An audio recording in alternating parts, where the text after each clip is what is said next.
Minutes of the Second Congress of the Communist International. Forward. The Second Congress of the Third Communist International was one of the great milestones in the history of the international working class. Under the leadership of the Bolsheviks, it united those forces throughout the world who had taken up the banner of the October Revolution. In its discussions, the main principles of communism were hammered out, its economic and political analysis and its philosophical method, dialectical materialism, were all elaborated.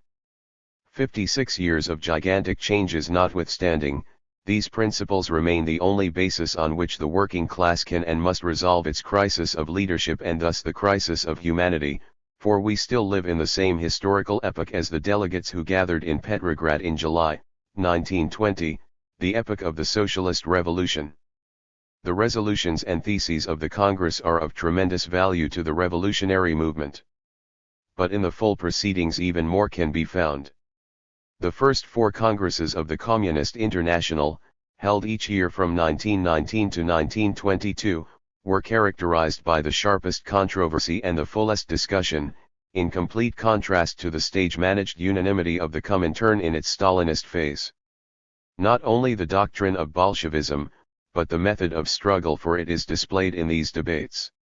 To Lenin and the Bolsheviks, from August 1914 it was a vital necessity to form a new international to replace the Second International.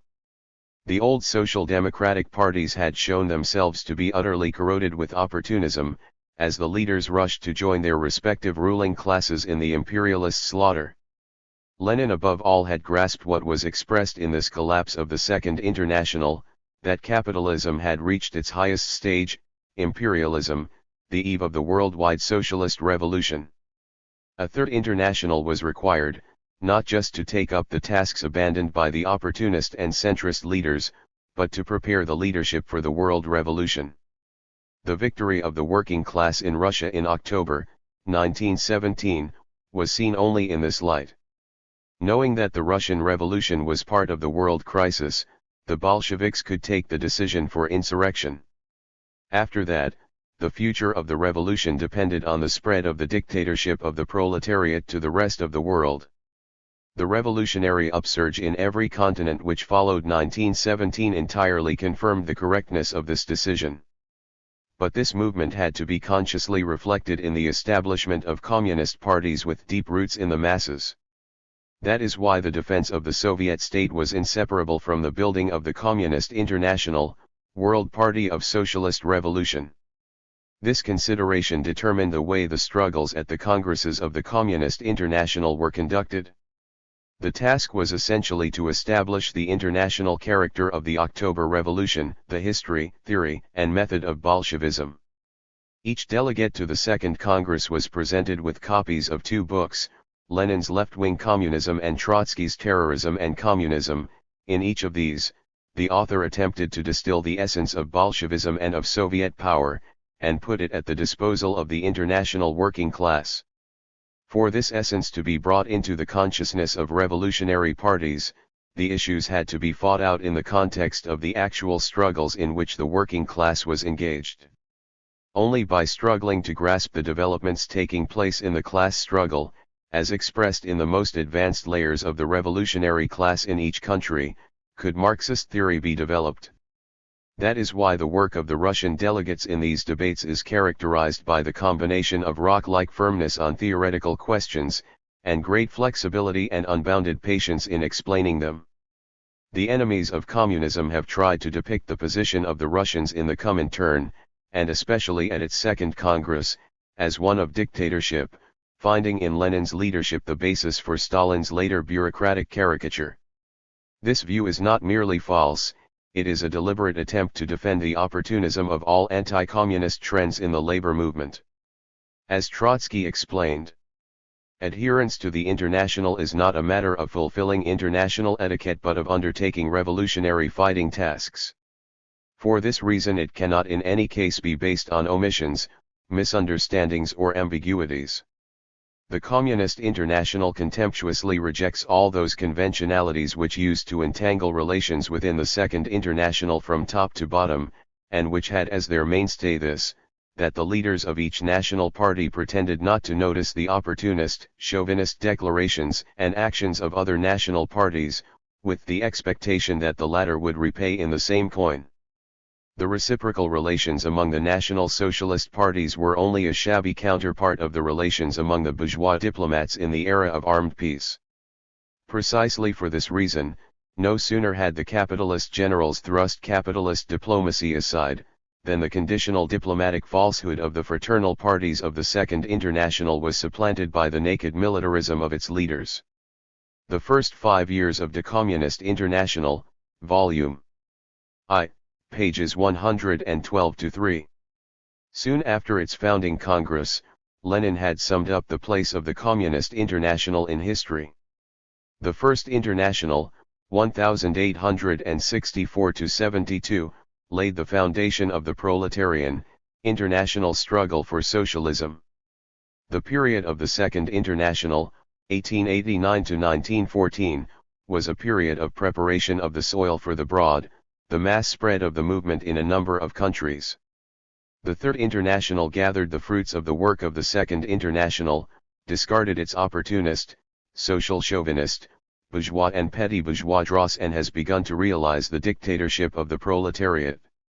The International Revolutionary Alliance of the parties which are leading the most revolutionary movement in the world, the movement of the proletariat for the overthrow of the yoke of capital, now rests on an unprecedentedly firm base in the shape of several Soviet republics, which are giving embodiment to the dictatorship of the proletariat, and to its victory over capitalism on an international scale. When the delegates had assembled in Moscow for the first Congress of the Communist International in March 1919, the International was little more than a collection of propaganda groups. Only a few of those present represented actually functioning parties.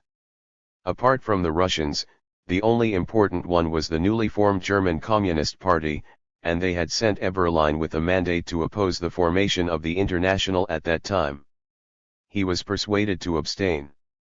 What the Congress accomplished was to clarify the meaning of the split in the world workers' movement. The opening of the Second Congress, only 16 months later, saw a completely changed situation. In several countries, communist parties were now functioning. Despite many weaknesses, they had brought together the best elements in the working class and among the intellectuals and youth. In all, 21 communist parties were represented at the Congress.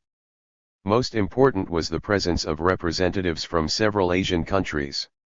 In the Second International, while lip service had been paid to international solidarity with colonial peoples, nothing had ever been done to organize the fight for socialism outside the advanced capitalist countries. It was a sign of the new stage reached in the world revolution, that the Russian Revolution had attracted the support of workers and peasants in colonial countries for communism.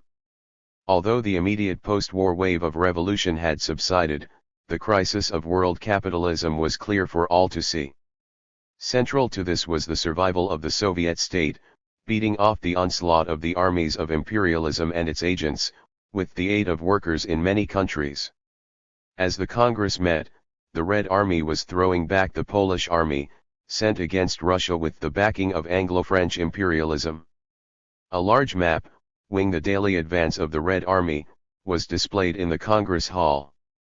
The task of the First Congress had been to bring into a unified organization all those who had broken with reformism and who wanted to bring about the spread of the dictatorship of the proletariat. The question facing the Second Congress was how to bring under the leadership of communism those masses of workers who, while sympathizing with the Russian Revolution, still followed right-wing and centrist leaders. In his speech on the basic tasks of the Communist International, at the opening session, July 19, Lenin warned against assuming that the world capitalist crisis would by itself lead to the collapse of capitalism. We must now prove through the practice of the revolutionary parties that they are sufficiently conscious, that they possess sufficient organization, links with the exploited masses, determination and understanding to utilize this crisis for a successful and victorious revolution. The preparation of this proof is the main reason why we have gathered here for this Congress of the Communist International. This meant that the fight had to be waged against opportunism and centrism, not only in the workers' movement as a whole, but especially within the parties which had applied to join the Communist International. Opportunism and centrism had a material basis. It is because the more advanced countries made and make their culture possible at the expense of thousands of millions of oppressed people. The disease is protracted, its cure has taken a long time, longer than the optimists could have hoped for. Pages 27-28. The fight against leftist tendencies was a subordinate part of this struggle. Opportunism is our main enemy. The correction of the errors of the left trend in communism will be an easy one. This emphasis is maintained throughout the Congress. The delegations to the Congress were not all communist. Also invited, to the annoyance of some of the lefts, were representatives of three centrist organizations, the USPI, from Germany, the French Socialist Party and the Italian Socialist Party. When the leftist Wijnkoop challenged the right of the first two of these to take part in the Congress as observers, he was sharply put in his place. Nothing must stand in the way of the fight to destroy centrism.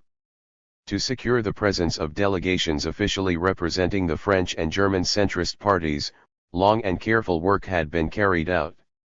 The success of this operation was possible because of the pressure of masses of workers on the leaderships of these organizations. Forced to break with the Second International, the centrist leaders had come to Moscow to obtain, they thought, a deal from the Bolsheviks. Give us the right to our opportunism at home, they wanted to tell Lenin and Trotsky, and we shall make speeches about communism. It was not just a matter of rejecting and exposing this proposition. What had to be done was to release whole layers of the European working class from the swamp of centrism. As this was one of the main tasks of the Second Congress, it is worth looking more closely at the development of the German and French parties, as well as at the related position of the Italian Socialist Party. The Independent Social Democratic Party of Germany, USPD, had broken from the Social Democratic Party, SPD, in 1917. It included in its ranks a wide range of political tendencies. Some of its leaders, notably Kosky, Bernstein and Hilferting, differed only slightly from the open class collaborators who had led the SPD into support for German imperialism in 1914.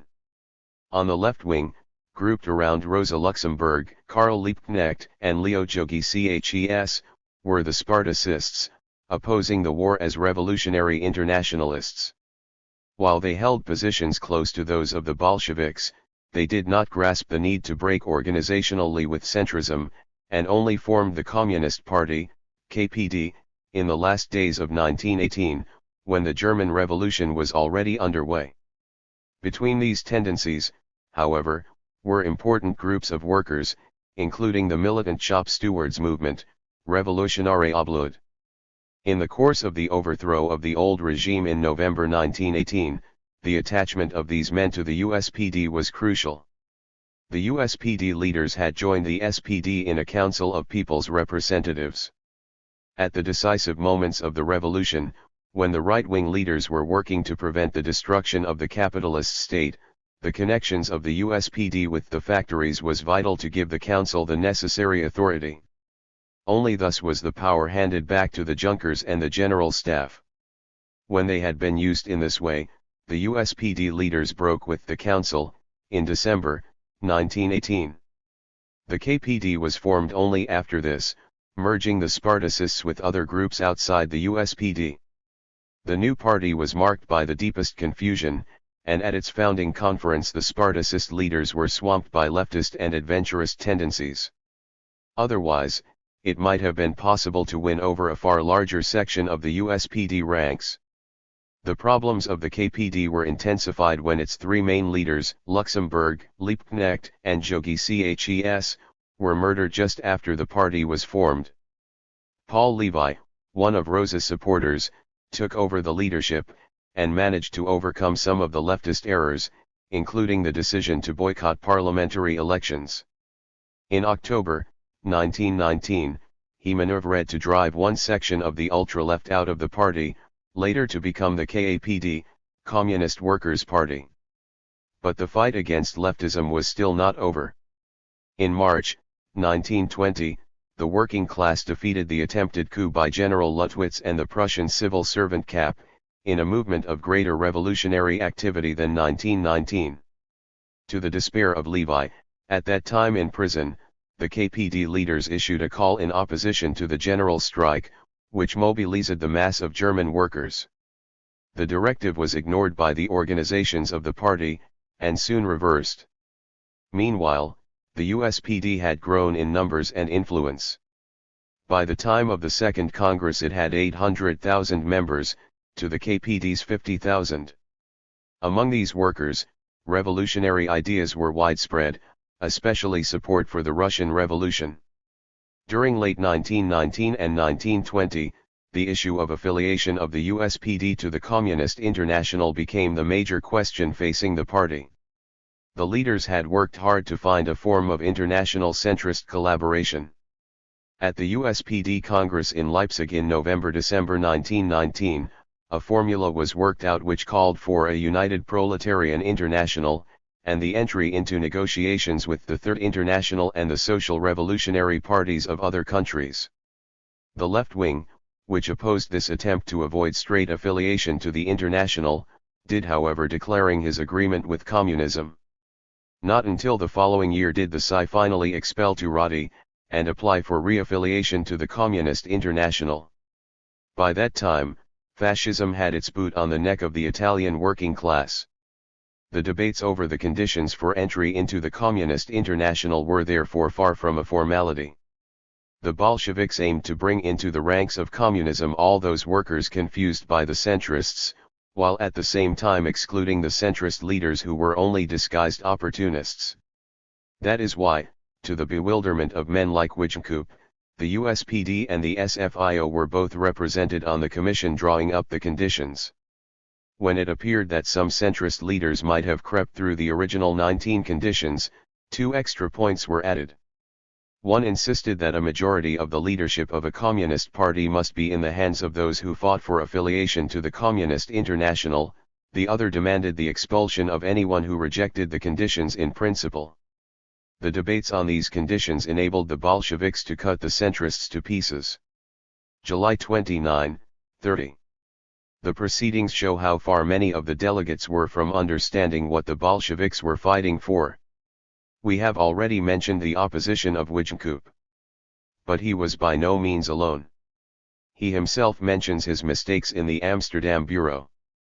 This had been set up by the Executive Committee of the Communist International, with Wijnkoop as its secretary. But it had been dissolved before the Second Congress, when it was found to be operating as a factional center for the leftists. 2 different left trends emerge from the Congress. Wijnkoop represents those who tend to see the International only as an organization of propaganda sects, and this includes some of those who had supported the formation of the Communist International right from the start. These people are firmly put down whenever they rear their heads. But there was another quite different tendency on the left. Characterized by youthful impatience, this group's syndicalism or even semi-anarchism reflected revolutionary currents in the working class. Lenin in particular takes great care with these people, while never giving them the slightest concession. For example, when the issue comes up of the affiliation of a British Communist Party to the Labour Party, there is no question that Lenin and the Bolsheviks favor the position of the British Socialist Party, BSP, for affiliation. But in his speech on the question, session of July 23, Lenin goes out of his way to criticize the BSP and to praise the syndicalist speakers, with whom he disagreed, as genuine representatives of the British workers. When Tanner tells the Congress that he is opposed to political parties in the working class, Lenin tries to persuade him that the National Advisory Council of the Shop Stewards movement, which sent Tanner and his friends to the Congress, is already a step towards a party. But the conclusion of the speech is unequivocal: if the British Communists cannot reach agreement on the issue of Labour Party affiliation, it would be better to form 2 communist parties, until experience had shown the correctness of the International's viewpoint, Lenin says. For what was at stake was the fight to place the Communist Party into the closest connection with the living movement of the working class. In the discussions on the national and colonial question, Sessions of July 25 and July 28, the same relationship between principles and concrete struggle is expressed. The theses, drafted by Lenin, open by condemning the hypocrisy of bourgeois democracy, which starts with an abstract and formal idea of equality, and turns it into an instrument for maintaining oppression. Instead, communists had to analyze each situation concretely. The main issue for Lenin was the bringing together of the workers and peasants of all countries for the overthrow of the capitalists and landlords. This meant uniting the national liberation struggles in colonial and semi-colonial countries with the fight for the dictatorship of the proletariat and the defense of the Soviet state. The theses draw on the experience of Soviet republics in Central Asia in this respect. In his original draft, Lenin had called for communists to support the bourgeois national movements against imperialism. In the Commission, this had been contested, and agreement was reached on the use of the term national revolutionary, instead of bourgeois national. This was not some verbal trick, but an attempt by Lenin to develop the understanding of the movement in the light of the discussions with the Asian delegates. Similarly, he agrees with the unanimous decision of the Commission to recommend acceptance of both his theses, as amended, and those of the Indian M.N. Roy. As Lenin says in his speech, the latter were framed chiefly from the standpoint of the situation in India and other big Asian countries oppressed by British imperialism. Herein lies their great importance for us. The same method is displayed in the discussions on Parliament, August 2, trades unions, August 3, and the agrarian question, August 4. In each case, it is not a matter of formulating abstract doctrine in the head, but of drawing out of the living experience of struggle the general principles to guide the work of communists. It is particularly instructive to contrast the speech of Lenin on Parliament with Bordiga's formalism. The attitude of the American delegates to trade union work parallels that of the British to the Labour Party. Neither the Communist Party of America, nor the Communist Labour Party had engaged in work within the American Federation of Labor. Despite appeals for them to do so from the Executive Committee of the Communist International even after the Congress, John Reed in particular was opposed to such an attitude to the AFL. The most important result of the Second Congress was that it set up a functioning Central-East organization. Despite all the problems and weaknesses which remained, the principle that revolutionary parties had to be built, as sections of a world party, was accepted and acted upon. In the statutes and the conditions for entry, as well as all the other resolutions and theses agreed by the Congress, the conception of revolutionary internationalism was basic, and shown to be vital for all Marxist work in the epoch of imperialism. Only by basing itself on the experience of a Central-East International could a communist leadership develop its understanding of the tasks facing the working class in any country. It is this conclusion that inspires the manifesto, drafted and presented by Trotsky, August 8, and which ends with the call. In all his work, whether as leader of a revolutionary uprising, or as organizer of underground groups, as secretary of a trade union, or as agitator at mass meetings, as member of parliament or cooperative worker or barricade fighter, the communist always remains true to himself as a disciplined member of the Communist Party, an unrelenting fighter, a mortal enemy of capitalist society, its economic foundation, its state forms, its democratic lies, its religion, and its morality. He is a self-sacrificing soldier of the proletarian revolution and an untiring herald of the new society. Working men and women. On this earth there is only one banner under which it is worth fighting and dying, it is the banner of the Communist International. And in the subsequent 20 years, many thousands did fight and die under that banner, even after it had fallen into the hands of the counter-revolutionary bureaucracy, and the ideas inscribed upon it corrupted and distorted out of all recognition. In 1943, Stalin formally dissolved the Comintern. But this act, carried out to cement the alliance of the Soviet bureaucracy with Anglo-American imperialism, came 10 years after the World Party founded by the leaders of the Russian Revolution had ceased to exist, and after most of those leaders had been destroyed by Stalin's thugs.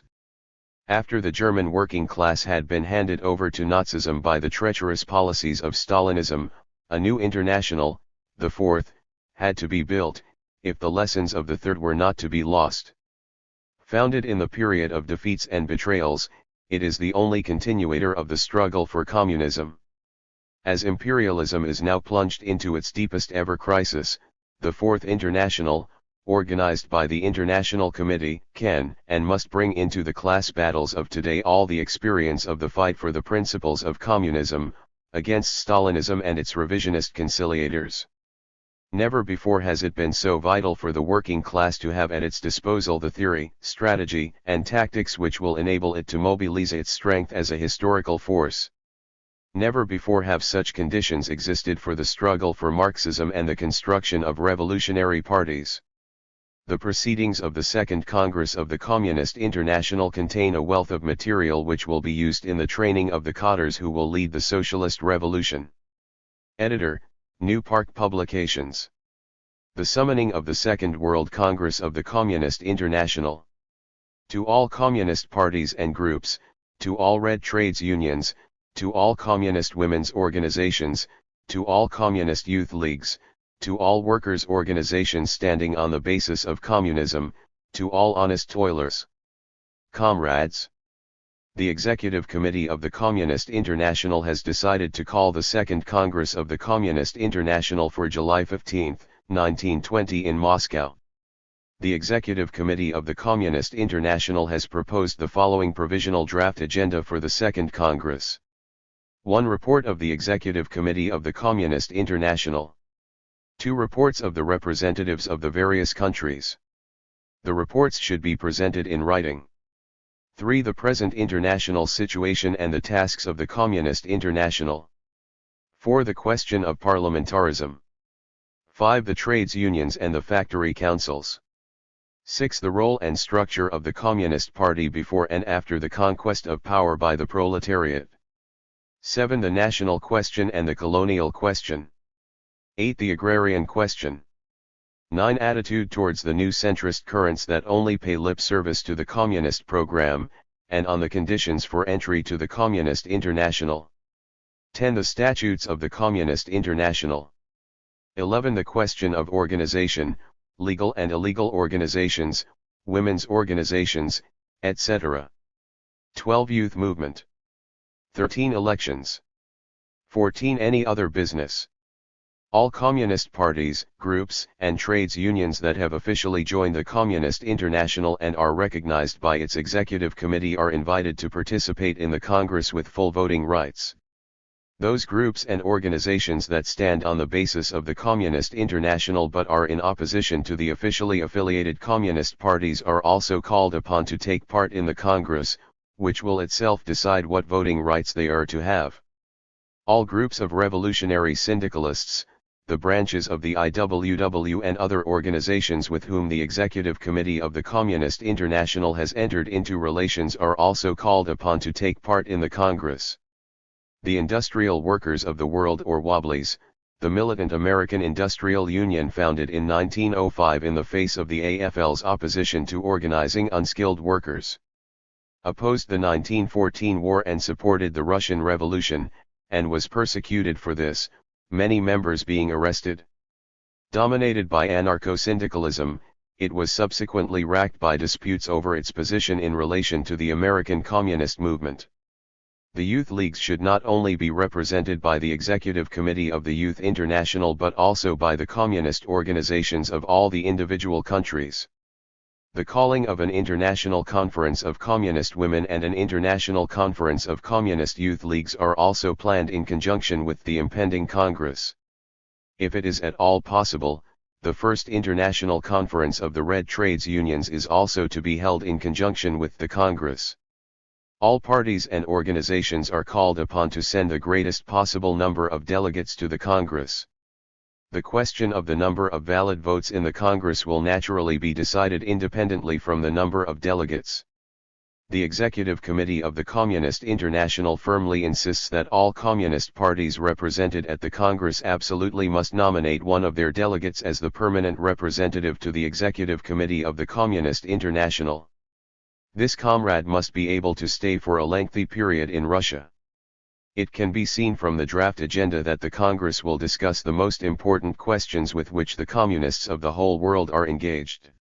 The rapid growth of the ideas of communism throughout the whole world forces us to speed up the calling of the Congress. The Congress will give the proletarians of all countries an exact and clear answer to all the questions which are on the agenda and await an answer. The first Congress of the Communist International raised the banner of communism. Today millions of class-conscious workers throughout the world are already standing beneath this banner. Now it is no longer a matter of propaganda for communist ideas. Now the epoch dawns of the organization of the communist proletariat and the immediate struggle for the communist revolution. The Second International has collapsed like a house of cards. The attempts of a few socialist diplomats to found a new bastard international that is to stand between the Second and the Communist International are simply ridiculous and find no support on the part of the workers. Separated by the military censorship, the state of siege and the slander campaign of the Yellow Social Democrats and the bourgeois press, the workers of each country nevertheless stretched out to each other a fraternal hand. During the 1 year of its existence, the Communist International has won a decisive moral victory in the working masses throughout the world. Millions and millions of workers throng to the honest international association of workers that calls itself the Communist International. Let these ordinary workers make their parties and organizations choose once and for all. Let them put an end to the unworthy game that some of the old diplomats, the leaders, are playing, in trying to hold their parties back from joining the Communist International. Let the trade union members especially, who formally still belong to the White Guard International organized in Amsterdam by those agents of Capital Legion, Albert Thomas and others, strive to make their workers' organizations break with the betrayers of the workers' cause and send their delegates to the Congress of the Communist International. This refers to the Reformist or Yellow International Federation of Trades Unions re-established in 1919 at Amsterdam. It comprised trade union federations of European countries, for the most part dominated by reformist and centrist socialist parties, and also the British Trade Union Congress. Trades unions controlled by or sympathetic to parties affiliated to the Communist International formed the Red International of Labor Unions. The Second Congress of the Communist International that meets on July 15 should in reality become an international Congress of the working class, and at the same time a Congress of really convinced comrades, true followers of a really communist program and of revolutionary communist tactics. Let every workers' organization, every circle of workers, discuss the agenda proposed by the Executive Committee of the Communist International. Let the workers themselves bring in their drafts for the resolutions on the questions raised, and let the whole communist press in the coming weeks dedicate its columns to the discussion of the important problems confronting us. The preparatory work must be carried out with energy and zeal. Only if that happens will our Congress be able to draw the balance sheet of the experience of class-conscious workers from all over the world and express the real will of communist workers of all countries. The Executive Committee of the Communist International sends fraternal greetings to the class-conscious proletarians all over the world and summons them into the common fraternal ranks. Long live the International Communist Association of Workers! Long live the Communist International! Chairman of the Executive Committee of the Communist International, G. Zinoviev. Secretary of the Executive Committee of the Communist International, K. Radek. First session, July 19, 1920. Zinoviev, comrades, on behalf of the Executive Committee of the Communist International, I declare the Second World Congress of the Communist International open. Stormy, continuous applause, cheers. The orchestra plays the Internationale. Comrades, our first words, the words of the workers of the whole world who are gathered here, must be dedicated to the memory of our best friends and leaders who have given their lives in the cause of the Communist International. You know that in the course of the last year there has been no country in which the blood of communist workers and of the best leaders of the working class has not flowed.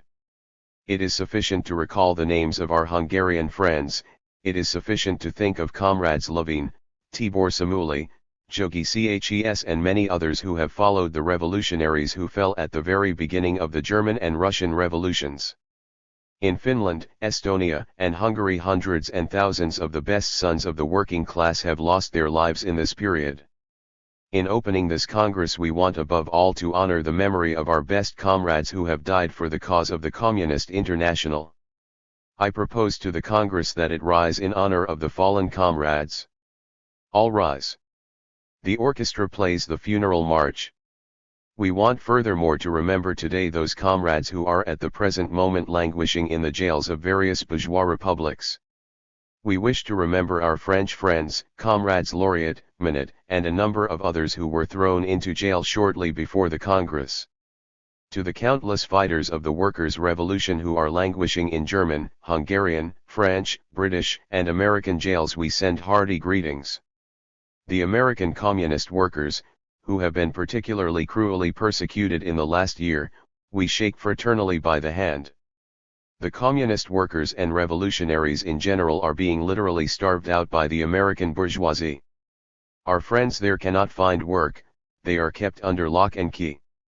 There is no cruelty that is not applied by the American bourgeoisie against the workers who are in the ranks of the communists or the ranks of the IWW or other revolutionary organizations following the same path as the Communist International. We express the firm conviction that the words that a French comrade spoke recently, after the arrest of Lauriat, Minot, and others, will come true. He said, "Yes, we are living at a time when the ruling bourgeoisie, the Democrats, and the so-called socialists are throwing the best leaders of the communists into jail, but we are convinced that the roles will soon be reversed and that the working class will soon put into jail those who are at the moment sitting in bourgeois governments and will bring to power tomorrow those who are being thrown into jail by the bourgeoisie today." Applause. Comrades, it is only a year and a half since the Communist International was founded. It is completely understandable that it had above all to cross swords with the Second International, with which we entered into an immediate struggle. Both enemies and friends must recognize, faced with today's Congress, which has become a world Congress in the literal sense of the word, faced with the fact that representatives from the whole of Europe and also from America are taking part, that our fight against the Second International has been crowned with success. Today we have a complete right to declare that the Second International has been beaten over the head by the Communist International. Stormy applause. Comrades, what does this fact mean? What does it mean? We have beaten the Second International. The struggle between us and the Second International is not a struggle of two factions of one revolutionary movement, it is not a struggle of shades of opinion, not a struggle of different tendencies within a homogeneous class camp, it is in fact a struggle of classes. Certainly there are many of our class brothers in the ranks of the Second International. And irrespective of that, our struggle against the Second International is not a struggle of factions within a class but something significantly greater. The collapse of the Second International reflects the collapse of the bourgeois order itself. That is the hinge around which everything turns. We have beaten the Second International because the twilight of the gods of capitalism has begun. We have beaten the Second International because nowhere in the world can the bourgeoisie execute the testament of the imperialist war, nor will it be able to do so. We have beaten the Second International because the League of Nations and the whole Entente and the entire bourgeoisie are powerless to do anything at all for the restoration of Europe's economic life. The League of Nations was created by the victors of the First World War in 1919 to serve as an instrument of imperialist policy. Helped to prepare the outbreak of the Second World War. Lenin called it the thieves' kitchen. The alliance of France, Russia, and Britain that fought the Central Powers of Germany and Austria-Hungary in the First World War. It was also joined by Italy, Romania, Portugal, and the United States. We have beaten the Second International because the bourgeoisie is powerless to finish the tasks which stand imperiously before it and which it must solve if it does not want to take its historical departure. Since the first shot in 1914, the Second International has tied its fate to that of the bourgeoisie. The social patriots of every country supported their own bourgeoisie and their own bourgeois fatherland. So it went on until the end of the war. When it was over, the Second International once more linked its fate to the bourgeoisie, this time with the group of bourgeois countries who had carried off the victory in the imperialist war. You remember the first attempt to recreate the Second International when the imperialist bloodbath was over. You remember the conferences in Bern and Lucerne where the so-called leading part of the Second International wished to be associated with the League of Nations. The leaders of the resurrected Second International hung onto Wilson's coattails. You remember, comrades, that at the Bern conference the chairman, in opening this conference, greeted Wilson and set him alongside Jaurès, an insult to the shade of the fallen tribune of the French workers. When the war was over, the Second International wished to unite its fate with the bourgeoisie, and what is more with the section of the bourgeoisie it assumed to be the strongest, the League of Nations. That was its wish. Therefore the blows that the working class of the whole world and its vanguard, the Communist International, have dealt the bourgeoisie in the course of this year have also hit the Second International. The Yellow Second International has indissolubly bound its destiny to the class that is sinking before our eyes. That is precisely why our victory over the Second International is of such great significance. It is, I repeat, not the victory of one faction of the workers' movement over another, it is not the victory of one party over another. No, here we are concerned with something immeasurably greater. Every organization that tries to tie its destiny to the bourgeois class will itself sink. That is the historic meaning of the victory of the Communist International over the Second International. As a young class, the working class is a rising star. It is rising to power while the star of the bourgeoisie, which has choked itself on the blood of the working class, is finally setting. The bourgeoisie has become decrepit and is decaying. And as the dying man grasps at the living, so the bourgeoisie clings to the half-dead Second International and strangles it in its deadly embrace. They are both perishing before our eyes. The bourgeoisie, like its assistant, the Yellow International, is near its end. In the historical sense, a year counts as a minute. The death rattles of both are already to be heard. Soon the world will be freed from the bourgeois yoke, from all the organizations that have held the working class in spiritual imprisonment. Soon the International Association of Workers will be able to start calmly on the construction of a new world on the basis of communism. Comrades, in the course of this year the idea of democracy has faded away before our eyes and is now at its last gasp. I think that the most significant document of the first, founding Congress of the Communist International, indeed the most important document of the communist movement in recent years generally, is the theses on bourgeois democracy that were adopted by the first Congress. The workers of the whole world and the enlightened part of the peasants and the soldiers have studied them. And the course of events in the last 15 to 16 months has confirmed step by step the correctness of the analysis that the first Congress of the Communist International gave in the evaluation of bourgeois democracy contained in these theses. When, in the eyes of the whole world, the American bourgeoisie abolished all its own laws and all constitutional guarantees for the working class, it went so far that the communists, elected on a legal basis according to all the rules of the parliamentary art, are not allowed into parliament but thrown into prison. When America, that classical country of bourgeois democracy, step by step violated the foundations of democracy, this was a visible lesson of how very correct the Communist International was to point out in its program and in its theses the real historical role of so-called democracy. Comrades, we have before us the World Congress of the Communist International. At this Congress is represented the vanguard, ready for battle, of workers from all over the world. We will pose to the Congress a number of questions which at present are being disputed inside the international communist movement.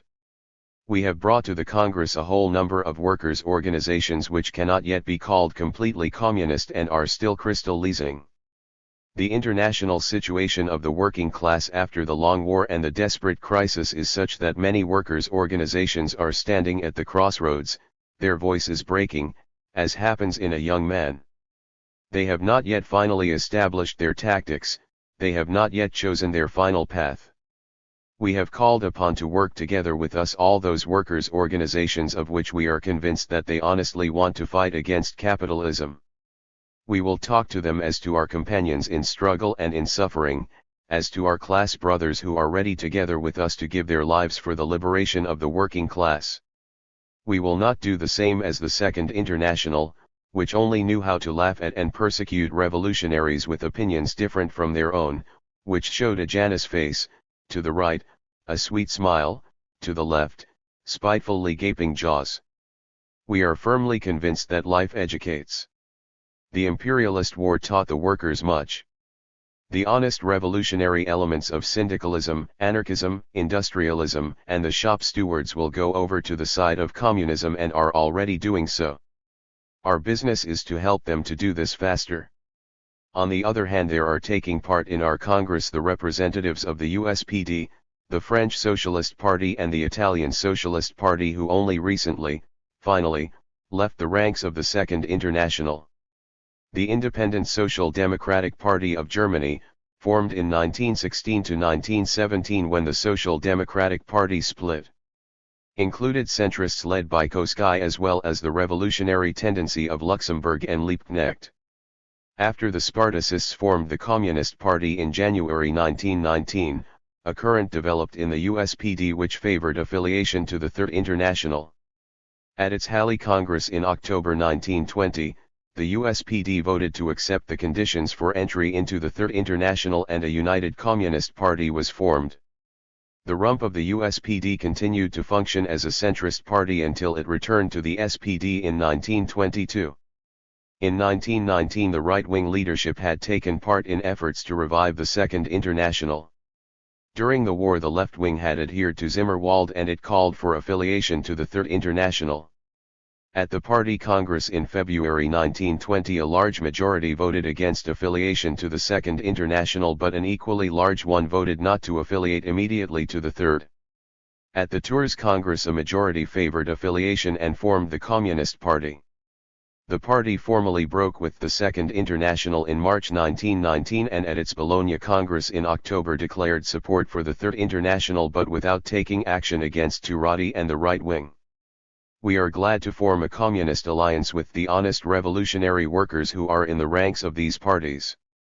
Comrades, you know that, as the Communist International has grown stronger, about 10 big old parties, I shall not list their names, have left the ranks of the Second International.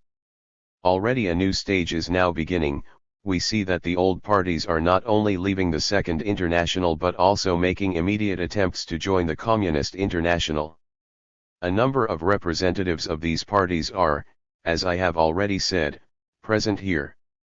The Communist Congress will openly broach all the sensitive questions in front of the French and German workers. Under no circumstances will the Communist Congress permit intellectual dishonesty, nor will it make the slightest concessions on principle. The basic questions of the proletarian revolution must be posed sharply. We need clarity, clarity, and once more clarity. We will not permit the Communist International simply to become a fashion. The questions on the agenda interest millions of workers. We will put in front of the German workers who belong to the USP 13 and the French workers who belong to the French Socialist Party our point of view on all the acute questions of the day. We will wait until the enormous majority of the French and German workers carry out the necessary purge of their ranks and are then able to join the ranks of the Communist International, so that no one can think that this is simply ballast for the Communist International, but that they come to us in order, in common and unanimous work together with us, to carry out the fight against the bourgeoisie. We intend to lay the statutes of the Communist International in front of the present Congress. We assume that, just as the Communists, in order to beat the bourgeoisie in their own country, need above all a centralist, powerful, strong party cast all in one piece, so too the time has come to take in hand the creation of such an organization on the international scale.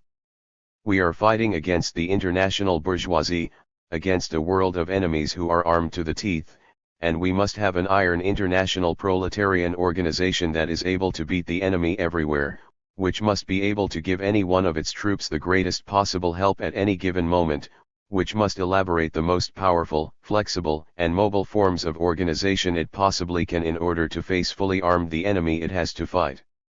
In the draft statutes of the Communist International we quote a sentence from the statutes of the First International Working Men's Association, whose leaders were Marx and Engels. In these statutes Marx and Engels say, if the struggle of the working class has not yet been crowned by success, then this is the case among other things because the workers lack international unity, tight international organization and mutual support on an international scale. Indeed, comrades, that is a simple truth. But we have had to wait for over 50 years, to experience the 4 years of the bloodbath and all the terrors that humanity has lived through in recent times, for this simple thought not only to be grasped by a few or by individual groups, but for it to enter the flesh and blood of millions of workers. We are firmly convinced that this idea at present has really become the property of the masses. We know that, for victory over the bourgeoisie, it is necessary to make a reality of this simple, elementary idea referred to by the First International, the First International Working Men's Association, whose traditions and principles we now adopt on many questions in order to turn them into reality. There are present here representatives of the workers and women workers of Petrograd who were the first to begin the uprising in October 1917. I say to you, comrades, today a great historical event is being accomplished in Petrograd. The Second Congress of the Communist International entered history the moment this session was opened. Keep this day in your memory. Know this, that this day is the recompense for all your privation and your courageous and steadfast struggle. Tell your children of this day and describe its significance to them. Imprint this solemn hour on your hearts. We have a finished event before us, sublime in its simplicity. What could be simpler? The workers of the various countries unite to free themselves from the yoke of the rich. And what could at the same time be more sublime? Comrades, do you not hear the wings of victory beating? Our earth shall be free. Wage slavery shall be abolished, communism shall triumph. Comrades, at the end of my speech I would like to remind you that, in a few months, 50 years will have passed since the first great historical uprising of the European working class which pointed the way for us and for you. I speak of the Paris Commune. I speak of the heroic uprising of the Paris proletariat which, despite all its weaknesses and mistakes, we shall endeavor to avoid them, contributed a golden page in the history of the international proletarian movement and showed us the way that millions of toilers are now taking. I permit myself to express the hope that by the 50th Jubilee of the Paris Commune we will have the Soviet Republic in France. Loud, stormy applause. Comrades, in an article that was written immediately after the founding Congress of the Communist International and carries the title The Perspectives for the International Revolution, I said, somewhat overzealously, that when perhaps only a year had passed we would have already forgotten that a struggle had been carried out in Europe for Soviet power, since this struggle in Europe would already be over and it would have carried over into the rest of the world. A bourgeois German professor has seized hold of this sentence, and a few days ago I read an article in which he takes malicious pleasure in quoting this passage and saying, "Soon the Second Congress will open." More than a year has passed. It does not look as if the complete victory of the Soviet power has yet come about. Hereupon we can calmly reply to this learned bourgeois, that is how it really is. Probably we allowed ourselves to be carried away. In reality not 1 year but probably 2 or 3 years will be needed for the whole of Europe to become a Soviet republic. But if you yourself are so modest as to regard a reprieve of a year or 2 as unheard of good luck, we can only congratulate you on your modesty, and we can express the certainty that, give or take a year or 2, we will hold out for a while yet. We will have the International Soviet Republic whose leader will be our Communist International. Long live the working class of the whole world. Long live the Communist International. Continuous stormy applause. Zinoviev, the Congress will proceed to the election of the Presidium. Comrade Bukharin has the floor on behalf of the Executive Committee. Bukharin, on behalf of the Executive Committee of the Communist International, the following candidates are proposed for the Presidium: Levi, Germany; Rosmer, France; Sarati, Italy; Lenin and Zinoviev, Russia. Zinoviev, are there any other nominations for the composition of the Presidium? No. The Presidium will be made up as proposed by the Executive Committee of the Communist International, Levi, Germany, Rosmer, France, Seredy, Italy, Lenin and Zinoviev, Russia, have been elected. Comrades, a whole number of organizations wish to greet our Congress, but we must economize on our time. On behalf of the Executive Committee, I propose to give the floor to the representative of the Russian Federative Soviet Republic, which today has the great good luck to welcome the Congress onto its territory, to the chairman of the All-Russian Executive Committee, Comrade Kalinin. Applause. Kalinin, comrades, on behalf of the workers and peasants of Soviet Russia, I welcome the Second World Congress of the Communist International. Comrades, members of the Communist International.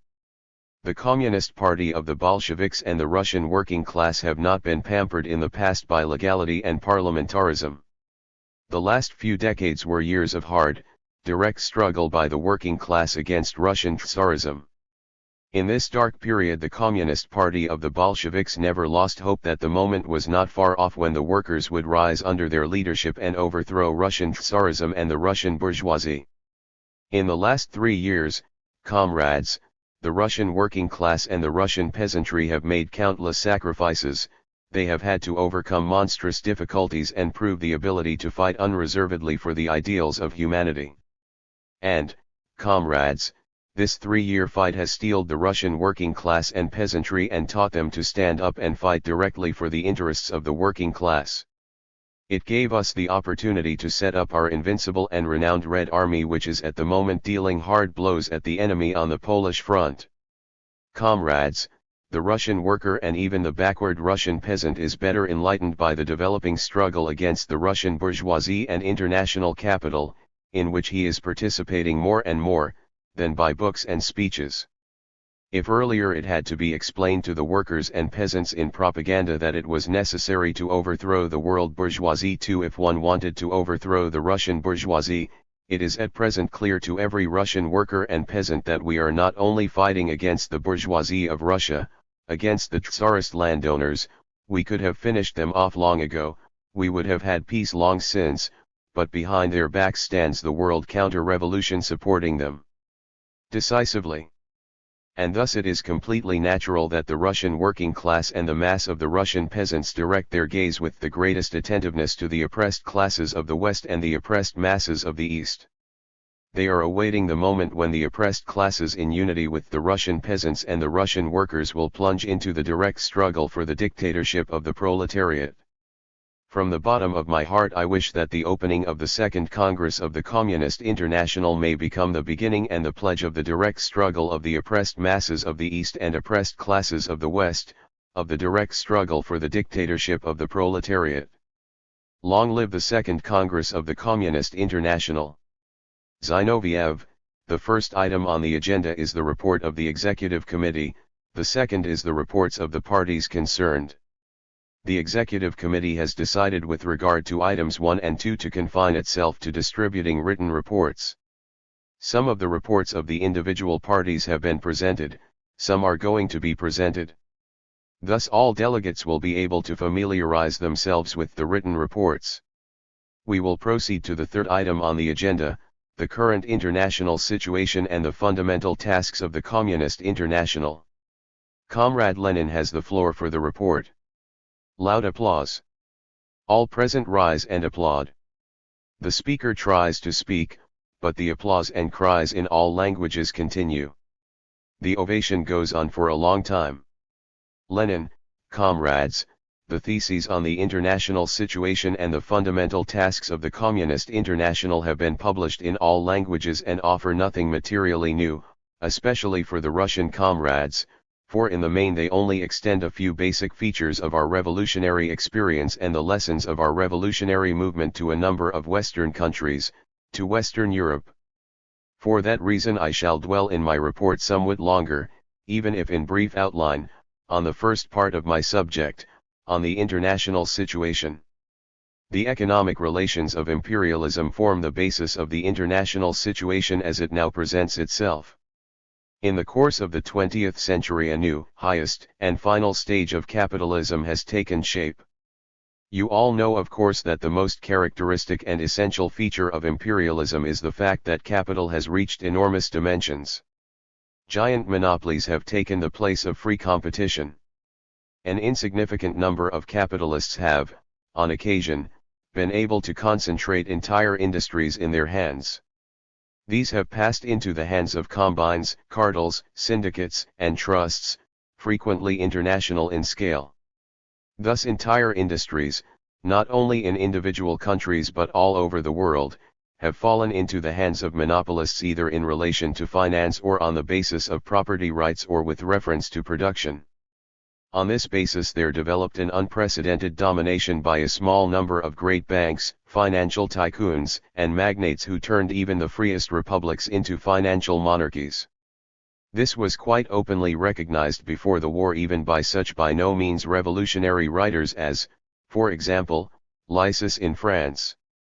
This domination by a handful of capitalists reached its full development when the whole globe had been divided up, not only in the sense that the various sources of raw materials and means of production had been seized by the capitalists, but also in the sense that the preliminary division of the colonies had been concluded. About 40 years ago the population of the colonies was scarcely more than 250 million held in subjection by 6 capitalist powers.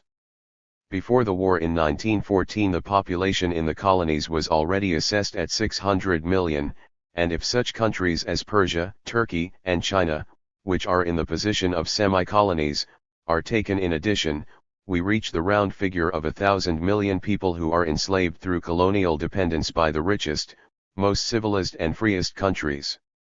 And you know that apart from being directly political and legal, this colonial subjection also involves a whole series of relations of financial and economic dependence and means a whole series of wars which cannot really be called wars because they so often degenerate into butchery, when European and American imperialist troops armed with the most perfected weapons of destruction slaughter the unarmed and defenseless inhabitants of the colonial countries.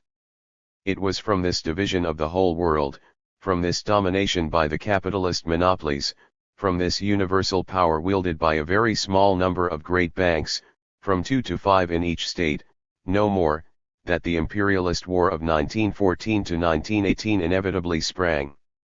The war was waged for the redivision of the whole world.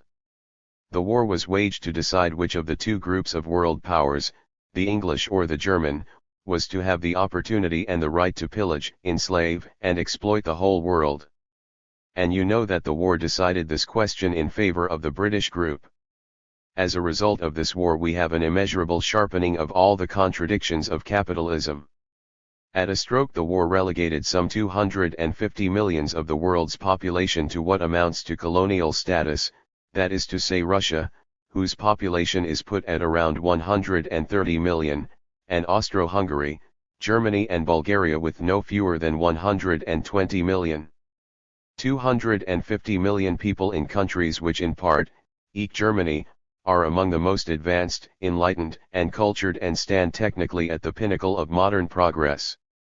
Through the Versailles Treaty the war has forced such conditions upon them that advanced nations have fallen into colonial servitude, misery, starvation, ruin and loss of rights. They are bound by the treaty for many generations into the future and placed under circumstances such as no civilized nation has yet lived under. Thus you have a picture of the world that shows that after the war a population of at least 1,250 million is suddenly subjected to the colonial yoke, to the exploitation of a brutal capitalism. This capitalism once boasted of its love of peace, and perhaps it had some right to do so 50 years ago when the world had not yet been divided up, when the monopolies did not yet rule, when capitalism still had room for comparatively peaceful development without enormous military conflicts. Now, after this peaceful epoch, the yoke becomes enormously more oppressive. We can already see the return to an even worse colonial and military subjugation than before. For Germany and a whole number of the defeated nations the Versailles Treaty has created conditions which make economic existence physically impossible, deprive them of rights and humiliate them. How many nations profit from this? In order to answer this question we must recall that the United States of America, the only country to profit fully from the war, which was transformed from a country burdened with debts into a country to which everybody owed money, has a population of no more than 100 million. The population of Japan, who also made great profits by standing aside from the Euro-American conflict and seizing the enormous continent of Asia, is some 50 million. The population of Britain, who, next to these countries, made the biggest profits, is about 50 million. And if we add the neutral states who also enriched themselves during the war, we have in round figures 250 million. Thus you have in a few short strokes a picture of the world as it has emerged after the imperialist war. A population of 1,250 million in enslaved colonies, countries like Persia, Turkey, and China whose living bodies have been dismembered, countries defeated and turned into colonies. No more than 250 million people, 5 in those countries that have maintained their former position, but they too have become economically dependent upon America and were, during the war, also militarily dependent upon her, for the war involved the whole world and did not permit a single state to remain really neutral. Finally, we have a population of no more than 250 million in those countries in which, of course, only the ruling class, the capitalists, profited from the division of the world. The sum total, some 1,750 million people, equals the Earth's total population. I wanted to remind you of this picture of the world since all the fundamental contradictions of capitalism, of imperialism, that lead to revolution, all the fundamental contradictions in the labor movement that have led to the bitter struggle against the Second International that the comrade chairman spoke of, all this is connected with the division of the world's population. Certainly these figures illustrate the world economy only in crude outline. And comrades, in reality exploitation by finance capital on the basis of this division of the world's population has grown even greater. Not only have the defeated colonial countries fallen into the state of subjugation, but also within each victorious country all the conflicts are taking sharper and sharper form, all the contradictions of capitalism are becoming more acute. I shall give a few examples to sketch what I mean. Let us take the national debt. We know that the debts of the most important European countries grew no less than sevenfold between 1914 and 1920.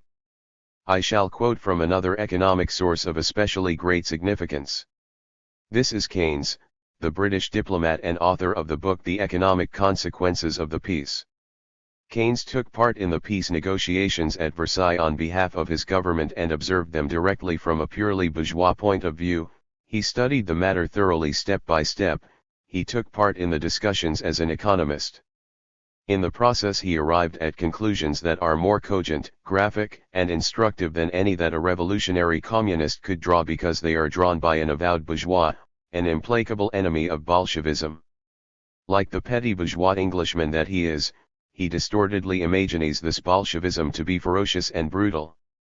He has come to the conclusion that, thanks to the treaty, Europe and the whole world are heading for bankruptcy. He has resigned. He has thrown his book in the government's face saying, "What you are doing is lunacy." I shall quote figures from Keynes's book which by and large show the following. How do the reciprocal debts of the great powers relate to one another? I shall convert British pounds sterling into gold rubles at a rate of 10 gold rubles to 1 pound sterling. And now we see that the United States has assets of 19,000 million while they have no liabilities at all. Before the war it was indebted to Britain. At the last Congress of the Communist Party of Germany, in his report of April 14, 1920, Comrade Levi correctly referred to the fact that there are now two powers in the world that can act independently, Britain and America. Only America is absolutely financially independent. Before the war it was a debtor, now it emerges as a creditor. All the other world powers are debtors. Britain is reduced to a position where her assets are 17,000 million and her liabilities are 8,000 million. She is already halfway to being a debtor. In addition, these assets include some 6,000 million of these assets owed by Russia. The military supplies received by Russia during the war are counted as part of her debt. When recently Krasin, as the representative of the Russian Soviet government, had the opportunity of talking to Lloyd George on the question of the debts, he made it extremely plain to the scholars and statesmen who lead the British government that they were suffering under an illusion if they assumed they were ever going to receive any of these debts. The British diplomat Keynes has already seen through this illusion. It is not merely, or rather not at all, a question of the Russian revolutionary government being unwilling to pay the debts. No government could have paid them, as they are the usurious interest for what has already been paid 20 times over. The very same bourgeois, Keynes, who certainly has no sympathies with the Russian revolutionary movement, says, it is obvious that these debts cannot be taken into account. In relation to France, Keynes quotes figures that give assets of 3,500 millions but liabilities of 9,500 million. And this was the country of which the French themselves said that it was the world's money lender, for her savings were colossal. The colonial and financial robbery that brought them a gigantic capital enabled them to lend thousands and thousands of millions, especially to Russia. Gigantic revenues were thus gained. And despite all this, despite her victory, France has fallen into the position of a debtor. An American bourgeois source quoted by Comrade Braun, a communist, in his book Who Must Pay the War Debts? Leipzig 1920, determines the ratio of debts to the national wealth as follows: in England and France they form over 50% of the total national wealth, in Italy the ratio is expressed as from 60 to 70%, and in Russia American Samoa 90%. But as you know, these debts do not disturb us, for we followed Keynes's excellent advice shortly before his book appeared, and annulled all our debts. Stormy applause. Here however Keynes only displays a common petty bourgeois idiosyncrasy. In advising annulment of all debts he says that France of course will only gain by it and Britain will not lose very much, since in any case there is nothing to be had from Russia. As is only fitting, America will lose, but Keynes counts on American generosity. In this respect our views diverge from those of Keynes and the rest of the petty bourgeois pacifists. We think that if we are to manage to annul the debts we will have to put our hopes elsewhere and work in a direction other than faith in the generosity of the capitalists. From these few figures it is evident that the imperialist war has created a situation that is impossible even for the victorious countries. This is also indicated by the enormous disparity between wages and price rises. The Supreme Economic Council, a body that is supposed to protect the bourgeois order internationally from the rising revolution, adopted on March 8 of this year a resolution that ended with an appeal for order, industriousness, and thrift, on condition, of course, that the workers remain the slaves of capital. This Supreme Economic Council, the organ of the Entente and of the whole capitalist world, presented the following summary. On average, food prices in the United States have risen by 120%, while wages have only risen by 100%. In Britain food prices have gone up 170%, wages by 130%, in France food prices by 300% and wages by 60%. I am quoting the figures from Comrade Braun's pamphlet mentioned above and the Supreme Economic Council's figures from the Times of March 10, 1920. Clearly, under such conditions the growth of workers' resentment, the growth of revolutionary moods and ideas and the growth of elemental mass strikes are inevitable, for the workers' situation is becoming intolerable. The workers are convinced by experience that the capitalists have immeasurably enriched themselves in the war and are loading the burden of its costs and debts onto the workers. We recently learned by cable that America wishes to deport another 500 communists to Russia in order to get rid of these dangerous agitators. If America deports not 500 but 500,000 Russian, American, Japanese, and French agitators it would make not the slightest difference, for the disparity between wages and prices, about which they can do nothing, would still remain. They can do nothing about it because private property is strictly safeguarded there, because in their country it is sacred. Only in Russia has the exploiter's private property been abolished. The capitalists can do nothing about these disproportionate prices, but the workers cannot live with the old wages. This misery cannot be fought with the old methods. No individual strikes, no parliamentary struggle, no vote can achieve anything here, For private property is sacred, and the capitalists have piled up such debts that the whole world is enslaved by a handful of people, while the living conditions of the workers become more and more intolerable. There is no way out apart from the abolition of the private property of the exploiter. In his pamphlet Britain and the World Revolution, valuable extracts from which were published in our Bulletin of the People's Commissariat of Foreign Affairs of February 1920, Comrade Lapinski points out that the export prices of British coal were twice as high as expected in official industrial circles. Things have gone so far in Lancashire that share prices have risen 400%. The bank's net profits were at least 40 to 50%, and even then it should be noted that in establishing the bank's net profits, the bank directors can juggle the figures by siphoning off the lion's share of the net profits as repayments, commissions, etc. Here too, therefore, undeniable economic facts show that a tiny handful of people have grown unbelievably wealthy, that they live in unprecedented, excessive luxury, and that at the same time the poverty of the working class is constantly growing. We must also underline the circumstance that Comrade Levi brought out very graphically in his report, that is to say, the change in the value of money. Money is everywhere becoming valueless as a result of debts, the issue of paper money, etc. The same bourgeois source that I have already quoted, the statement of the Supreme Economic Council, calculated that the fall in the value of money in relation to the dollar comes to almost a third in England, 2/3 in France and Italy, and as much as 96% in Germany. This fact proves that the mechanism of the international capitalist economy is falling apart completely. The trading relations on which the supply of raw materials and the sale of products rest under capitalism can no longer be maintained, particularly when a single country dominates a whole number of other countries as a result of the change in the value of money. Not one of the richest countries can continue to exist and to trade, because they cannot sell their products and obtain raw materials. Thus we see America, this richest of all countries, to which all countries are subordinate, unable either to buy or sell.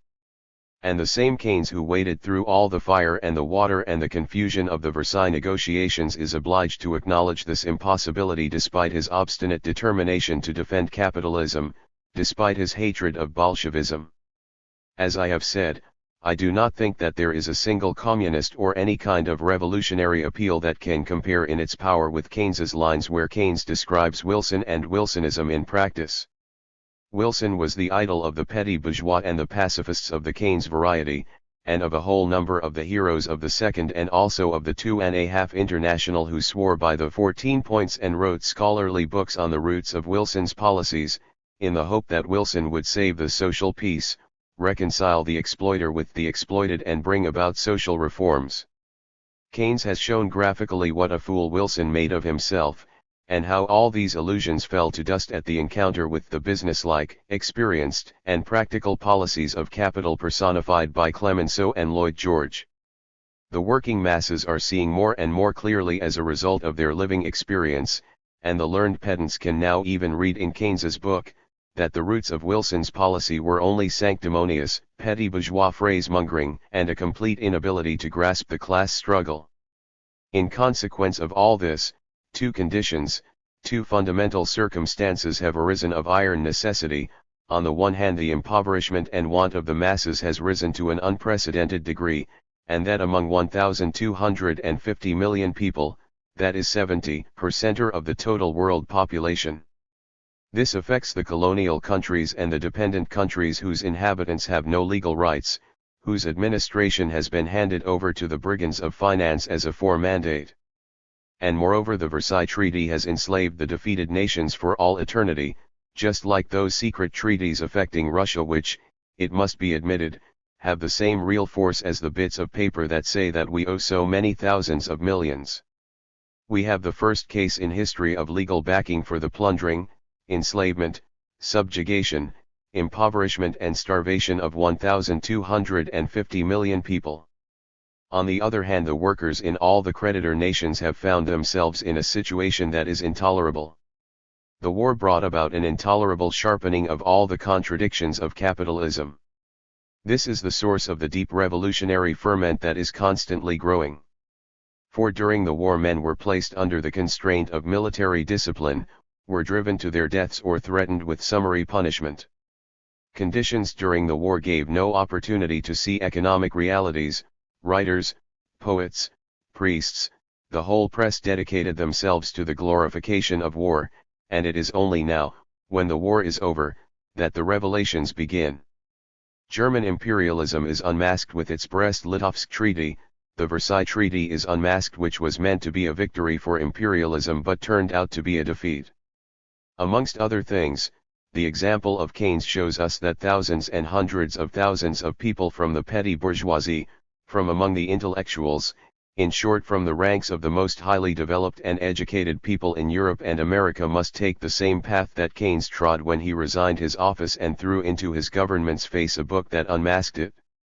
Keynes shows what is going on in the consciousness of thousands and hundreds of thousands of people, and what will go on as soon as they realize that all the speeches about a war for freedom and so on were uninterrupted deceit, that in the final analysis only a very small number of people enriched themselves and the rest were ruined and reduced to slavery.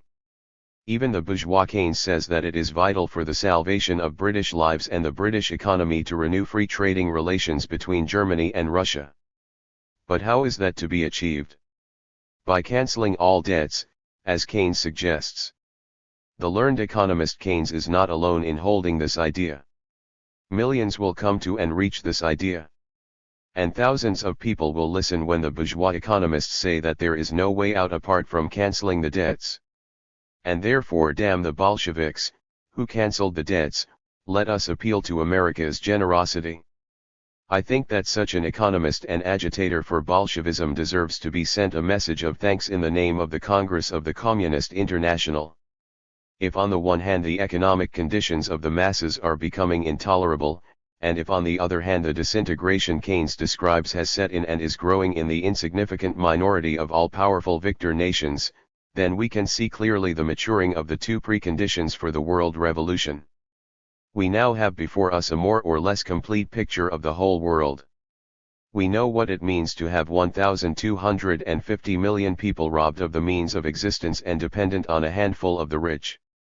But when on the other hand the League of Nations offered the nations a covenant that declared an end to war and forbade anybody to disturb the peace, when this covenant, the last hope of the world's laboring masses, came into force, it was one of our greatest victories. So long as the covenant was not in force, they said, a country like Germany cannot be subjected to any special conditions. Wait until the covenant comes out, then you will see how all will be well.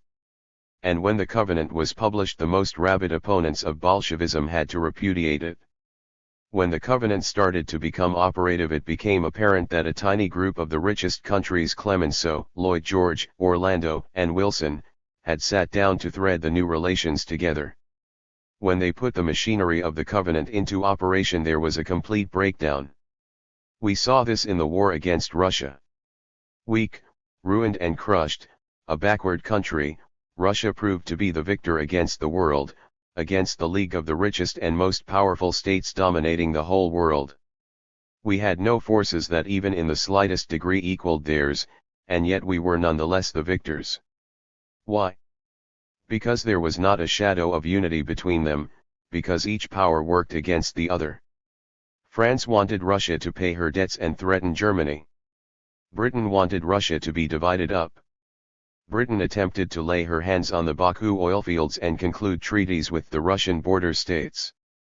And among the official British documents there is a book where there are listed with the most extraordinary conscientiousness the names of all the states, there are 14 of them, who 6 months ago, in December 1919, promised to occupy Moscow and Petrograd. Britain based all her policies on these states, gave loans of millions to these states. Now, however, all these calculations have come to nothing and all the loans are gone with the wind. Such are the conditions created by the League of Nations. Every day this covenant exists provides splendid propaganda for Bolshevism, for the most influential supporters of the capitalist order show that on every issue they are putting a spoke in one another's wheels. A furious wrangle is raging between Japan, England, America, and France over the division of Turkey, Persia, Mesopotamia and China. The bourgeois press in these countries is full of furious invective and bitter reproaches against their allies for snapping up the booty in front of their noses. We see complete discord among the leaders of this tiny handful of the richest countries. For 1,250 million people it is impossible to live in the way that the most progressive and civilized capitalism is trying to make them live, and that is 70% of the population of the entire world. The tiny handful of the richest countries, England, America, and Japan, who had the opportunity to plunder the Eastern, Asiatic countries, but can have no independent financial and military power without the support of another country. These 2 or 3 countries are not able to restore order in the world economic situation and are pursuing policies which are undermining the policies of their partners and participants in the League of Nations.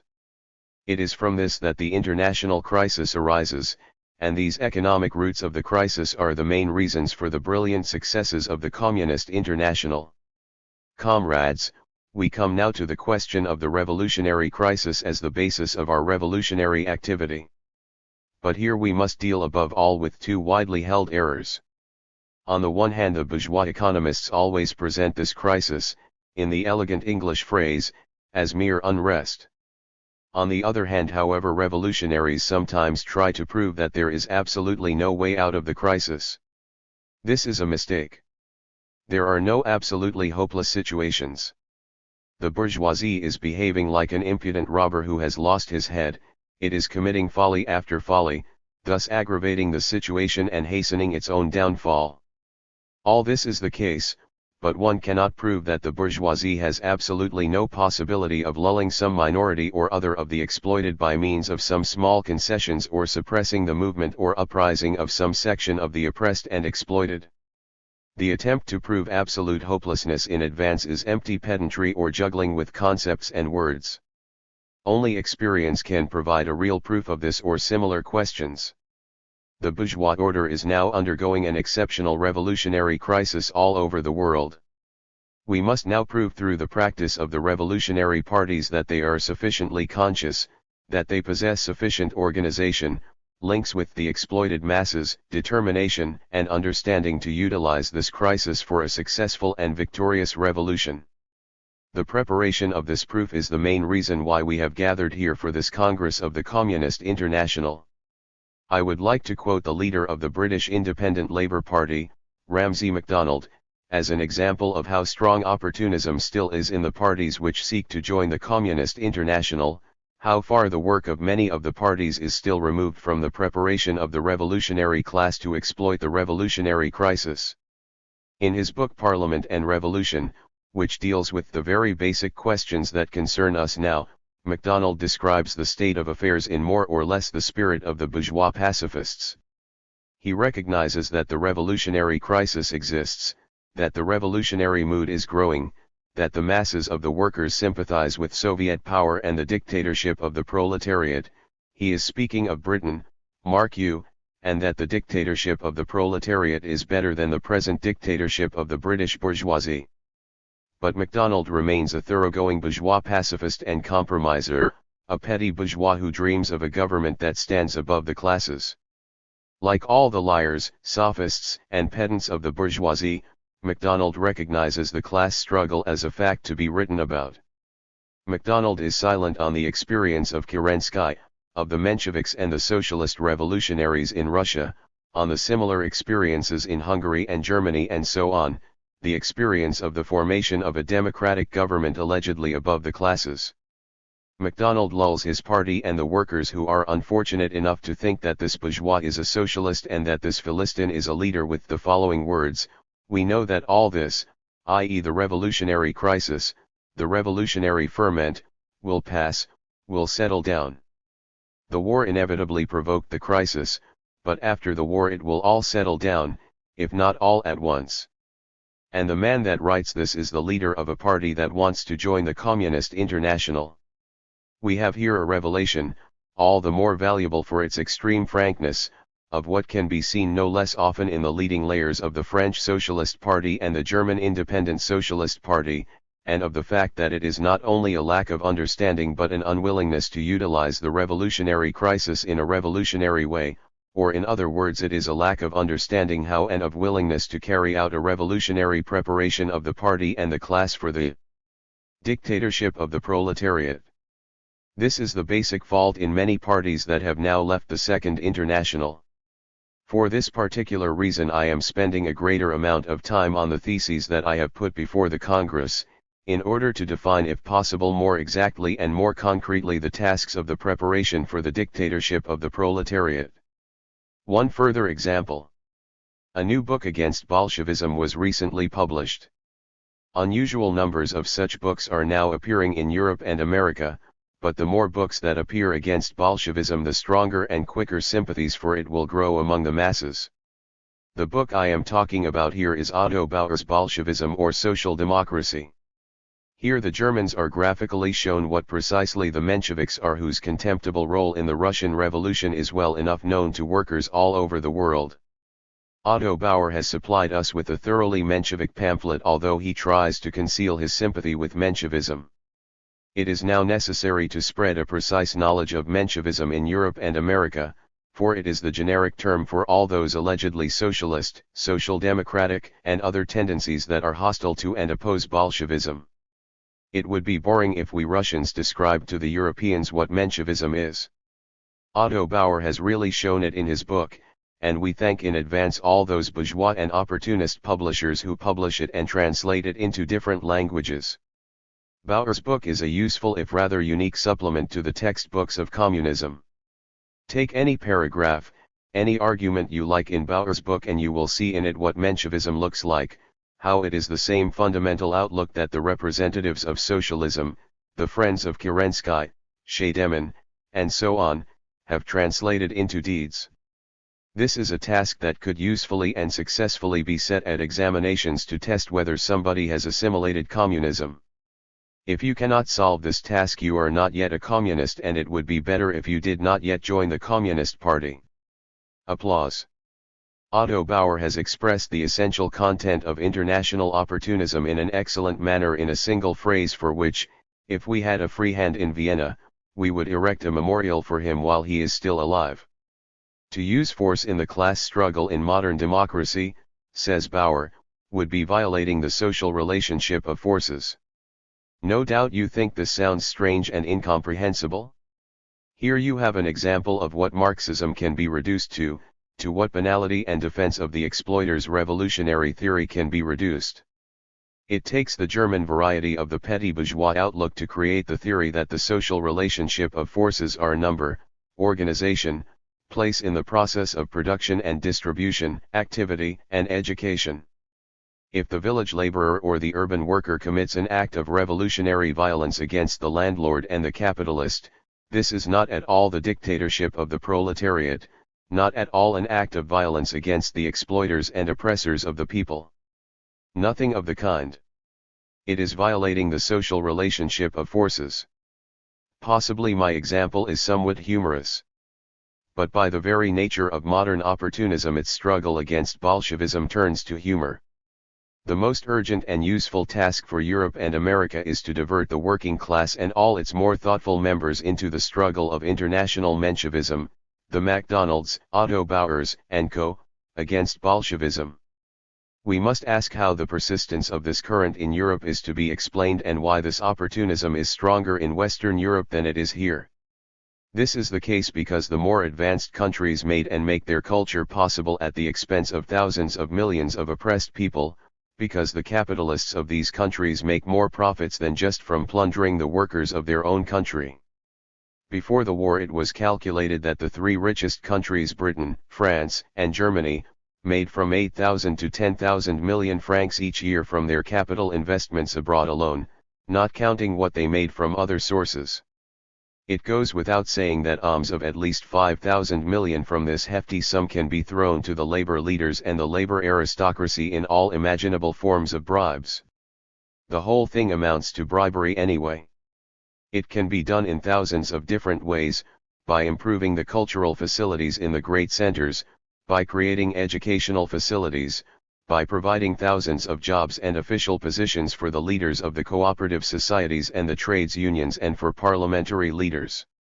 And all this goes on everywhere modern civilized capitalist relations exist. These super profits of thousands of millions form the economic basis on which opportunism in the labor movement is built. In America, Britain, and France we encounter much more obstinacy on the part of the opportunist leaders, the leading layers of the working class, the aristocracy of labor. They put up the strongest opposition to the communist movement. For that reason we must be prepared for the fact that the liberation of the European and American workers' parties from this evil will be much more difficult than it was here. We know that since the formation of the Communist International we have already achieved enormous successes in the process of curing this disease, but we have not yet finished the job. The purging of the workers' parties, the revolutionary parties throughout the world, from bourgeois influence, from the opportunists in their own ranks, is far from complete. I shall not go into detail on how this should concretely be done. This is what the theses I have already published deal with. My aim is only to point out the deep economic roots of this phenomenon. This disease is protracted, its cure has taken a long time, longer than the optimists could have hoped for. Opportunism is our main enemy. The opportunism in the upper layers of the working class is not proletarian but bourgeois socialism. The practical proof of this is the fact that the leaders who belong to the opportunist tendency inside the workers' movement defend the bourgeoisie better than the bourgeoisie itself. Without their support the bourgeoisie could not defend itself against the workers. This is proved not only by the history of the Kerensky government in Russia but also by the Democratic Republic in Germany led by its social democratic government and by Albert Thomas's relations with his bourgeois government. It is proved by the corresponding experiences in Britain and the United States. Here is our main enemy and we have to defeat this enemy. We must go away from the Congress with the firm resolve to carry on this struggle right to the end in every party. That is our main task. In comparison with this task the correction of the mistakes of the left trend in communism will be an easy one.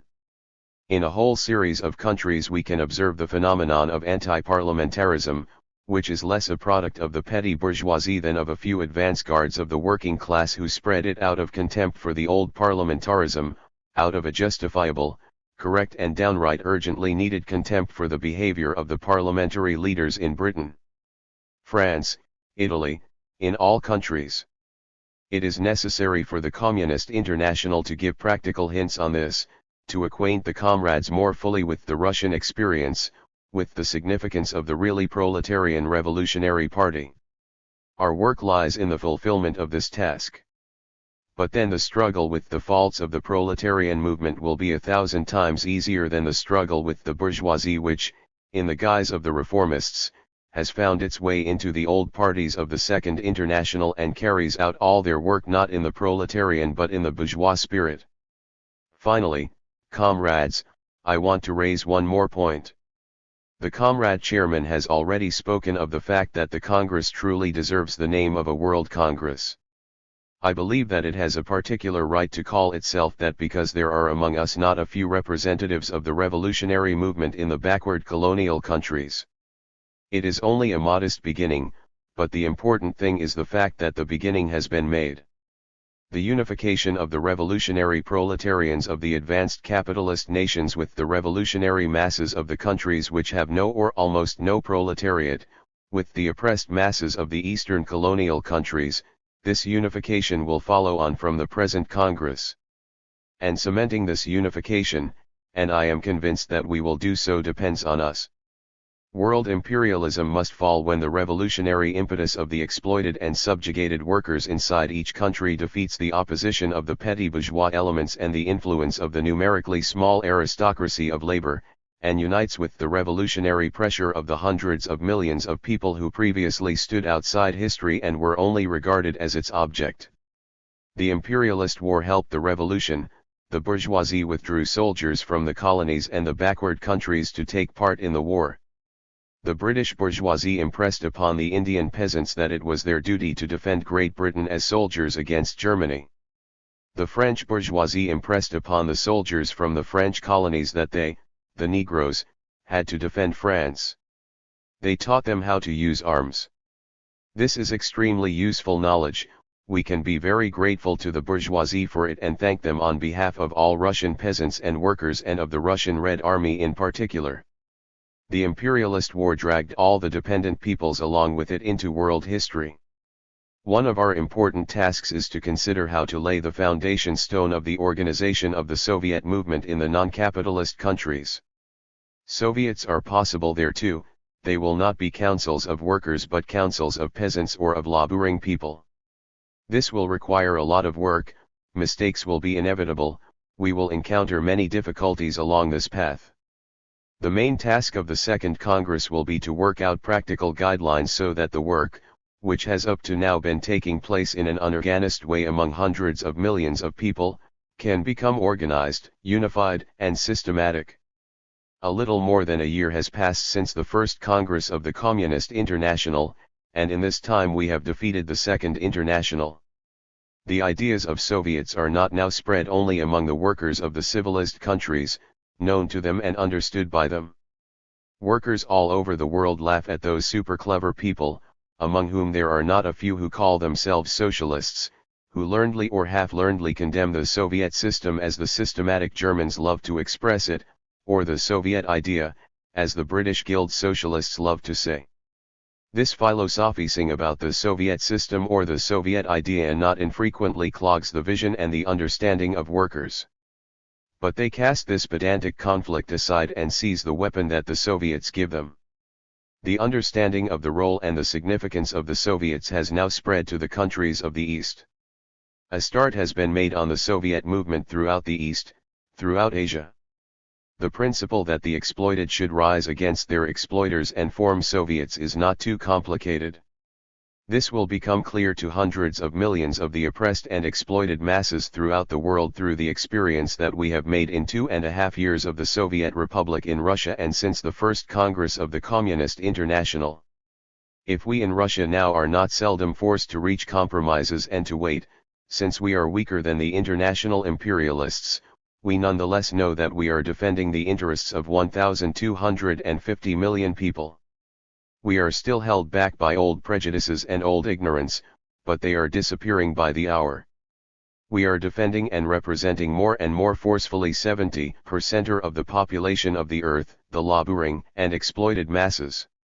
With pride we can say, at the first Congress we were only really propagandists.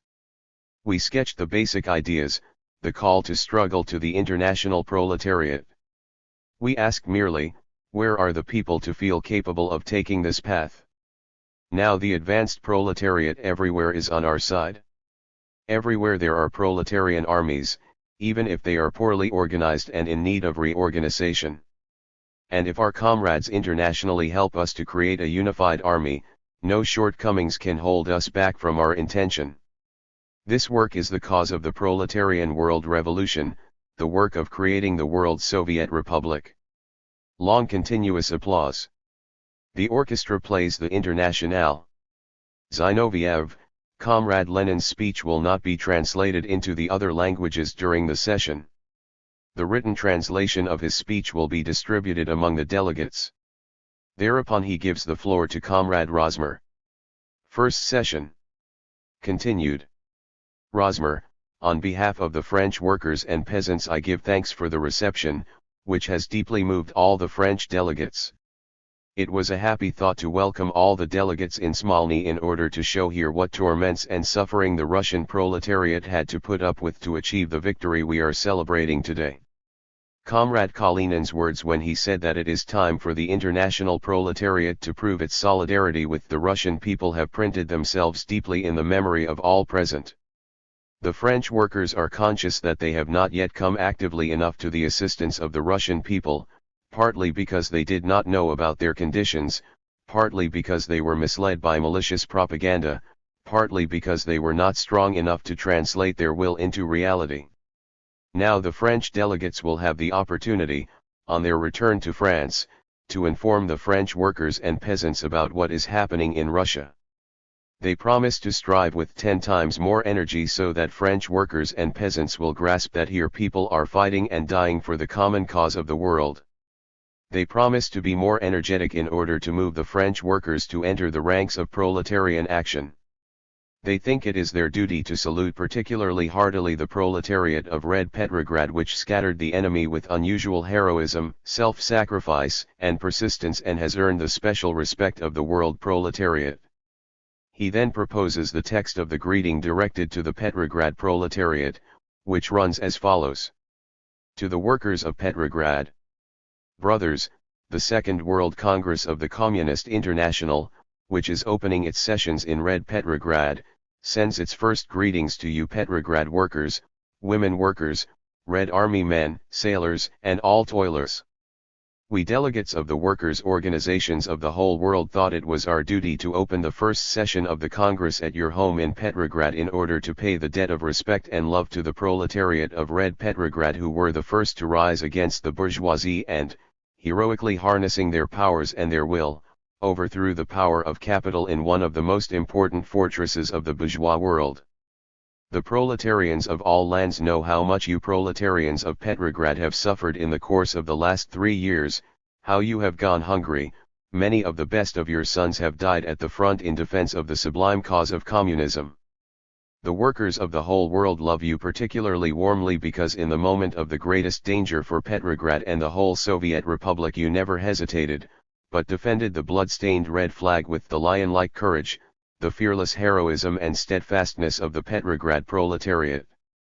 The Communist International says to you, the Petrograd Commune is worthy to carry forward the cause of the Paris Commune and, avoiding its mistakes and weaknesses, to lead the proletarian battalions to victory.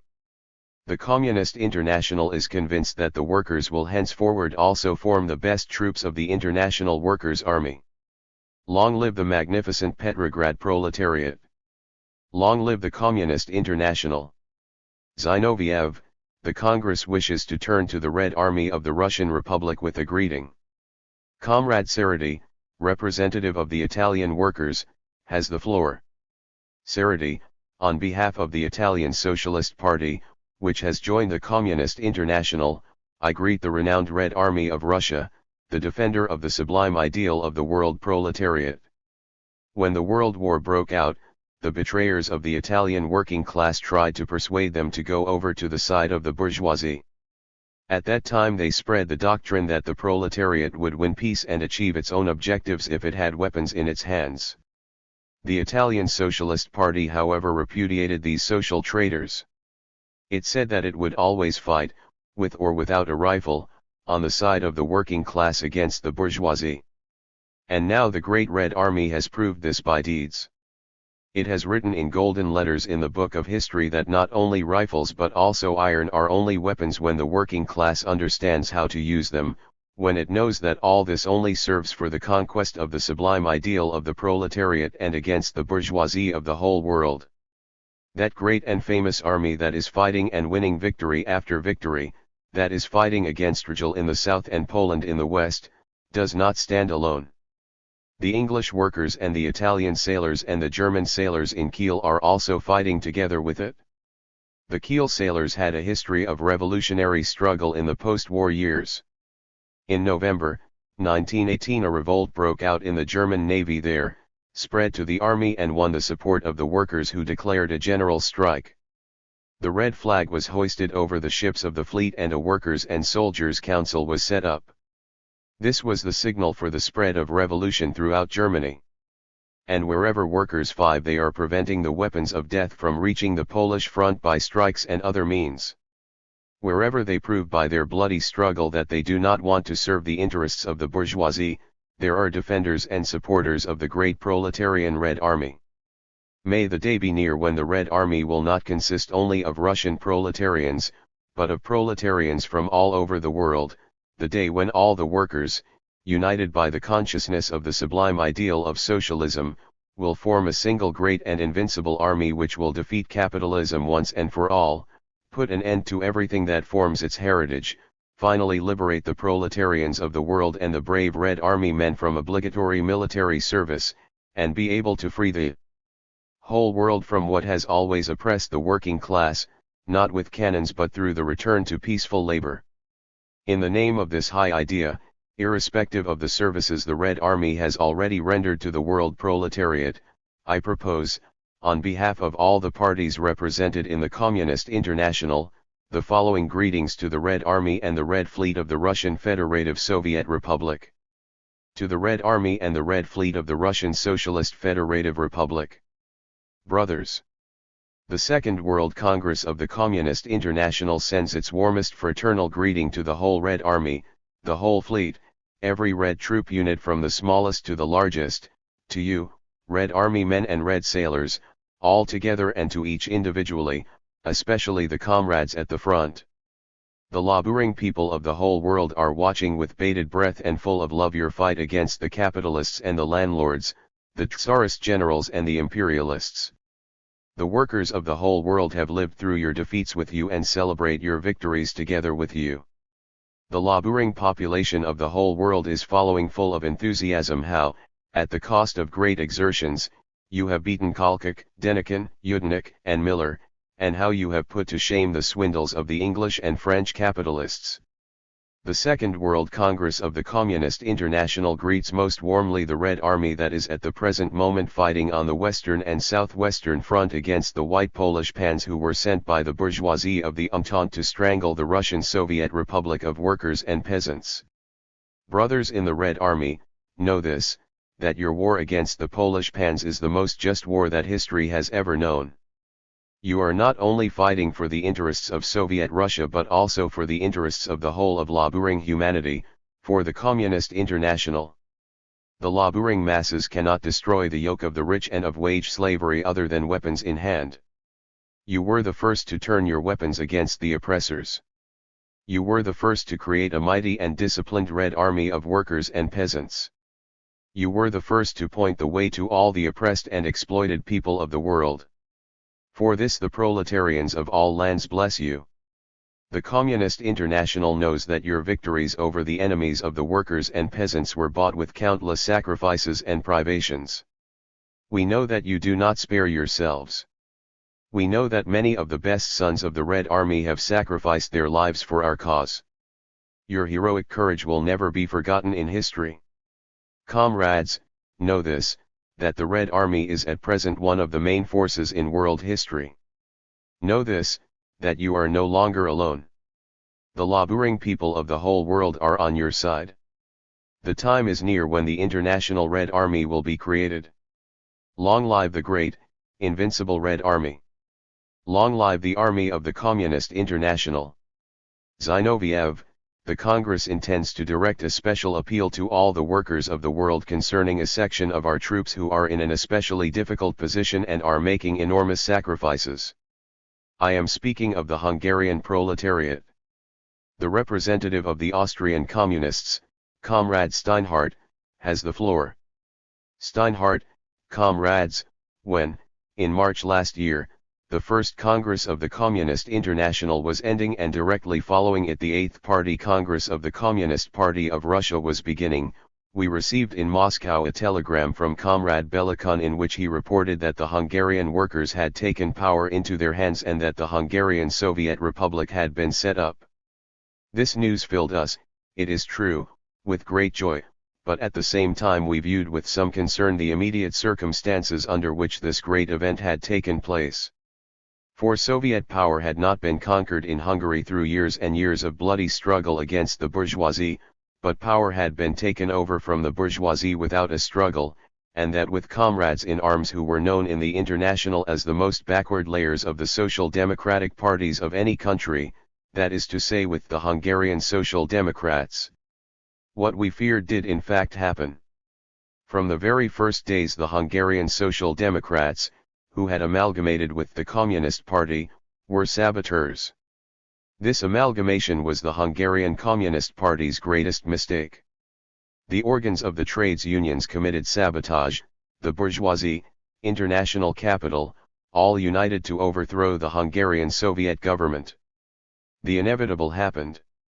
Threatened by the Romanians, those boyars, those libertines, hard pressed by the English mercenaries who, in the name of Horthy, have covered themselves in eternal shame throughout history, threatened by Czechoslovakia in the north, with no support from German Austria because the social democracy in German Austria has declared war on us, and with no support from Germany, the Soviet government was forced from the very first days to carry out a desperate struggle. But, comrades, despite all this, it was a great event, for the first time, there arose a Soviet republic in the midst of the Western capitalist countries, in the midst of the enemy camp. In the eyes of the capitalists, that was a crime that had to be expiated by all the means in their power. It is repugnant even to express what kind of bestialities have been taking place in Hungary in the last year. Nothing can be more inhuman than what is being done to the workers, completely irrespective of whether they are communists, social democrats, or even Christian socialists, by these bands. As a result, Hungary stands completely defenseless. On this historical spot, at this extraordinarily historical hour, it is the duty of the Communist International to raise a protest, and not only a protest in words, but a protest of powerful deeds, against these bands of Horthys. In just the same way as the workers in Czechoslovakia have united in order to send not a weapon, not a single wagon load of war material to Poland, in just the same way as in German Austria and Germany our workers' councils have united so that not a single wagon load is sent against Soviet Russia, so we must unite so that, together with our brothers, we can quickly turn Horthy's Hungary once more into Soviet Hungary, a civilized country. Comrades, I therefore ask you to adopt the following appeal to all workers unanimously and without debate, and to act in accordance with it at every hour in every country. For that, comrades, is what matters. To the workers of all countries. Working men and women. In the days when Soviet Russia is victoriously repulsing the attack of the criminal clique of Polish aristocrats, when all over the world the wave of workers' indignation is rising against the capitalist governments, when the revolutionary proletariat, at the Congress of the Communist International, is carrying out the unification of a workers' army of many millions of heads, there is a country that is covered with the corpses of the best revolutionaries. This country is Hungary. International capital, that repulsive and base monstrosity, has slain the young Hungarian Soviet Republic. All the powers of the old world had united in the campaign against it, the professional murderers in generals' tunics and the Christian priests, the London bankers and the aristocratic scum of Romania, the French profiteers and the social traitors of every country, the black mercenaries and the civilized men of culture. Surrounded on all sides, its arms and legs broken, the Hungarian Soviet Republic died amidst the terrible tortures of the Golgotha of counter-revolution to rise again as soon as we can rush to its assistance. This bestial counter-revolution, led by the scum of officer gangs of the English hireling Admiral Horthy, is now dancing its detestable dance on the corpses of the workers. There is no cruelty, no baseness, no bestial cynicism that the unrestrained violence of the Christian order of the generals has not used. Thousands have been hanged and shot, tens of thousands thrown into prison, slain, murdered by stealth, thrown into the sewers, vanished without trace, robbed, raped, crippled by torture. This is the order that has been restored by the Democratic League of Nations with the help of the heroes of the Second International. Woe to the conquered, cries the English colonel, and shoots down the communist worker. Woe to the conquered, cries the brutish landowner, and rapes a working-class woman. Woe to the conquered, cries the White Guard prison warder and puts the worker who has not yet been put under the soil behind lock and key. Working men and women. In the hour when we hear the bones of the defeated Hungarian proletariat grinding, you have the duty to raise your voice and to check the criminal hand of the bourgeois hangmen who flay people alive, force them to eat human excrement, rape women, and slit open the bellies of women communists. Even the lackeys of capital, the heroes of the social patriotic Amsterdam Trades Union International, have, frightened by their own baseness, boycotted White Hungary. And its commission has established thousands of piratical misdeeds by the Hungarian government and the whole Horthy gang. And thus they are traitors enough to betray even their own treachery. In the name of millions of workers on the threshold of world war against capital, the Communist International at its World Congress directs to the whole proletariat the appeal. All rise to fight the executioners of Hungary. Stop the munition trains. Blow up all military transport that is heading for Horthy's Hungary. Render harmless the officers who are rushing to the murder of workers.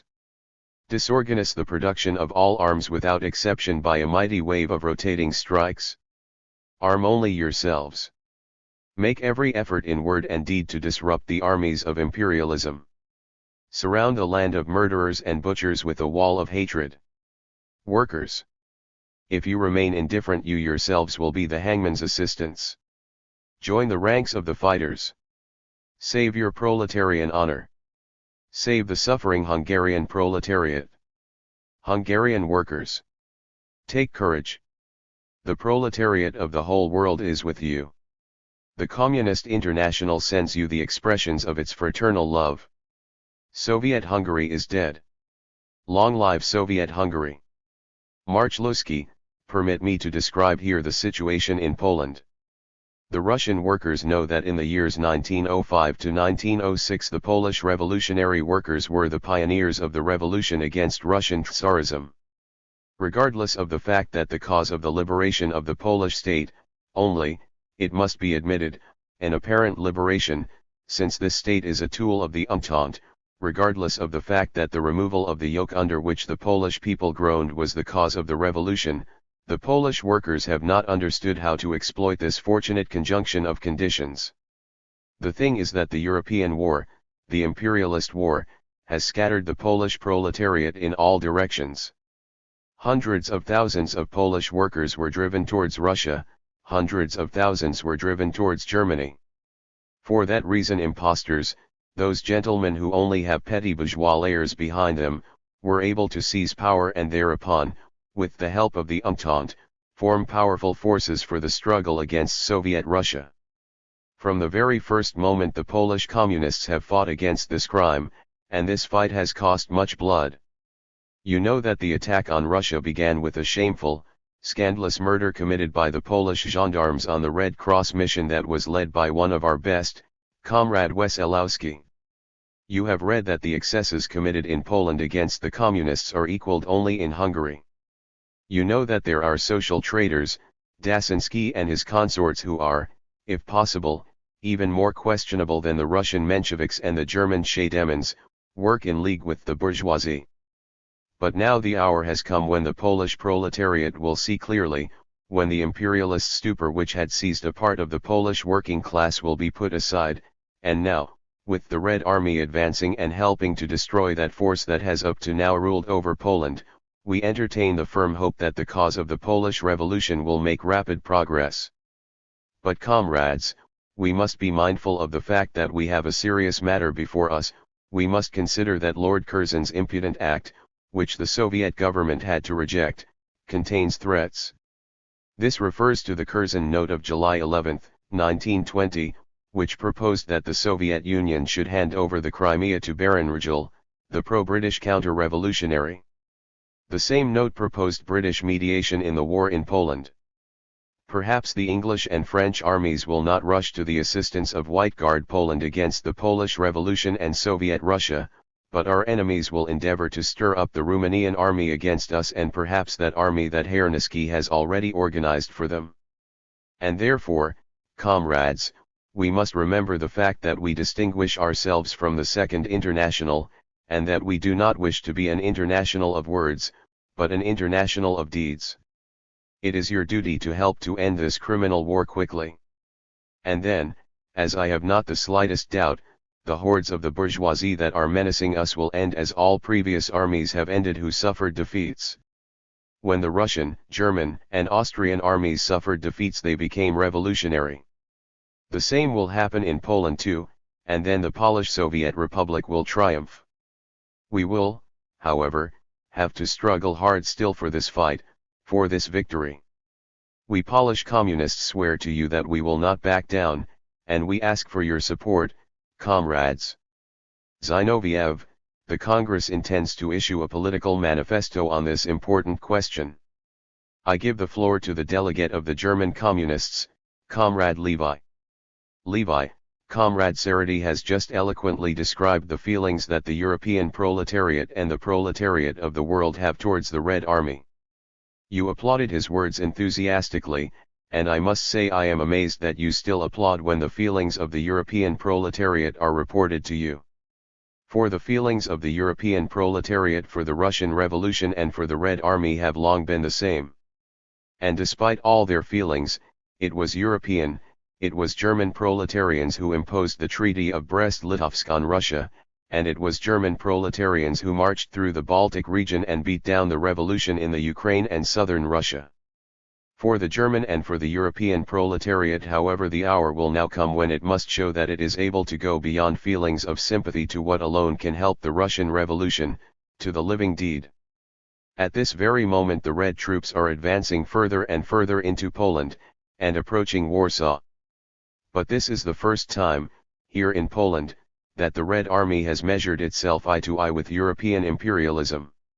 What it previously fought, the Denikins, Yudnichis, and Kolchaks, were only very miserable hired executioners. But around Poland is grouped the European reaction. In general, Poland is not simply a wandering mercenary of the Entente but a buttress of European imperialism. Here then the forces are measured the one against the other, and here the European proletarians must show how much they grasp and how far they are able to beat not only the Polish bourgeoisie but Polish capitalism too, to beat and beat it until it breaks. Here waits the first common task on which the proletarians of all countries must work together.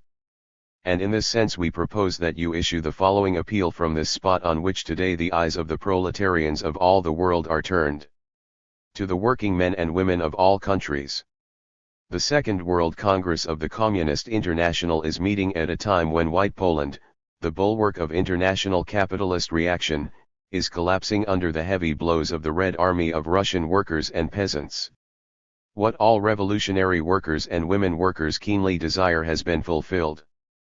The Russian workers and peasants stood against the impudent Polish White Guards with the same force with which they rose up to overthrow the Russian counter-revolution, the armies of Yudenich, Kolchak, and Denikin. The Polish capitalists and Junkers who spurned Soviet Russia's peace proposals and, in the hope of help from international capital and in the conviction that Soviet Russia had used up all its strength in the fight against the counter-revolution, flung their troops at Soviet Russia, are now faced with a great military defeat. Their armies are pouring panic-stricken back out of the Ukraine and White Russia, and the armies of Soviet Russia are in hot pursuit. The bandits of international capital, the Polish Junkers and capitalists, are now raising a great lamentation that Poland is in great danger. They are turning to the governments of the capitalist countries with requests for the quickest possible help if European civilization is not to be annihilated by the barbarians of the Russian Revolution, and we see how the English government, which armed the Poles for their criminal campaign against Soviet Russia, refused, together with its allies, to hold Poland back when Soviet Russia proposed negotiations on April 8 in London. We see that very same capitalist England impudently threatens Soviet Russia with a new attack organized by the Allies, if Soviet Russia does not conclude a ceasefire with the Polish invaders. The profiteers of international capital, who have played with the destiny of nations like chess pieces, are now playing at being the defenders of independent Poland. The French government, which, even in 1917, was prepared to hand Poland over to Russian Tsarism if in return it would recognize the claims of French imperialism to the left bank of the Rhine, the English government, which on many occasions during the war confidentially announced to the German government through its agents that it would hand over Poland to the Central Powers if only German imperialism would give up Belgium, from whence England could be threatened, all these traitors in human flesh are now screaming that Poland's independence is being threatened by Soviet Russia, and are seeking by this slogan to prepare world public opinion for a new campaign against the Russian workers and peasants. Working men and women of the world. We do not need to tell you that Soviet Russia has not the slightest intention of planning conquest against the Polish people. Soviet Russia is defending the independence of Poland against the attacks of the hangmen of the Polish people, against the attacks of the Hoffmans and the Bisselers. Soviet Russia was even prepared to sign a treaty with the Polish capitalists, not only recognizing the independence of Poland but even granting it large frontier zones, in order only to achieve peace. Soviet Russia numbers in her ranks thousands of brave Polish fighters. Soviet Russia is most closely tied to the masses of Polish workers by decades of common struggle. The right of the Polish people to self-determination is for Soviet Russia a holy, inviolable right, and if there was not a single soldier who would defend Poland, Polish sod would remain the property of the Polish people, and the Polish people would be able to decide freely its own destiny. But as long as the clique of capitalist and junker adventurers, who thrust Poland into the criminal adventure of war, rule in Poland, as long as the Entente capitalists provide Poland with arms, the Soviet Union is involved in a defensive war. If today Soviet Russia gives the Polish White Guards a breathing space, if Soviet Russia allows them to reorganize their beaten army and rearm it with the help of the Entente, Soviet Russia will tomorrow be obliged once more to call hundreds of thousands of her best sons from the land and from the workshop and send them into the field for a new defensive war. Working men and women. If the international capitalist rabble is screaming about the threat to the independence of Poland in order to prepare a new campaign against Soviet Russia, you should know one thing: your slave owners are terrified that one of the pillars of their rule, of their international system of reaction, exploitation, and enserfment is collapsing. They are afraid that, if White Guard Poland collapses under the blows of the Red Army and the Polish workers seize power, it will be easier for the German, Austrian, Italian, and French workers to free themselves from their exploiters, and that then the English and American workers will follow. If the capitalist rabble wails and rages over the threat to Polish independence, they do it out of fear that your serfdom, your dependents, working men and women, could give way to liberation from the chains of capitalist enslavement. Therefore it is the task of the proletarians of every country to do everything to prevent the governments of England, France, America, and Italy from giving any kind of help to the Polish White Guards. Proletarians of the Entente countries. Your governments will continue to lie, they will continue as before to claim that they are not supporting Poland. It is your duty to stand guard at every port and at every frontier so that not a single train and not a single ship with food or with weapons sets off for Poland.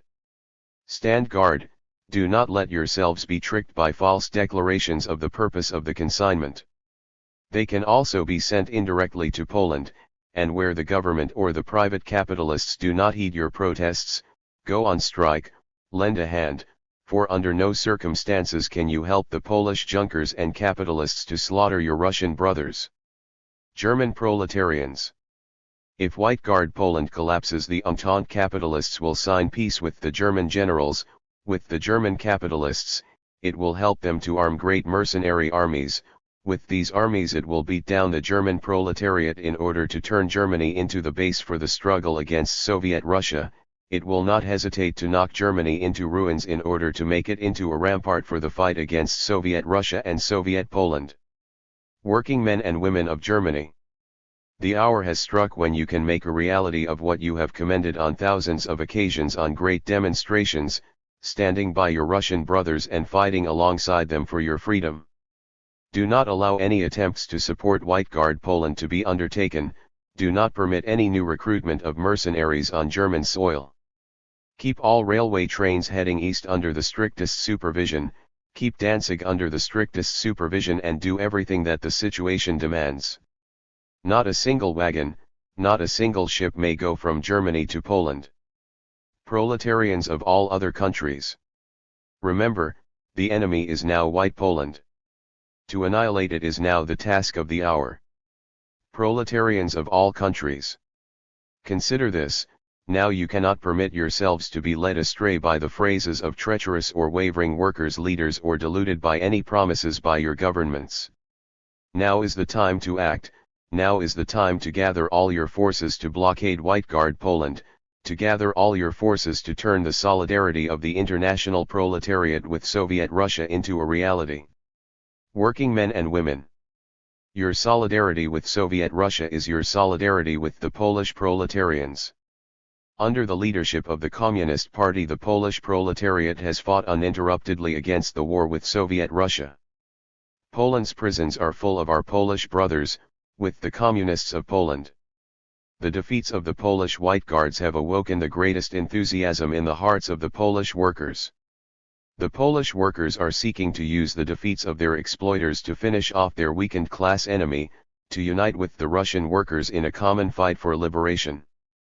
The blockade of Poland is direct help for the liberation struggle of the Polish workers. It is the way to free Poland from the chains with which it is riveted to the chariot of the victorious capitalists of London and France, for it to develop into an independent republic of workers and peasants.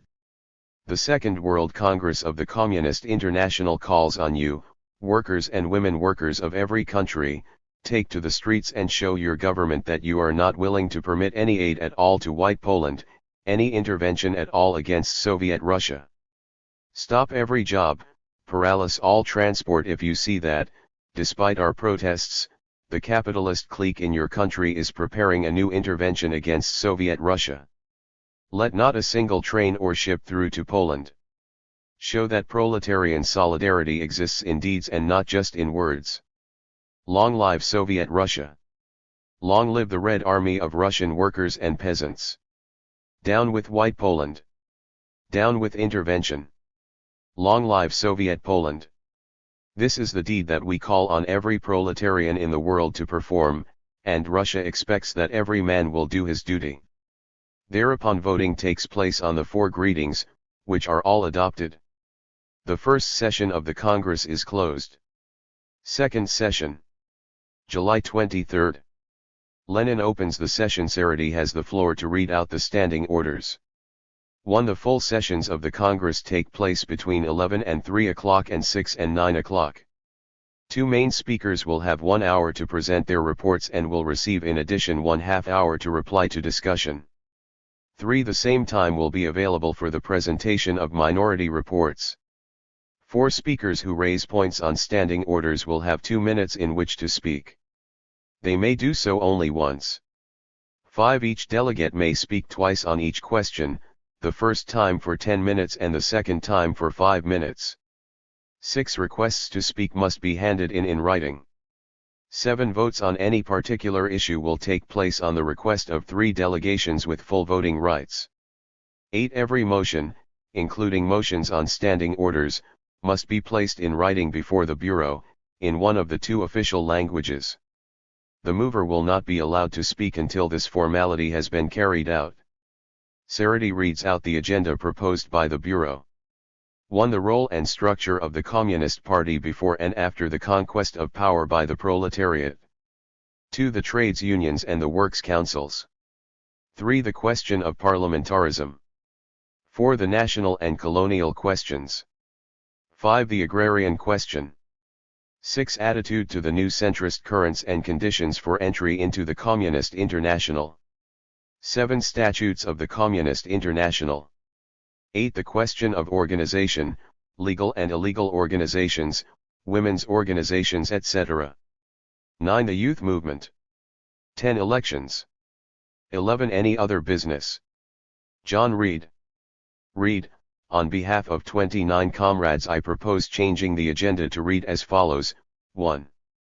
On the role of the Communist Party in the revolution. 2. Parliamentarism. 3. The trade union question. This is a very important matter for us. We must discuss the trade union question very thoroughly and have time to translate and study all the material on it.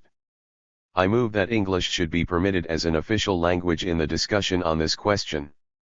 Jason to Sarity. Sarity, on behalf of the Bureau, I ask the Congress to reject this motion.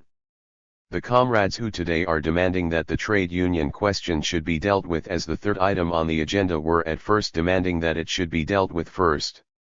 The Executive Committee was fully conscious of the situation when it drew up the agenda.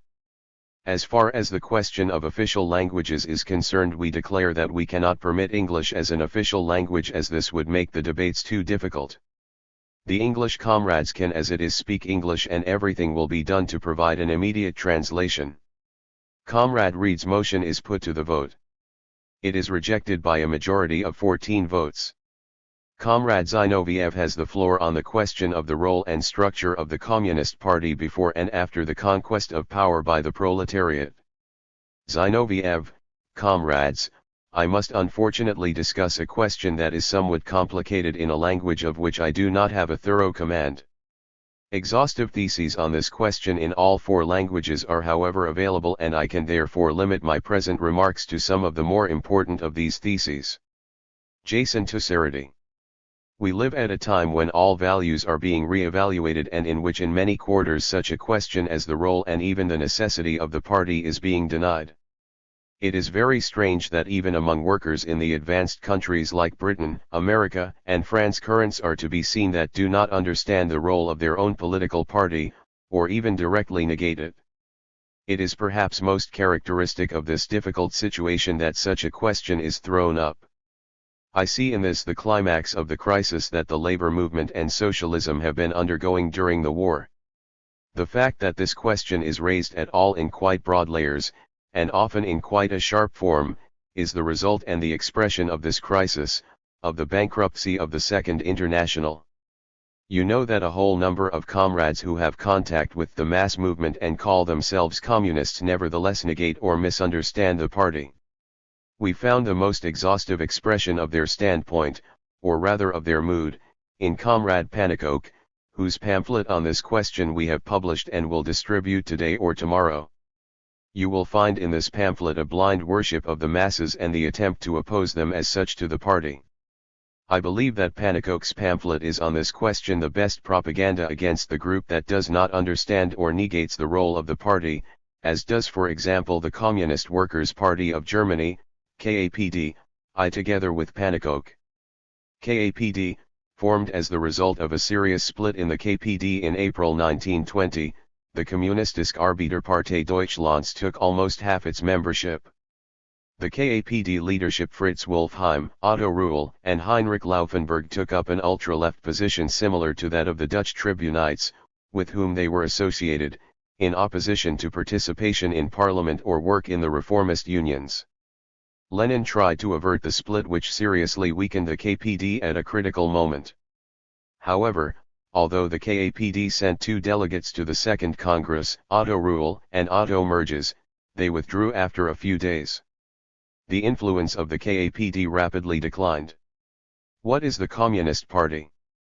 I declared in my theses, the Communist Party is part of the working class, and moreover the most advanced, class-conscious and therefore most revolutionary part. One can reply to this, that is what it should be like, but it is not always. And that is true. Many parties that belonged to the Second International followed such policies, degenerated so far that in the end the best, the most conscious part of the working class really did not belong to them. And nevertheless I still believe that we must insist that the developing Communist Party organizes the best and the most conscious part of the working class. In our opinion, it is impossible to oppose the masses to the party in relation to this. You cannot oppose a man's head to his rump, his right hand to his head. And the party is precisely the head of the working class. Organization is the right hand of the proletariat in its struggle for emancipation. In the Russian Revolution we have seen masses of thousands, millions. We have worked step by step with them, suffered defeats, won victories. But step by step we have also been able to establish that the masses of the workers could only act successfully when they had a powerfully organized party at their head to show them the way. Often the comrades who oppose the necessity of the party feel that they are a left opposition. In my opinion this is not the case. It is not an opposition on the left, but the opposite. In this mood against the party is expressed a remnant of bourgeois influence on the party. The bourgeoisie drinks wine and gives the proletariat water. Every good bourgeois joins a political party as soon as he is 2-1. But to the workers he comes with propaganda against joining parties, and quite often he catches workers hook, line, and sinker. Even now, after 3 years of revolution, we can still see that quite big layers of the working class, even in Russia, can be caught with this line. When the bourgeoisie propagandizes against joining the party among the working class, it is a completely conscious policy. It cannot go to the workers and tell them, come into our bourgeois party, for the workers would not follow them. So they lay down a theory that says to the workers, you do not need a party, you can make do with your trades unions and other organizations. You do not need to rack your brains over political theories. And since the bourgeoisie has powerful propaganda media in its hands, like the schools, the press, and parliament, it has learned to alienate quite a big part of the working class from the idea of the party and talk them into the false idea that the worker needs no party. The layers that struggle against the party and think that they are on the left do not understand what is happening and are repeating the things with which the bourgeoisie has injected them over decades. One more thing. The comrades who think that in our epoch it is possible to fight without the leadership of the party thus prove that they do not really understand the revolutionary epoch, that they mistake it.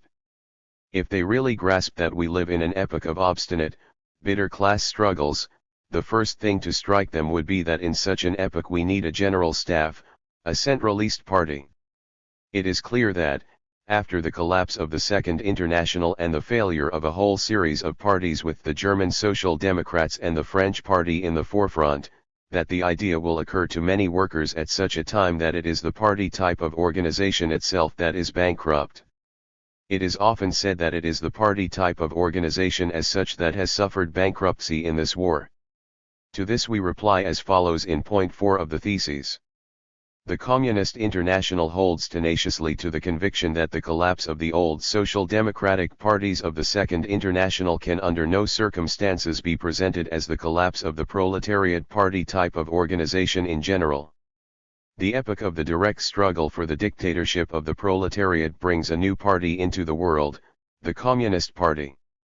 And we insist on this too against the revolutionary syndicalists, whom we regard as friends and brothers, but who take up an erroneous position on this question. The bankruptcy of the social patriotic parties, the bankruptcy of the Second International, is not the bankruptcy of the party type of organization. One could turn the tables and say to the syndicalists, Legion has suffered bankruptcy and the so-called the free yellow trades unions of Germany and the French syndicalists led by Jouherho have after all also suffered bankruptcy. But we would not assume from that the idea of trades unions is bankrupt. Neither can we say therefore that, because the Second International and a whole series of political parties have suffered bankruptcy, the principle of the party type of organization is bankrupt.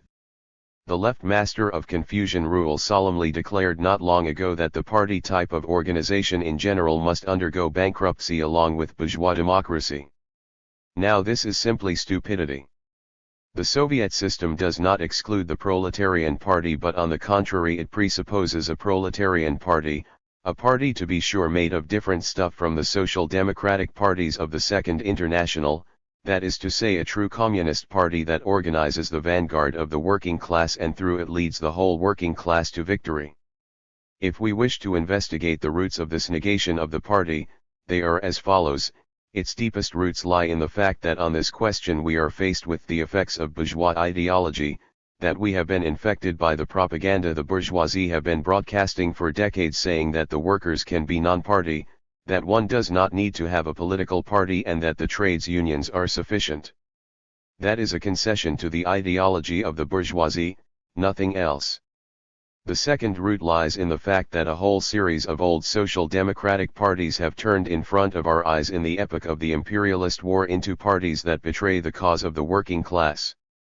We say to our comrades from the ranks of the syndicalists, from the IWW and from the shop stewards movement that the sign of the times does not consist in the fact that we should negate the party.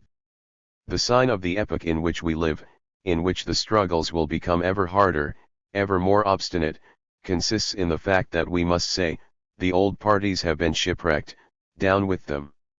Long live the new communist party that must be built under new conditions. It will be exactly the same with parliamentarism. The betrayal of a whole number of social democratic parliamentarians has made a large part of the working class thoroughgoing opponents of parliamentarism. But it is already clear that the new epoch must bring forth new personalities, even in the bourgeois parliaments, comrades who emerge as fighters and by their deeds show the working class that there can be true communists like Karl Liebknecht even in bourgeois parliaments. We will not convince people by the propaganda of words, but by deeds. A whole series of parties are proving by their activity that a new, truly proletarian party can be built. In our theses we have told the syndicalists that the propaganda against the necessity of an independent workers' party that the revolutionary syndicalists and the supporters of the IWW carry out has objectively only contributed to the support of the bourgeoisie and the counter-revolutionary social democrats. To the extent that the syndicalists and industrialists agitate against the Communist Party, which they wish to replace exclusively by trades unions or some kind of formless general workers' union, they rub shoulders with open opportunists. After the defeat of the 1905 revolution, the Russian Mensheviks preached for some years the idea of the so-called Workers' Congress, which was to replace the Revolutionary Party of the working class. Laborites of every kind in Britain and America preach to the workers the creation of formless workers' societies instead of the political party and carry out in fact completely bourgeois policies. The revolutionary syndicalists and industrialists wish to fight against the dictatorship of the bourgeoisie, but they do not know how. They do not realize that without an independent political party the working class is a rump without a head. In comparison with the old, stuffy, counter-revolutionary ideology of the Second International, revolutionary syndicalism and industrialism mean a step forwards. In comparison, however, with revolutionary Marxism, that is to say with communism, syndicalism and industrialism mean a step backwards. The declaration of the German left communists at their founding Congress in April that they were founding a party, but not a party in the traditional sense, means a mental capitulation to the outlook of syndicalism and industrialism, which is reactionary. I have spoken to good friends, revolutionary syndicalists, who tell us, we will do everything you propose to us, we will form a Soviet government and lead the working class against the bourgeoisie. But the trades unions will do all that. What then do you need a party for? I ask these friends, if you really want to form a Soviet government, you must immediately have a program for this government, you must have a program on the agrarian question, on foreign and domestic policy, you must explain to us what your attitude is going to be towards the middle peasants, how you are going to build up an army, what your program for education is, and so forth. And as soon as you begin to formulate and establish exactly your attitude on all of these questions, you immediately begin to develop into a party. We also say exactly the same thing to our non-party workers in Russia. There are here many thousands of workers who are still non-party, but who support us and go along with us. We organize conferences of such non-party workers, we discuss all the complicated questions with them, we tell them, we must solve the food question, the question of the war against Poland, we must have an answer on the agrarian question and on the question of education. Do you want to find this answer together with us? Yes. Then we want to discuss. If we have a common answer to all these questions, then that is precisely a large part of the program of the Communist Party. If we wish to unite the best elements, then we need an organization. This organization is the Communist Party. We must also say the same thing to the comrades whom yesterday we adopted with full voting rights, who will and must develop into communists. We must tell them that the bigger the class party that we have, the quicker and easier will be the path to victory. And since we already have the struggle to fight out, this party should work out its program, not in the heat of battle, but now, day by day, and gather around itself the best, most conscious elements of the working class so that, when the decisive hour has struck, it can absorb the best elements. In every factory the best people should be members of our party. At first, of course, they will be in the minority, but since they have a clear program, since they are the most clear-sighted, since the workers have confidence in them, they will, when the hour strikes, immediately become the leaders of the mass movement. The struggle that is being prepared is a monstrous struggle, whose real dimensions nobody has yet visualized. Only now are we beginning to understand how big the struggle will be that we have to fight out. No formless workers' unions, living from hand to mouth, can show the working class the correct path, but a party that embraces the best out of the working class, that in the course of decades organizes itself and forms a firm nucleus.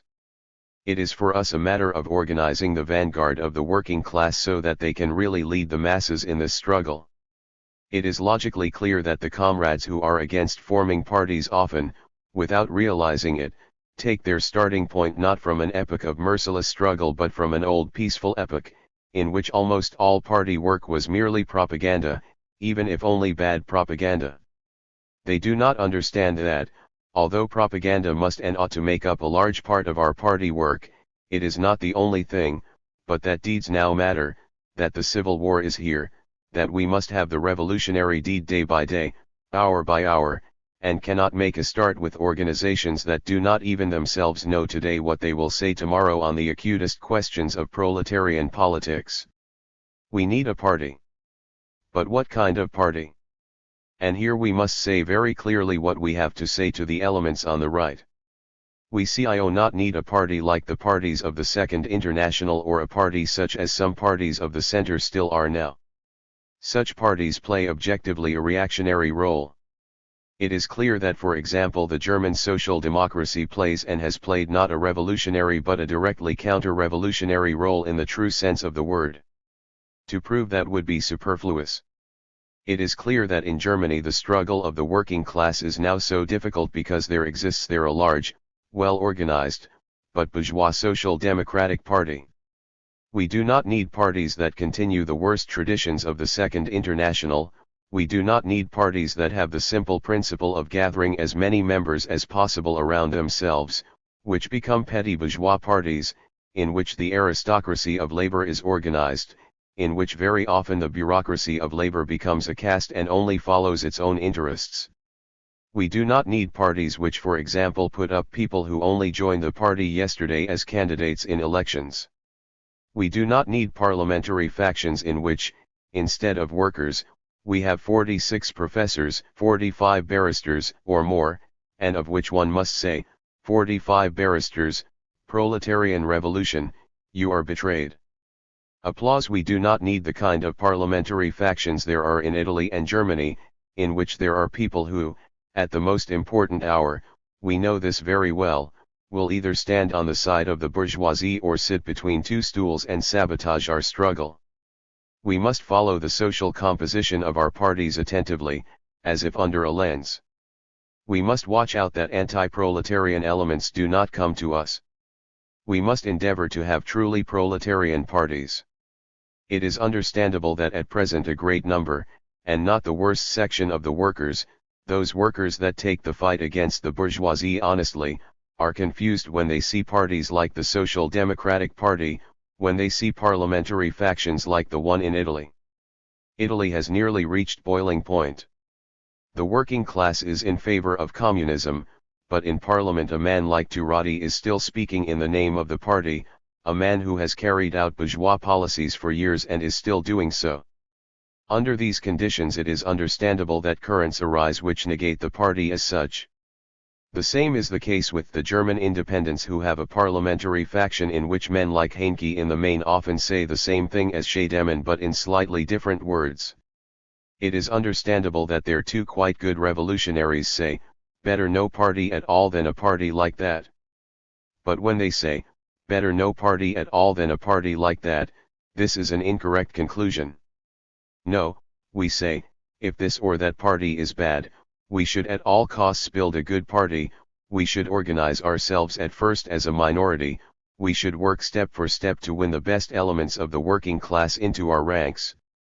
When therefore we are asked what kind of party we need, we must reply that we have a great number of parties that even want to join the Communist International, and of which nevertheless we must say, there you have an example of what a communist party should not look like. You should sound the alarm, convince the best part of the working class and purge the party, split it if necessary, and at any price build a truly communist party. I would like to add one more thing on the question of what kind of party we must have. We must also touch upon the question of organization in general here. What kind of party do we need looked at from the point of view of organization? In each individual case we must accommodate ourselves to the respective circumstances. In the labor movement there are phenomena that emerge in every country, but there are also cases in which we must accommodate ourselves to the prevailing national conditions. I will not talk about these concrete cases. I only want to mention one point. There is a current against the principle of the strict centralization of the party. There are circles that are in agreement with the need for a party, but not for a centralist party with iron discipline. This is found not only among intellectuals but also among a section of the IWW and the shop stewards. Let us consider the general question of whether or not we really need a centralist party. People often talk about the experience of the Russian Revolution. The most important experience of this revolution consists in the fact that if we had not had a centralist, military, iron-disciplined party, which we organized for 20 years, we would have been beaten 20 times over. That is the experience of the Russian Revolution, and every simple worker, every member of our party will confirm it. That is what we have learned. You should not take this matter lightly. You should consider what a civil war really means. It is easy to say, now we start the civil war. But it is rather difficult to fight the civil war out, when you must wage it for 1, 2, or 3 years, when you must send thousands of comrades to the front where thousands are killed, when you have to demand the greatest sacrifices from the members of the party, when you have to make decisions of enormous importance within 24 hours or even 24 minutes, when you must have the absolute confidence of the workers to achieve anything at all. The fact that we now face a titanic struggle, that now the hour really has struck when the sword speaks against the bourgeoisie, gives us cause to say, in relation not only to the national parties but also to the international, we need a centralist organization with an iron military discipline. Only then will we achieve what we really need. In this respect we must learn from our enemies. We must understand that, in this extremely difficult situation, we can only win if we are really well and tightly organized. We will speak about this in more detail when we come to work out the statutes of the Communist International and have to discuss the question on an international scale. Often we hear some comrades say, yes, as long as we live under the bourgeois order, as long as we have not yet seized power, we do perhaps still really need the party, but when we have won the victory we will not need any party at all. I have discussed this with good German communist workers, have heard their reflections and permit myself once more to appeal to the experience of the Russian party.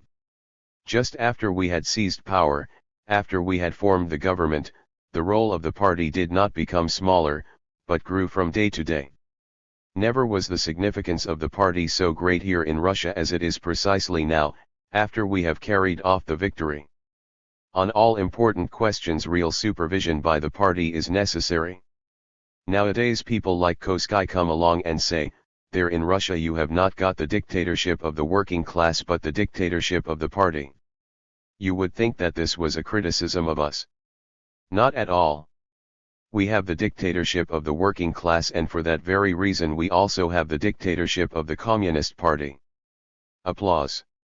The dictatorship of the Communist Party is only a function, a characteristic, an expression of the dictatorship of the working class. What is our party? You should not confuse it with other parties that are made up of barristers. It is made up of between 600,000 and 700,000 of the best workers, the vanguard of the proletariat. And it is clear that the affairs of the working class are well looked after by these, its best representatives. That is why the dictatorship of the proletariat is at the same time the dictatorship of the Communist Party. The supervision of the various organizations and the right to purge them belongs to the party. So it has to be during the proletarian revolution. The role of the party does not diminish after the victory, but on the contrary it increases. The idea of Soviets has captured the minds of workers all over the world. The working class is half consciously and half unconsciously of the opinion that humanity is moving towards the Soviet system. That is correct. But the conclusion is often drawn from this that when we have Soviets we do not need a party, the Soviets are supposed to replace the party is supposed to be absorbed into the Soviets, the party is supposed to accommodate itself to the idea of the Soviets. Here too we must call on the experience of the first victorious proletarian revolution. In 1917 in Russia we won the Soviets, which for 8 months were opposed to working class policies, so quickly precisely because we had a firm, powerful, determined party. And the influence of communism is so strong in the Soviets now because we have a strong party. The Soviets do not exclude the party. On the contrary, the party is their direct precondition. That is the leading force, the most important part, the head, the brain of these Soviets. We wish also to tell the comrades quite clearly, not only when we are speaking of the Soviets, but precisely when we already have them, we need a strong communist party that will grow from day to day. People often reply to us, almost the whole of the working class is organized in the Soviets, but only a minority is organized in the party, and so it will remain. So it will not remain, and even now it is already no longer true. In the epoch of the Second International it was often said, the majority of the working class will never be organized within the Social Democratic Party. At that time it was correct. As long as power belongs to the bourgeoisie, as long as it rules the press, education, parliament, and the arts, a significant part of the working class will be spoiled by the propaganda of the bourgeoisie and their agents and driven into the bourgeois camp. It goes without saying that the bourgeois press robs the party of a part of the working class. But as soon as freedom of the press exists for the working class, as soon as we have the schools in our hands, a time will come, and it is not so far off, when gradually, day by day, big groups in the working class join us in the party, until one day we will have the majority of the working class organized in our party. The perspective is already very different. We therefore need the party even when we have Soviets. The old, so-called classical division of the workers' organizations into party, trades unions, and cooperative societies is now wrong. There is now another one, party, Soviets, trades unions. Perhaps there will be modifications and new forms. Perhaps this or that revolution will produce something new. This will probably happen, but as far as we can see at the moment, as far as the Russian Revolution is an example, the present division runs thus: Communist Party, Soviets, trades unions. We must spread communism in the parliaments, in the trades unions and in the party organizations. But the leading force, the spirit of the whole movement, is the party. Neither the Soviet government nor the revolutionizing of the trades unions excludes the party. Perhaps people will tell us that we need a party if the unions are yellow but not if they are good, revolutionary, then we do not need a party. I say, no. Even if the trades unions are revolutionary, even if they are consistently communist through and through, as they are here, we still need the party. We have seen a graphic description from the IWW of how they imagine the future. They imagine the whole thing as a central council of trades unions at the center and a whole number of individual trades unions on the periphery. Good. But by what means are they going to seize power? How are they going to form a Red Army?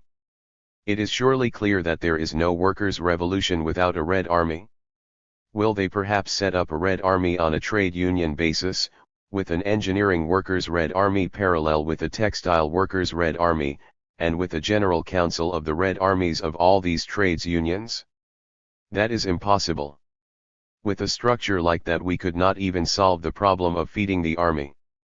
We must have a state organization, and this can only be led by the party, because a state political organization is that which embraces the best elements of the working class of the whole country. We have trades unions in Russia which now go hand in hand with us. It was not always so. Before the October Revolution the trades unions were in the hands of the Mensheviks. At the beginning of the July days the majority was with the Mensheviks.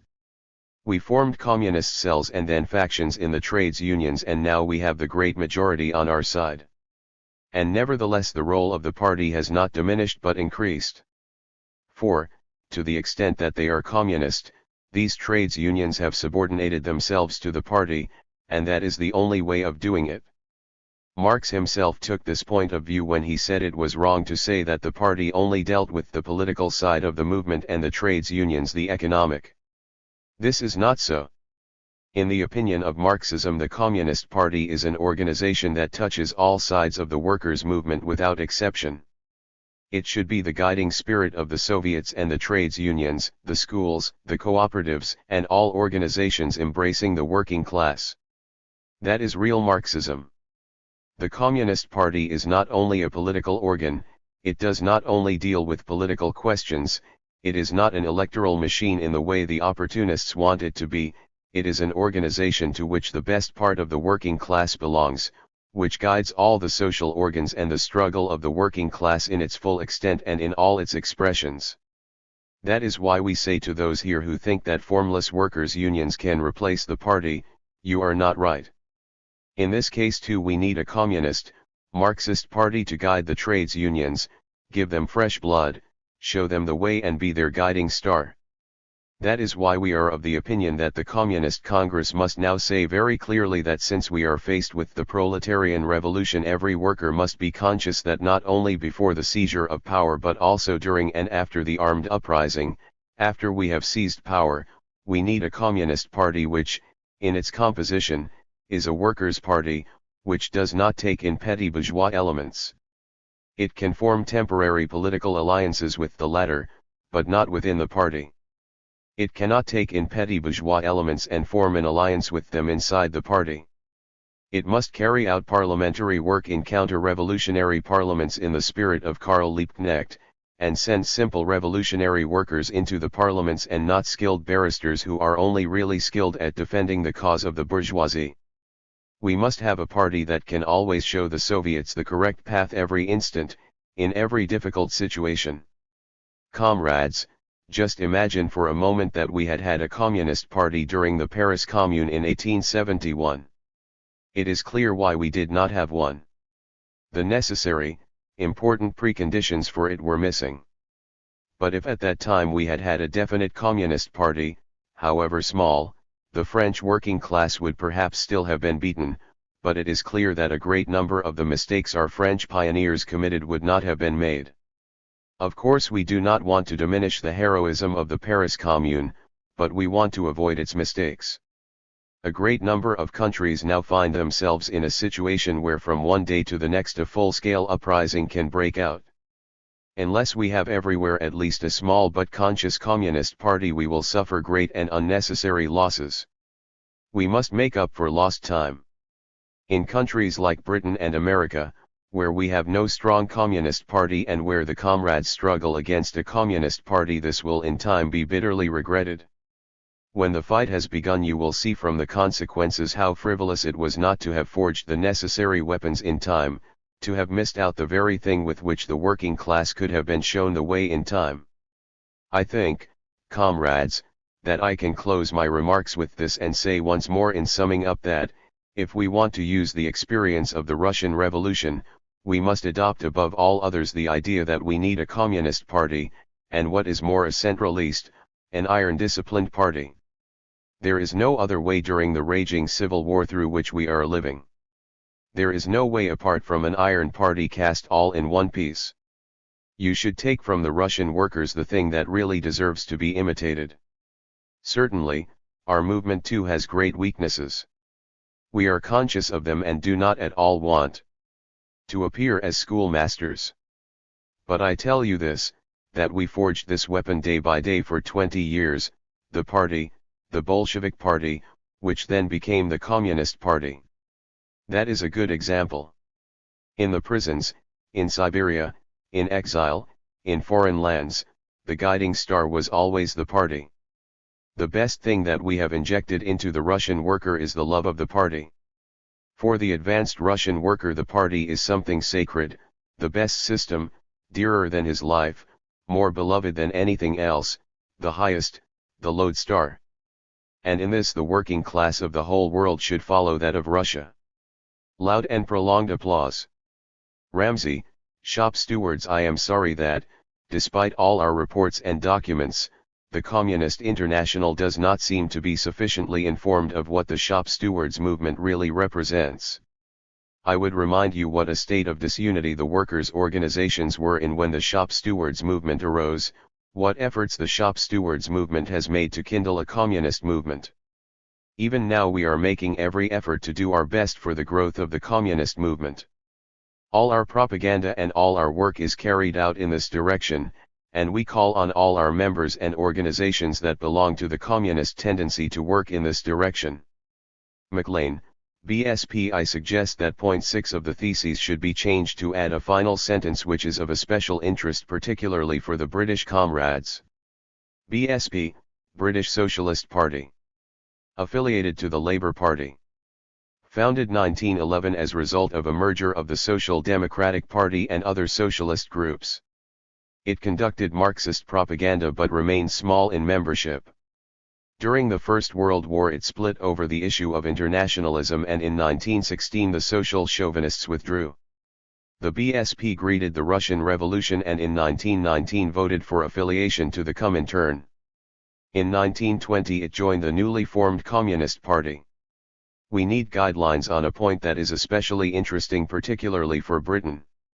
In Britain there exists a large workers' party which is not communist and which embraces various communist parties, the Labour Party. A discussion has arisen among the various parties in Britain on whether the communist parties should remain a part of this party which is not communist and not socialist and to which they are affiliated. The BSP has answered the question in the affirmative. The Labour Party is not socialist but it has at its disposal a large apparatus. It has the press at its disposal and has its representatives in Parliament and on the town councils, and it would be suicide to exclude the possibility of propagandizing in the trades union movement and everywhere through this big apparatus. The group I represent does not want to commit suicide in this way. We would like to have an appropriate instruction from the Communist International on this. Moreover, I must emphasize that the BSP have been all the more strengthened in their position by the fact that the Labour Party, which is not socialist and not revolutionary, has nevertheless been moving gradually more and more to the left. The fact that, under pressure from the masses, the right-wing leaders and their organizations are gradually disappearing is one more reason for remaining affiliated to this organization. Before I finish my speech, I should like to propose a motion that in all the countries where a non-communist workers' party is the dominant factor in the labor movement, the communist groups should remain affiliated to it in order to carry out propaganda in it for communist ideas and to guide the masses of workers into communist channels. This can only take place on condition that the Communist Party retains its freedom of action and carries on the work of propaganda. This motion is signed by both representatives of the BSP. Finally, I would like to refer to the previous speaker's remarks. I am glad to hear from the representative of the shop stewards movement that they are now determined to help the Communist Party. Up until now, the shop stewards movement has had a negative and hostile attitude to the Communist Party. If it is now officially declared that that will no longer be the case and that the shop stewards undertake to help the communists in future, that can only please the other communist parties, especially the BSP. Pestana, Spain. The trade union movement as such is much more important than you seem to assume, and moreover both trade union movements, not only the left but also the right. You must not judge them by their degree of separation from communism. Russia is the best example of this. What matters is the spirit of the trades unions. This spirit should be revolutionary. It has been claimed that one of the reasons why the workers do not want a revolutionary party is to be attributed to the influence of the bourgeoisie. It is too easy an explanation to believe that revolutionary currents such as, for example, syndicalism can simply be described as reactionary without any further ado. That is a mistake. It is also not correct that the leaders of the trades unions say they want to keep away from politics.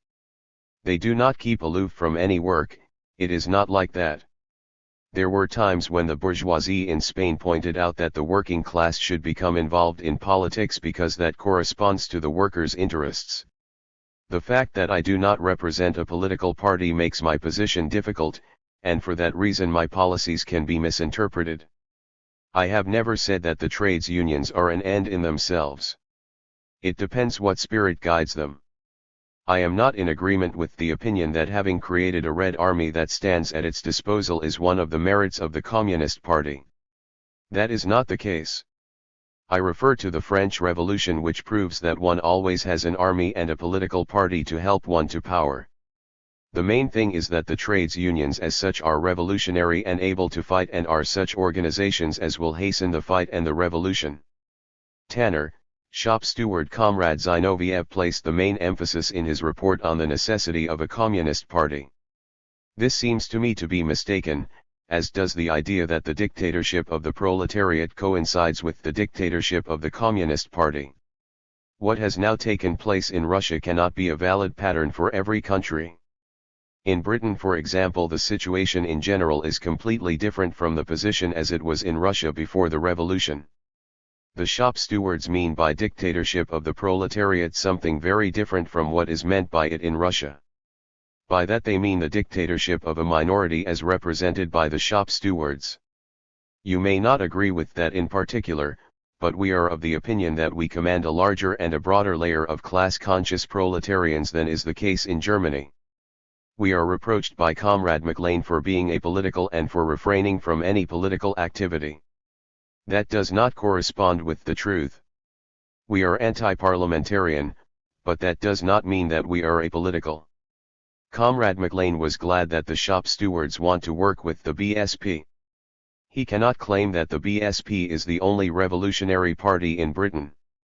Very many of those who are now active in the shop stewards movement and in other economic movements opposed the building of the party because they believe and are convinced that it is a waste of time to be active in a political party. They are still in favor of the revolution. Now public opinion seeks to hold workers back from direct action and make them regard Parliament as the means to effect their class interests. We were among the first to come out in favor of direct action, and not only for economic but also for political aims. Comrade Zinoviev said that one can only take an active part in the different areas of social and cultural life through a political party. One can also do this in other ways. I will only be able to give a final verdict on my attitude to the revolution when I have been back to Britain and once more compared British and West European conditions with those in Russia. I ask the Russians and the other representatives whether they have not also something to learn from the others, that is to say that one should also learn from the economic movement and the revolutionary movement of other countries and not simply teach them.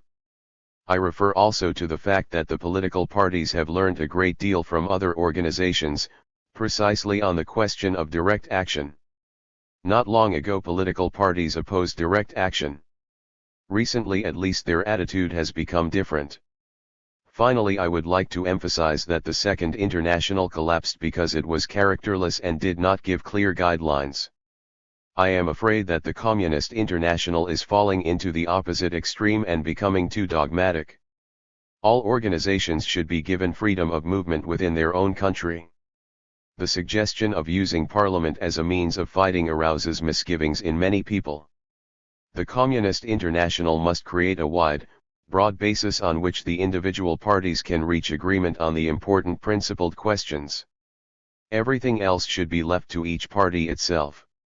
Rákóczi, Hungary. Soviet Hungary encountered conditions which were, in every respect, more developed than those encountered by Soviet Russia.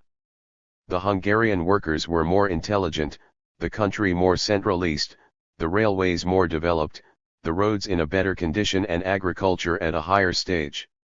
In every respect we stood closer to the Western countries than we did to Soviet Russia. Our experiences confirm, however, in every point the correctness of the Russian conception of the Communist Party. As long as our Communist Party, following the Russian pattern, was strictly centralist and strictly disciplined and its members were only accepted after certain tests and treated very strictly, our party, like the Russian, represented the vanguard of the working class. As soon as the party amalgamated with the Social Democrats and thus took into itself the backward part of the proletariat and a large part of the petty bourgeoisie, the party lost this significance. Moreover, during the setting up of the dictatorship there arose a monstrous shortage of class-conscious, independent workers. It became necessary to employ all the usable forces of the United Party in the different Soviets. Thus the party was completely exhausted.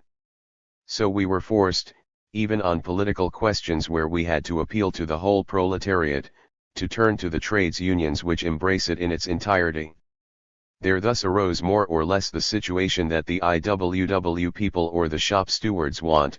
The trade union was also fulfilling the functions of the party. It emerged that with the dictatorship an enormous change in the function and the tasks of the trades unions came about. The trades unions had to fulfill a whole series of new tasks such as the reorganization of production, the restoration of work discipline and so forth. They were so heavily engaged in the absorption of a flood of new members that they could not even fulfill these tasks in a satisfactory manner. After the setting up of the dictatorship, new difficulties and shocks will inevitably follow, partly because the trades unions are not in a position to solve correctly the enormous number of pressing questions that face them in the very first hours of the revolution, which gives rise to a certain disruption. We in Hungary were forced by the weakness of the party to give, in addition to these tasks, political tasks like the formation of the Red Army, education, the distribution of food and such like, to the trades unions. But it emerged that these questions could not be solved by them. They did indeed take on these tasks, but in no area did they achieve a satisfactory solution to them. Not only because they were mostly reactionary, there were some trades unions which were revolutionary even before the dictatorship, but also because they were not created to solve political questions. After a few months we were faced with the absolute necessity of forming a strong new communist party. We were thus forced, besides the difficult tasks that the dictatorship brought with it, to fulfill another task that had already been solved in Russia before the dictatorship by the presence of a communist party. We were forced to build up in a very short time a party which, in every respect, had to follow the Russian pattern. Internal collapse and the military defeats brought this attempt to nothing. I must however repeat once more that the experience of the Hungarian Soviet Republic confirms the Russian experience in every respect. When we diverged from it we committed mistakes and had to pay for them with enormous sacrifices. Later, when we started on the reorganization of our forces, we saw the greatest weakness of the rule of the Soviets in Hungary in the fact that we did not possess a stronger and better disciplined party during the dictatorship. Since then we have started on the organization of a strictly centralist party with iron discipline. I am convinced that the new party will continue along the lines followed by the Communist Party in Russia in a new Hungarian Soviet Republic, and will support and strengthen the Russian experience. Wijnkoop, Holland. I am told that I should speak German. I would have preferred to say what I have to say in English as it refers to what the British comrades have said. I do not think it would be wise of the Congress to vote for Comrade Maclean's addendum. There is nothing about these matters in Comrade Zinoviev's theses, and I dare say the British comrades are very glad that there is nothing about them in the theses, as this permits them to fight out their own affairs in their own country. Now Comrade Maclean comes along and says, we want the International Congress to confirm that we can go into the Labour Party, and one knows that the BSP wishes to remain in the Labour Party. Now I say we should not do that here. It is very difficult to decide, as Comrade Lenin said in his pamphlet Left-Wing Communism, an infantile disorder. Therefore I want to leave it to the British comrades for the very reason that they are trying to achieve their own communist party in England. Comrades Ramsay and Tanner have spoken very well on this question, and they know that the question of the Labour Party can create many problems for unity. Should the International Congress pronounce in advance in favour of the BSP remaining in the Labour Party, this will mean either that the British Communist Party will not come into being or that it will come into being without the BSP. Neither would in my opinion be a good thing. The Communist Party will have to come into being in Britain with the help of the BSP, and agreement should be reached on the conditions in Britain itself. If we are to accept such an incisive resolution on the British question here, you will first of all have to discuss the whole affair, and it will be difficult to broach here the whole story of the special conditions of the Labour Party. I would not like to comment on something else Comrade Tanner said here. My party does not share Comrade Tanner's point of view, but I would nevertheless like to say that I listened to Comrade Tanner because in his words I detected the desire to come into the Communist International. Comrade Tanner warned us not to be too dogmatic, and he is quite right. In the pamphlet that I mentioned, Comrade Lenin warned us not to be too dogmatic on the left. He said that in reality pure dogmatism was only phraseology, and we should avoid phraseology. If you do not accept dogmatism on the right, you must not do so on the left. Comrade Tanner has correctly drawn our attention to the fact that conditions in other countries are very different from those in Russia. The Russian comrades know this very well. We have said often enough that, however difficult it was, the Russian Revolution was still easier than the revolution in other countries is going to be. Construction is a different thing from a revolution. You should not follow the Russian example in a doctrinaire way. You should learn from the Russian Revolution, but you should not simply impose the Russian pattern on the conditions of Western Europe or America. Comrade Tanner said that we should not be dogmatic but a little flexible and pliant. This is the only way to achieve an international that will and must bring together the really revolutionary groups. Paul Levi. Levi, when we are speaking about the nature of the party, we must start from the contradiction between the party and the class, which relate the one to the other as subject to object, or as the kernel to the shell, which together form the fruit. If we then ask how the party is different from the class, we can only say that one thing in particular characterizes the party as such, and that is its clarity, its clear head, its clear aim, its clear and sharply defined nature, and its clear, sharply defined program.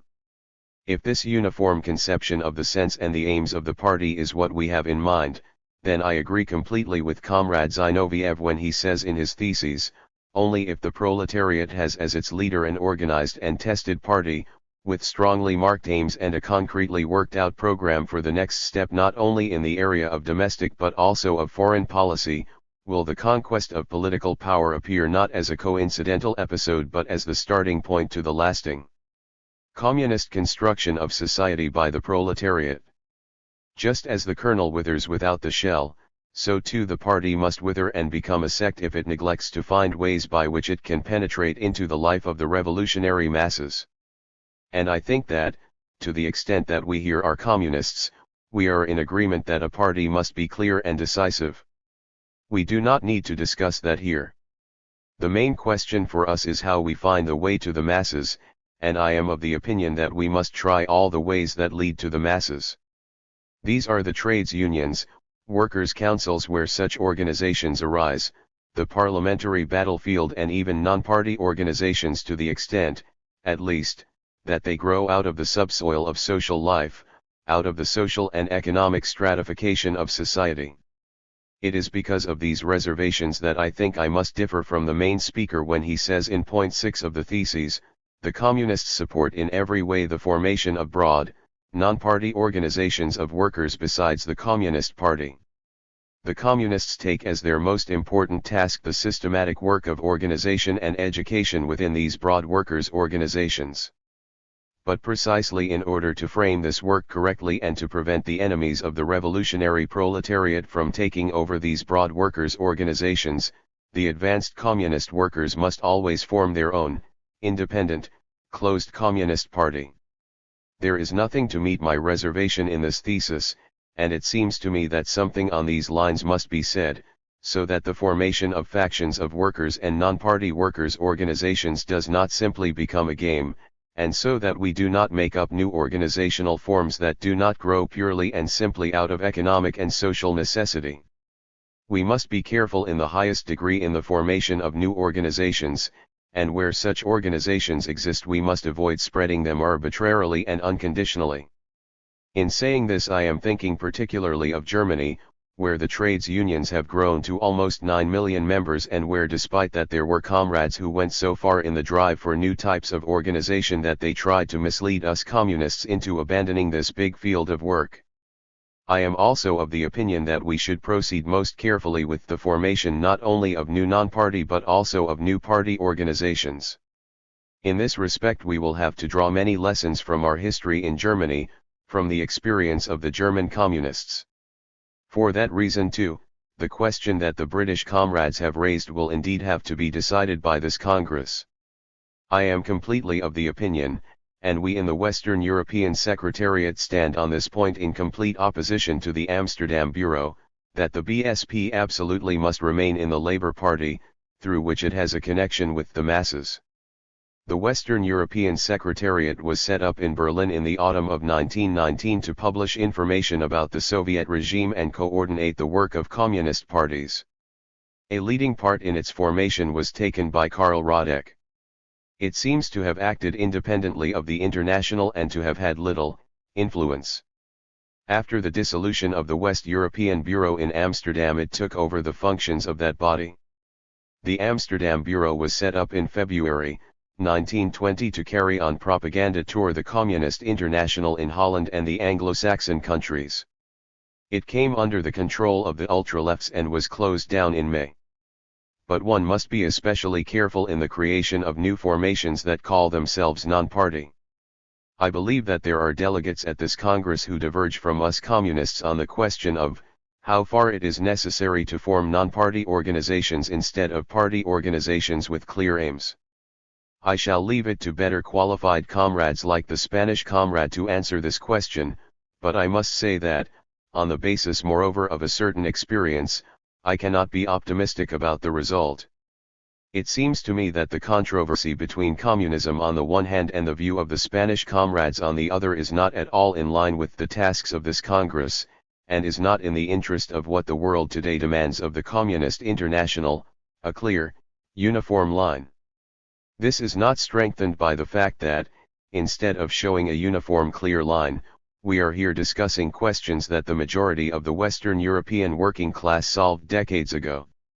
On the contrary, the task of the Congress is to tell the British comrades not to scorn the non-party organizations and not to leave the Labour Party. The Congress must show once and for all a uniform clear line for all similar cases. McLean, in view of the late hour, 10 p.m., I move that we adjourn the continuation of the debate until the next session. Sarity, on behalf of the Bureau I move that we continue the session and ask the Commission to explain Comrade Zinoviev's theses point for point. Comrade Sarity's motion is put to the vote and passed. Sarity, the Italian delegation fully adopts all of Comrade Zinoviev's theses because, by analyzing corporatism, syndicalism, industrial unionism, anarchism, and relativism and bringing out the petty bourgeois spirit of these currents, they fight for the cause of the proletariat, for centralization and discipline in the name of the establishment of the dictatorship by the Communist Party. But we find that the formulation of some of the theses is not clear, for example on the question of the middle peasants. The content of this expression must be established more exactly, otherwise we will run into the danger of possibilism. For those whom we call middle peasants often form the most backward element. Sarity uses the word corporativwesen, but it is not mentioned in the resolution and its meaning is not clear.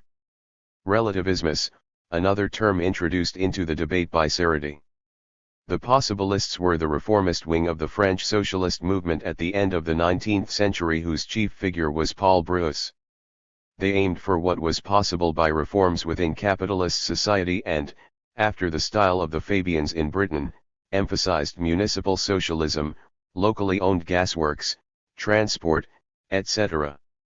They had some success in local elections in Paris and other towns.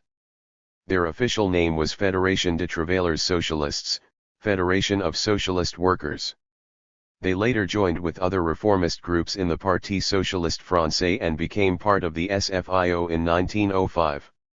As far as point 6 is concerned, we agree with Comrade Levi's point of view. The communists must apply all their energy to build not neutral but communist organizations, although they have a duty to work in the former as well. Comrade McLean has asked us to permit the BSP to remain in the Labour Party. But in this case I am personally in agreement with the representatives of the shop stewards who regard the Labour Party as a political party. During the war it took a purely political direction, as was proved by Henderson's activities. And if we permit the communists to remain in such organizations we are opening the door wide, open once more to possibilism. Another point in the theses says that communists can also join neutral or even reactionary organizations, for example Christian trades unions. But a Christian trade union is not under any circumstances neutral. To join it means you are a Christian.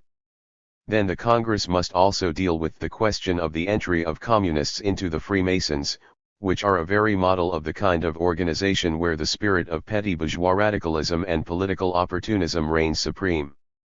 We ask the Congress to forbid communists to enter such organizations. Lenin, comrades, I should like to make a few comments on the speeches of Comrades Tanner and McLean. Comrade Tanner spoke of the fact that he and the others were for the dictatorship of the proletariat, but that by that they meant something other than we do here. He said that by the dictatorship of the proletariat we actually mean the dictatorship of the organized and class-conscious minority. Now it is precisely one of the main characteristics of workers' political parties that, under the conditions of capitalism where the masses of workers are always exploited and are not in a position to develop their human abilities, they can only include the minority of their class. A political party can only comprise a minority of the class in the same way that really class-conscious workers only form the minority of workers in any capitalist society. Therefore we are forced to recognize that the great mass of workers can only be led and guided by the conscious minority. If Comrade Tanner says he is against the party but in favor of a revolutionary minority of the most determined and class-conscious proletarians leading the whole proletariat, then I say that in reality there is no difference between our points of view. What is the organized minority? If this minority is really class-conscious and able to lead the masses and give an answer to every question that stands on the agenda, then it is actually the party. If comrades like Comrade Tanner, who are particularly important for us because they represent a mass movement, which you could scarcely say of the BSP, want a minority that will fight with determination for the dictatorship and educate the mass of workers along these lines, then what they want is a party. Comrade Tanner has spoken of the fact that this minority should lead and organize the whole mass of workers. If Comrade Tanner and the other comrades from the shop stewards movement and the IWW recognize, and we see every day in every discussion with them that they really do recognize, that the conscious communist minority of the working class can lead the proletariat, then they must admit that this is the meaning of all our resolutions. Then the only difference between us is that they avoid the word party because among the British comrades there is a kind of prejudice against the political party. They probably think that a political party is something like the parties of Gompers and Henderson, the professional parliamentarians, the traitors to the working class.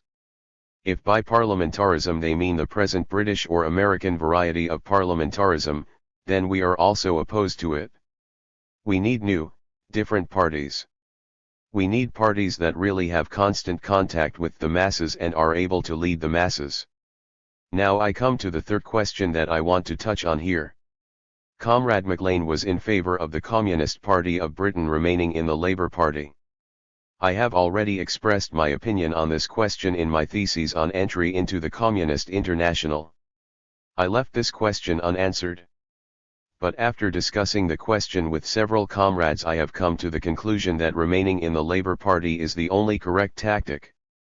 And then Comrade Tanner comes along and tells us not to be too dogmatic. This expression is entirely out of place here. Comrade Ramsey says, let us British comrades decide the question ourselves. What kind of international would this be if a small group could come and say, some of us are in favor, some of us are against. Let us decide for ourselves. What then do we need an international for, and a congress and a discussion? Comrade MacLean spoke only of the role of the political party. But the same applies to the trades unions and to parliamentarism. It is true that the great mass of the best revolutionaries is against affiliation to the Labour Party because they do not accept parliamentarism as a method of struggle. For that reason it would perhaps be best to refer this question to the Commission. It should discuss and study the question, it should whatever happens be decided by the present Congress of the Communist International. We cannot say that this only affects the British Communists. Our general opinion on the correct tactic must be expressed. Now I shall deal with Comrade MacLean's arguments concerning the British Labour Party. We must say openly that the Communist Party can be affiliated to the Labour Party if it is free to criticise and to conduct its own policies. That is the most important thing. If Comrade Serrati talks about class collaboration, then I say this is not class collaboration. If the Italian comrades tolerate opportunists like Turati and co., that is to say bourgeois elements, in the party, that really is class collaboration. In the case of the Labour Party it is a question of the cooperation of the advanced minority with the great majority of British workers. All trade union members participate in the Labour Party. It is a very unusual formation of a kind that is not found in any other country. It comprises some 6 to 7 million workers in all the trades unions. They are not asked to state their political beliefs. Prove to me, Comrade Sarity, that we will be prevented from exercising our right of criticism there. Only if you prove that will you be able to prove that Comrade McLean is wrong. The BSP can openly say that Henderson is a traitor and still remain in the Labour Party. This is the collaboration of the vanguard of the working class with the backward workers, the rear guard. This is so important for the whole movement that we absolutely insist that the British Communists must form a link between the party, that is the minority of the working class, and the remaining masses of the workers. If the minority does not understand how to lead the masses and make contact with the masses, it is not a party, it is worthless, whether it calls itself a party or a National Shop Stewards Committee. As I understand, the British shop stewards have a national committee, a central leadership, and that itself is a step towards the party. So if it is not disproved that the British Labour Party consists of proletarians, then this is the collaboration of the vanguard of the working class with the backward workers, and if this collaboration is not developed systematically, the Communist Party is worthless, and in that case there can be no question of the dictatorship of the proletariat. If the Italian comrades have no convincing arguments, we will shortly have to make a final decision on the question, and on the basis of what we know we will have to conclude that affiliation is the correct tactic. Now Comrade Tanner and Comrade Ramsey come along and say that the majority of British communists will not accept that. Must we then inevitably agree with the majority? Not at all. Perhaps if they have not yet understood the correct tactic we can wait. Even the existence of two parties would be better than leaving the question of the correct tactic unanswered. Naturally they will not claim on the basis of the experience of all the participants in the Congress and of the arguments that have been brought forward that a unified communist party can be formed in every country. That is impossible. What we can do is speak our opinion openly and issue guidelines. We must study the question of the British delegation in a special commission and then say that the correct tactic is affiliation to the Labour Party. If the majority is against that, we should organize the minority separately. That will be training. If the great mass of British workers still believe in the old tactic, we will test the results at our next Congress. We cannot say that these are purely British questions, that is copying the worst habits of the Second International. We must speak our minds openly. If the communists in Britain are not agreed and a mass party cannot be built, then a split is inevitable. Trotsky, comrades. It may seem fairly strange that 3/4 of a century after the appearance of the Communist Manifesto discussion should arise at an International Communist Congress over whether a party is necessary or not. Comrade Levi has underscored just this aspect of the discussion, pointing out that for the great majority of the Western European and American workers this question was settled long ago, and that in his opinion a discussion of this question will hardly help to clarify the standpoint of the Communist International. For my part, I proceed from the assumption that there is a rather sharp contradiction between the march of historical events and the opinion expressed here with such Marxist magnanimity to the effect that the broad masses of workers are already excellently aware of the necessity of the party. It is self-evident that if we were dealing here with Messrs.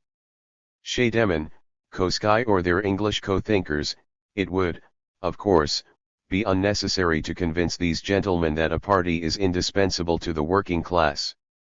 They have created a party for the working class and handed it over into the service of bourgeois and capitalist society. But if what we have in mind is the proletarian party, then it is observable that in various countries this party is passing through different stages of its development. In Germany, the classic land of the old social democracy, we observe a titanic working class, on a high cultural level, advancing uninterruptedly in its struggle, dragging in its wake sizable remnants of old traditions. We see, on the other hand, that precisely those parties which pretend to speak in the name of the majority of the working class, the parties of the Second International, which express the moods of a section of the working class, compel us to pose the question whether the party is necessary or not. Just because I know that the party is indispensable, and am very well aware of the value of the party, and just because I see Scheidemann on the one side and, on the other, American, or Spanish or French syndicalists who not only wish to fight against the bourgeoisie but who, unlike Scheidemann, really want to tear its head off. For this reason I say that I prefer to discuss with these Spanish, American, and French comrades in order to prove to them that the party is indispensable for the fulfillment of the historical mission which is placed upon them, the destruction of the bourgeoisie. I will try to prove this to them in a comradely way, on the basis of my own experience, and not by counterposing to them Scheidemann's long years of experience and saying that for the majority this question has already been settled.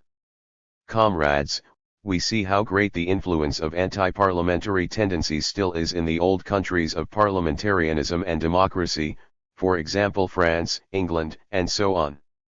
In France I had the opportunity of personally observing, at the beginning of the war, that the first audacious voices against the war, at the very moment when the Germans stood at the gates of Paris, were raised in the ranks of a small group of French syndicalists.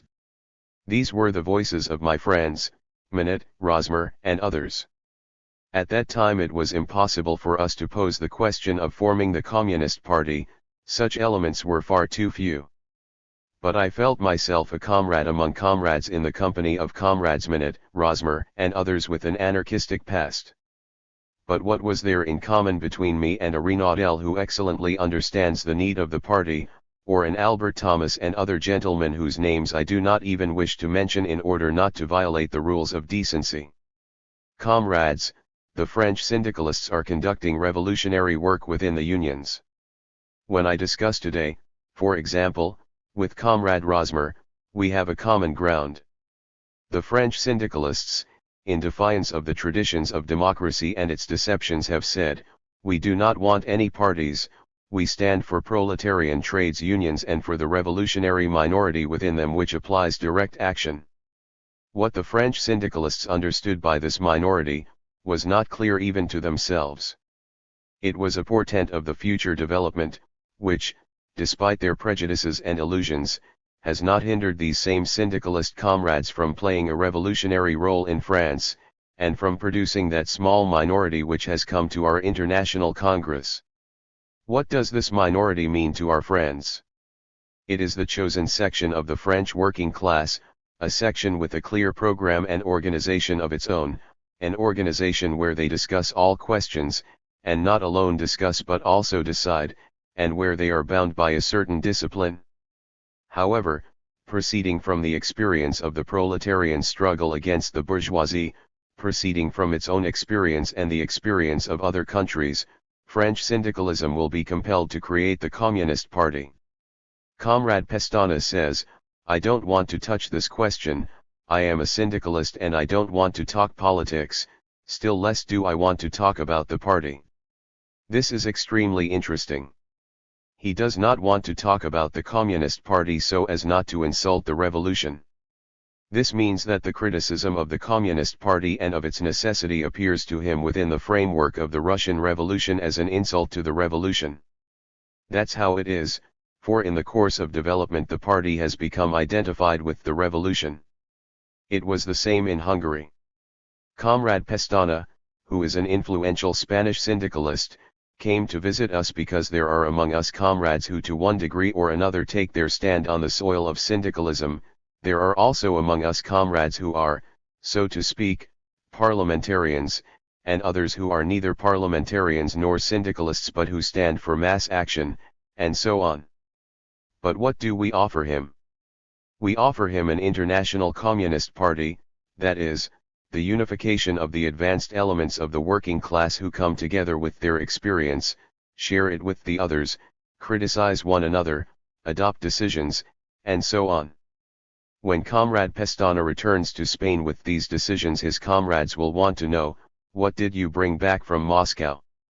He will then present them with the theses and ask them to vote for or against the resolution, and those Spanish syndicalists, who unite on the basis of the proposed theses, will form nothing else but the Spanish Communist Party.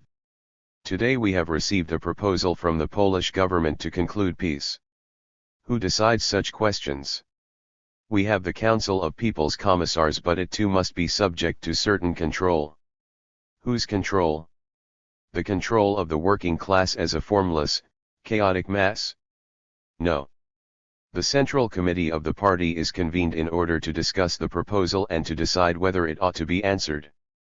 And when we have to conduct war, organize new divisions and find the best elements for them, where do we turn? We turn to the party. To the Central Committee. And it issues directives to every local committee pertaining to the assignment of communists to the front. The same thing applies to the agrarian question, the question of supplies, and all other questions. Who will decide these questions in Spain? The Spanish Communist Party, and I am confident that Comrade Pestana will be one of the founders of this party. Comrade Cerati, to whom it is, of course, unnecessary to prove the need of a party, for he is himself the leader of a large party, asks us ironically, just what do we understand by a middle peasant and a semi-proletarian, and isn't it opportunism for us to make them various concessions? But what is opportunism, comrades? In our country the power is in the hands of the working class, which is under the leadership of the Communist Party and which follows the lead of the party that represents it. But in our country there exists not only the advanced working class, but also various backward and non-party elements who work part of the year in the village and the other part in the factory. There exist various layers of the peasantry. All this has not been created by our party, we inherited it from the feudal and capitalist past. The working class is in power and it says, now I can't change all this today or on the morrow, I must make a concession here to backward and barbaric relations. Opportunism manifests itself whenever those who represent the toiling class make such concessions to the ruling class as facilitate the latter's remaining in power. Koski reproaches us because our party is seemingly making the greatest concessions to the peasantry. The working class, in power, must hasten the evolutionary process of the greatest part of the peasantry, helping it to pass over from a feudal mode of thinking to communism, and must make concessions to the backward elements. Thus I think that the question for which a solution has been found that appears opportunist to Comrade Cerati is not at all a question that lowers the dignity of the Communist Party of Russia. But even if such were the case, even if we had committed this or that mistake, it would only mean that we are operating in a very complex situation and are compelled to maneuver. Power is in our hands, but just the same we had to retreat before German imperialism at Brest-Litovsk and, later, before British imperialism. And, in this particular instance, we are maneuvering between the various layers of the peasantry, some we attract to us, others we repel, while a third layer is crushed by us with an iron hand. This is the maneuvering of the revolutionary class which is in power and which is capable of committing mistakes, but these mistakes enter into the party's inventory, an inventory of the party which concentrates the entire experience accumulated by the working class. That is how we conceive of our party. That is how we conceive of our international. Sushi, Free Workers' Union, Germany. In drawing up theses for the international labor movement, we cannot start from theoretical preconceived assumptions, but must recognize the tendencies that are emerging in the labor movement in various countries and attempt to develop them further and in a more revolutionary way.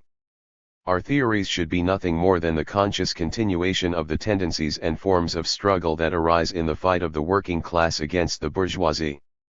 In Britain that is the shop stewards movement, in America the IWW, and in Norway the works councils. These are all tendencies that are born out of the conditions of the struggle between capital and labor. It is wrong to try to guide these movements into different paths starting from a theoretical standpoint, saying that these movements are not communist. If we leave the empirical path and take the doctrinaire path, we cannot create an international of struggle. For this reason I would not like to theorize so much as to discuss precisely those tendencies that have emerged during the revolution. We must take notice of these tendencies and attempt to develop them. We must try to grasp the soul of the living workers' movement, which has not arisen from the heads of individual theoreticians but has sprung from the heart of the working class itself. If I appear here as the representative of the syndicalists, and have no desire to go into the arguments of the Russian comrades, I must attempt to prove, since syndicalism has been called a semi-bourgeois movement here, to prove that this is not the case. I shall nevertheless have to proceed to the area of theory in order to deal with the theories expounded here. Thus Comrade Zinoviev claims that the bourgeoisie tells the working class not to organize itself politically, and that, if the tendency is present in syndicalism not to organize the workers into a party, it must be traced back to the fact that these prejudices, which derive from the bourgeoisie, determine that tendency in syndicalism. This does not correspond to the facts. What does the bourgeoisie say, for example, about the syndicalist movement, about the IWW and similar movements? Comrade Zinoviev, do you believe that the bourgeoisie would approve of the industrial movement and not attempt to proceed against it in the same way that it does against the political parties? The bourgeoisie does not want the proletariat to found political parties. Does the bourgeoisie want the proletariat to found industrial movements? Not at all. We can see from the persecution of the syndicalists in every country that this movement is as much feared by the bourgeoisie as any political movement. For this reason we cannot accept the point of view that the industrial movement is not so dangerous for the bourgeoisie. On the contrary, as can be proved from examples, the syndicalist movement is just as damaging to the bourgeoisie as the political revolutionary movement, even if political parties as such are not feared by the bourgeoisie. On the contrary, political parties are rooted in the bourgeoisie. If we consider the French Revolution, we can see that the Jacobins, in whose footsteps the bourgeoisie trod, encouraged the idea of forming political parties. Not the idea of forming industrial parties, but that of forming political parties is an inheritance from the bourgeoisie. If we want to juggle with theory, I could very easily prove this to you. Comrade Zinoviev further says that we do not simply want to adopt the old parliamentarism but new forms of it. Here too I do not want to throw light on the question from the theoretical standpoint but to go back to the tendencies that exist in the modern workers' movement. It must be admitted that the parliamentarian tendency is more and more disappearing among revolutionary workers. On the contrary, a strongly anti-parliamentary tendency is evident in the ranks of the advanced part of the proletariat. Look at the shop stewards movement and the Spanish syndicalists, they are anti-parliamentary. The IWW are absolutely anti-parliamentary. And not only that. You will say that the syndicalists are absolutely insignificant in Germany. But there are over 200,000 of us. I must point out that the idea of anti-parliamentarism is penetrating more and more in Germany, not only through the influence of syndicalist theories but through the revolution itself. We must take notice of this. Most communists in Germany today are anti-parliamentary. We must consider the question in this light and not try, from a doctrinaire theoretical standpoint, to smuggle parliamentarism in by the back door, saying it is good for agitational purposes, when you have just drummed it out of the front door. Comrade Trotsky has dealt with the most important points in his speech. Comrade Zinoviev says that the trades unions have no program for the day following the outbreak of the revolution. He pointed out that the trades unions were not in a position to solve the economic and social tasks. Now I should like to ask, what are the chosen organizations that are to reorganize the economic life of a society, some bourgeois elements that come together to form a party, who have no contact with economic life, or the elements that stand at the roots of production and consumption? Everybody must admit that only those organizations that stand in the closest contact with production are called upon to organize economic life and take it in hand. There can be no doubt, we can see it in Russia too, that a gigantic role in economic life devolves upon the trades unions. Ramsey, I shall be as brief as possible. I speak here as a communist who rejects the standpoint of the BSP and does not recognize affiliation to the Labour Party. I have ascertained that only the BSP represents this point of view. The various other groupings are all against participation in the Labour Party. I think it would be a tactical mistake to give guidelines on this question from here, for you would have to be familiar with the whole situation in Britain to be able to establish that here and give guidelines, and what is more, to give the BSP or any other party the right to affiliate to the Labour Party or not. This would do great damage to the British Party, for the whole British working class is sick and tired of the tactics of the Labour Party. Sarity, it has been moved that we close the debate. All those in favor, please raise your hands. All those against, please raise your hands. The motion has been carried.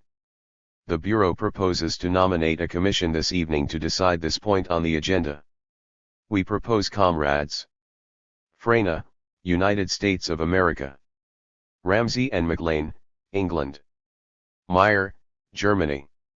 Graziadei, Italy. Bukharin, Russia. Kabachev, Bulgaria. Steinhardt, Austria. Wijnkoop, Holland. Zinoviev, Executive of the CI. Comrade Levi is proposed in place of Comrade Meyer. All those in favor of this commission are asked to raise their hands. The vote takes place. Who is against? The vote takes place. The commission is elected. The comrades on the commission are asked to remain here a few more minutes. The session is closed. Third session. July 24th. Saturday, the commission we elected last night has finished its work and is prepared to report on it. Since the members of the Bureau have not yet appeared, I propose to postpone the opening of the session. The session is opened at 10:00 am. Saturday, we are beginning with a delay of 2 hours. But the Bureau proposes to undertake a division of labor that will make it possible to perceptibly shorten the debates. 5 commissions, each consisting of 11 members, are to be elected to make themselves familiar with the various theses. Every delegation is to have the right to propose one representative each for the commissions. The Bureau will make its selection from the names proposed by the delegations. The Commission will fix upon a reporter, and the Congress will have the final say.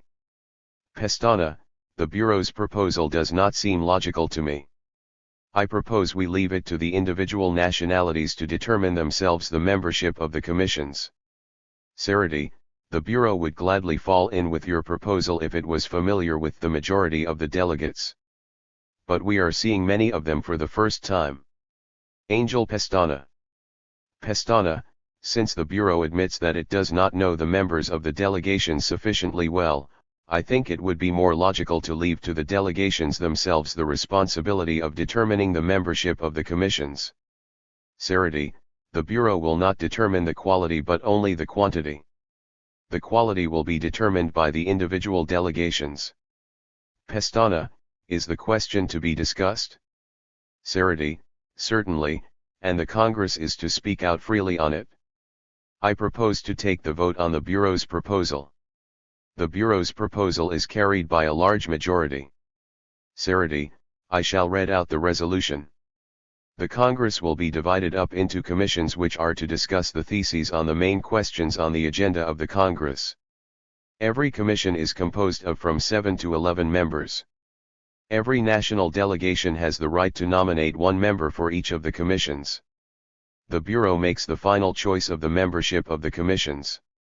Each commission elects a reporter to report to the Congress on the decisions of the commission in question. The commissions must work on the following questions on the agenda and make their proposals on the individual questions. 1. Parliamentarism. 2. Trades unions. 3. The national and colonial question. 4. The agrarian question. 5. Conditions for entry into the Communist International. 6. Statutes and the question of organization, youth and women's organizations. 7. The current international situation and the tasks of the Communist International.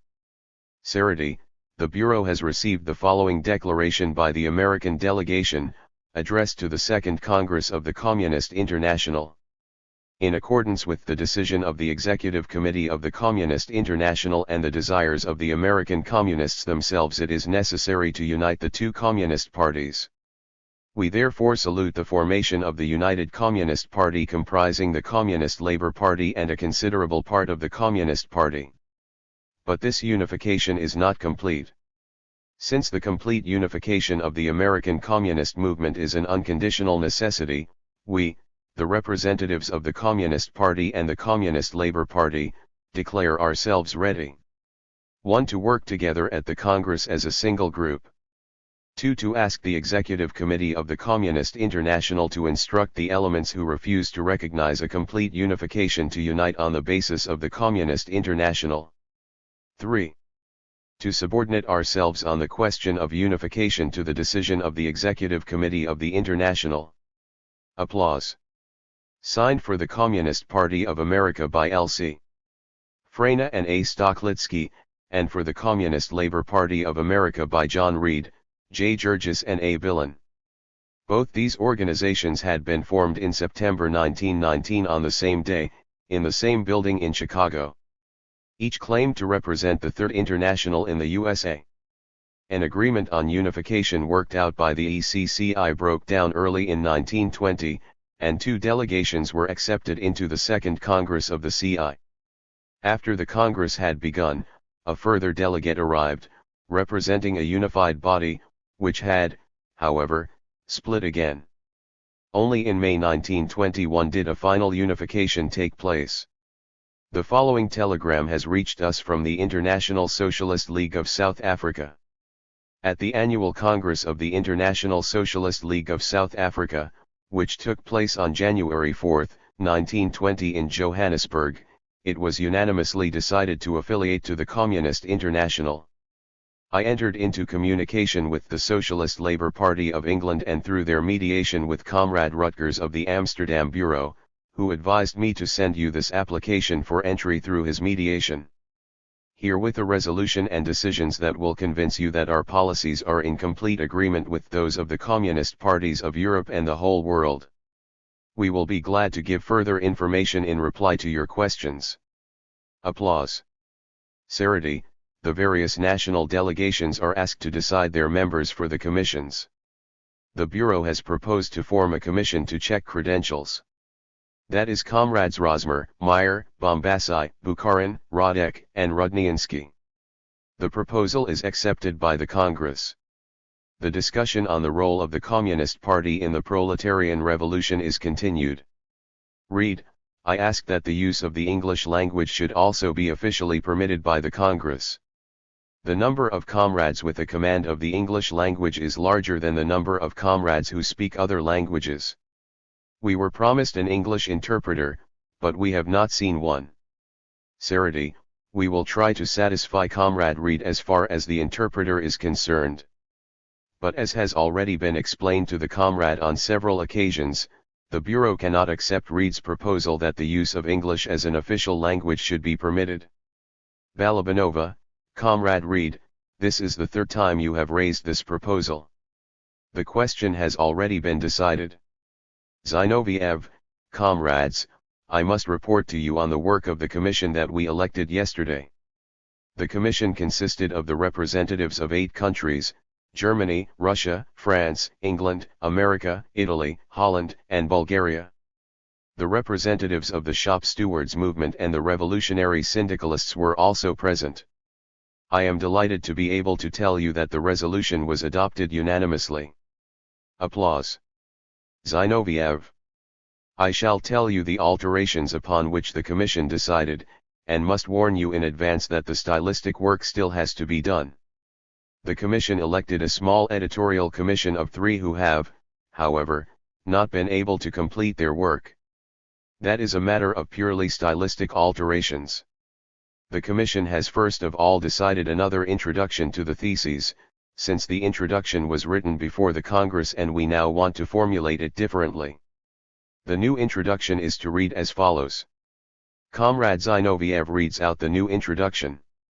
We have decided the 3rd thesis, which deals with the confusion of the concepts party and class, and in which exclusively Russian examples were quoted, to quote a whole series of parallel examples from the workers' movement of different countries. Paragraph 5 deals with our differences of opinion with the revolutionary syndicalists and the supporters of the IWW. This paragraph was also adopted unanimously. It was decided to insert 2 more sentences. The first is intended to point out that for us not the general strike but the armed uprising is the ultimate means. And this is one more reason for us to have a rigidly disciplined party. It seems to us that many comrades from the ranks of the revolutionary syndicalists, the IWW, and perhaps even of the shop stewards movement underestimate the significance of a rigidly disciplined party, because many of them imagine that the folded arms tactic, the general strike, is what comes into question as our ultimate method of fighting. This is not the case. Our most extreme method of fighting is the armed uprising, and precisely that requires the organization of revolutionary force, a military organization, and for that reason a centralist party. And we have decided to insert that once more to make it comprehensible for any worker who is a revolutionary syndicalist. The best section of the syndicalists has always declared that the role of the revolutionary minority, La Minorite Initiative, is very large in the revolution. This is very true. We take them at their word and say that, since it is true, they should grasp that a revolutionary minority that is communist-minded is precisely a communist party. This argument is therefore also inserted. Then the Commission spoke a considerable extent about paragraph 6, which was also criticized on many sides yesterday. Paragraph 6 deals with the question of our relationship to non-party organizations. In order to avoid misunderstandings, we decided not to use the word nonpartisan but to put the expression non-party in its place. But that is only a stylistic alteration. The discussion in the Commission showed us that this is a very important point on which we will have to reach somewhat deeper going agreement. Several comrades thought that this was a question of neutral trades unions. That is not the case. We are decisively against the neutrality of the trades unions and declare that it is simply impossible. We are dealing with something completely different here. We need a rigidly disciplined party. But we also need a party that always has contact with the masses. The most important thing that we have to say to the communists of every country is that at every stage of the struggle they must have close contact with the masses of workers, which can be achieved in many ways, by way of cooperation with non-partisan, non-party organizations, groups and conferences. A few examples will show best what we have in mind here. In Britain, the organization called Hands Off Russia, which is winning a great deal of influence, is making itself felt. This is a non-party movement that has nonetheless laid hold of the masses. In our opinion, the communists should unquestionably take part in such a movement. They should play the leading role in it and give this movement its direction. Also, national and international conferences of the victims and invalids of the World War have recently been called. We are dealing here with millions of people who are organizing themselves, even if only temporarily, on this basis. Should the communists stand aside here? On the contrary, we must influence these organizations. A third example, which we take from Austria, is the housing question. It is becoming very acute in Vienna and the workers are becoming very agitated. We have in Vienna a workers' council which, however, is in the hands of the social patriots. The social patriots do not wish to meet the workers' needs. Great agitation therefore reigns in Vienna and other towns, and perhaps temporary loose organizations of proletarian tenants could arise.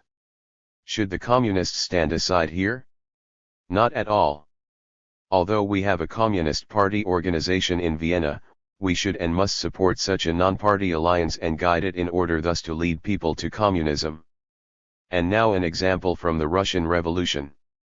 Our party is reasonably strong, yet nevertheless we organize conferences of non-party workers and even non-party peasants.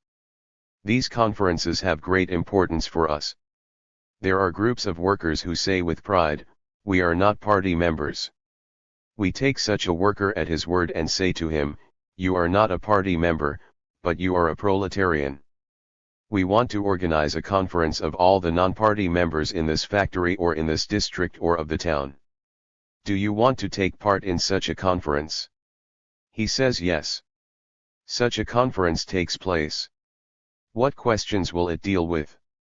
The most acute questions, the food question, the question of the Polish War, the debt question, and so forth. Should we stand aside there? Not at all. We go into such a conference, we take part in it, We organize the communist nucleus for it, and thus we lead into our party today masses of workers who yesterday were non-party. This is one of the best kinds of contact with the masses. These conferences are loose organizations, perhaps semi-organizations, although they enjoy great privileges here by reason of our decrees. They can, for example, elect inspectors who have the same rights as state inspectors in many matters. It can perhaps be organized in other ways, but this example is very important. We recommend this thesis to the attention of those parties which, like the American and the British Party and some others, are still very young and still unfortunately have very little contact with the masses. It is very important to grasp that a much closer contact with the workers and the poor peasants can be achieved in this way. We think that there is still a great deal to be done in this respect in every country, even in Germany, in order to take up not only the best but also the broadest layers of the proletariat into the party and to lead them to communism. Only small changes have been undertaken in the other theses. For the British and American comrades, it is very important to know that where we speak of the laborites and say, the laborites of every kind in Britain and America preach to the workers the creation of formless workers' organizations instead of political parties, we have put yellow laborites. We are not talking about the shop stewards here but the Hendersons. The yellow laborites spread opposition to party building, or they form vague parliamentary political associations, as we put it. The Labour Party is precisely such a vague association. At least, the Hendersons want their party to look like that. These are the most important alterations that we have carried out.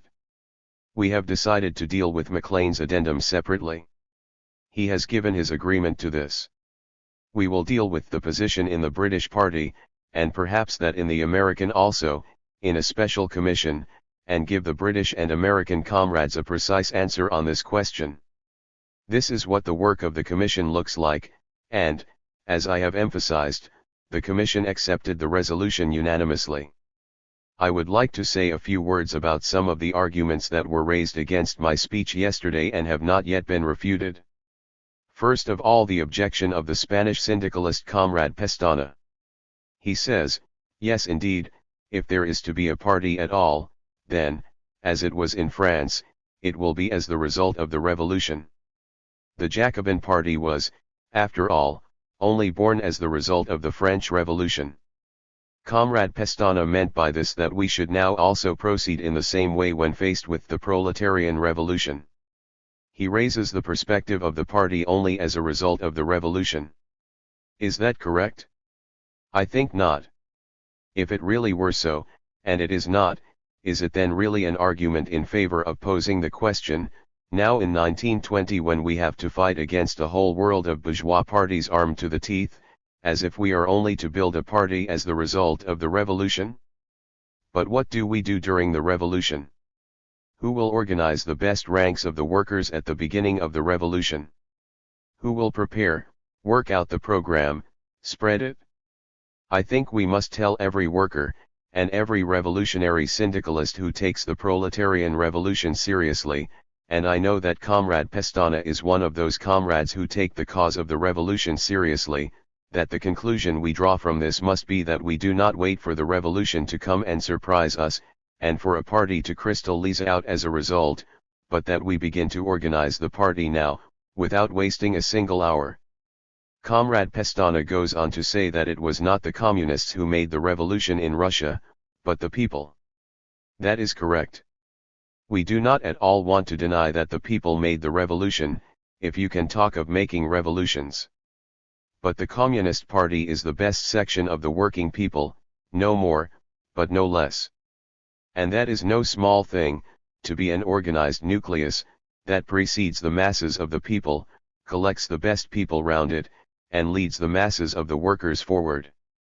I would also like to say something about the autonomy that was discussed yesterday. We heard from various sides yesterday that the decision on this or that question should be left to the parties of the countries in question and that their autonomy should not be tampered with. I think these are the echoes of the kind of autonomy the Second International propagated. We must say this openly. Of course there must be a certain autonomy for every party, there can be no objection to that.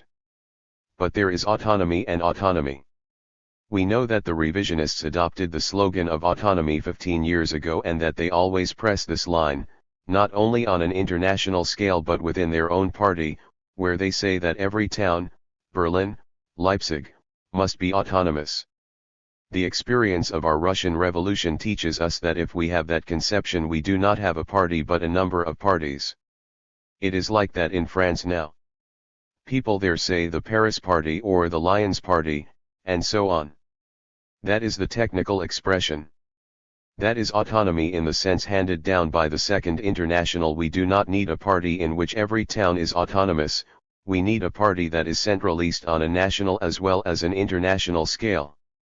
I know very well that if we now create statutes for the Communist International that are based on the principles of centralism, this does not mean that we already have a uniform revolutionary international. We still have to fight for that. And it goes without saying that sometimes you have no choice but to submit. It is often better to submit to the common whole and to make mistakes than it is to introduce the kind of autonomy that means splitting the working class. In the statutes of the First International, Marx said, if we remain wage slaves, if the struggle of the working class has remained unsuccessful so long, it is because we are so disunited, because the workers do not understand that we must have a united organization. During the last 50 years a whole historical epoch has passed. The imperialist war has shown us, and every worker understands today, that the fate of the working class in each country is bound up with the fate of the working class of all countries. The war has shown us that only too vividly. It is a matter now of drawing the correct conclusions and persuading the masses so that they understand that such a centralist international organization is needed. The unanimous acceptance of the resolution that expresses the historical significance of the role of the Communist Party in the proletarian revolution, the unanimity which we shall, I hope, achieve at the Congress itself, is of great historical importance. Socialism has been through a terrible crisis. There is ferment everywhere. There are various groups in every country, the workers are seeking the correct path. We must not persecute the workers who are not yet completely with us, as the Second International did, we must not laugh them out of court as soon as leftward tendencies become noticeable, as happened in the Second International. On the contrary, we must take such comrades into our ranks, study the questions with them, discuss with them, and uncover their mistakes so that they can be cured of them. This fact is the best proof that the Communist International is a viable organism. This is precisely its essence, that it embraces all the revolutionary elements of the working class, whether yesterday they were syndicalists, whether they belonged to the shop stewards movement, as long as they are comrades who understand what revolutionary struggle means, who are for the dictatorship and who have shown that they want to fight together with us. They must be in our ranks. Then they will become clearer on every question as each day passes. If we carry out these guidelines in our daily lives and turn every word into deeds, that will mean that we are finally starting to build a really international, united Communist Party, and that is what we ought to be. We should be one single Communist Party with departments in different countries. Applause, that should be the meaning of the Communist International.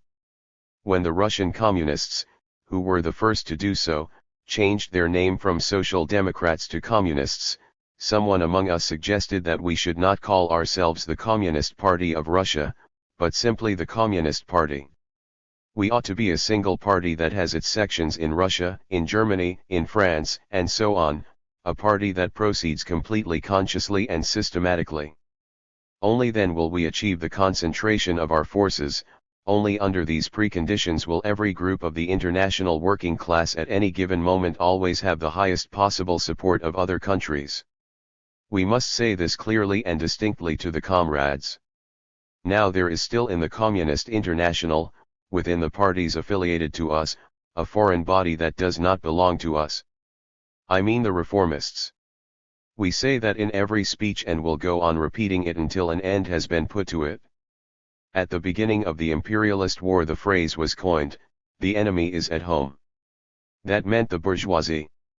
As long as we still tolerate a reformist wing in a party that calls itself communist, as for example the Italian party, as long as we have complete reformists, that is to say bourgeois ideologists, in our ranks, we must sound the alarm and declare that the enemy is at home. Applause. That is why we say to the Italian comrades, your enemy is at home, you must drive him out. Since we are on our way to victory, the reformists want to sneak into our ranks.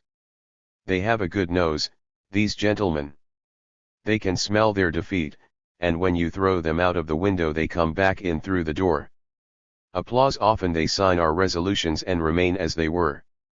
They remain reformists, they remain champions of the cause of the bourgeoisie in the camp of the proletariat. The bourgeoisie only exists today with the help of the social patriots, who do not understand that the bourgeois class is our enemy. The bourgeoisie could not last 6 months if it did not have these social patriotic gentlemen, if we did not have the Yellow International in Amsterdam, if we did not have people who sit in the workers' parties and the trades unions to sabotage our struggle.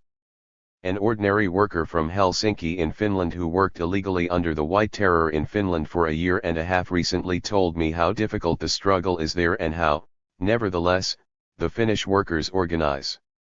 At the same time he said that at home every ordinary revolutionary worker knew that when the time came the first job would be to break with the white social democrats and the second job would be to settle accounts with the traitors. Great applause. The bourgeoisie will have its turn soon enough, their hour will strike. But first of all we must settle accounts with these traitors to the working class who bear the guilt for the fact that thousands of our comrades were slaughtered and that the white terror rages everywhere. This Finnish workers' simple feelings are true political reality, unlike the results of the bad diplomacy of some of our worthy comrades.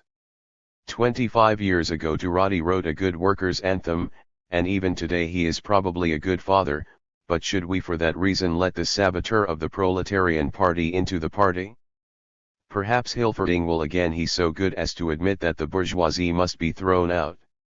Should we therefore entrust to this treacherous social patriot and social pacifist the editorship of our organ? No. It is not good enough. It is the simple Finnish worker who is right, who has grasped the situation very well after everything he has suffered in his own person during these terrible years. We want to tell our comrades openly and clearly, although it is perhaps very tragic for many an old comrade who has to break with old friends, there is nothing to be done about it. A new epoch in history has begun.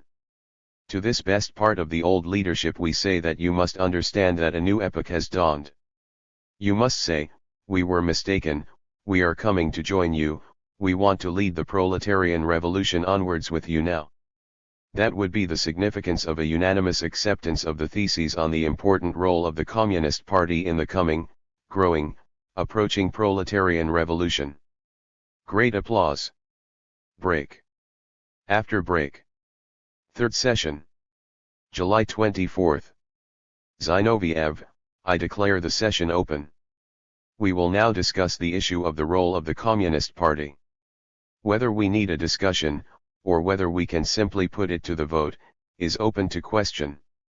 I feel that we can simply put it to the vote, but the Congress should decide. The theses read as follows. Theses on the role of the Communist Party in the proletarian revolution. The international proletariat faces decisive struggles. The epoch in which we now live is the epoch of open civil war. The decisive hour is approaching. In almost every country in which there is a workers' movement of any importance, the working class faces a series of bitter struggles, arms in hand. More than ever before, the working class requires strict organization. It must prepare itself untiringly for this struggle now, without wasting a single hour of valuable time. If the working class had possessed a disciplined communist party, even a small one, at the time of the Paris Commune of 1871, the first heroic uprising of the French proletariat would have been much more powerful and many mistakes and weaknesses could have been avoided. The struggles that the proletariat now face in a different historical situation will be far more fateful than those of 1871. The Second Congress of the Communist International therefore draws the attention of the revolutionary working class throughout the world to the following. 1. The Communist Party is a part of the working class, and moreover its most advanced, most class-conscious and therefore its most revolutionary part.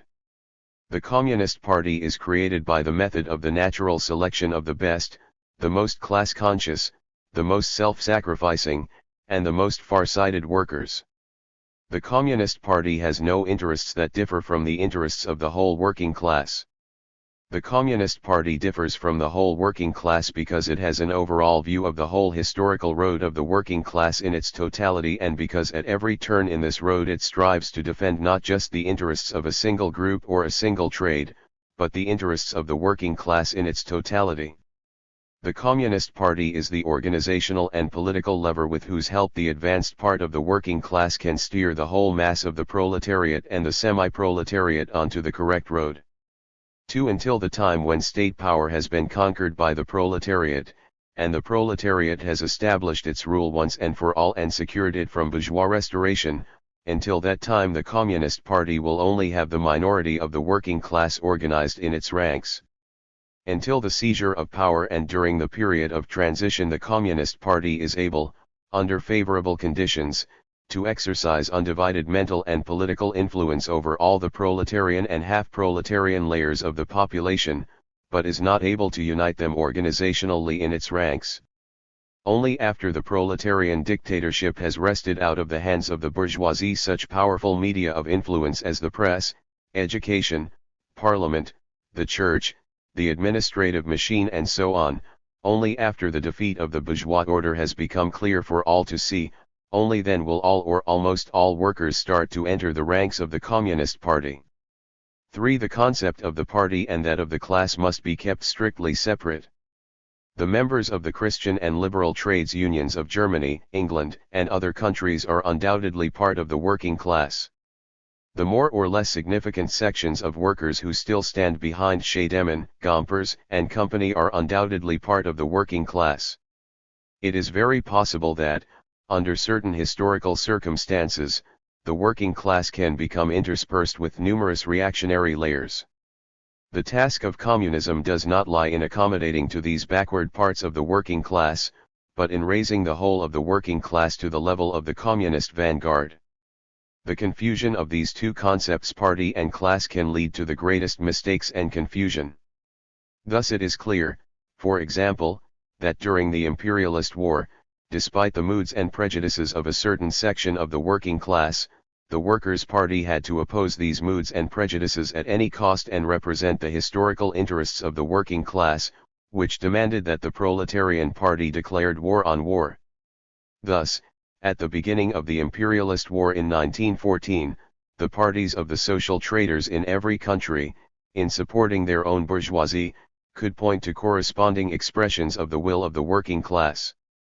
But in the process they forgot that, even if that was the case, the duty of the Proletarian Party in such a state of affairs would have to be to oppose the mood of the majority and to represent, despite everything, the historical interests of the proletariat.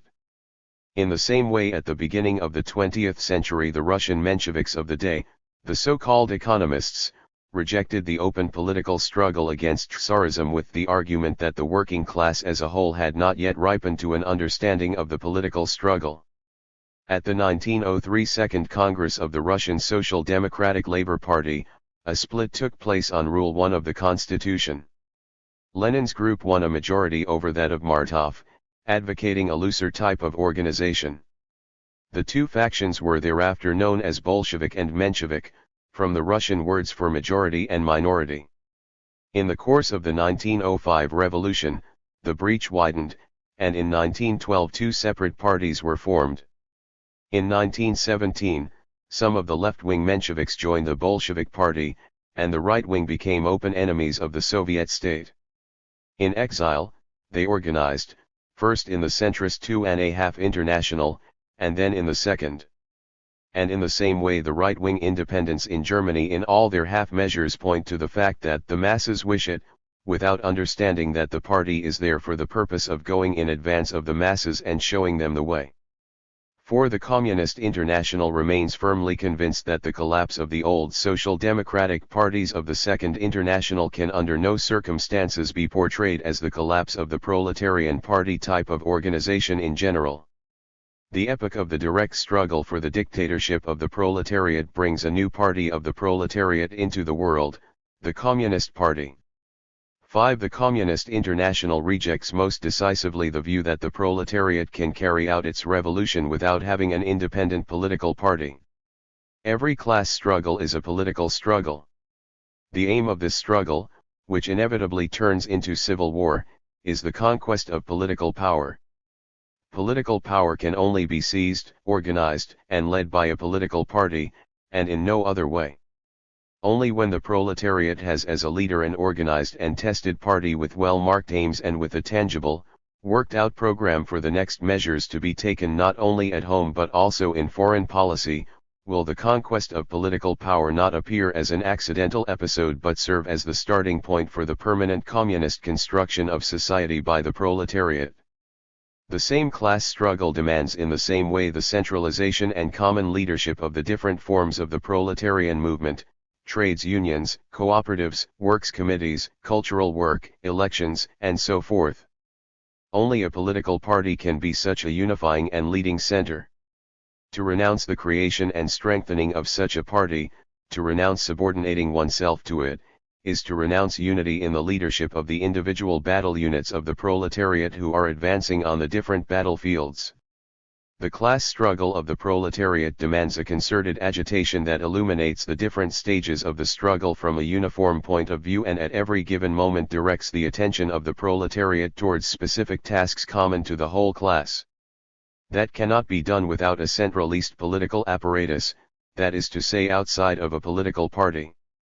The propaganda carried out by the revolutionary syndicalists and the industrial workers of the world against the necessity of such a party therefore contributes and has contributed objectively only to the support of the bourgeoisie and the counter-revolutionary social democrats. In their propaganda against a communist party, which they wish to replace exclusively by trades unions or some formless general workers' unions, the syndicalists and industrialists rub shoulders with open opportunists. For several years after the defeat of the 1905 revolution, the Russian Mensheviks preached the idea of the so-called Workers' Congress, which was supposed to replace the Revolutionary Party of the working class. The yellow laburites of every kind in Britain and America preach to the workers the creation of formless workers' organizations or vague, merely parliamentary associations instead of the political party and at the same time put completely bourgeois policies into deeds. The revolutionary syndicalists and industrialists want to fight against the dictatorship of the bourgeoisie, but do not know how. They do not see that without an independent political party the working class is a rump without a head. Revolutionary syndicalism and industrialism mean a step forward only in comparison with the old, musty, counter-revolutionary ideology of the Second International. In comparison, however, with revolutionary Marxism, that is to say with communism, syndicalism and industrialism mean a step backwards. The declaration by the Left Communist Workers' Party of Germany, KAPD, at its founding conference in April that it is founding a party, but not a party in the traditional sense means an ideological capitulation to those views of syndicalism and industrialism that are reactionary. With the general strike alone, with the tactic of folded arms, the working class cannot achieve victory over the bourgeoisie. The proletariat must take on the armed uprising. Whoever understands that will also have to grasp that an organized political party is necessary and that formless workers' unions are not sufficient. The revolutionary syndicalists often talk about the great role of the determined revolutionary minority. Well, a truly determined minority of the working class, a minority that is communist, that wishes to act, that has a program and wishes to organize the struggle of the masses, is precisely the Communist Party.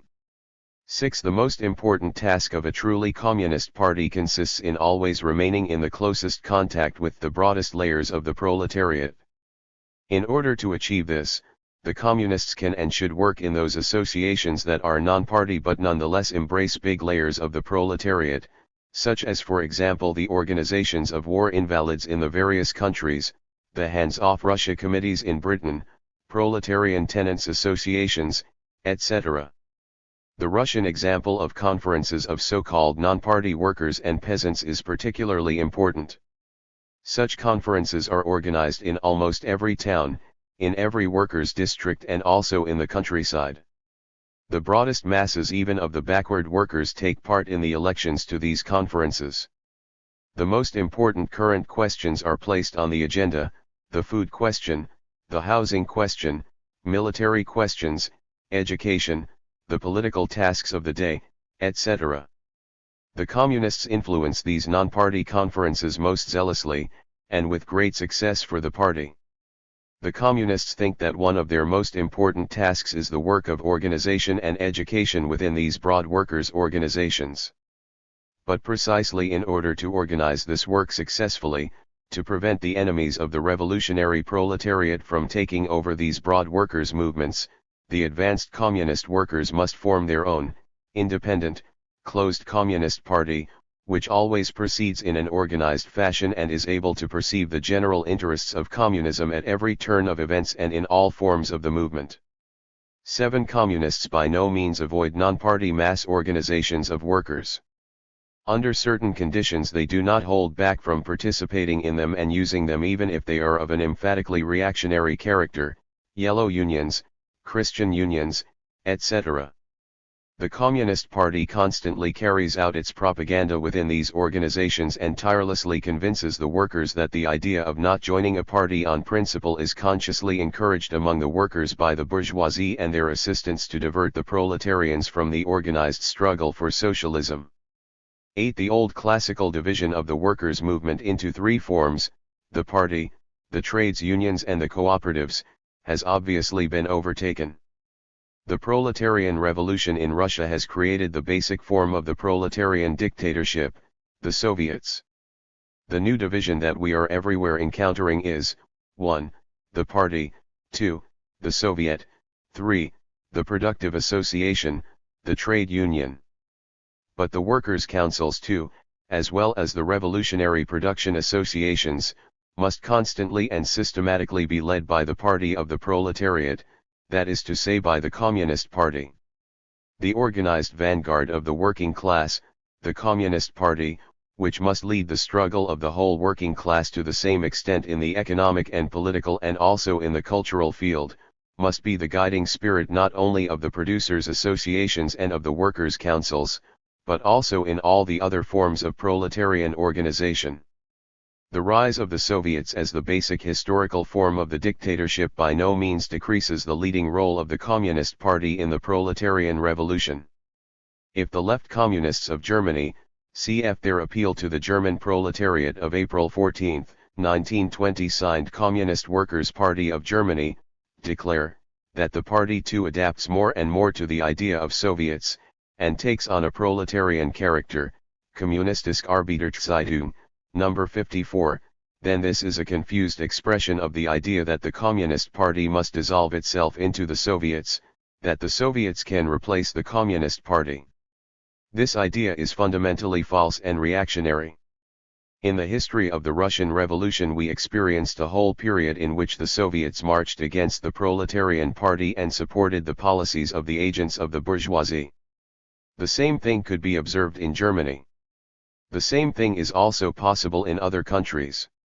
On the contrary, the existence of a powerful communist party is necessary in order to enable the Soviets to do justice to their historic tasks, a party that does not simply adapt itself to the Soviets, but is in a position to make them renounce adaptations of their own to the bourgeoisie and White Guard social democracy, a party which, by means of the communist factions in the Soviets, is in a position to take the Soviets under the leadership of the Communist Party. Whoever suggests to the Communist Party that it should adapt to the Soviets, whoever sees a strengthening of the party's proletarian character in such an adaptation, is doing the party and the Soviets a highly questionable favor, and understands the significance neither of the Soviets nor of the party. The Soviet idea will be all the sooner victorious, the stronger are the parties that we create in every country. Many independents and even right-wing socialists announce their support for the Soviet idea in words now. We will only be able to prevent these elements from distorting the Soviet idea if we have a strong communist party that is in a position to influence decisively the policies of the Soviets. 9. The working class does not only need the Communist Party before and during the conquest of power, but also after the transfer of power into the hands of the working class. The history of the Communist Party of Russia, which has been in power for almost 3 years, shows that the importance of the Communist Party does not diminish after the conquest of power by the working class, but on the contrary grows extraordinarily. 10. On the day the working class conquers power, its party nevertheless remains as before only a part of the working class. It is precisely that part of the working class that organized the victory. For 2 decades in Russia and for a number of years in Germany, the Communist Party has carried out its fight not only against the bourgeoisie but also against those socialists who are the bearers of the bourgeois influence in the working class. It took into its ranks the most steadfast, far-sighted, and advanced fighters in the working class. Only the existence of such a close organization of the elite of the working class makes it possible to overcome all the difficulties that place themselves in the path of the workers' dictatorship on the day following the victory. In the organization of a new proletarian Red Army, in the actual liquidation of the bourgeois state apparatus and its replacement by the nucleus of a new proletarian state apparatus, in the fight against the craft tendencies of individual groups of workers, in the fight against local and regional patriotism, and in opening up paths to the creation of a new work discipline, in all of these areas the decisive word of the Communist Party belongs. Its members must fire and lead the majority of the working class by their own example. 11. The need for a political party of the proletariat will only disappear with the complete dissolution of the classes.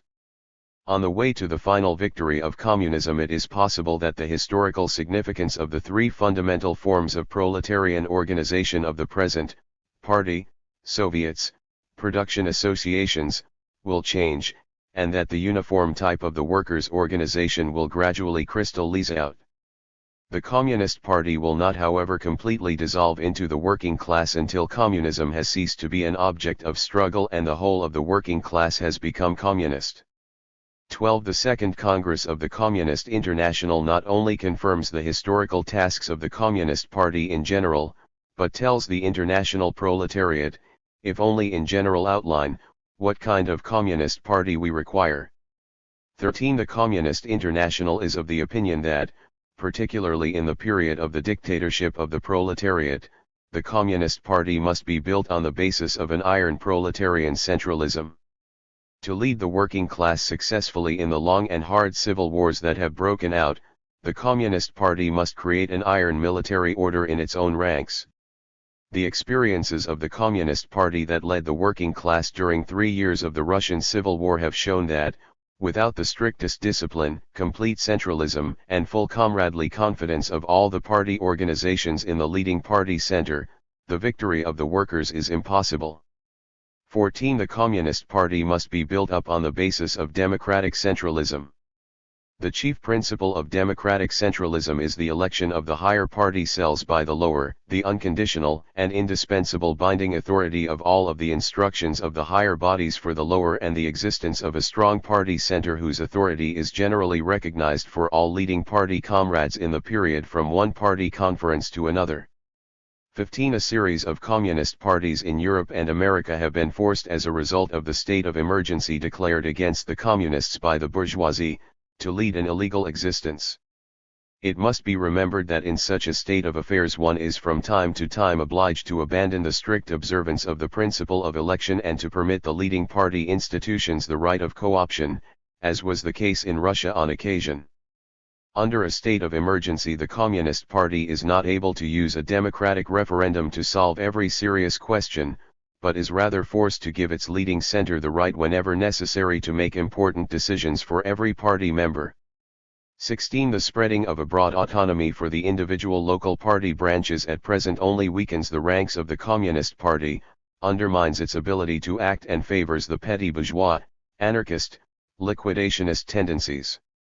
17. In the countries in which the bourgeoisie or counter-revolutionary social democracy is still in power, the communist parties must learn to link the illegal work with the legal in a planned manner. In the process, the legal work must constantly be under the actual control of the illegal party. The communist parliamentary factions, not only in the central, national, but also in the local, regional and local council, institutions of the state, must be subordinate to the control of the whole party, regardless of whether the whole party is legal or illegal at any given moment. Those members of parliament who refuse in any shape or form to subordinate themselves to the party must be expelled from the ranks of the Communist Party. The legal press, newspapers and publishing, must be subordinated totally and unconditionally to the whole party and its Central Committee. 18. The basis of the organizational activity of the Communist Party must everywhere be the creation of a communist cell, however small the number of proletarians and semi-proletarians involved may be from time to time. In every Soviet, in every trade union, in every factory, in every cooperative society, in every residence committee, tenants association, wherever there are even only 3 people who fight for communism, a communist cell must be formed immediately. Only the unity of the communists gives the vanguard of the proletariat the possibility of leading the whole working class. And communist party cells that work in non-party organizations are unconditionally subordinated to the whole party organization, completely irrespective of whether the party is working legally or illegally at that given moment. The communist cells of every kind must be subordinated the one to the other on the basis of the strictest order of precedence according to the most precise system possible. 19. The Communist Party arises almost everywhere as an urban party, as a party of industrial workers who for the main part live in towns. For the easiest and quickest possible victory of the working class it is necessary for the Communist Party to become not only the party of the towns but also the party of the villages. The Communist Party must develop its propaganda and its organizational activity among rural workers and the small and middle peasants. The Communist Party must work with a special care on the organization of communist cells in the countryside. The international organization of the proletariat can only be strong if the views on the role of the Communist Party formulated above take root in every country in which communists live and fight. The Communist International has invited to its Congress every trade union that recognizes the principles of the Communist International and is prepared to break with the Yellow International. The Communist International will organize an international section of red trades unions standing on the foundation of communism. The Communist International will not refuse to work with any non-party workers' organization that wishes to carry out a serious revolutionary fight against the bourgeoisie. In the process, however, the Communist International will make the following points to the proletarians of the whole world. 1. The Communist Party is the main and fundamental weapon for the liberation of the working class. In every country we must have not just groups or currents, but a Communist Party. 2. In every country there should exist only one single unified Communist Party. 3. The Communist Party should be built up on the principle of the strictest centralization, and in the epoch of the Civil War it should have military discipline reigning in its ranks. 4. Wherever there are only a dozen proletarians or semi-proletarians the Communist Party must have an organized cell. 5. There must be, in every non-party institution a Communist Party cell subordinate to the whole party. 6. Firmly and persistently defending the program and revolutionary tactics of communism, the Communist Party must constantly be linked as closely as possible with the broad workers' organizations and avoid sectarianism as much as opportunism. Serity, what proposals are there? Does anyone propose a discussion? That does not seem to be the case. We will therefore vote immediately. All those in favor of the theses with the amendments that have been reported here are asked to raise their hands. All those against please raise their hands. Are there any abstentions, perhaps? The theses are adopted unanimously. We propose a break of half an hour or so that the delegations can immediately nominate their candidates for the commissions. The Bureau will then check the lists and place a final list before the Congress. Balabanova, we will now vote on the Bureau's proposal. All those in favor raise their hands. Who is against? The proposal is accepted unanimously. A half-hour break. Serity reads the commission lists. Shatskin, I have an amendment to propose on the Organization Commission. I would like to propose that representatives of the Youth International should be sent into the Commission, which is also discussing the question of the international youth movement. The youth have put forward theses that will be discussed on this commission, they must therefore have the right to defend them.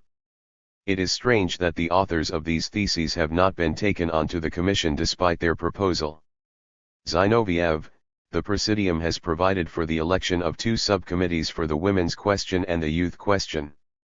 Not 1 or 2 but several youth, and not 1 but several representatives of the women's movement are to participate in these subcommittees. This is how we see it: the organizational question, the statutes of the Communist International, is very important. Then there are still other questions. Therefore the Presidium has decided to form 2 subcommittees of the Organization Commission, for the women's movement and the youth question. I believe it is most appropriate that way. The Congress should agree. The vote is taken. The Bureau's proposal is adopted unanimously without amendment. Zinoviev, we have elected a commission to work out the conditions of acceptance into the Communist International. It is proposed on behalf of the Congress to invite the representatives of the Independent Socialist Party of Germany, USPD, and of the French Socialist Party into this commission also. It is a question of their parties, and their presence during the discussion of these questions would be very desirable. Wichtenkoop, if I understand the proposal correctly, comrades, the USPD and the French Socialist Party are to be invited to our commission on affiliation to the Communist International. I must say that I cannot understand it, and that on behalf of my party I declare myself against. We have already proposed on the executive that these 2 parties should not be allowed into the Congress at all, because they are not communist parties. My party is of the opinion that we should not negotiate at all with the USPD, with a party that is now sitting in the Presidium of the Reichstag, that is to say, with the governing party. In our opinion, one cannot at all negotiate with such a party. Things are somewhat different with the French party, not much, but a little better. I do not need to tell you how we stand in relation to accepting these parties into the Communist International. I shall speak on that later. I can understand that the question of accepting such a party into the Communist International can be raised, but that it can only be dealt with if the party has made an official application to be let into the Communist International. At the moment I know nothing of any such application, and we will speak about it if it comes. In the same way, such parties and their delegates should not be given the right to take part in the Congress unless they have sought affiliation to the Communist International. At the moment we do not know whether applications from one or the other of these parties to join the Communist International have been sent to us. Should one come, however, from the USPD, it would have to be rejected out of hand. One cannot negotiate with a government party. As far as the French party is concerned, the application will first of all have to be to hand. If it is not to hand, we cannot permit these parties which do not belong to us, which are not revolutionary and not communist, into the commission in which we are to consider the proposals for the future conditions of entry. I do not want to say any more. I have made other proposals to the executive and they were rejected. Now I propose we should not let these parties into our commission. Radek, comrades, the Dutch delegates' motion first of all contradicts the entire healthy line of thought of the Congress.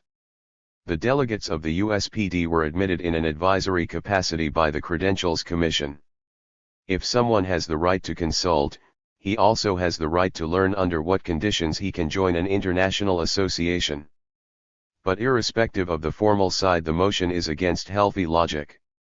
Every one of us knows that we are involved in negotiations with the USPD over the question of their entry into the Communist International.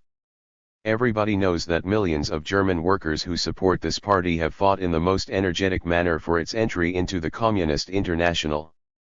If these great masses of workers send their delegates to us here so that they can discuss the conditions of entry into the Communist International with us, to adopt Comrade Wichtenkoop's motion would not only be an act of discourtesy towards those delegates, but it would be an act, I shall not describe it in greater detail, towards the German workers.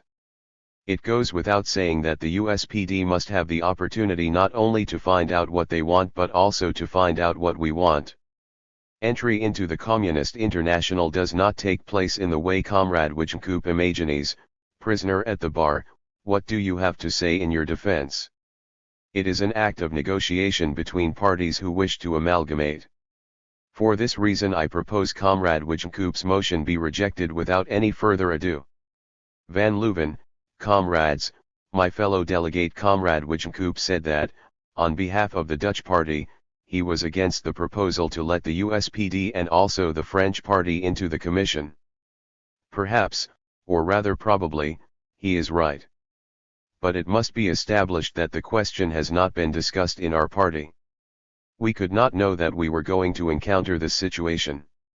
So perhaps he is right. Personally, I have a slightly different opinion on the matter. I think that, for example, the delegates of the USPD have come here under pressure from the left wing of the party, the worker masses. But when Comrade Wijnkoop speaks against letting them in here, I agree with him. We have had the opportunity in the executive of putting questions to these German delegates. Radek put 9 questions and the others also put a number.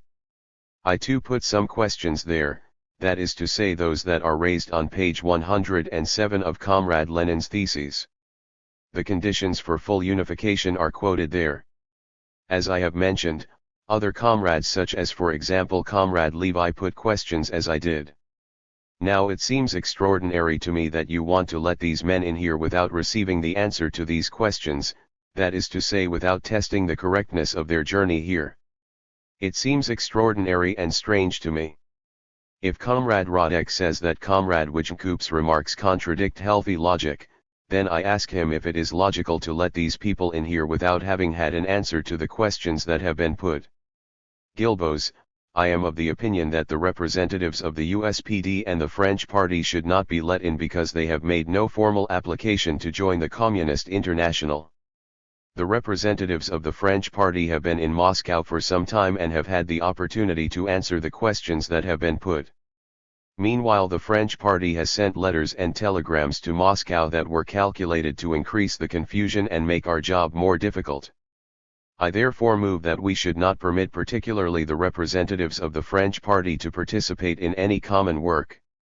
Radek, comrades, when you admit a delegation of a big party in an advisory capacity, you should know what this advisory capacity means and not carry out a discussion about it. But since the 2 Dutch comrades and Comrade Gilbos have given serious reasons why the advisory capacity should consist of a muzzle, I permit myself to go into the question once more. Comrade Van Leuven said the executive had put a whole series of questions to the representatives of the USPD, and that they had not yet answered these questions. As Secretary of the Executive I must state that they have not yet answered the questions because as yet the subsequent session has not taken place, and because we asked the comrades to wait before giving their answers in order to orientate themselves on the questions in front of the Congress. But if you put a question you should wait for an answer. Comrade Van Leuven's best hope of gazing into the soul of the USPD is precisely to let them participate in the commission that is to discuss affiliation to the Communist International. We have raised a great number of accusations against the USPD and I think I have done as much in combating the USPD in the Communist International as Van Leuven and Wijnkoop together. But if the USPD representatives think that a part of these accusations are factually incorrect, they must be given the opportunity to defend and prove their point of view. As far as the French party is concerned, it has also been said here that neither party had made an application for affiliation.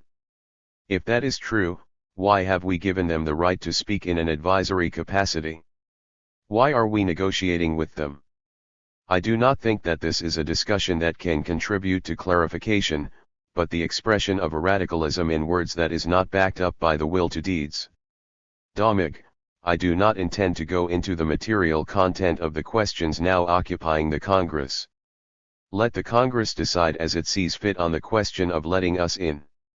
I have also no occasion to go into Comrade Wijnkoop's remarks, unencumbered as they are by any knowledge of the facts. You should accept the word of an old politician that he knows that the USPD is not a government party, that is not a ruling party, but that it is in opposition to the government. I protest most decisively against the characterization of my party as not being a revolutionary party. My party numbers thousands of casualties who have given their blood, thousands of dead and wounded, thousands in prison and in front of the courts. I oppose the characterization of our party as a non-revolutionary party. We will talk on all the other issues when the commission meets. Radek. Wijnkoop, I think it is shameful that even at the Congress Domig tries his demagogy. As far as I know, I must state that this Domig was the man, even during the Cap Putsch, who told the workers that they should not arm themselves. And this man turns up here in Russia, where everybody knows that the victory can only come through the civil war. But Comrade Radek said here that we were carrying on a radicalism of words. Interjection from Radek, stupid man. He thinks I am a stupid man, he takes it back. I say that because you can see how Radek is always dragging down the level of the discussion. But the comrades here do not seem to know what it means in Western European countries when men like Domig, politicians like Kakin are put on the same footing here at the Communist International as communist and revolutionary parties that have already been involved in the work for a long time. I warn you against it. I hope that the comrades will give these people here nothing more than they deserve, and that is, in the case of the USPD, nothing, and in the case of the French socialists, if they apply to be let in, whatever confidence they have a right to. Zinoviev, comrades, I do not even have to say that we fight against the vacillations and indecision of the right wing of the USPD and will continue to fight. But what Comrade Wijnkoop has said here is simply laughable, and does not compromise our Congress but Wijnkoop and the party that sent him here. It is clear that we have and should have the greatest respect for the 10,000 or 11,000 members who are now in jail. They are fighters and proletarians who fight for the cause of socialism. I do not know how many members of Wijnkoop's party are in jail now, and how many times Wijnkoop has personally faced a bourgeois court, and how many times he has been in prison for the cause of the proletariat. We will argue with the comrades of the USPD and cross swords with them 20 times over. But we must not forget this, that thousands of independent workers have been shot by the bourgeoisie and the capitalist scum, and we will not forget that in all these struggles the members of the USPD were at the center of the fight. I say clearly that, for the Communist International, the objective revolutionary role of 800,000 workers, badly led as they are, with vacillation and indecision, will weigh more heavily in favor of the proletarian revolution on the scales of history than a couple of thousand Dutch tribunites together with the Christian socialists. The journal De Tribune had been founded in Holland in 1907 by Wijnkoop, Korter, and Van Robson. This group had been the basis for the formation of the Dutch Social Democratic Workers' Party, which split from the Social Democratic Party in 1909, and then the Communist Party in 1918. It was then a center for leftism. We have said and will repeat that we will negotiate with every mass party, even though it makes mistakes, that wants to fight with us for the cause of the proletariat, and we will seek to come to terms with it. We will deal with the revolutionary workers in the USPD just as we deal with the workers from the shop stewards movement, although they are not communists. If we were to make concessions to the rotten ideology of Koskay, you would be right, but we have not done so. It would be laughable, and Comrade Wijnkoop is laughable, speaking on behalf of a party that has only 1,500 members after 15 years of activity, to reject the representatives of a party in whose ranks are organized hundreds of thousands of ordinary workers who always fight shoulder to shoulder with the communists, honest and revolutionary, as workers always are. Therefore I insist on my motion that we invite these comrades in, talk with them openly and tell them our conditions, and we are convinced that 2 months later the great majority of the workers from the USPD will be organized not only morally but also formally in the Communist International. Levi, comrades, until this evening I believed that, ignorant as he was, Comrade Wijnkoop was one of those people who could at least be taught. 2 days ago I was at great pains to explain to him that the Presidium of the German Reichstag is made up purely mechanically according to the numbers of votes of the parties, that the Presidium has no connection with government appointments and that you cannot argue any participation in the government from it, since the Presidium of the Reichstag has got nothing to do with the government. 2 days ago it looked as if Comrade Wijnkoop had taken in at least something from this instruction. If therefore this evening he throws everything to the four winds and comes back with the phrase about the government party, he only proves that all he is interested in is phrases and nothing else. And he proves that by coming here and talking about German conditions like someone who has never even read a German newspaper. I tell you, you would not laugh so stupidly if you had experienced 1/10 of the revolutionary struggles that we have experienced side by side with the independents. Yes, we have fought the USPD, we still fight them step by step, drive them before us and tell them to their faces where they go wrong. But when people come from Holland, people who have not yet stirred a finger for the German Revolution and the World Revolution, when they come and raise criticisms, then we must stand testimony for Hector and say that there are tens and hundreds of thousands of German workers who forced these comrades to come here. The whole intellectual and organizational apparatus of the party opposed the hundreds of thousands, and the hundreds of thousands forced the issue, they had to come to Moscow. And in Moscow there appears the man who was so ready to do great revolutionary deeds when it was a question of winning the Dutch mandate with the promise not to fight against the Entente, at the moment when Soviet Russia was in deadly danger. That is what I have to say to you, Comrade Wijnkoop. Yes indeed, you still have to justify yourself against this criticism. And I tell you, if we have occasion to speak to these comrades from the USPD about their errors and tell them what we demand of them, then you, Comrade Wijnkoop, are the last person to appear in that role. I want to remind you of something else. I want to remind you of the summer of last year, of the most difficult time of our period of illegality, when almost all our comrades were in prison. We turned then to your party for support, we asked your party comrades to come to us. We asked the party comrades on whose behalf you are becoming so indignant here to send us Gorter and Panicoke. Interjection from Wijnkoop and Van Leuven, that is a big lie. I tell you, in that most difficult moment, when it was not even possible for us to staff our newspaper's editorial board, when we demanded that the Dutch comrades should just send us some editors, not a single one came. Interjection from Van Leuven, Ditman and Crispien are not in their graves yet. If the comrade who is so outraged says that Ditman and Crispien are not yet in their graves, I would like to reply that I am not in my grave yet either, and you are in no danger of being there at all, comrade. You too had the opportunity to die in Germany, and hundreds and thousands of workers from the USPD did die, and you stayed behind on your coffee bags in Holland, and today you are a revolutionary. Interjection from Radek, stockbroker. Bukharin, I am not in favor of making a great din about the representatives of a party that is so greatly revolutionary that they supplied a member of a Christian priests' organization with a further mandate.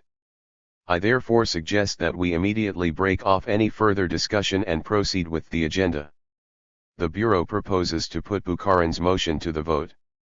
The motion is carried by an overwhelming majority. Comrade Zinoviev takes the vote on whether the representatives of the USPD and the French Socialists should be invited to take part in the discussions. The motion is accepted by a large majority. The subcommittees are elected. The Bureau announces Comrade Maclean's proposal that a special commission should be appointed to study the question of the Labour Party in England. The vote is taken and the proposal accepted. Zinoviev, I would like to suggest that we fix the times at which the commissions are to meet. The Presidium proposes that the following commissions should work tomorrow: 1. The national and colonial question at 12, 2. The trades unions, also at 12, 3. Parliamentarism also at 12, and 4. The commission to discuss terms of entry into the Communist International at 5 p.m. All 4 commissions work here, 2 in the main hall and the 2 others, in the side rooms. And then on Monday the other 3 commissions. The Organization Commission at 1 am, the Agrarian Commission at 1 am, the commission that is concerned with the main tasks of the Congress at 1 p.m. Should the commissions not finish their work tomorrow, they will also work on Monday.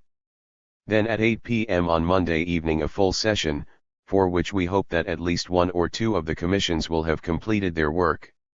Saturday, the session of the Congress is adjourned. Fourth session. July 25th. Zinoviev, I declare the session open. Would all the delegates hand in the written reports on the situation in their parties as soon as possible? Up until now we have only received 3 reports, and we call on you to make the material available to us over the next 2 or 3 days. Since the last full session several commissions have been at work, but they have not yet finished. The commission that was concerned with the national and colonial question has made the most progress and is in a position to give a report. We propose to the Congress that the national and colonial question should be discussed today. Is nobody against? That seems to me to be the case. We will therefore proceed with the discussion. Comrade Lenin has the floor as reporter. Lenin, comrades, I shall only give a short introduction and then Comrade Mering, the secretary of our commission, will give an exact report on the changes that have been made in the theses. After that Comrade Roy, who formulated the supplementary theses, will have the floor. Our commission adopted both the former and the latter unanimously. You will see from the theses that we have taken unanimous decisions on the most important questions, and I should like now just to make a few short remarks. What is the most important, the fundamental idea of our theses? It is the difference between the oppressed and the oppressor nations. We emphasize this difference, in contrast to the Second International and bourgeois democracy. It is especially important for the proletariat and the Communist International during the epoch of imperialism to establish concrete economic facts and to approach all colonial and national questions not from the abstract but from the concrete point of view. Imperialism is characterized by the fact that the whole world is now divided into a large number of oppressed nations and a very small number of oppressor nations that are enormously rich and strong in the military sense. The enormous mass, more than 1,000 million, most probably 1,250 million, and thus if we estimate the population of the world at 1,750 million, some 70% of the world population belong to the oppressed nations which are either in direct colonial dependence, or appear as semi-colonial states like, for example, Persia, Turkey and China, or which, defeated by a great imperialist army, have fallen into marked dependency after the peace treaties. This idea of the difference between nations, their division into the oppressed and the oppressors, runs through all the theses, not only the first ones that I signed and which have already been printed, but also through Comrade Roy's theses. These were written predominantly from the point of view of India and the other great Asian peoples who are oppressed by Britain, and are thus particularly important for us. The second main idea of our theses is that, in the current world situation, after the imperialist war, the mutual relations between states, the world system of states, is determined by the struggle of the smaller number of imperialist nations against the Soviet movement and the Soviet powers with Soviet Russia at their head. If we overlook this question, we cannot pose correctly a single national or colonial question even in the most distant part of the world. It is only from this standpoint that the political questions of the communist parties, not only in the civilized but also in the backward countries, can be posed and answered correctly. Thirdly, I would like to emphasize the question of the bourgeois democratic movement in the backward countries. This was the point that gave rise to some differences of opinion. We debated whether it is correct in principle and theoretically to declare that the Communist International and the Communist parties have a duty to support the bourgeois democratic movements in the backward countries, and the outcome of this discussion was that we came to the unanimous decision to talk not about the bourgeois democratic movement but only about the national revolutionary movement. There can be no doubt of the fact that any nationalist movement can only be a bourgeois democratic movement, because the great mass of the population of the backward countries consists of the peasantry, which is the representative of bourgeois capitalist relations.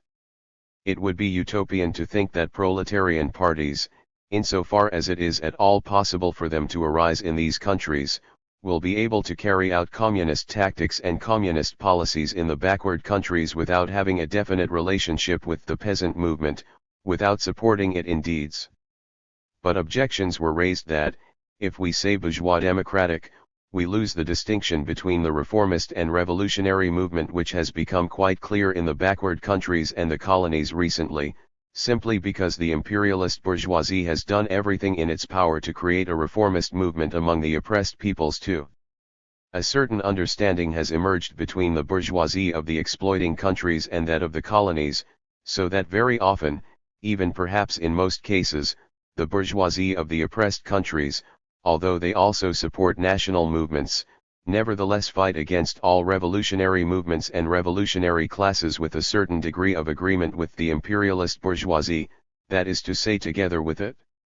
This was completely proven in the Commission, and we believe that the only correct thing would be to take this difference into consideration and to replace the words bourgeois democratic almost everywhere with the expression national revolutionary. The point about this is that as communists we will only support the bourgeois freedom movements in the colonial countries if these movements are really revolutionary and if their representatives are not opposed to us training and organizing the peasantry in a revolutionary way.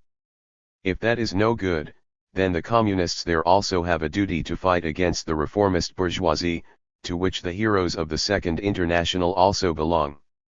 There are already reformist parties in the colonial countries, and on occasion their representatives call themselves social democrats or socialists. This distinction is now made in all the theses, and I think that our point of view is thus formulated much more precisely. The next comment I wish to make is about peasants' councils. The practical work of the Russian communists in the former Tsarist colonies, in backward countries such as Turkestan and others, has posed the question of how communist tactics and policies are to be applied to pre-capitalist conditions. The most important characteristic of these countries is that pre-capitalist conditions still prevail there, and therefore there can be no question of a purely proletarian movement there. Nevertheless, we have taken over the leading role in them and must take it over. Our experience has shown us that the difficulties there are truly enormous, but the practical results of our work have also shown that despite these difficulties it is possible to awaken independent political thinking and independent political activity even where there is almost no proletariat at all. This activity was more difficult for us than for the comrades in Western European countries, as the proletariat in Russia is overburdened with tasks of state. Obviously the peasants, who live under conditions of semi-feudal dependency, can grasp the idea of Soviets and also carry out practical work in this field. It is also clear that the exploited masses, who are exploited not only by merchant capital but also by the feudalists and the state on a feudal basis, can apply this weapon, this type of organization, under these conditions too. The idea of Soviet organization is simple and can be applied not only under proletarian conditions but also under feudal and semi-feudal peasant conditions. Our experiences in this area are not yet very extensive. But the discussions in the Commission, at which several representatives of the colonial countries were present, proved to us quite decisively that in the theses of the Communist International we must take up the question that peasants' councils, the councils of the exploited, are not only appropriate for capitalist countries but are also suitable for pre-capitalist conditions, and that it is the unconditional duty of the communist parties and those elements that are prepared to build communist parties to propagate peasants' councils, the councils of the toilers, everywhere, including the backward countries and the colonies, and to make the practical attempt to set up councils of the laboring people immediately wherever conditions permit it. This opens up for us a very interesting and important field of activity. Our general experiences are not yet particularly extensive, but we will collect more and more material, and there can be no doubt that the proletariat in the advanced countries can and must help the backward laboring masses, and that the development of the backward countries would change its present level as soon as the victorious proletariat of the Soviet republics can reach out a hand to these masses and give them help. There was a somewhat lively discussion on this question in the Commission, not only in connection with the theses I have signed, but even more with those of Comrade Roy, which he will defend here and in which a few amendments were unanimously made. The question was this: can we accept as correct the idea that the capitalist development of the economy is necessary for those backward peoples who are now liberating themselves and among whom now, following the war, progressive movements have developed? We have come to the conclusion that we have to deny it.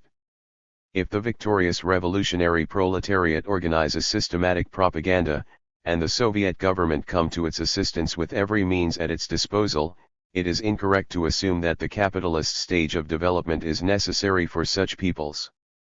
We must not only build cadres and parties in all colonies and backward countries, we must not only immediately propagate peasants' councils and try to make Soviet organizations fit pre-capitalist conditions, but theoretically the Communist International must also declare and explain that with the help of the proletariat of the advanced countries the backward countries can arrive at Soviet organization and, through a series of stages, and even avoiding the capitalist system, can arrive at communism. What means will be necessary for this we cannot say in advance. Practical experience will tell. But it is established that the idea of Soviets is accessible to all the laboring masses, even among the most isolated peoples, that these organizations must be adapted to pre-capitalist conditions, and that the work of the communist parties all over the world in this direction must begin immediately. The last remark I would like to make here is about the role of the revolutionary work of the communist parties not only in their own countries but also in the colonial countries, and particularly among the troops used by the exploiting nations to hold down the colonial peoples. Comrade Quelch of the BSP spoke about this in our commission.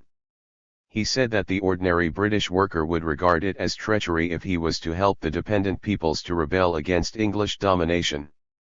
It is correct that the jingoist and chauvinist mood of the labor aristocracy in England and America forms the greatest danger for communism and the greatest support for the Second International, and is the greatest treachery on the part of the leaders and workers who belong to such a bourgeois international. There was talk about the colonial question in the Second International also. The Basel Manifesto spoke very clearly about it. The parties of the Second International promised to act in a revolutionary manner. But in the parties of the Second International there was no question of doing real revolutionary work to help the exploited and dependent nations in their revolt against the oppressing nations, nor even, I think, in most of the parties that have left the Second International and seek entry into the Communist International. We must say this openly, it cannot be refuted. We shall see whether the attempt will be made to refute it. Because of these considerations we arrived at resolutions that were, without doubt, too long. But I think that they will nevertheless be useful and contribute to encouraging and organizing really revolutionary work on the national and colonial question, and that is our main task. Zinoviev, the Secretary of the Commission, Comrade Mering, now has the floor. Mering, comrades, I am giving the report on the work of the Commission on the national and colonial question. The Commission checked over Comrade Lenin's theses and also Comrade Roy's supplementary theses. The following amendments and additions to Comrade Lenin's theses were accepted. The end of thesis I to read abolition of the classes instead of annihilation. In the first sentence of the third thesis you can read, the imperialist war of 1914 has shown all nations and all oppressed classes in the whole world with particular clarity, etc. Reads the text of the thesis. The sentence has been changed as follows, reads it out. The fourth thesis, German edition p. 52, third line from the bottom, is to read and laboring masses of every nation and country. Fifth thesis, p. 52 line 16, strike out masses around itself and add and is to mass the oppressed peoples around itself. The same thesis, line 20 that there is no salvation for them outside of their connection with the revolutionary proletariat and the victory of Soviet power. Sixth thesis, 10th line from the top, instead of the bourgeois democratic liberation movement read the revolutionary liberation movement. In line 11 of this thesis the words workers and peasants are deleted.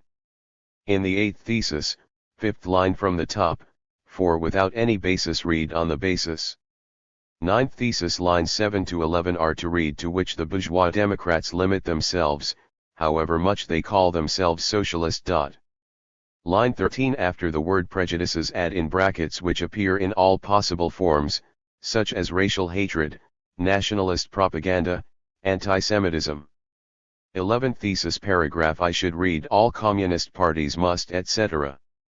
Paragraph 2 should read, a struggle must necessarily be carried out against the reactionary and medieval influence of the clergy, the Christian missions, and similar elements. Paragraph 3 should read: a fight is necessary against panslavism, and the Pan-Asiatic movement, and similar currents. In paragraph 4 add after the words to give, if possible to organize the peasants and all the victims of exploitation in Soviets. In paragraph 5, lines 2, 6, and 17 the words bourgeois democratic are to be changed to revolutionary. Paragraph 6 line 5 should read: the imperialist powers with the help of the privileged classes. In thesis 12 delete the whole sentence from on the other hand to appear. Comrade Roy's theses were thoroughly checked by the Commission and accepted in full, as Comrade Roy will inform the Congress. I think it is possible to introduce all these amendments into the theses straight away. Roy, comrades, I have submitted to the Congress and the Commission some supplementary theses which I shall have to read out as they have not been printed. I shall start by reading these supplementary theses, which are as follows. Supplementary theses on the national and colonial question. 1. One of the most important questions that faces the Second Congress of the Communist International is to establish exactly the mutual relations between the Communist International and the revolutionary movement in the politically oppressed countries dominated by their own capitalist system, like India and China. The history of the world revolution is living through a period which requires a correct conception of this mutual relationship.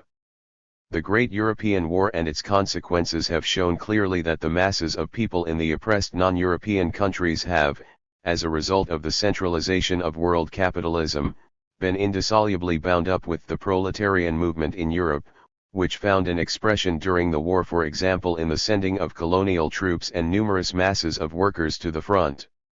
2. European capitalism draws its strength in the main not so much from the industrial countries of Europe as from its colonial possessions. Its existence depends on control of extensive colonial markets and a broad field of opportunities for exploitation. England, the bulwark of imperialism, has already suffered from overproduction for a century. Without the extensive colonial possessions that are essential for the sale of her goods and at the same time form the source of her raw materials, the capitalist order in England would long since have collapsed under its own weight. At the same time that British imperialism makes hundreds of millions of the inhabitants of Asia and Africa into slaves, it also keeps the British proletariat under the domination of the bourgeoisie. 3. The super profits made in the colonies form one of the main sources of the resources of contemporary capitalism. The European working class will only succeed in overthrowing the capitalist order once the source has finally been stopped up. The capitalist countries try, not indeed without success, to restore their shaky position by extensive and intensive exploitation of human labor and the natural wealth of the colonies. As a result of the exploitation of the colonial population, European imperialism is in a position to grant the labor aristocracy in Europe a whole range of concessions. While on the one hand European imperialism tries to force down the absolute minimum level necessary to keep the proletariat alive by the import of goods produced by the cheaper labor power of the workers of the colonial countries, it is on the other hand prepared to sacrifice the increased profits it could make in the home country in order to receive the super profits it can obtain by exploitation in the colonies. 4. The loss of the colonies and the proletarian revolution in the mother countries will bring the downfall of the capitalist order in Europe. In consequence, the Communist International must extend its field of activity. The Communist International must enter into much closer connection with the revolutionary forces that are at present participating in the overthrow of imperialism in the politically and economically oppressed countries. The collaboration of these two forces is necessary for the complete success of the world revolution. 5. The Communist International is the concentrated will of the world proletariat. Its task is the organization of the working class of the whole world for the overthrow of the capitalist order and for the spread of communism. The Communist International is a warlike unity that must unite the revolutionary forces of every country in the world. The Second International, permeated through and through with bourgeois culture and led by a handful of political dilettantes, underestimated the whole importance of the colonial question. The world outside simply did not exist as far as they were concerned. They did not recognize the necessity of the collaboration of the revolutionary movement in Europe and the other parts of the world. Instead of supporting the revolutionary movement in the colonies both materially and morally, the members of the Second International themselves became imperialists. 6. The foreign imperialism violently forced upon the peoples of the East has without doubt hindered their social and economic development and robbed them of the opportunity of reaching the same level of development as has been achieved in Europe and America. Thanks to the imperialist policies whose efforts are directed towards holding up industrial development in the colonies, the native proletariat has only come into existence fairly recently. The dispersed local cottage industries have given way to the centralist industries of the imperialist countries. As a result, the vast majority of the population was forced to engage in agriculture and export raw materials abroad. On the other hand, we observe a rapidly growing concentration of the land in the hands of big landowners, capitalists, and the state, which again contributes to the growth of the number of landless peasants. The vast majority of the population of these colonies lives under conditions of oppression. As a result of these policies, the underdeveloped spirit of outrage that lives in the masses of the people can only find an expression in the numerically small intellectual middle class. Foreign domination constantly obstructs the free development of social life, therefore the revolution's first step must be the removal of this foreign domination. The struggle to overthrow foreign domination in the colonies does not therefore mean underwriting the national aims of the national bourgeoisie, but much rather smoothing the path to liberation for the proletariat of the colonies. 7. Two movements can be discerned which are growing further and further apart with every day that passes. One of them is the bourgeois democratic nationalist movement, which pursues the program of political liberation with the conservation of the capitalist order. The other is the struggle of the propertyless peasants for their liberation from every kind of exploitation. The first movement attempts, often with success, to control the second.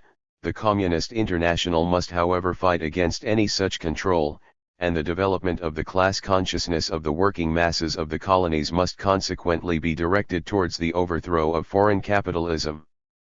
The most important and necessary task, however, is the creation of communist organizations of peasants and workers in order to lead them to the revolution and the setting up of the Soviet Republic. In this way, the masses of the people in the backward countries will be brought to communism not by capitalist development but by the development of class consciousness under the leadership of the proletariat of the advanced countries. 8. The real strength, the foundation of the liberation movement, will not allow itself to be forced into the narrow framework of bourgeois democratic nationalism in the colonies.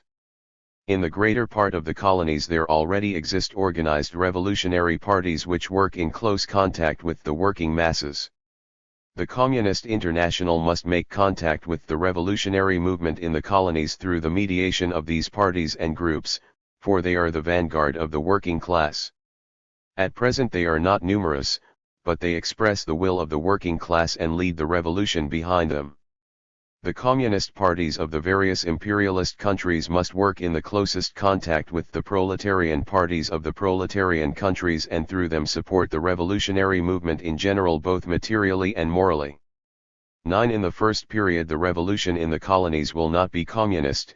If however from the very start the communist vanguard emerges at its head, the revolutionary masses will be brought onto the correct path along which, through the gradual gathering of revolutionary experience, they will reach the hidden goal. It would be a mistake to try to solve the agrarian question straight away according to purely communist principles. In the first stage of its development, the revolution in the colonies must be carried out according to the program of purely petty bourgeois demands, such as distribution of the land and so on. But from this it must not be concluded that the leadership in the colonies can be allowed to fall into the hands of the bourgeois democrats. On the contrary, the proletarian parties must carry out an intensive propaganda of communist ideas and found workers' and peasants' councils at the first opportunity. These councils must work in the same way as the Soviet republics in the advanced capitalist countries in order to bring about the final overthrow of the capitalist order throughout the whole world. For the more precise information of the Congress, I have the following to add. I would like to draw the Congress's attention particularly to these very important questions. I am glad to have the opportunity for the first time to participate seriously in a discussion on the colonial question at a Congress of the Revolutionary Proletariat. Until now the European parties have given far too little attention to this problem, for they were always occupied with their own affairs and usually passed over the colonial questions, although they are at the present moment of very great importance for the international movement. Since the war, the colonial question has become a matter of the greatest importance. Britain is now one of the greatest colonial powers in the world and has an enormous significance, an enormous strength and a strong social position as a result of its colonial possessions. Although the same cannot now be said of Germany, since Germany no longer has any colonial possessions, the question does not, nevertheless, have an exclusively British significance. The German comrades too, therefore, have to give this question their attention as it has become an international question. The economic relations between Europe and the colonies have now become the foundation of capitalism. The surplus value that was in previous ages produced in England has now in part been invested in the colonies. Moreover, the surplus products that were produced in Britain itself have been taken to the colonial market. In this way Britain has so ordered her production that she can produce food for no more than 3 months of the year. Britain has always exploited her workers in the most brutal manner. The same system of exploitation, expropriation, and the suppression of the human being in the worker is now applied in the conquered countries. British India alone has a population of no less than 315 million. Apart from British India, England exploits many other millions of colored peoples in the colonies.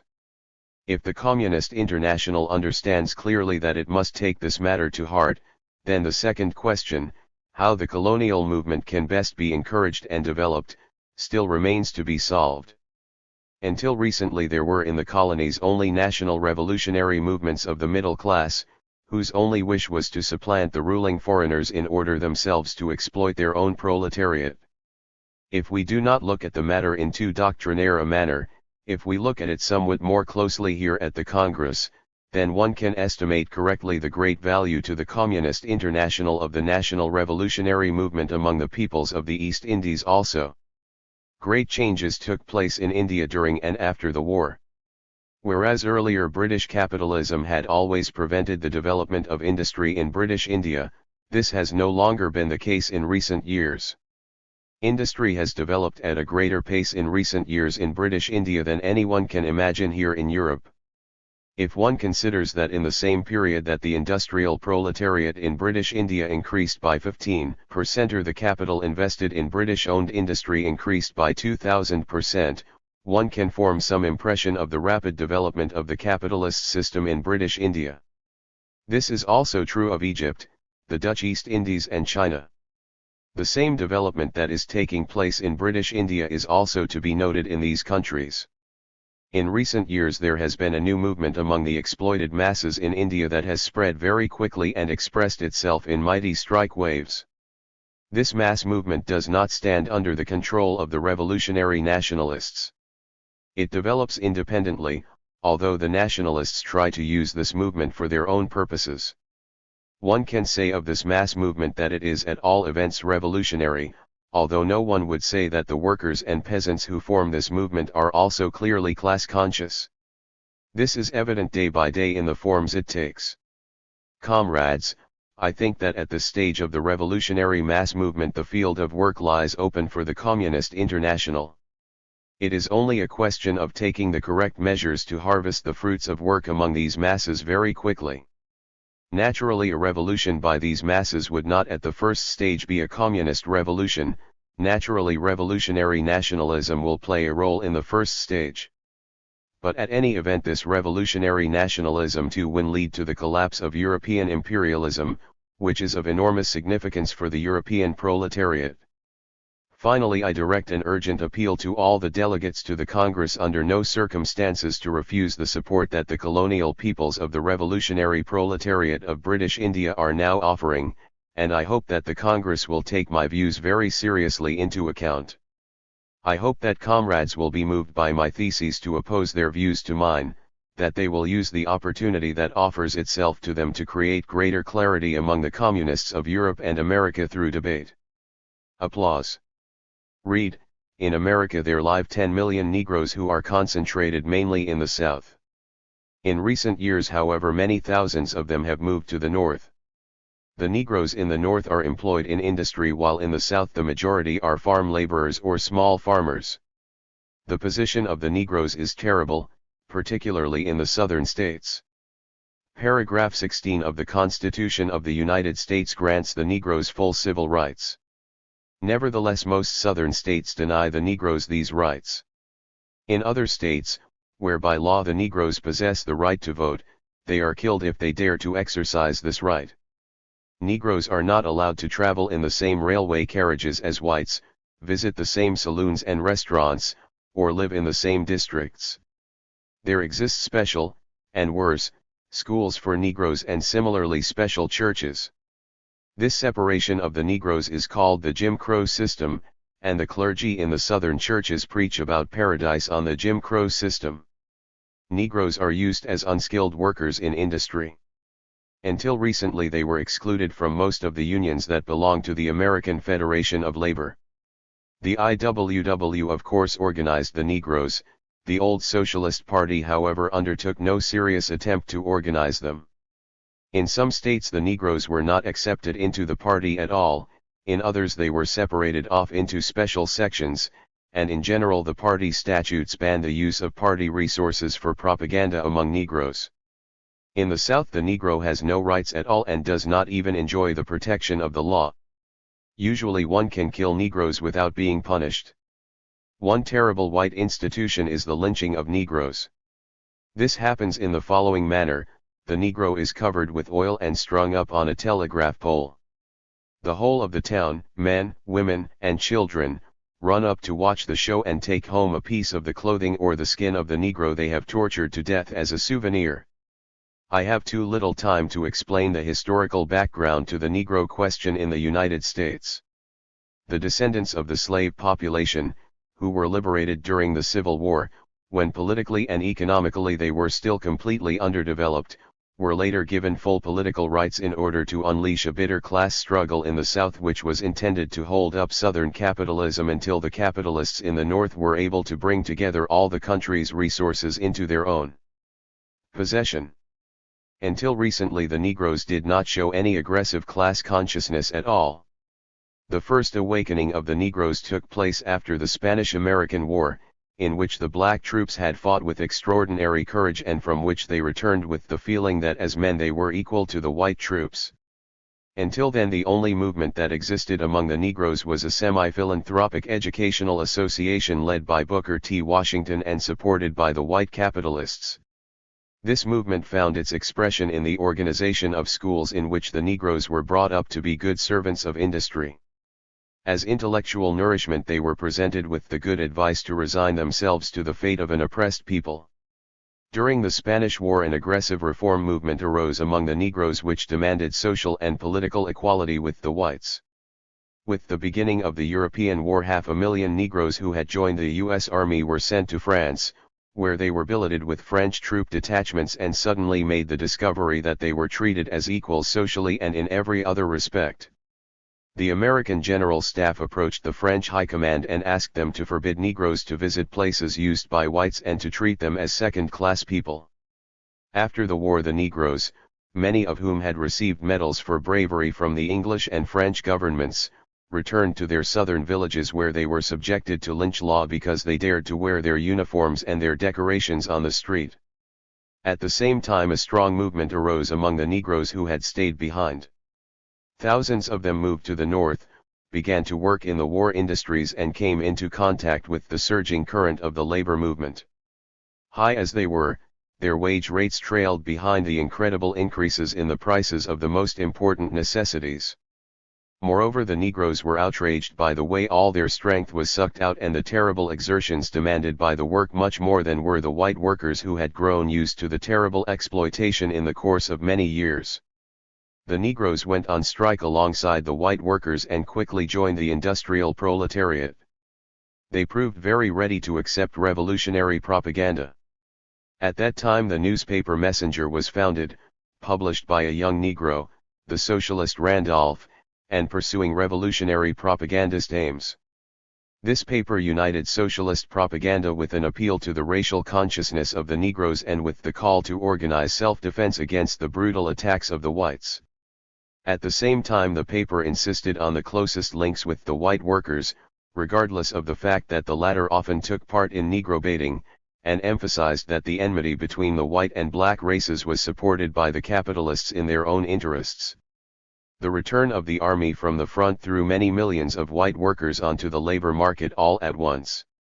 The result was unemployment, and the demobilized soldiers' impatience took such threatening proportions that the employers were forced to tell the soldiers that their jobs had been taken by Negroes in order thus to incite the whites to massacre the Negroes.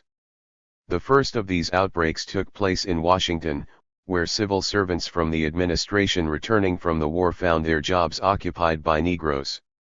The civil servants were in the main Southerners. They organized a night attack on the Negro district in order to terrorize the Negroes into giving up their jobs. To everybody's amazement, the Negroes came onto the streets fully armed. A fight developed and the Negroes fought so well that for every dead Negro there were 3 dead whites. Another revolt which lasted several days and left many dead on both sides broke out a few months later in Chicago. Later still a massacre took place in Omaha. In all these fights the Negroes showed for the first time in history that they are armed and splendidly organized and are not at all afraid of the whites. The results of the Negroes' resistance were first of all a belated intervention by the government and secondly the acceptance of Negroes into the unions of the American Federation of Labor. Racial consciousness grew among the Negroes themselves. At present there is among the Negroes a section which preaches the armed uprising of the Negroes against the whites. The Negroes who returned home from the war have set up associations everywhere for self-defense and to fight against the white supporters of lynch law. The circulation of the messenger is growing constantly. At present it sells 180,000 copies monthly. At the same time, socialist ideas have taken root and are spreading rapidly among the Negroes employed in industry. If we consider the Negroes as an enslaved and oppressed people, then they pose us with 2 tasks. On the one hand a strong racial movement and on the other a strong proletarian workers' movement, whose class consciousness is quickly growing. The Negroes do not pose the demand of national independence.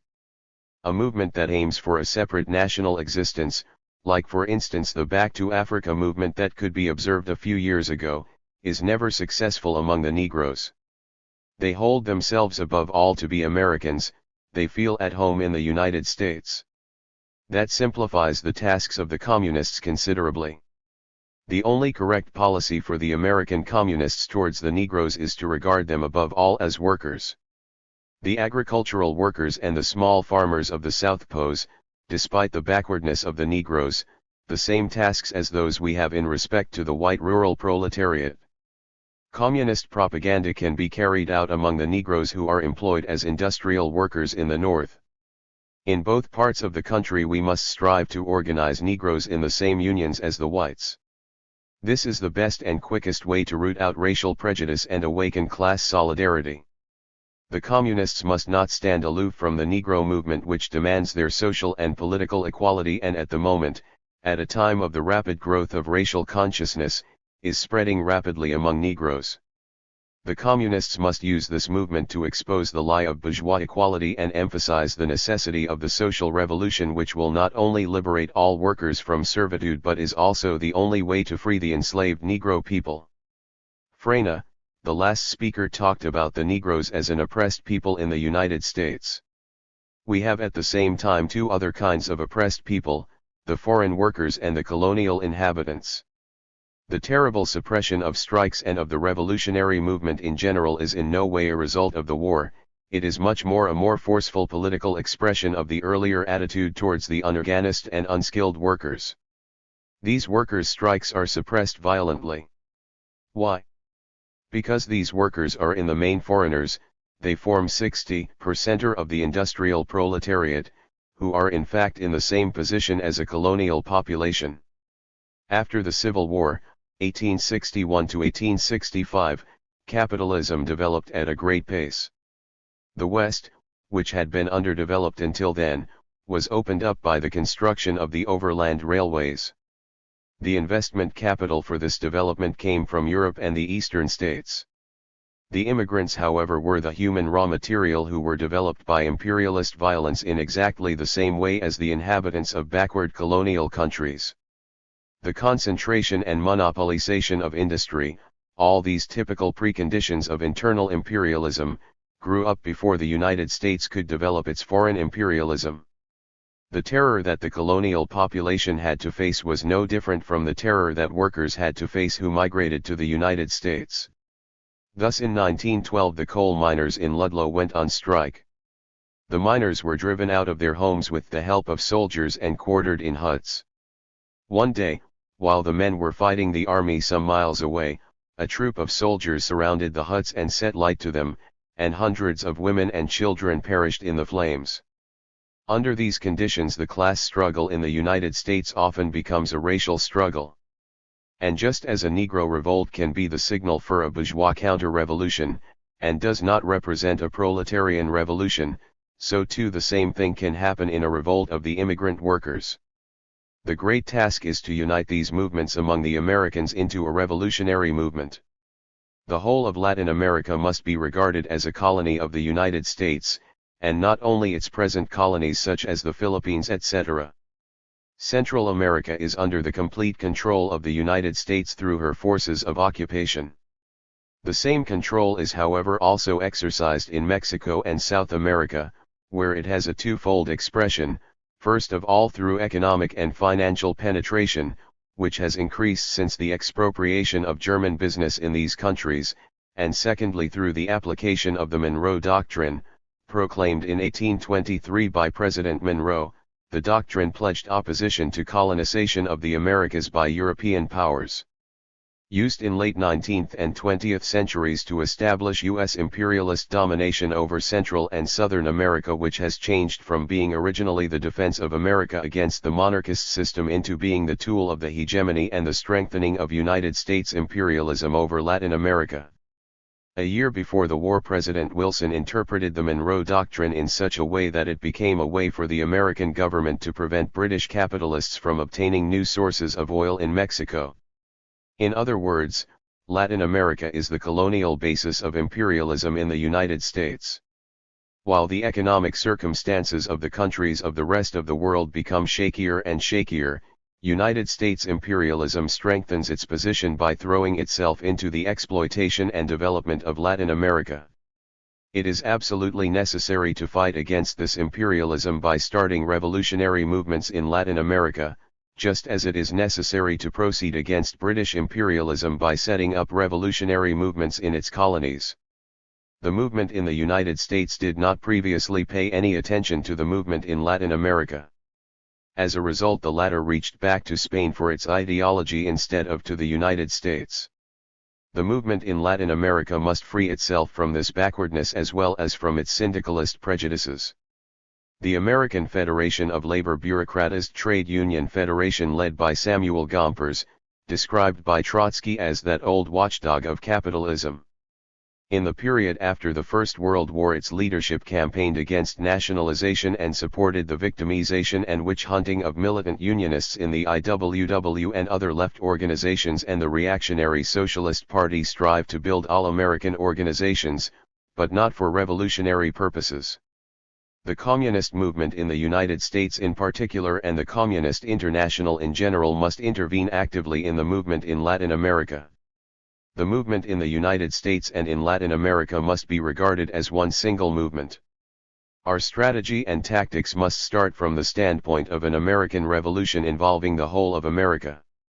The fundamental task of the Communist International, the realization of which alone will secure the world revolution, is the annihilation of United States imperialism, and its annihilation will only be made possible by a giant revolutionary movement embracing the whole of America, where every national unit subordinates itself to the common problems of the American Revolution.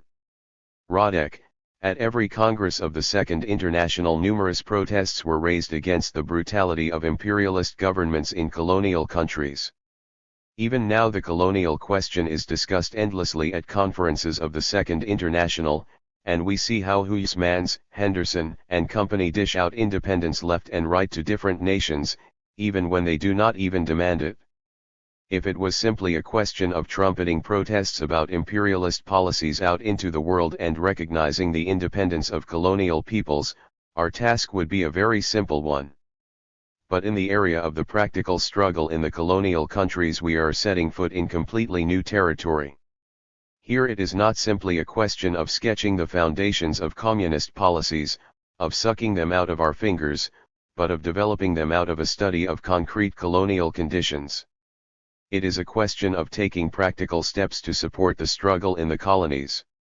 Comrade Lenin quotes a statement by Comrade Quelch, who declared in the Colonial Commission that if an uprising were to break out in India, the jingoist press would succeed in influencing a section of the British workers into sacrificing themselves to suppress the uprising.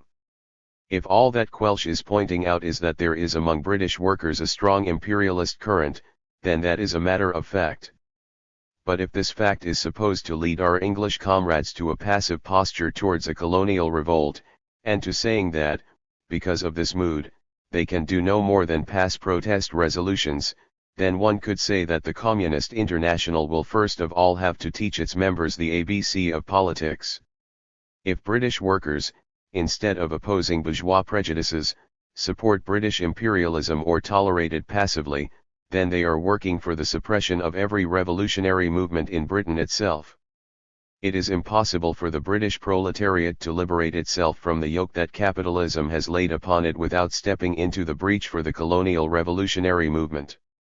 When the time comes for the British workers to rise against their own capitalist class, they will face a situation in which Britain can, at the best, cover 30% of her food needs out of her own production. They will face a situation in which American capitalism will try to blockade proletarian Britain. For even if the American capitalists' ships will not be able to cut off the food supplies of proletarian Europe for any length of time, since the Americans must sell, it is nonetheless very possible that the British capitalists will be in a position for a year or two to buy up American wheat in order to stop it going to Britain. In this situation, the fate of the British Revolution will depend on whether the peasants and workers of Ireland, India, Egypt, etc. are accustomed to seeing the servants of the British imperialists in the British working class. The Labour Conference at Scarborough passed an important resolution in which it demanded the independence of India and Egypt. Not a single communist stood up to tell the conference that the MacDonalds support the British bourgeoisie fooling British workers when they talk about the independence of India, Ireland, and Egypt.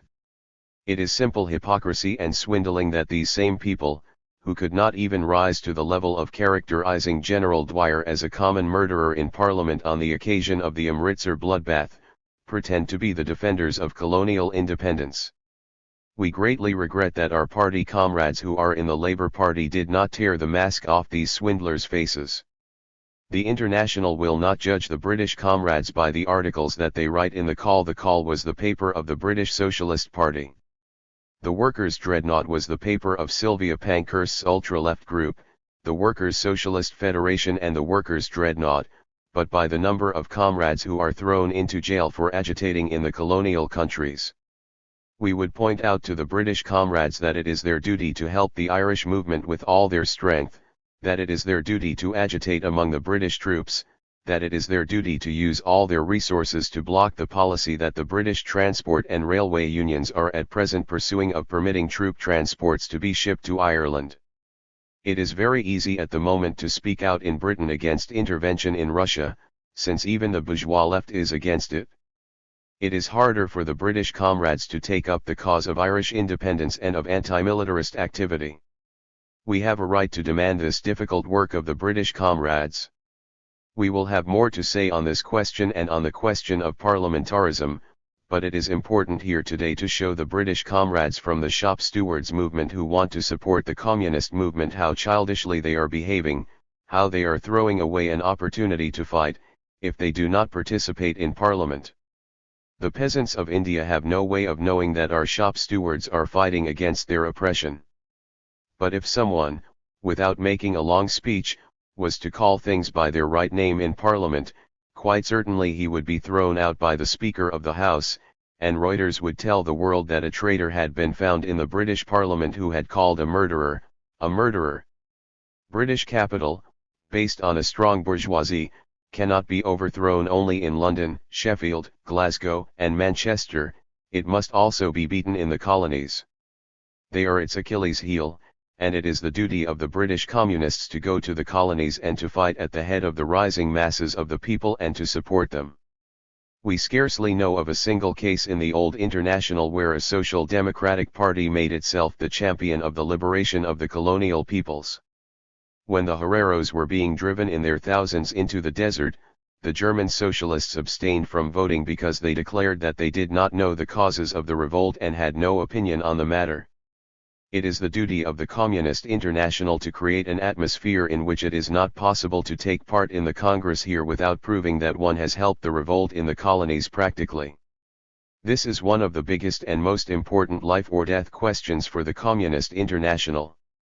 Just as in every country we must try to win for our struggle those petty bourgeois elements who are driven in the direction of the working class, the Communist International must be a beacon to light the way to the rebellious peoples in Asia and Africa. The Communist International must beat world capitalism not only through the popular masses of Europe but also those of the colonies. Capitalism will draw not only economic but also military support from the colonial peoples. The social revolution in Europe will have black troops to deal with yet. The duty of the Communist International is to proceed to deeds. The Russian Soviet Republic has taken this path, and if in Britain our painstaking work in the East, our conscious agitation for the formation of Soviet organizations in Turkestan and in the Caucasus, and stretching out the first feelers to Persia and Turkey, are thought to be things that the Soviet Republic does in order to make difficulties for the British, then that is a misunderstanding of the foreign policy of the Soviet government. It is part of the program of the Communist International, it is Soviet Russia fulfilling her duties as part of the Communist International. We do not regard the agitation in the East as a makeshift expedient in the fight against European capitalism, we regard it as a struggle we have a duty to carry out in the lasting interests of the European proletariat. This assistance does not consist in building artificial communist parties where there is no basis for them. It happens when we help these people. Comrade Lenin has pointed out that there is no theoretical necessity for every nationality to pass through the stage of capitalism. All the people who today are capitalists have not come to capitalism through the stage of manufacture. Japan passed straight from feudal conditions to the culture of imperialism. If the proletarian masses in Germany, France, and Britain succeed in winning socialism, then we will go to the colonial peoples not only with the most modern means that capitalism has left us, but also with the production methods that socialism will create. We will help them to find a direct path from feudal barbarism to a form of production where they can apply the resources of modern technology without having to go through the stages of craft production and manufacture. We stand at the beginning of a new epoch. European capitalism fears the awakening of the Oriental peoples, it talks about the yellow peril, and one can say that as long as capitalism exists there will be a yellow peril. The proletarianist peasants of China or Turkey, who are being skinned alive, will have to emigrate to seek work, will have to defend themselves in great mass migrations. But communism has no yellow peril to fear, it can reach out its hand to all oppressed peoples, for it brings them not exploitation but fraternal aid. Rosmer, I move the closure of the list of speakers. Wijnkoop, I do not think that the list can be closed now. The matter is important, at least for the future. The debate has not even started. Perhaps there will be no debate. Sarity, I note that another 12 speakers have put their names forward. Perhaps Comrade Wijnkoop is right. I can see that the debate is taking a direction in which we are encountering a series of separate questions. What we have to do here is deal with the questions in general. I think we should adjourn the question until tomorrow and close the list of speakers in the sense that we ask the individual comrades to consider the question in general and not go into details. Gilbos, I suggest that we close the session now but not the list of speakers. The question is very important and it is absolutely necessary for all the representatives of the colonial peoples to report to the Congress. The time available for each speaker could be cut, but the comrades should not be prevented from speaking. Mering, I would like to insist that Comrade Sarity's motion should not be accepted. It would not be good if the representatives of the colonies were not given an opportunity to say a few short words on the movement. Comrade Sarity himself knows that not one of the Italians was represented at the commission today. It is very surprising that he should make such a proposal. Radek, I am opposed to the proposal from the Presidium. I understand that those present are orientated on the question. But in the discussion you cannot start from the standpoint that one or the other person is acquainted with things. It is the political significance of the colonial question that we are concerned with here. We have a political interest in the fact that workers will read the minutes of the Congress and see that the representatives of the oppressed colonial peoples spoke here and took part in our discussions. It is impossible to set up general rules of communist tactics for everybody, but even a simple worker can contribute a lot to the depiction of conditions in his own country. It is a question of everybody saying what he knows, and the more concretely he speaks the better. I see that the representatives from Ireland want to speak. It is very important for British imperialism to see that there are elements there that are allied to us and want to fight with us. I do not want anybody to think that suggested we should not have a discussion. Most of all, I must state that I did not make my proposal either in the name of the Bureau or in the name of the Italian delegation. We have already spent 10 minutes here talking about the question of the blacks in Chicago. We cannot split the question up into its smallest parts, we must summarize it in very clear and very concrete speeches. I would not like anybody to think that I am opposed to the representatives of the backward countries, as they are called in Comrade Lenin's theses, speaking. If I have proposed the closure of the list of speakers, then it is because all the representatives of the backward countries, China, Persia, Korea, Japan, and Turkey, have already been entered. If there are still more comrades from backward countries who put their names forward, we will have the histories of all the different nationalities in the world to listen to here. I propose, however, that we close the session and wait and see whether we close the list or keep it open. Wichkup, I propose that we vote on Comrade Sarity's motion. We will see in the next session how we are to proceed. Sarity, I withdraw my motion. Rosmer, the discussion will be continued tomorrow morning in the full session. There will be a further full session the day after tomorrow at 10:00 a.m. The session is closed at 2:30 a.m. Fifth session. July 28th. The session is opened at 11 a.m. with Comrade Zinoviev as chairman. The debate on the national and colonial question is continued. Sultanzade, Persia. At most of its congresses, the Second International studied the colonial question and drew up choice resolutions on it which could never be put into practice. Very often these questions were debated and decisions taken without the participation of representatives of backward countries. What is more, when the First Persian Revolution was suppressed by the Russian and English hangmen and the Persian social democracy turned for help to the European working class, which was at that time represented by the Second International, it was not even given the right to vote on a resolution on that question. Today at the Second Congress of the Communist International is the first time that this question has been dealt with thoroughly, and moreover with the representatives of almost all the colonist or semi-colonist countries of the Orient and of America. The resolution adopted by our Commission completely fulfills the expectations of the laboring masses of the oppressed peoples and serves especially to stimulate and encourage the Soviet movement in these countries. At first glance it may seem peculiar to speak of a Soviet movement in completely or partially dependent countries.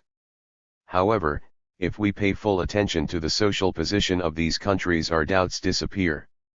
Comrade Lenin has already talked about the experiences of the Russian Communist Party in Turkestan, among the Bashkir and in Kyrgyzstan.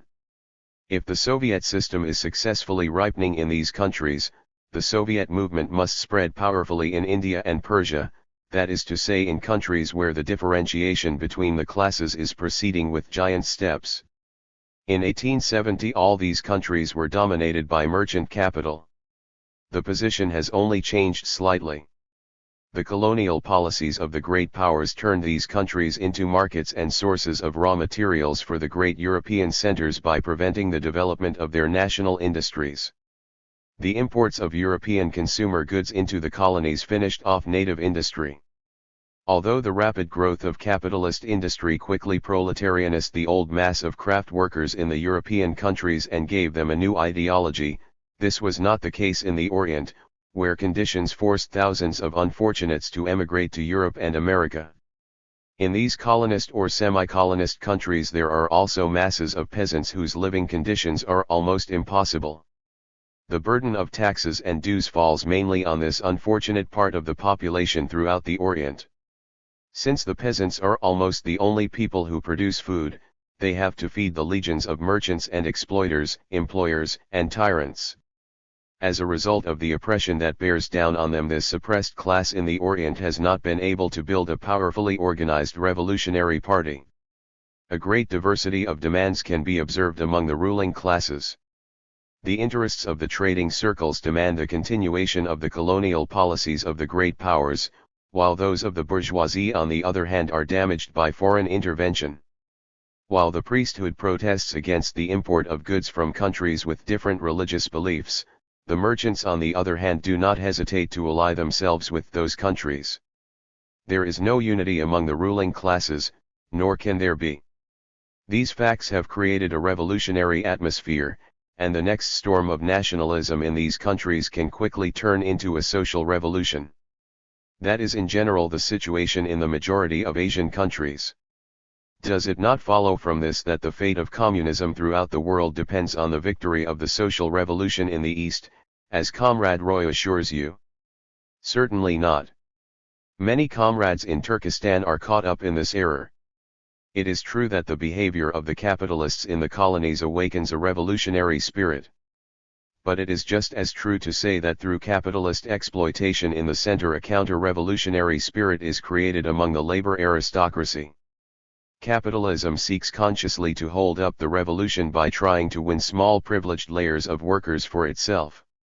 Let us assume that the communist revolution has begun in India. Will the workers of that country be able to withstand the attack by the bourgeoisie of the entire world without the help of a big revolutionary movement in England and Europe? Of course not. The suppression of the revolution in Persia and China is clear proof of the fact. If the revolutionaries in Turkey and Persia are now throwing down the gauntlet to omnipotent England, it is not because they themselves are now stronger, but because the imperialist bandits have become powerless. The revolution that has started in the West has also warmed the soil in Turkey and Persia and strengthened the revolutionaries. Led by young officers, the Young Turk Revolution of 1908 forced the Sultan to grant a constitution and initiated a process of modernization and secularization. It was a strongly nationalist movement. In Persia in 1908 the parliament granted by the Shah 2 years earlier was suppressed with the aid of the Persian Cossack Brigade.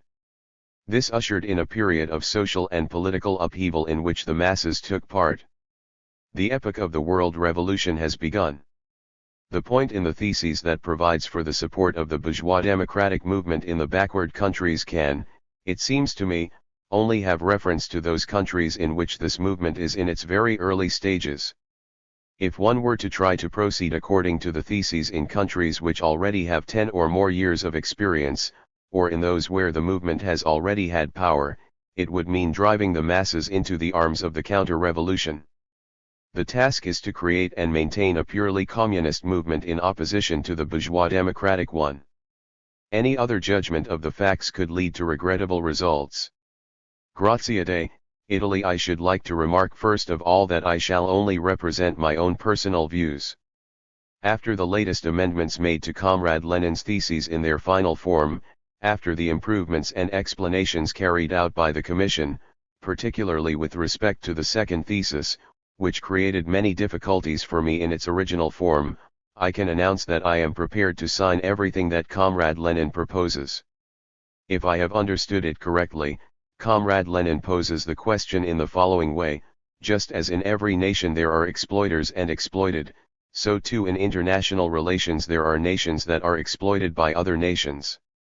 The petty bourgeois conception and abstract idea of human rights adopted by the Second International had the role of masking the class struggle. The idea of the equality of nations amounts to covering over the economic and moral opposition that exists between the imperialist and the oppressed nations. Previously, two opposite errors used to be made. The Second International tended to take the national problem as it was presented by the bourgeoisie. On the other hand, another group of socialists who fought against this first and fatal error thought they could free themselves from this important problem by simply ignoring it. Comrade Lenin, however, has tried to look at this problem realistically and as a Marxist. I say Marxist in the sense that Comrade Lenin remains true to the only part of Marxism that is inviolable, the method. In fact, Comrade Lenin's critical and materialist conception corresponds to the situation before the war and even more to the situation that exists at the end of the imperialist war. There is no contradiction between Comrade Lenin's theses and our definition of the war in 1914. The war, which we called an imperialist war, was not imperialist in the same degree for every nation.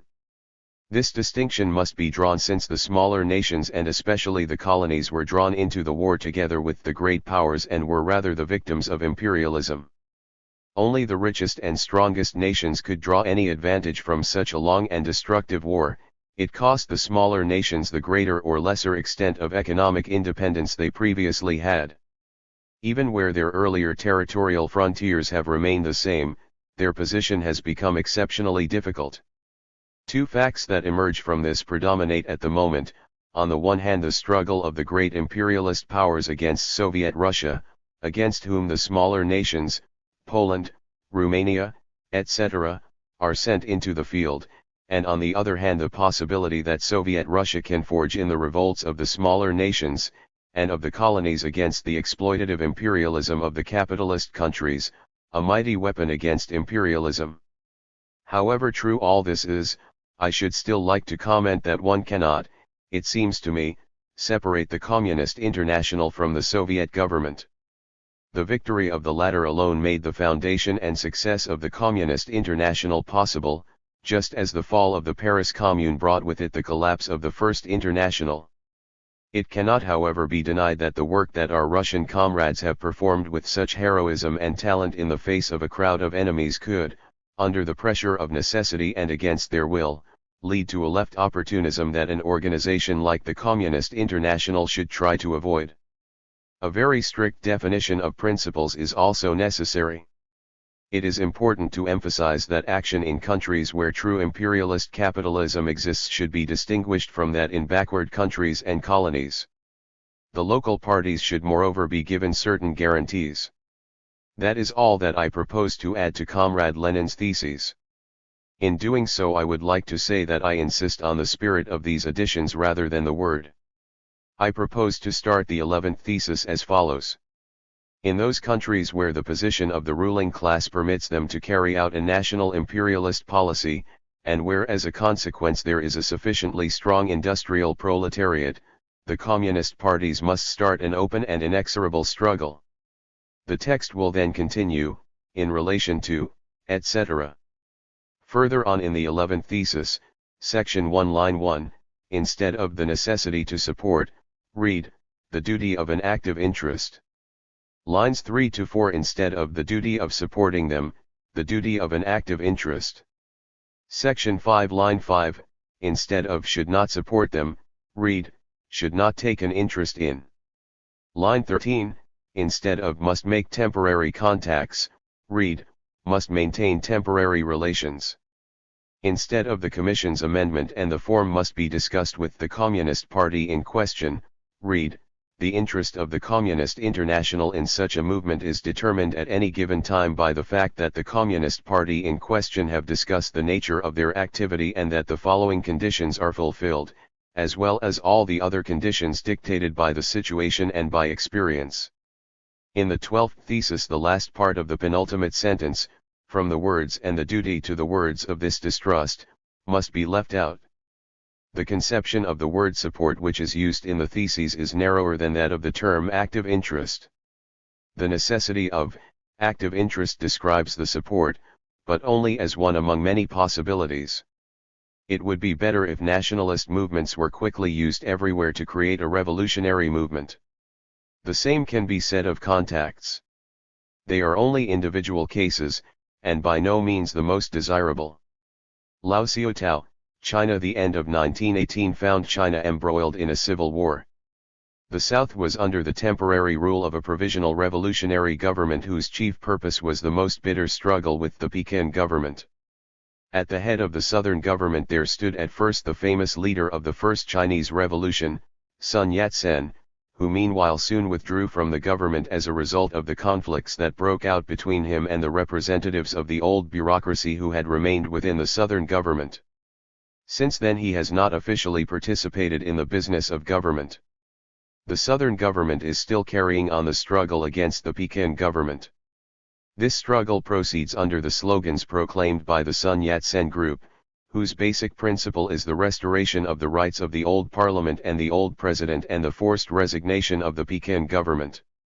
This struggle is being carried out with varying success, but the Southern government has undeniably more prospects of a successful outcome than the Northern, although the latter has a better right to expect it with its strong financial position.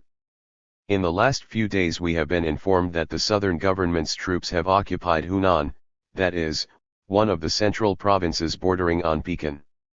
When the old reactionary Pekin government first entered with the Allies in the coalition against Germany in 1917, they promised the country the most varied advantages from participation in the war. The revolutionary parties protested in vain, war was declared.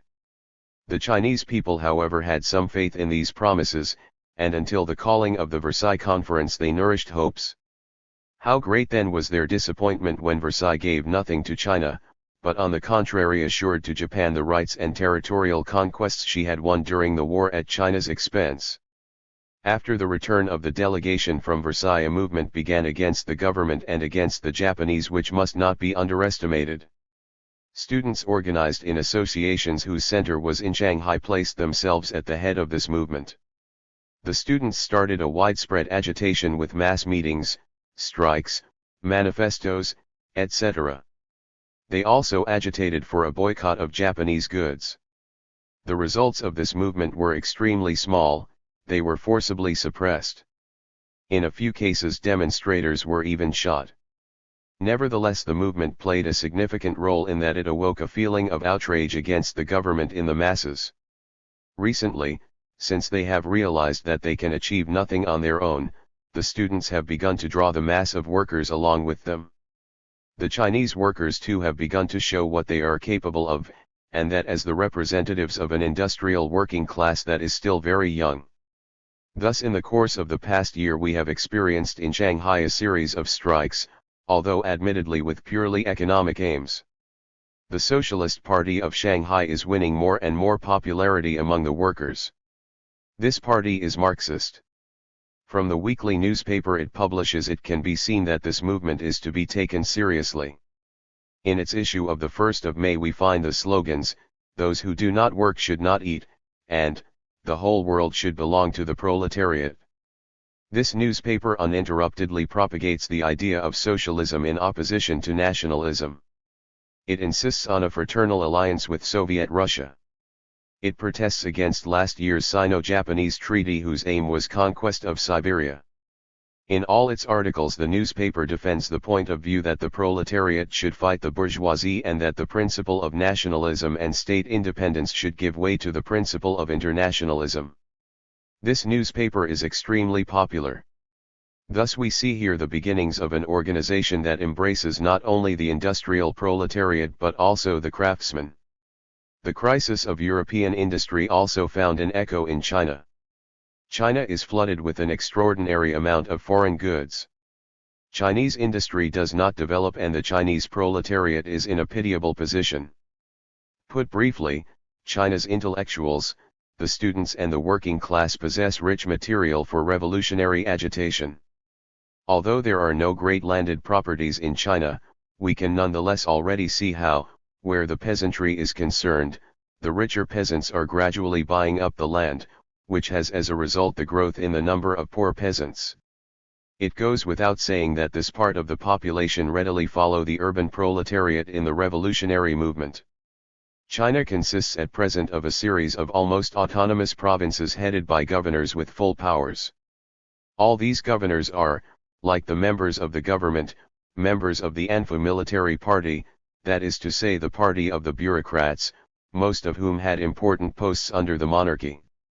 All of these governors are almost completely independent of the Peking government, and if they stay in the fight against the South then they do so for their own interests. The fiscal system is entirely in the hands of the governors, who determine the income of the central government as they think fit. As a result, the government's means are of course extremely slender, so that it is forced to raise loans, which it does mainly in Japan. Since this kind of service is naturally not performed for nothing, Japan is winning more and more privileges and material advantages in China in return. In a whole series of Chinese provinces Japan is all-powerful, as if it were conquered territory. On the other hand, the autocracy of governors we have described and the existence of an undisciplined and corrupt army of 2 million, offer a picture of complete anarchy. When we taken this into consideration, the opposition and the continual revolutionary ferment among the masses also become comprehensible. At present the whole opposition against the two existing governments in China is to be found in Shanghai in the persons of its main representatives. Sun Yat-sen is to be found there with the supporters of the First Revolution. The Central Federation of Students, the Workers' Unions and the Socialist Party are also to be found there. In the fight against Japan, against the Chinese government and against the bourgeoisie, all these groups are permeated with a uniform revolutionary consciousness. To summarize what I have said, it must once more be emphasized that there is at present in China a wide field for revolutionary propaganda. The Congress of the Communist International must pay great attention to this circumstance. Support for the Chinese Revolution is of importance not only for China but for the revolutionary movement throughout the world, for at the moment there is only one single factor to oppose the avaricious Japanese imperialism that has taken firm root in Asia. This single factor is a strong and mighty Chinese revolutionary movement among the working masses of China. Pak Chin-sun, Korea. At the present moment we are discussing the colonial questions under conditions that are quite different from those at the time of the foundation of the Second International 30 years ago. The whole task of the Communist International in the colonial question consists in correcting the mistakes made by the leaders of the Second International. The whole history of the ignominious collapse of the Second International has shown that the Western European proletariat cannot win the fight against its bourgeoisie as long as the bourgeoisie has a source of strength in the colonies. The official leaders realized this, however. These ideologists of parliamentarism stood aloof from the heroic struggles of the colonial peoples, and whenever they approached the problem of the East, the problem of the colonial peoples, they trembled no less than the ideologists of the bourgeoisie. But here, at our Congress, the work of the Commission has already shown that all the delegates from the East as well as those of the Western European proletariat are conscious of the fact that the happy day, the day of the triumph of the Communist International, the day of the social revolution, will only dawn when all the colonial peoples rise in revolt, when the Western European proletariat deliver the death blow to their bourgeoisie, when the colonial peoples strike the bourgeoisie of the West to the heart. The consciousness of the necessity of a common struggle grew more and more, and Russia, the link between the whole proletarian West and the revolutionary East, has now really given us the opportunity to discuss the sore point that was the origin of opportunism, the origin of the indecision of the Second International. I hope that our Congress will now take decisions on the colonial question which will speed the revolutionary ferment, the revolution, in the East. I should now like to say something about the revolutionary movement that is in the process of fulfillment in our country, in Korea. We have already decided some questions. I should just like to spend a short time on the practical realization of some of the questions that have been raised here, since the revolutionary movement has already posed us with questions that have also been brought up here. 10 years ago the Korean people were completely apathetic towards the annexation of Korea. They were equally apathetic towards the fiery speeches about democracy, the independence of Korea and a free and happy life. And now, all at once, it has been fighting for 18 months and showing exemplary dedication and self-sacrifice. We cannot say that the general cultural level of the Korean people has improved so significantly in the course of 10 years. In these 10 years, the Japanese were not only unable to raise the class consciousness of the Korean masses, they were unable to raise the national consciousness of the masses either. If our teachers here have said that the revolution is the locomotive of history, then we must say that the fuel that drives the locomotive along the track of history is economics. And at present, what with the occupation, Korea is the most unhappy country. Let us take the peasantry.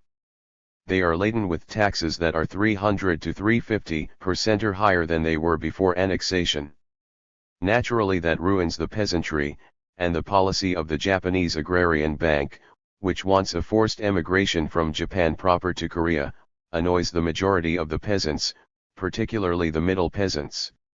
Moreover, the Japanese do not give the Koreans the opportunity to achieve an education that is any use in life and do not permit young students to go to institutions of higher education that train engineers and good military instructors. That is why not only a section of the intellectuals but also the whole of the students are opposed to the Japanese occupation. Let us now look at the bourgeoisie. Through its colonial policy of treating Korea as a colony, the Japanese robbed the Korean bourgeoisie of the possibility of building factories and works in Korea. That is also one of the reasons why the Korean bourgeoisie is hostile to Japan. Thanks to these reasons, the Korean bourgeoisie has fought in alliance with the working masses, and in the last 2 or 3 years we have been unable to draw a boundary between the two. And as long as economic circumstances make this impossible, we will be unable to do it. Our party will, however, take pains to carry out this class differentiation and to lead the revolutionary movement, which in Korea bears the stamp of an agrarian movement. Every landlord and every landed proprietor in Korea now knows what the national liberation movement is in Korea. It is a movement that is not only directed against Japanese imperialism but also against their own bourgeoisie, which in Korea consists mainly of big landed proprietors. Finally, when the time comes for Korea to shake off the national yoke, perhaps 2 or 3 years will be sufficient for the bourgeoisie to grasp that an independent Korea cannot bring them the happiness that they expected. It knows that an independent Korea means the withdrawal of all their material advantages, and therefore they are against the Korean Revolution and tie their fate to that of Japanese imperialism. The Versailles Conference formed the center of the differences of opinion among revolutionaries in the last year. The right wing, in which are united all the nationalists, the great political parties, which form a united national bloc, and the unions of petty bourgeois organizations, who were all in favor of the League of Nations and expected that Wilson, that supposed savior, would bring freedom to the enslaved peoples of the East, all insisted on sending a delegation to the peace conference. We knew very well that under no circumstances would the imperialists of America, Japan, and England be so generous as to give up advantages their colonies gave them. Therefore we posed the question, Paris or Moscow?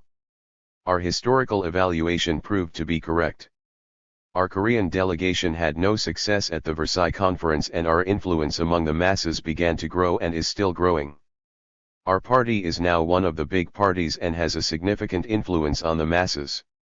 And I hope they will accept the theses adopted by the present Congress as their guidelines. Our party, which always marches under the banner of the Communist International, has now linked its fate indissolubly with the revolutionary movement of the proletariat throughout the world and will do its duty. United with the revolutionary proletariat throughout the world, it will march to the final goal, the construction of communism. Our party will be one of the main forces that will turn enslaved Korea into a part of the Federated World Soviet Republic. Connolly, Ireland. Comrade Lenin's theses have sketched the basic features of the general tactics of the Communist International towards the national revolutionary movement in the oppressed countries. In order actually to apply these theses, the Communist International must be correctly informed about the economic and historical movement in these countries, and moreover have the opportunity to be able to assess the revolutionary significance of the various forces at work in the countries in question. Therefore we would like, without discussing the theses as a whole, to give a detailed report on the situation in Ireland. The Irish question can be considered as a question of national oppression from three standpoints: from the standpoint of the national revolutionary movement, from the standpoint of the petty bourgeois social democrats and liberals, and from the standpoint of the Communist International. The first tendency considers Ireland as a separate national unit economically and politically oppressed by England over the last 700 years and sees the solution to the question purely and simply in the complete independence of Ireland from Great Britain. For that purpose, however, a bourgeois democratic Irish state must be set up after the pattern of the democratic republics of Western Europe. In no other case could Ireland ever succeed in developing fully in the economic and cultural respect. From the standpoint of the liberals, which is shared with slight differences by the petty bourgeois social democrats, Ireland is already economically and politically a part of Great Britain. Therefore it is sufficient to satisfy national demands by means of sensible political concessions within the framework of limited self-government. Meanwhile, this independence must be prevented from becoming a danger to the realm. From the standpoint of the Communist International, the position is very different. In the last phase of capitalism, the position of all national minorities and colonies is exceptionally complicated. Among the majority of these oppressed peoples and races there is a revolutionary movement directed against imperialism. Even if the struggle of the Communist International is proceeding in another direction, it cannot simply turn its back on these revolutionary uprisings, whose purpose also is to free themselves from imperialism. It must rather support every movement that can contribute to the advancement of the world revolution. The Communist International must encourage and support every movement that strives to weaken the imperialist powers and to advance the growing world revolution. The Communist International must strengthen and unite all communist groups involved in such struggles. Such policies would lead to the formation of a communist party in which, under the pressure of the military dictatorship of imperialism, a strict centralization and a good discipline develop, and which thus will be rendered capable of carrying on a bitter struggle for power against its own national bourgeoisie, after liberating itself from the imperialist yoke. Taking these circumstances into account, we demand the support of national revolutionary movements by the Communist International. The only means which promises success is the active support of national movements with the help of the communist groups in the countries in question, however weak they may be. This is especially true of Ireland, where support for the national movement by the Communist International and its British section, without the inclusion of communist groups, would only weaken the latter. Support by the Communist International is the only means that permits them, even in the very first stages of revolutionary struggle, to play a significant role. In their struggle against British imperialism, the Irish nationalists will use any means, and if the struggle of the Communist International is only carried out through the mediation of the little communist groups I have mentioned, the nationalists will be forced to remain neutral towards the communists, who will meanwhile be able to develop and attract new forces. Indeed, they may perhaps have to support these communist groups actively, thus unconsciously making their propaganda easier. If there was no communist movement in Ireland, the direct result, regardless of whether it remained subject to the military dictatorship ruling it at the moment or formed a bourgeois state, would be that it would be turned into the basis for the counter-revolutionary attack on the coming social revolution in Britain. And here we must pay particular attention to the fact that in the British struggles the fleet would play no small role, and that Ireland possesses splendid harbours and submarine bases for a white fleet destined to blockade Britain. This takes us back to the first part of our report, which considered Ireland's strategic position in its importance for communism. If we consider the international situation as a bitter struggle between the center of the world revolution, Soviet Russia, with the small states grouped around Russia on the one hand, and the League of Nations led by British imperialism on the other, then Ireland, that constant hearth of revolution in the heart of the empire, which keeps an English army of 200,000 men permanently occupied, is of great importance for the international revolutionary movement. On the other hand, we must strain every nerve to prevent Ireland from being converted into a kind of basis for the hangman of the English Revolution in the sense that we mentioned above. As far as the Irishmen are concerned who live in America and scattered throughout the British Empire, everybody knows of the lively interest that they take in the political development of their homeland, as well as of the speed with which they react to events there. This being so, the tendency of Irish politics towards communism will draw with it the masses of Irishmen living in British possessions and in the United States, strengthen the communist movement in these countries, and lend power to the international proletarian movement in general. Comrade Connolly then reads the report that is published unabridged in issue 12 of the Communist International. McAlpine, I would like to draw the attention of the Congress to the 12th thesis. The centuries of oppression of the colonial population and of the weaker nationalities by the imperialist powers has awoken not only hostility in the laboring masses of the oppressed countries but also distrust of their oppressors in general, including the proletariat of those nations. As an example of this, one can quote the attitude towards the English proletariat of the working masses of Ireland, who often make no distinction between the ruling class of England and the English workers. This attitude on the part of the Irish workers also explains the fact that the English labour movement has up to now failed to understand the problems raised by Ireland. Most of the Polish revolutionaries I have talked to about current conditions in Ireland are amazed by the similarity with conditions in Poland in 1905. The similarity is striking, and while the revolutionary times are favourable to us, we cannot afford to ignore the possibility that Ireland's national claims can be exploited by the English bourgeoisie during a social crisis. The attitude of the British revolutionary movement towards Ireland has up to now neither been distinguished by tolerance nor has it adopted the attitude of the Social Democrats, who support the demands of the Irish nationalists in words. The fact that Ireland is an important weapon against British imperialism and that on the other hand it can be turned into a dangerous tool against the social revolution seems to have been forgotten.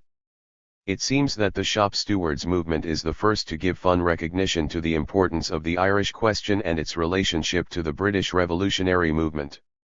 The discussions that took place at its conference in London at the beginning of the year, and its resolutions, aroused the interest of Irish workers in this movement and contributed to creating better relations between the proletariat of the two countries. It is extremely important that the British Communists actively support Ireland, that they agitate among the British troops in Ireland and that they prevent troops and munitions from being shipped to Ireland. It is interesting to note that the result of the activity of the British labour movement on this question was the withdrawal of the Irish railwaymen from the National Union of Railwaymen, and that in the last few months the engineering workers in the southern part of Ireland have left the Amalgamated Engineering Union. Nevertheless, no direct links can be permitted between the English Communists and the Irish nationalist movement except through the mediation of the Irish Communists or after consultation with them. Equally important is the condition that, while the English Communists support the national struggle, they nevertheless distinguish strictly between the national and the communist revolution. They must point out that their attitude towards Ireland is no bourgeois humanitarian reaction to oppression but the result of common class interests between the proletariat and the peasantry of the two countries. Herman Gorder recently said that the attitude of the English workers towards Ireland is the barometer of revolutionary socialist feeling in Great Britain, and we could add that the attitude of the British Communists towards Ireland is the measure of the clarity of the communist mode of thought in Britain.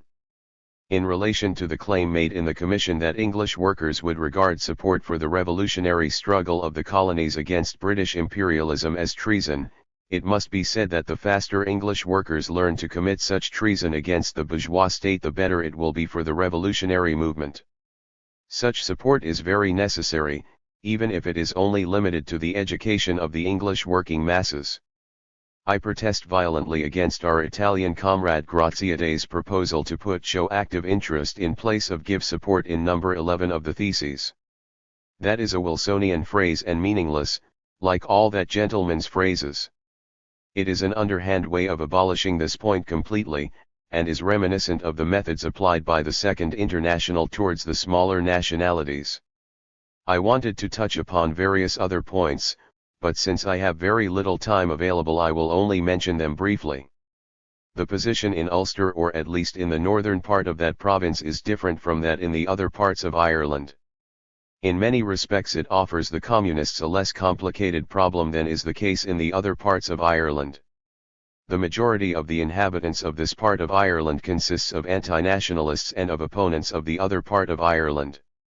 Even if at first glance this makes the situation more complicated, the necessity of class struggle is thus clearer here. Political oppression is not confused with economic oppression by the workers. The circumstance that Ulster is the industrial centre of Ireland and that it thinks itself to be an equal component of the United Kingdom means that it is on an equal footing with the great industrial centres of England. I would gladly also speak about the question of the cooperative, which is developing to be an important part of Irish economic life, but I cannot do so because of lack of time. The growth of cooperatives in the countryside is neutralizing that ideology of private property, which creates so many problems for communists, especially when it is present among the peasantry. The cooperatives are developing the idea of a whole range of production on a communist basis and are combating the land hunger of the rural laborers and the semi-proletarians. We support the theses including the additions proposed by Comrade Roy Ismail Haki Pasha, Turkey. I would like to talk about Comrade Lenin's theses, particularly the part that deals with Islam. This is precisely a question which demands that one should become more closely acquainted with it. From the time when the Turkish sultans conquered Syria and Assyria, when the road to the holy places of Islam fell into their hands, from that time on those in power in Turkey have striven to unite all those peoples living in the East, Africa, and other countries who are followers of Islam. From the time when the holy places and particularly the railway fell into the hands of the sultans, from the time when the heart of Islam fell into their hands, the Turkish sultans have preached every kind of pan-Islamism and have tried to unite around Turkey all the Muslim peoples and countries in the East and in Africa. When however the Young Turk revolt broke out in 1908, power passed into the hands of the Young Turks. The liberal bourgeoisie which took power into its hands began to seek new ways to unite all these peoples. At the same time, in Russia, the Tartars, the Turks-Tanis, the Bashkirs, and a whole series of other peoples were groaning under the Tsarist knout, and here at the same time the idea of Pan-Turkism emerged, which was opposed to Pan-Islamism. Pan-Islamism was unable to unite all the different nationalities with their different languages. The idea of Pan-Turkism, which the Young Turks later took over, this idea strove to fuse all the Turkish peoples from Kazan to Turkestan and to the Caucasus with the whole of Turkey and a part of Persia. The endeavor of the Young Turks was to unify this huge territory. But all these dreams were condemned to remain on paper. After the Russian Revolution and the partition of Turkey by the European imperialists, when the Janus face of the English and French capitalists showed itself openly to the Turkish people, a new movement began in Turkey, a liberation movement. The Anatolian movement, which is now led by the Democratic Party, is the best answer to the ruthless exploitation to which Turkey was subjected by the countries of the Entente. The occupation of Constantinople particularly poured oil on the flames and the movement grew even faster. Now the revolutionary state in Anatolia, which is gathering around itself all the forces hostile to the Entente which are driven by a century-old hatred of imperialism, is preparing for the struggle against European imperialism. The toilers of Turkey will not permit themselves to be enslaved once more by the Entente, and thanks to the Russian Revolution, which is the best friend of toiling Turkey, the Turkish people will very shortly achieve complete freedom and, together with the toilers of every country, take up the struggle against imperialism throughout the world. Sarity, it is proposed to close the list. There are still 12 comrades on the list. Are there any other proposals? Walcher, there is still a lot to say on the subject under discussion. I do not think, however, that one can arrive at a positive outcome through this kind of discussion. For that reason I propose that we close the debate. Mering, I must warn you strongly against accepting Walcher's motion. It is absolutely senseless. We have just decided to give the representatives of the backward countries the opportunity to speak their minds to the Congress. I would like to point out that the representatives of all the colonies have spoken apart from Java, and that this is the major colony after British India, that only on Java is there a Marxist experience and has the work been carried out in a Marxist spirit, and I should like to hope that the German delegation is just slightly interested in hearing about conditions about which we know nothing. I ask the Congress to give the representatives of the colonial peoples this opportunity, as was agreed last night. Sarity, Comrade from Kina moves that we give the floor to those who have proposed any motion. Wijnkoop, I am against the floor being given to those who have proposed a motion. We have already heard important motions which have not been discussed at all. We must have the opportunity of discussing the most important motions. I think that the floor must be given to all speakers. Sarity, I should like to note that nobody has said that the speakers whose names are on the list should not be given the floor. Lazowski, I propose that the floor is only given to the representatives of those countries that have not yet spoken. Sarity, but a general proposal has been made, that is to say the closure of the debate. All those in favor of the proposal to close the debate please raise their hands. The majority is against. We will take the vote on Comrade Lazowski's proposal. It is carried by a large majority of votes. Comrade Mering has the floor. Mering, Dutch East Indies. Comrades, the question of the Dutch East Indies is one of the most important questions. I would like to talk about 3 points here. In the first place, I would like to tell you of some of the experiences of the movement in the East Indies, secondly to make some comments on principle on the theses, and thirdly to make some practical suggestions for the work in the colonies. I hope that some Javanese and Malayans will be present at the next Congress in order to be able to take part in the debates. Nevertheless, since in the last 7 years my work has been as closely bound up as possible with the movement in the East Indies, I hope the Congress will be interested in the experiences that I have had as a revolutionary Marxist in those countries. In my opinion, there is not a single question on the agenda that is as important for the further development of the world revolution as the national and colonial question. The other questions are only controversies which are always cropping up again and again in the labor movement when the revolution stagnates. There is no time at all for such discussions when the revolution starts to march forward. The Dutch colonies are the most important after British India. They are among the richest colonies in the world. Their population is larger than that of Japan and almost as large as that of Germany. Of the 50 million inhabitants, the majority live on the 4 main islands, Java, Sumatra, Bali, and Lombok, with 40 million inhabitants. Of the 300 years of colonial exploitation in these countries, it is the recent period which is most important for us. Since 1870 there has been a capitalist development there. In contradiction to what the Italian comrade said, since 1905 an imperialist period has begun in Holland which has developed very markedly.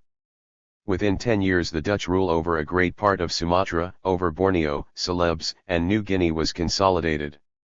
What Comrade Rosa Luxemburg said on this matter in her Accumulation of Capital and what Comrade H. Roland Holst established is exactly right here, that is to say that capitalism's hunger for booty is boundless, that it stirs as soon as it hears of new gold fields, oil wells, etc. that are not being exploited, that it incites the government to mount new expeditions, and that it never thinks that enough money and men are being used to plunder the world and to suppress the tribes and the peoples of the backward areas.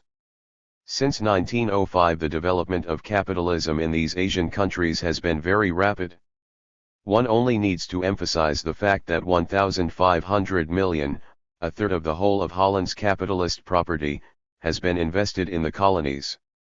When one realizes that in 1917 at least £25 million flowed from the colonies into Holland, that besides Dutch capital, American, Japanese and English capital is making money out of the sugar, cocoa, coffee, and other plantations, one can imagine the importance for the whole reconstruction of world capitalism of the new capital in the Far East. I should like to point out that the most respectable Dutch capitalist newspaper has said that, even if it were possible to nationalize all the firms in Europe, if we were to abolish private property here, there are new possibilities in the colonies, richer and greater than in Europe, for the whole capitalist class. To finish this short sketch, I would like to say a few words on the position of the population. 150,000 Europeans are the brigands of the Far East, and what Rudyard Kipling says of their daily practice is true, that is to say that, east of the Suez Canal, the 10 Commandments cease to apply. Apart from the Europeans, there are also a million Chinese and a number of Japanese who are now bringing about a development of large-scale industry on Java. One only needs to hear the one statistic, that on Java alone there are now 200 large sugar refineries with a big proletariat, in order to understand that the Orient too is important for the revolution. The position of the peasants who make up the majority of the population, on Java alone there are 25 million including families, is such that they have a yearly budget of 110 Dutch florins taxed at a rate of 20%, and that for the upkeep of their homes they can spend only 6 florins a year, and for their agricultural implements only 3 florins. The peasants have possession of their land, but in reality they are thoroughly proletarianist, as they must lease part of their land to European capital and are completely exploited by the privileged classes of Java, so that they cannot live as peasants and must go into the sugar refineries. When one considers that in Java now there is a proletariat of over a million with an average income of half a florin a day, when one knows that Java is also caught up in the price increases and that the Javanese for the greater part do not even have their rice each day all the year round, one can form an idea of how ripe the soil is here for revolutionary propaganda. When one knows that illiteracy is so widespread that out of 1,000 grown men only 15 can read or write, and that of the children not even 10% go to school, one can perhaps understand how a Marxist feels who sees what mighty work is being done in Russia in the field of education, and how his heart yearns to see the people of the East also taking part in this cultural work. I shall not now go into more detail on the position of the population. I have handed in to the Secretariat a written report which will be published in the Communist International. I have only given these facts here because I have the impression that, with a few exceptions, even this Congress of the Communist International has not fully understood the significance of the Oriental question. I would like to say something about the movement in Java which arose in 1907 as a nationalist movement and was at the beginning a revolutionary movement. An Indian Zubatov changed its character, and one can say that the influence of the really revolutionary nationalist movement in the Dutch East Indies is very slight. Much more important than this movement is the mass movement which has about 1.5 million members and since 1912 has united workers and peasants in one association and has made rapid progress. This organization, although its name, Serkat-Islam, is religious, has taken on a class character. When one sees that in the program of this movement stands the fight against the evils of capitalism, that the struggle is not only directed against the government but also against the Javanese nobility, one can judge that it is a duty for the socialist revolutionary movement to knit firm links with this mass organization, with the Serkat-Islam. In 1916 the government tried to interest this movement in its military propaganda, but the result was that a strong opposition developed on the part of young members from Samarang. When the European socialists finally decided to do their duty in the Far East and develop a movement there, they succeeded in forming links with the local Serkat-Islam associations. A significant part of this mass organization is not consciously socialist, but they are nevertheless revolutionary in the sense that Comrade Roy established for British India. In the commission yesterday, I heard from an English comrade that mass action in India can only lead to failure and bloodshed because the masses are not yet ripe. I am of the opinion that a really socialist movement of mass resistance can only be organized through mass action, that this is the only way that a real force can be opposed to capitalism. We found in Java that the middle class had no success in its attempts to interest the masses in the national question. However, when we went to the workers in the towns and in the sugar districts and talked about the low wages and the mortality figures, the heavy taxes and so forth, a degree of confidence was won in the revolutionary socialist movement. The feeling exists in the masses. They are very sensitive to our propaganda. In every Malayan newspaper in Java one can read of the progress that the ideas of Soviet Russia are making in the world. That has a great significance for a congress such as this. While the socialist movement has for years been neglecting the colonies, the capitalists have assessed the significance the colonies have far better than has been the case on the part of many a revolutionary socialist. The capitalists grasped what Oriental development can bring to capitalism. In 1917 a strong movement among the revolutionary socialists developed in such a way that they said of our friends, These men are bringing us exactly the same misfortune as Trotsky and Lenin brought in Russia. When one hears that in 1918 there was not a single mass meeting in the towns and in the area of the sugar industry where there were not 3,000 to 4,000 workers present, one can understand that there has awoken in these brown people a new spirit that is of the greatest importance for our whole movement. We have also, of course, as is proper for revolutionaries, worked among the sailors of the colonial fleet and the soldiers. At the end of this year a strong reaction emerged. The leaders of the soldiers and the sailors and myself were hunted out of the East Indies by the government, and several friends were arrested and sentenced. The 13 members of a soldiers' council were given 90 years in prison. Since then we have had proof that this movement has developed further, not through the will of troublemakers, but because the economic conditions have developed to the point where a mass movement is possible and the basis is there for revolutionary agitation and propaganda.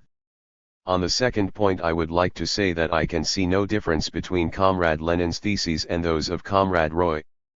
They are at one with another in their meaning.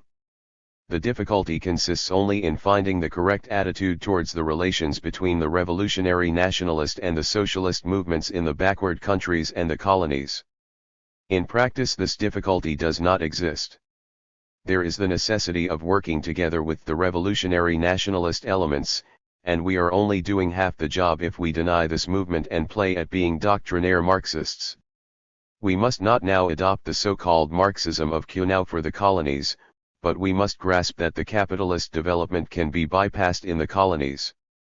Just as Comrade Radek showed that the development of Japan was different from that in Europe, so too the colonies can develop in a different way.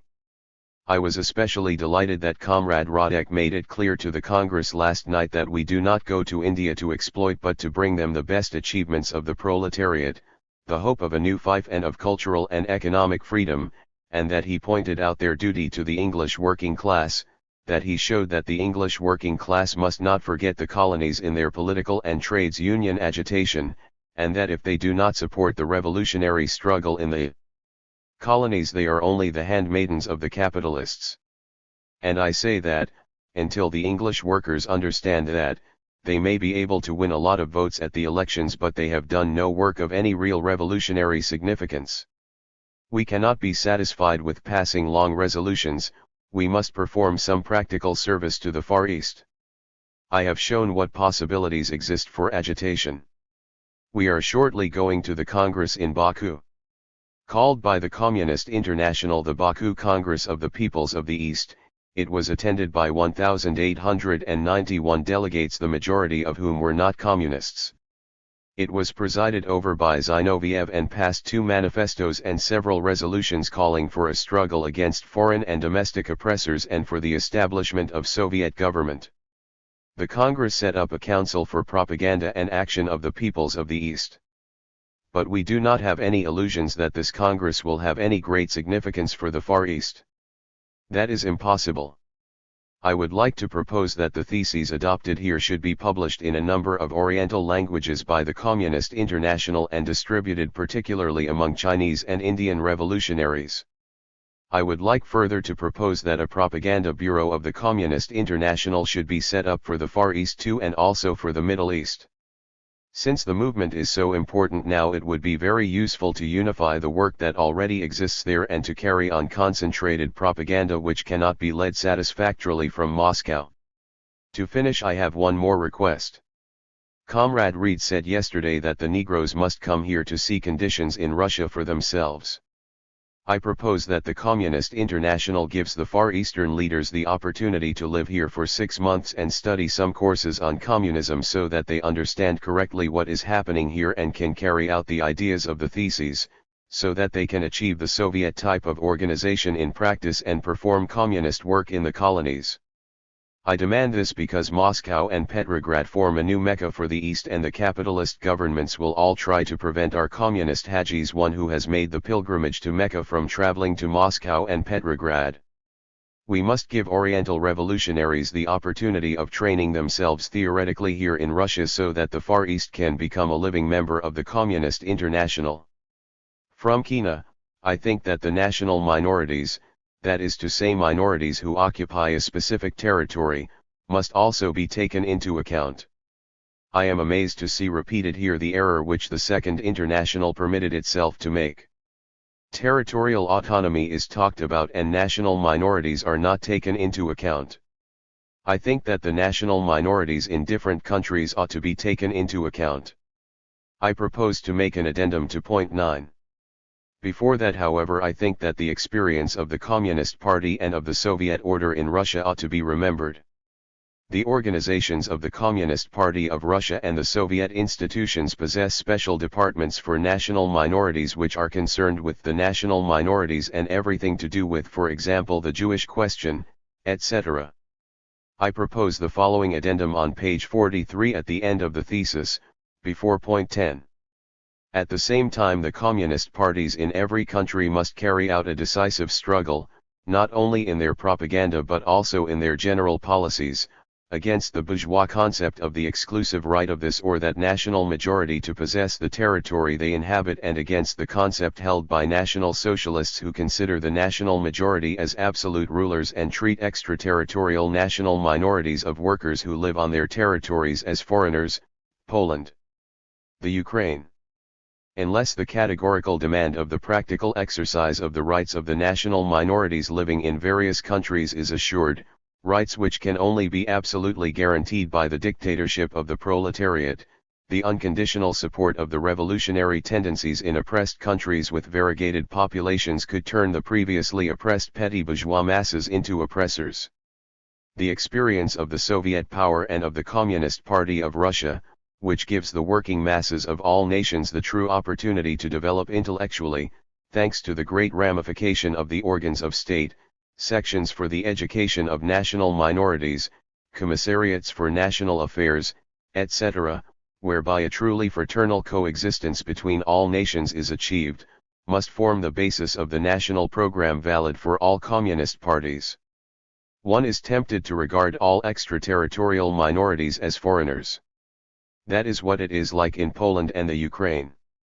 It is important for every country to take as its example the Communist Party of Russia, which gives all the toiling minorities of every nationality the opportunity to develop culturally by placing the necessary organizations at their disposal, such as, for example, organizations for the enlightenment of national minorities and commissariats to defend the interests of national minorities.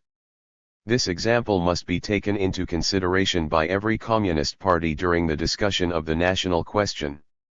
I also propose to add in the same 11th thesis, page 46, under the heading, G, section 6, after the words "in these countries" the following words, as also in those where a struggle by the national minorities to extend their rights is taking place. Section 6, after the words "the backward countries" add, "and nations." After section 6 the following comment. An example will show what lies the working masses of an oppressed nationality have had to fall victim to, lies which are great assets to the Entente and to the bourgeoisie of the nations in question. This is the case of the Zionists in Palestine who, under the pretext of founding an independent Jewish state, suppress the working population and the Arabs who live in Palestine under the British yoke, although the Jews are still the minority there. This unparalleled lie must be combated, and in a very energetic way, since the Zionists in every country work by approaching all the backward masses of Jewish workers and trying to create groups of workers with Zionist tendencies, Pol Zion, which have recently been striving to adopt a communist turn of phrase. Pol Zion, the Socialist Labor Party of Palestine, although it applied to join the Communist International, was permeated with bourgeois nationalism and Zionist tendencies. The Pol Zion World Federation, however, rejected the conditions of admission, and after the Third Communist International Congress the ECCI called on Pol Zion to call a congress and dissolve itself. This it refused to do, and communist members later left the organization and joined their national communist parties, while in Pol Zion, Zionist and reformist tendencies became dominant. I would like to quote here one of the most striking examples of the Zionist movement. In Palestine we are not dealing with a population whose majority is Jewish. We are dealing with a mere minority which is trying to subjugate the majority of the workers in the country to the capital of the Entente. We must combat these efforts in the most energetic way. The Zionists are seeking to win supporters in every country, and through their agitation and their propaganda serve the interests of the capitalist class. The Communist International must combat this movement in the most energetic way. Murphy, since we were forced to leave the hall, we were not able to take part in the vote on the election of the representatives of the individual nations who were to speak on the colonial question. I ask you to allow the British delegation to choose 2 of its comrades, that is to say a representative of each of the 2 tendencies represented here. Sarati, does the Congress agree to reopen the vote and to grant the British delegation's request? Signs of agreement. The British comrades are asked to choose 2 delegates. MacLean, I shall not waste any time over the question of which of the British revolutionary movements has done more to fight British imperialism and to support the oppressed colonial people. The British revolutionary movement is not a strong one and has done little in this direction. Nevertheless, I must protest against Comrade Roddick's claim that the British did nothing to prevent England's attacks on Russia apart from passing a few resolutions on the question. To that we can answer what General Golovin said to Sazonov in a secret report, in which he reported an interview with Churchill and regretted that he could not give more support to Kalkak and his friends, and that the help Great Britain had sent to the Whites had to be set in motion secretly because of the opposition of the British working class. A false construction has been placed upon the words of Comrade Quelch, who said in a session of the Commission that a great revolutionary uprising in India could be thought of as treason to Great Britain and could give the British government the opportunity, through the control of the press, to incite the British people against Indian workers. Comrade Quelch did not mean that we should therefore give up our revolutionary activity, but that we should keep sight of the facts and avoid events like those at Amritsar. The task of the Communist International consists in establishing guidelines for the activity and the principles that lead to the world revolution. The biggest obstacle to the world revolution is imperialist capitalism, and the biggest capitalist state is Great Britain. Therefore the colonial question consists to a great extent of the question of how best to attack British capitalism. British capitalism is powerful by virtue of the exploitation of workers at home and the exploitation of the colonial population. When British capitalism began, it needed support itself, but now the whole world must pay tribute to it. All the oppressed peoples are exploited by the parasitical capitalism of Britain. Imports are now far larger than exports, a proof of the fact that England is a parasite. In future, British capitalism will try to measure workers' wages by the full value of the work that they do, but only on condition that they cast their votes for the exploitation of the oppressed peoples. Therefore it is our duty to take part in the revolutionary struggle at home and to support all truly revolutionary movements. Every national revolutionary movement that fights for liberation from Great Britain contributes to the development of the world revolution, since it fights against imperialist reaction. All such movements must be supported. Wijnkoop, I said yesterday that the question discussed here is a very important one, and that is now evident. We should think about the fact that imperialism and the World War have made it downright impossible for the industrial countries to continue to send the necessary machines and finished products to the agrarian countries, and that, vice versa, the political phenomena of the World War have also prevented agricultural products from reaching the mass of the proletariat in the industrial countries. If we think it through seriously, then we know that this problem goes much further than all the other problems on the agenda. Now we must keep clearly in sight what we actually decide upon in Comrade Lenin's and Comrade Roy's theses. The theses were agreed upon jointly through discussion, and now these theses actually say that we have not to work in the colonial countries for national rule, as the bourgeoisie preaches, but for the Soviets of workers and peasants, and it is established that in order to achieve this goal we must support the revolutionary movements. The word support is used materially, because we really mean it, we really want to support. We want to support the revolutionary action of these masses, even if it is not a socialist movement, through the mediation of whatever communist parties there are in the colonies. With this tactic we start from the fact that it is not necessary for foreign imperialism to bring capitalism into non-capitalist countries as an inevitable stage in the transition to communism.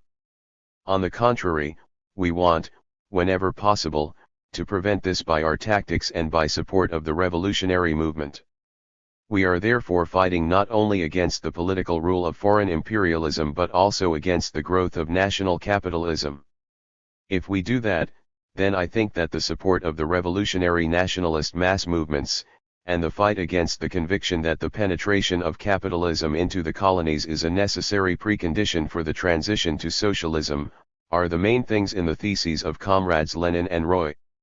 If we look at the matter in this way, we cannot agree with Comrade Graziadei's amendment, for if I have understood him correctly, he is proposing not to apply these theses to Italy, so that the rising nationalist movement will receive no support on the part of the communists.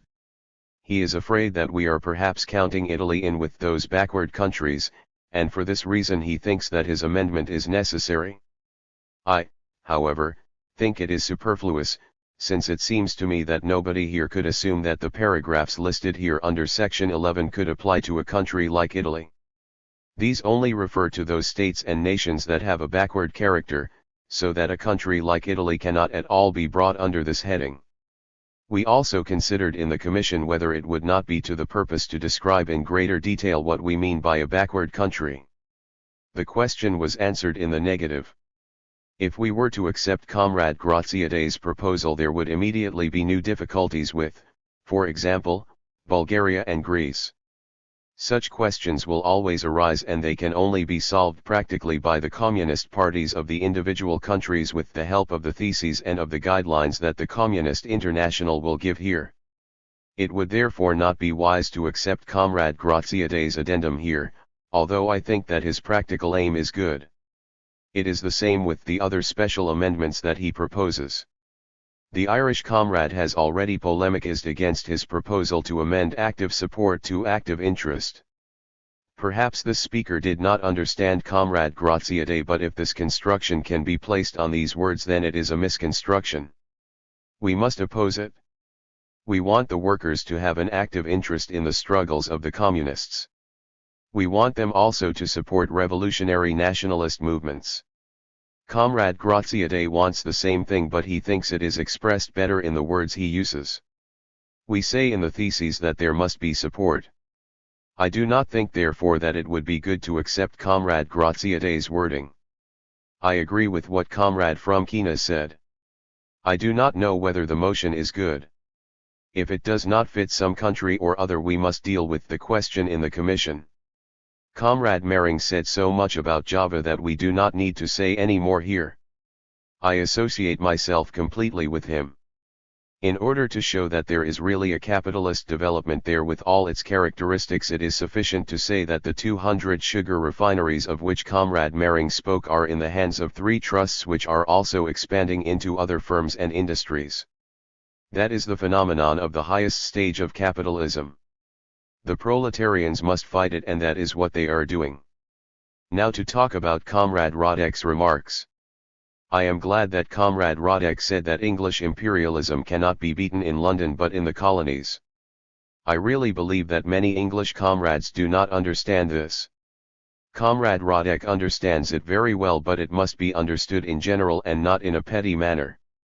When Comrade Radek asks how many of the English comrades have been to jail for agitating in the colonies, then I say that the English comrades do not need to answer such a question. We do not ask whether comrades have been to jail or not. We ask whether comrades have done their duty, and Comrade MacLean has answered that to a certain extent. In this respect, Comrade Radek has, in my opinion, exaggerated the role of parliamentarism. He thinks that if a comrade speaks out against imperialism in Parliament, Reuters will report it. In fact, Reuters does not carry such reports.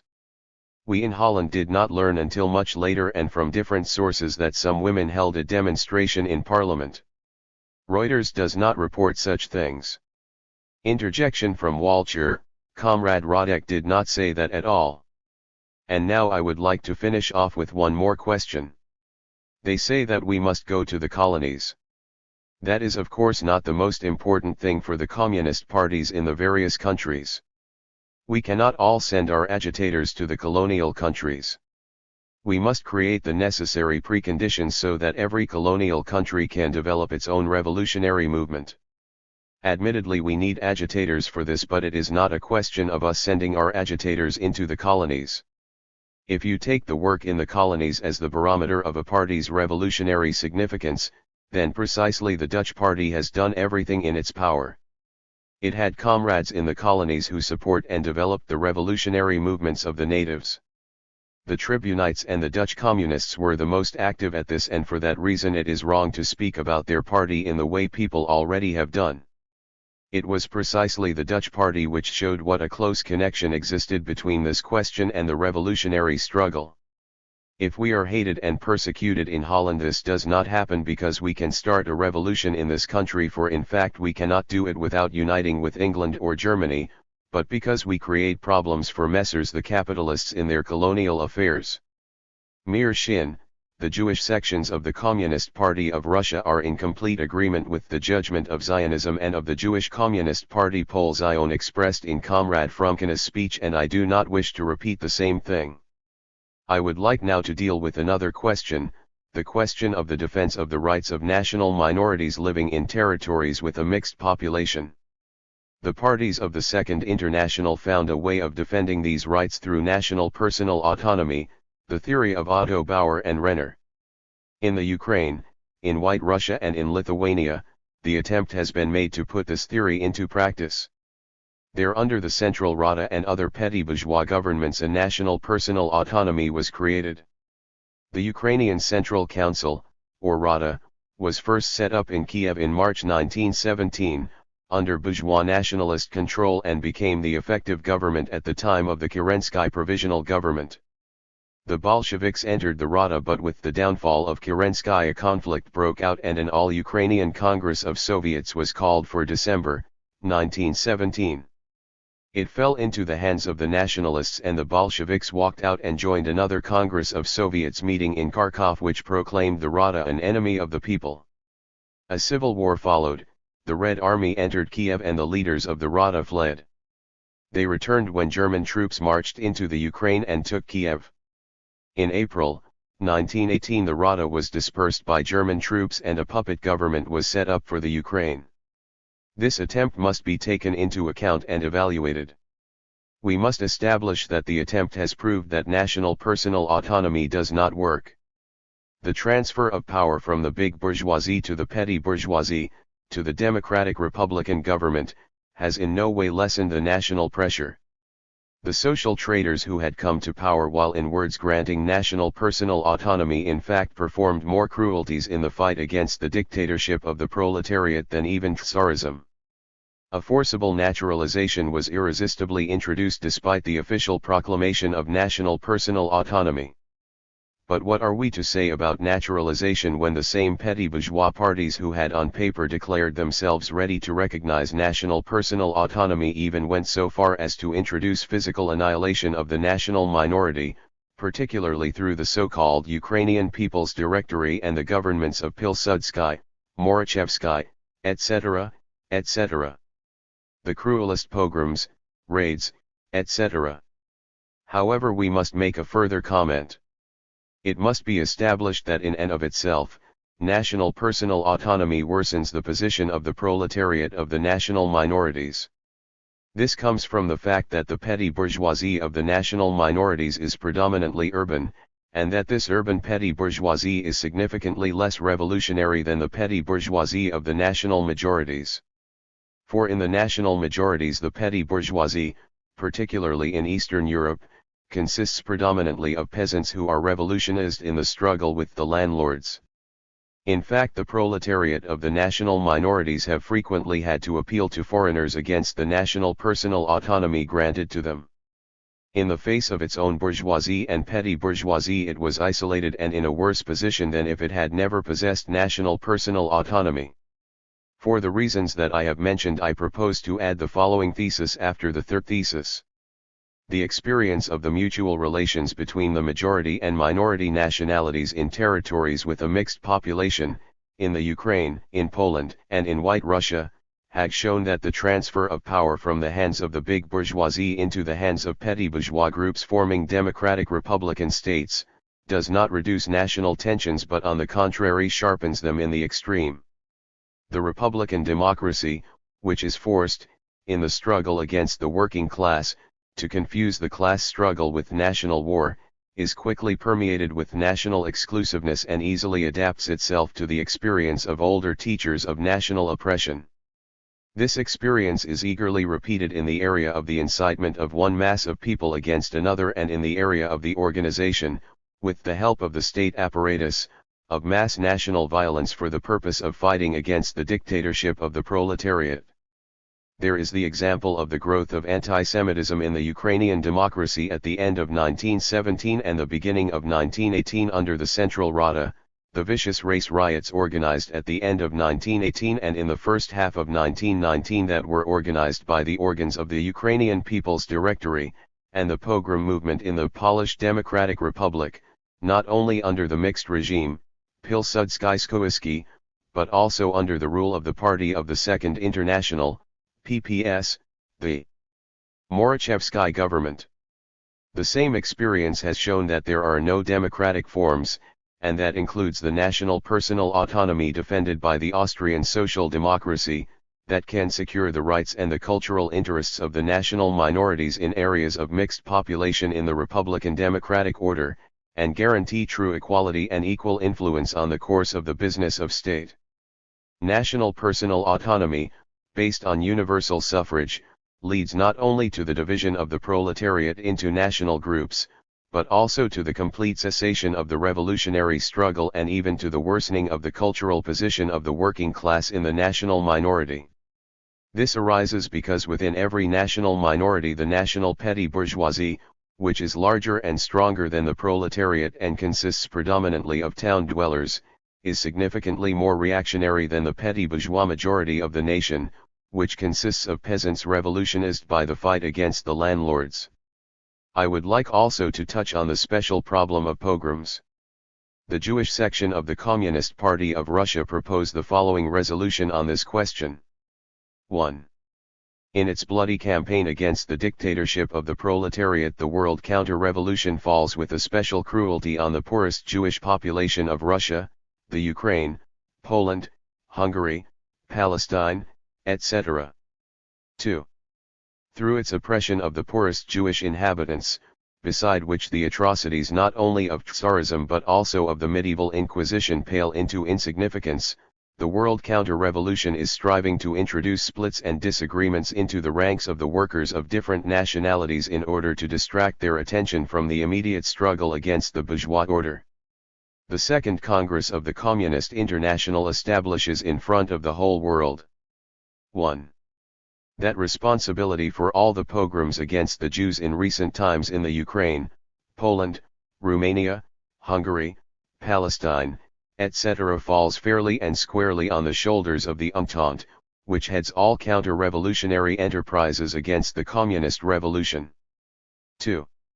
That the Entente, who supply every species of white guard, who cover the territory they occupy with hundreds of thousands of innocent victims with every possible means of destruction, and justify them morally, do not move a finger to check the instigators of the pogroms and do not pay the slightest attention to the protests of the toiling masses against the pogroms. Indeed, the agents of the Entente whom we find in the counter-revolutionary armies of Russia, the Ukraine, Poland, Hungary, and other countries, take a direct part in these pogroms. We saw this most clearly in the pogrom in Jerusalem in April of this year, which was organized by the agents of the English government. 3. That the parties of the Yellow Second International in power, in the shape of the Ukrainian People's Directory in the Ukraine and of the Pilsudski government in Poland, are moral and physical participants in the pogroms which have had the extermination of hundreds of thousands of women and children as a result. In their struggle against the dictatorship of the proletariat they have drowned the Ukraine and Poland in floods of innocent blood. The Second Congress of the Communist International, which expresses the will of the revolutionary proletariat of the world, therefore raises the most decisive protest against the pogroms against the Jews, which are the work of the international counter-revolution. It calls on the workers of every country to fight against them actively in word and deed in order to unmask the hypocritical diplomats of the League of Nations, reveal their true shameful role and to set up everywhere the dictatorship of the proletariat which alone is able to put an end to all pogroms, to do away with all national prejudices, to tear down all the barriers that divide nations and to bring about the true fraternity of nations all over the globe. In particular, the Second Congress of the Communist International addresses itself to the workers of all the enslaved nations with the call to form up more closely around the banner of the Communist International, which brings to all of mankind the final liberation from the injustices of the capitalist order. Murphy, I cannot say everything that I wanted to say because the English delegation has not been given the opportunity of deepening the discussion to a sufficient degree. I shall content myself with drawing the attention of the Congress to the close links that exist between the revolutionary movements in Europe and those in the colonies. The movement in Egypt is one of the most serious revolutionary movements. The struggle in India is assuming significant proportions. The Communist International has the duty of supporting these movements. It is a question of grouping them together so that all together they produce a mighty international movement in which national interests are subordinated to international interests. The Communist International must build sections in every country so that it is able to bring the different revolutionary movements into harmony and transform them into an international communist movement. However, as a result of some of the speakers who have intervened in it unexpectedly, the debate has taken a turn with which nobody can be in agreement who knows the exigencies of a communist policy towards the nationalities. I would like to make one remark before I deal with the motions of comrades Fromkina and Mir Shin, who have brought this turn into the discussion. The main emphasis in the theses is on peoples living in territorial concentrations, that is to say on oppressed nationalities who are ruled by a foreign power. There is no talk in general of minorities living in mixed populations. Only the ninth thesis talks about guaranteeing the rights of national minorities. In the commission I had moved an addendum to this thesis, to the second sentence of the paragraph following the words united in struggle with the bourgeoisie, to read as follows: secondly, to fight for social institutions which make possible the satisfaction of the cultural and socio-economic needs of the toiling masses of the minorities. It is necessary to create quite specific organizational preconditions which the communist parties in the individual countries should encourage and defend. The Commission agreed, however, that the ninth thesis expresses quite clearly, although only in general, the defense of the rights of the national minorities and the creation of the social institutions that are to realize these rights, and that they should avoid adopting detailed demands in the theses. For that reason I was prepared to withdraw my addendum. Faced with the danger, however, that for lack of opposition Mirshin's motion may perhaps be passed, I am readopting the motion I read out and submitting it to the Congress. This thesis corresponds exactly to the demands of the party I represent, the Pole Zion. The Jewish proletariat is completely satisfied to be granted social institutions that make an answer to their cultural and socio-political needs possible, insofar as this can be carried out within the framework of the Soviet Constitution and does not contradict the needs of the Soviets in struggle. Comrade Mirshin's resolution on national personal autonomy is based on an incorrect view of the facts and above all on incorrect conclusions. When he says that the attempts to introduce national personal autonomy in the Ukraine had damaging results, in that as a result the majority in the institutions of national autonomy fell into the hands of the Jewish bourgeoisie, which is reactionary, he forgets that this happened at a time when there was a democratic government, that a general suffrage had just been introduced into these institutions and that these results could not have been a surprise for any communist. If on the other hand institutions are set up to satisfy the cultural and socio-economic needs of the national minorities with specific, sharply delineated autonomy under the control of the Soviet power and under the leadership of the communist proletariat of the nation in question, then no higher degree of damaging results are to be expected than would be the case from any other social institution. I do not think anyway that either Comrade Fromkina's motion or my own need to be put explicitly, since the Soviet power, driven by the needs of the proletariat and on the basis of their own constitution, will have to grant the opportunity for self-government to the national minorities as well. I would also like briefly to point out that Comrade Mir Shin has fallen victim to a misunderstanding which is, it must be said, characteristic. He says that Renner and Otto Bauer theoretically demanded national personal autonomy.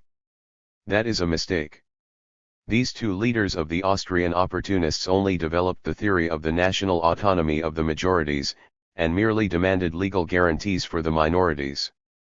As far as Comrade Mershin's resolution on anti-Semitism is concerned, I must merely point out the passage that was added to the 10th thesis by the Commission and sufficiently emphasizes the necessity of combating this reactionary phenomenon. Comrade Mershin's long resolution would only give the impression that we are trying to use the Congress to mount a campaign on the role of the Entente on this question too among the representatives of the Jewish proletariat. I think that the Congress has more important things to worry about. What has to be said on the phenomenon of national hatred and xenophobia and the pogroms created by the reactionary powers is said clearly enough in the thesis I have mentioned. Partly for the same reason I would like to speak out in the most decisive way possible against Comrade Fromkina's resolution. We are of course in agreement with the content of the first part. Bourgeoisism, which needs must enter the service of British imperialism if it does not wish to condemn itself to being utopian from the very start, this bourgeois movement must of course be fought as sharply as possible under all circumstances.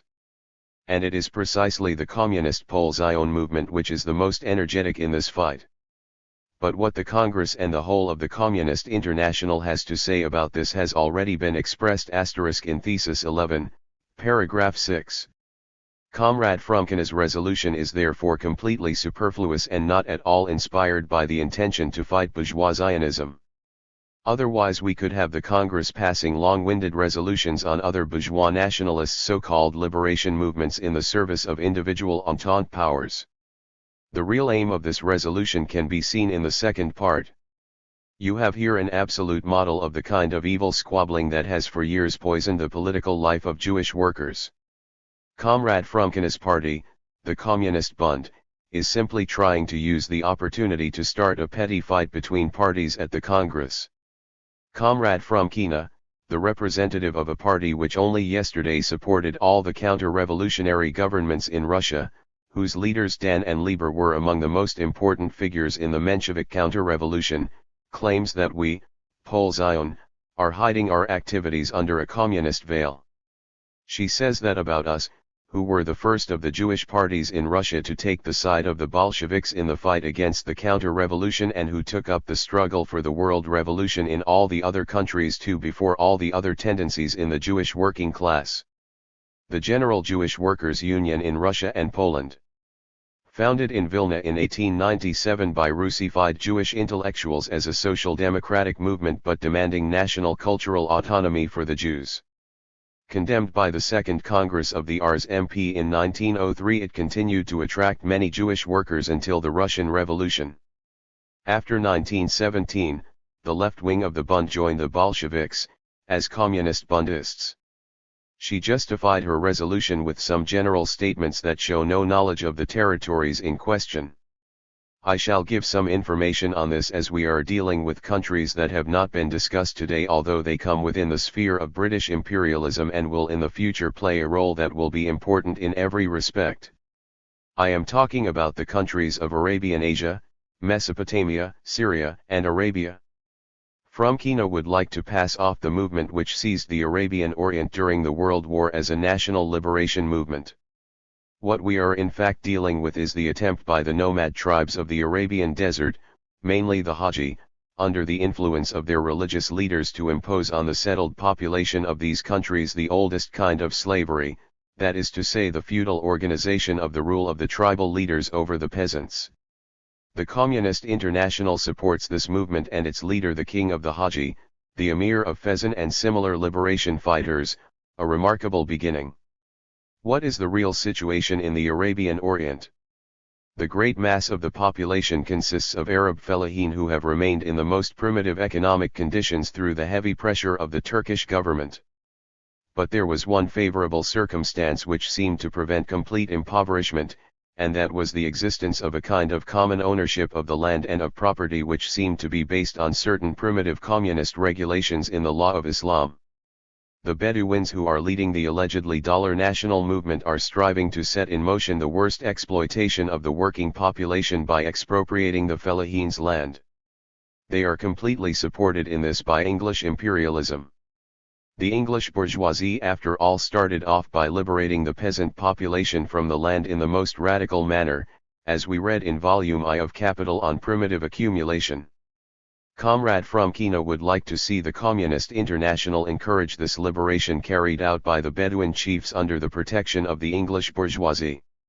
How do we stand, then, the Communist Pole Zion, in relation to Palestine?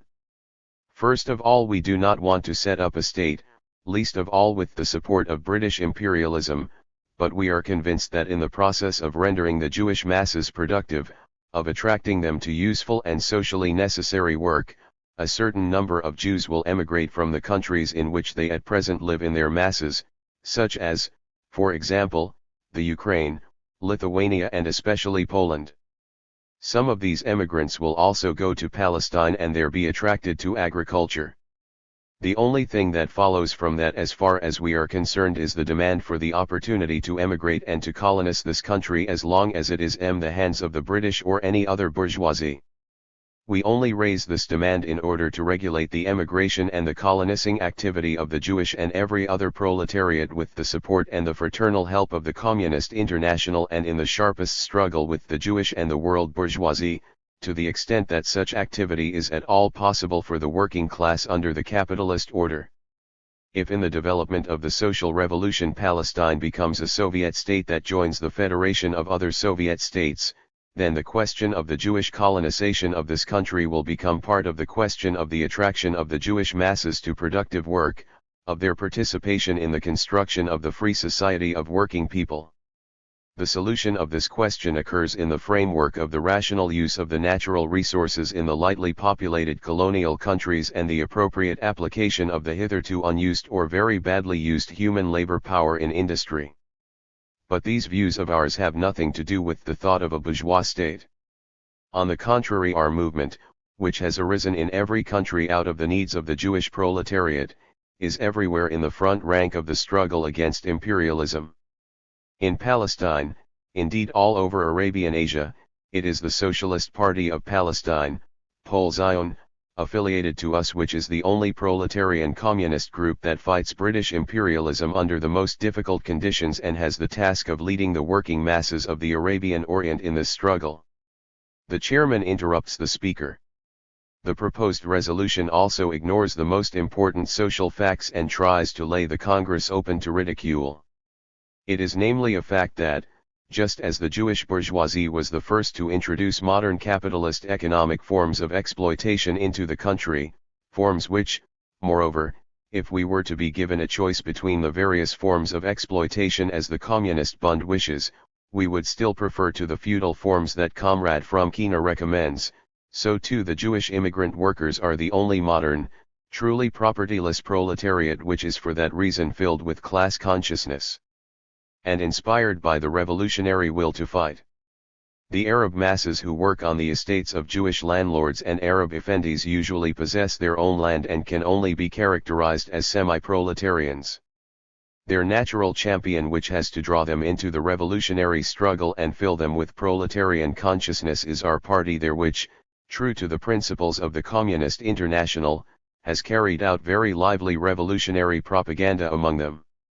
The speaker is called upon to wind up his remarks. Comrade Fromkina's resolution contradicts not only all the given facts but also the spirit and the letter of the theses, which demand support of the proletarian communist groups against the efforts of the bourgeois national revolutionaries wherever the former exist. It would do extraordinary damage to the communist movement of the Jewish proletariat all over the world and to the communist movement in the Arabian Orient in particular. I therefore ask the Congress not to permit itself to be used for the purposes of the worst sectarian squabbling and to reject this resolution in whose favor I have not a single polite word to say. Fromkina, I protest against the accusation that has been raised against the Bund. It has always stood on the side of the Soviet power, even when it was not in the ranks of the Communist Party. Zinoviev, I propose that we take a vote for and against the theses and send the proposals to the Commission.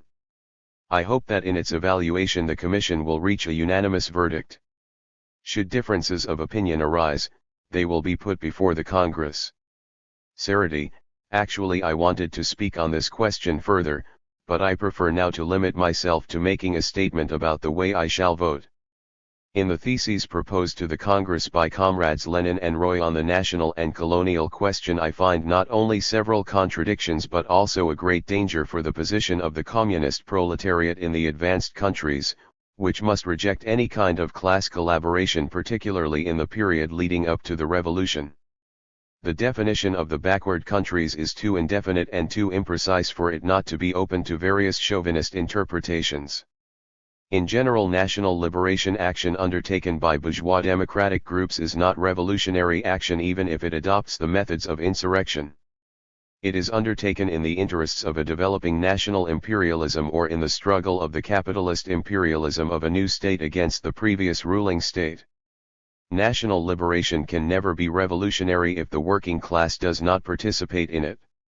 Even in the so-called backward countries, the class struggle can only proceed if the independence of the working class is preserved from all its exploiters, even from the bourgeois democrats who call themselves revolutionary nationalists. The true liberation of the enslaved peoples can only be carried out through the proletarian revolution and the Soviet order, and not by a temporary and accidental alliance between the communist parties and the nominally revolutionary bourgeois parties. On the contrary, such alliances can only lead to the weakening of proletarian class consciousness, particularly in those countries that are less accustomed to the struggle against capitalism. The thesis' lack of clarity conceals within itself the danger of giving weapons to the pseudo-revolutionary chauvinism of Western Europe against truly communist international action. I therefore declare that I shall not cast my vote.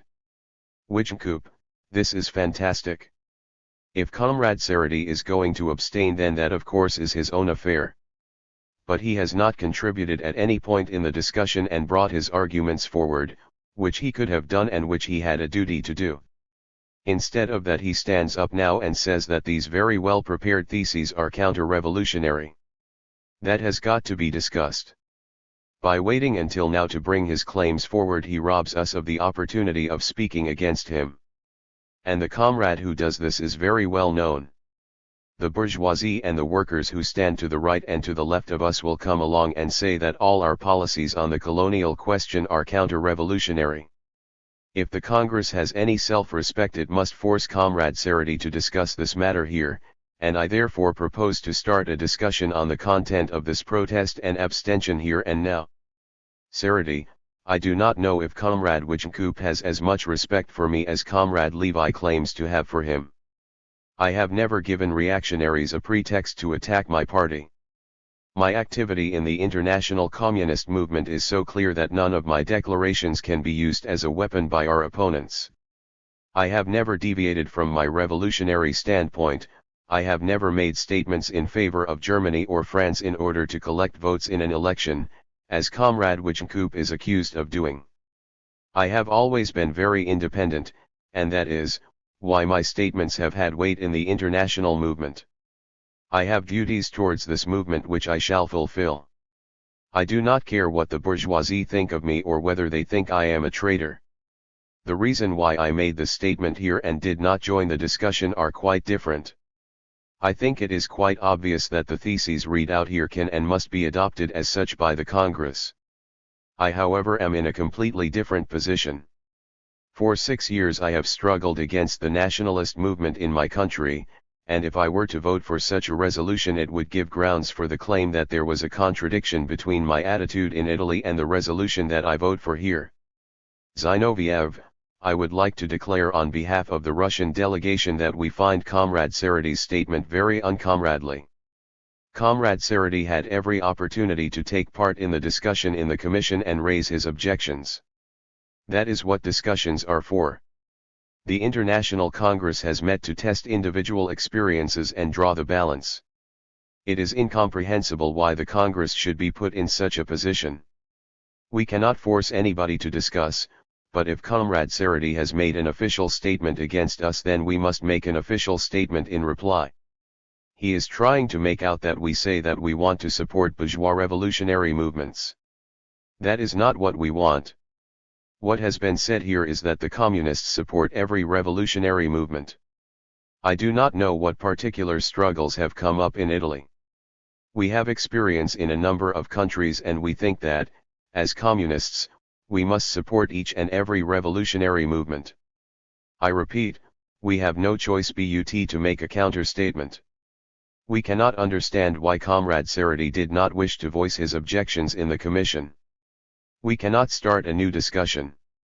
Let the Italian workers judge who is right and who is wrong, and I believe that out of 100 Italian workers, 99 will say that the Congress was right, and not Comrade Cerruti.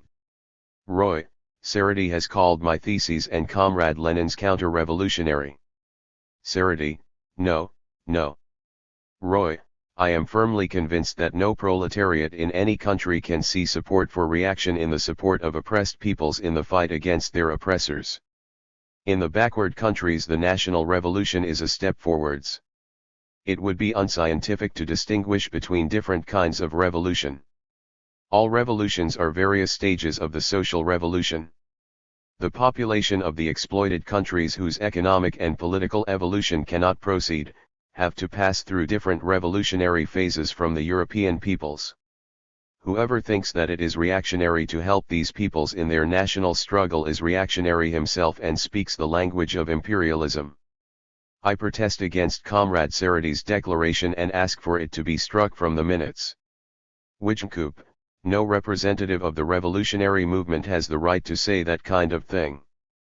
Cerruti has boasted that he has never made a statement in favor of France or Germany. In my opinion that is an innuendo. I propose to speak against the arrangements that have been made here. I ask for an inquiry to be set up into this matter. I ask for Comrade Cerruti's statement to be struck from the minutes since it was not made in the Congress. Comrade Cerruti will be quite free to submit all his ideas to the next Congress of the Italian Party.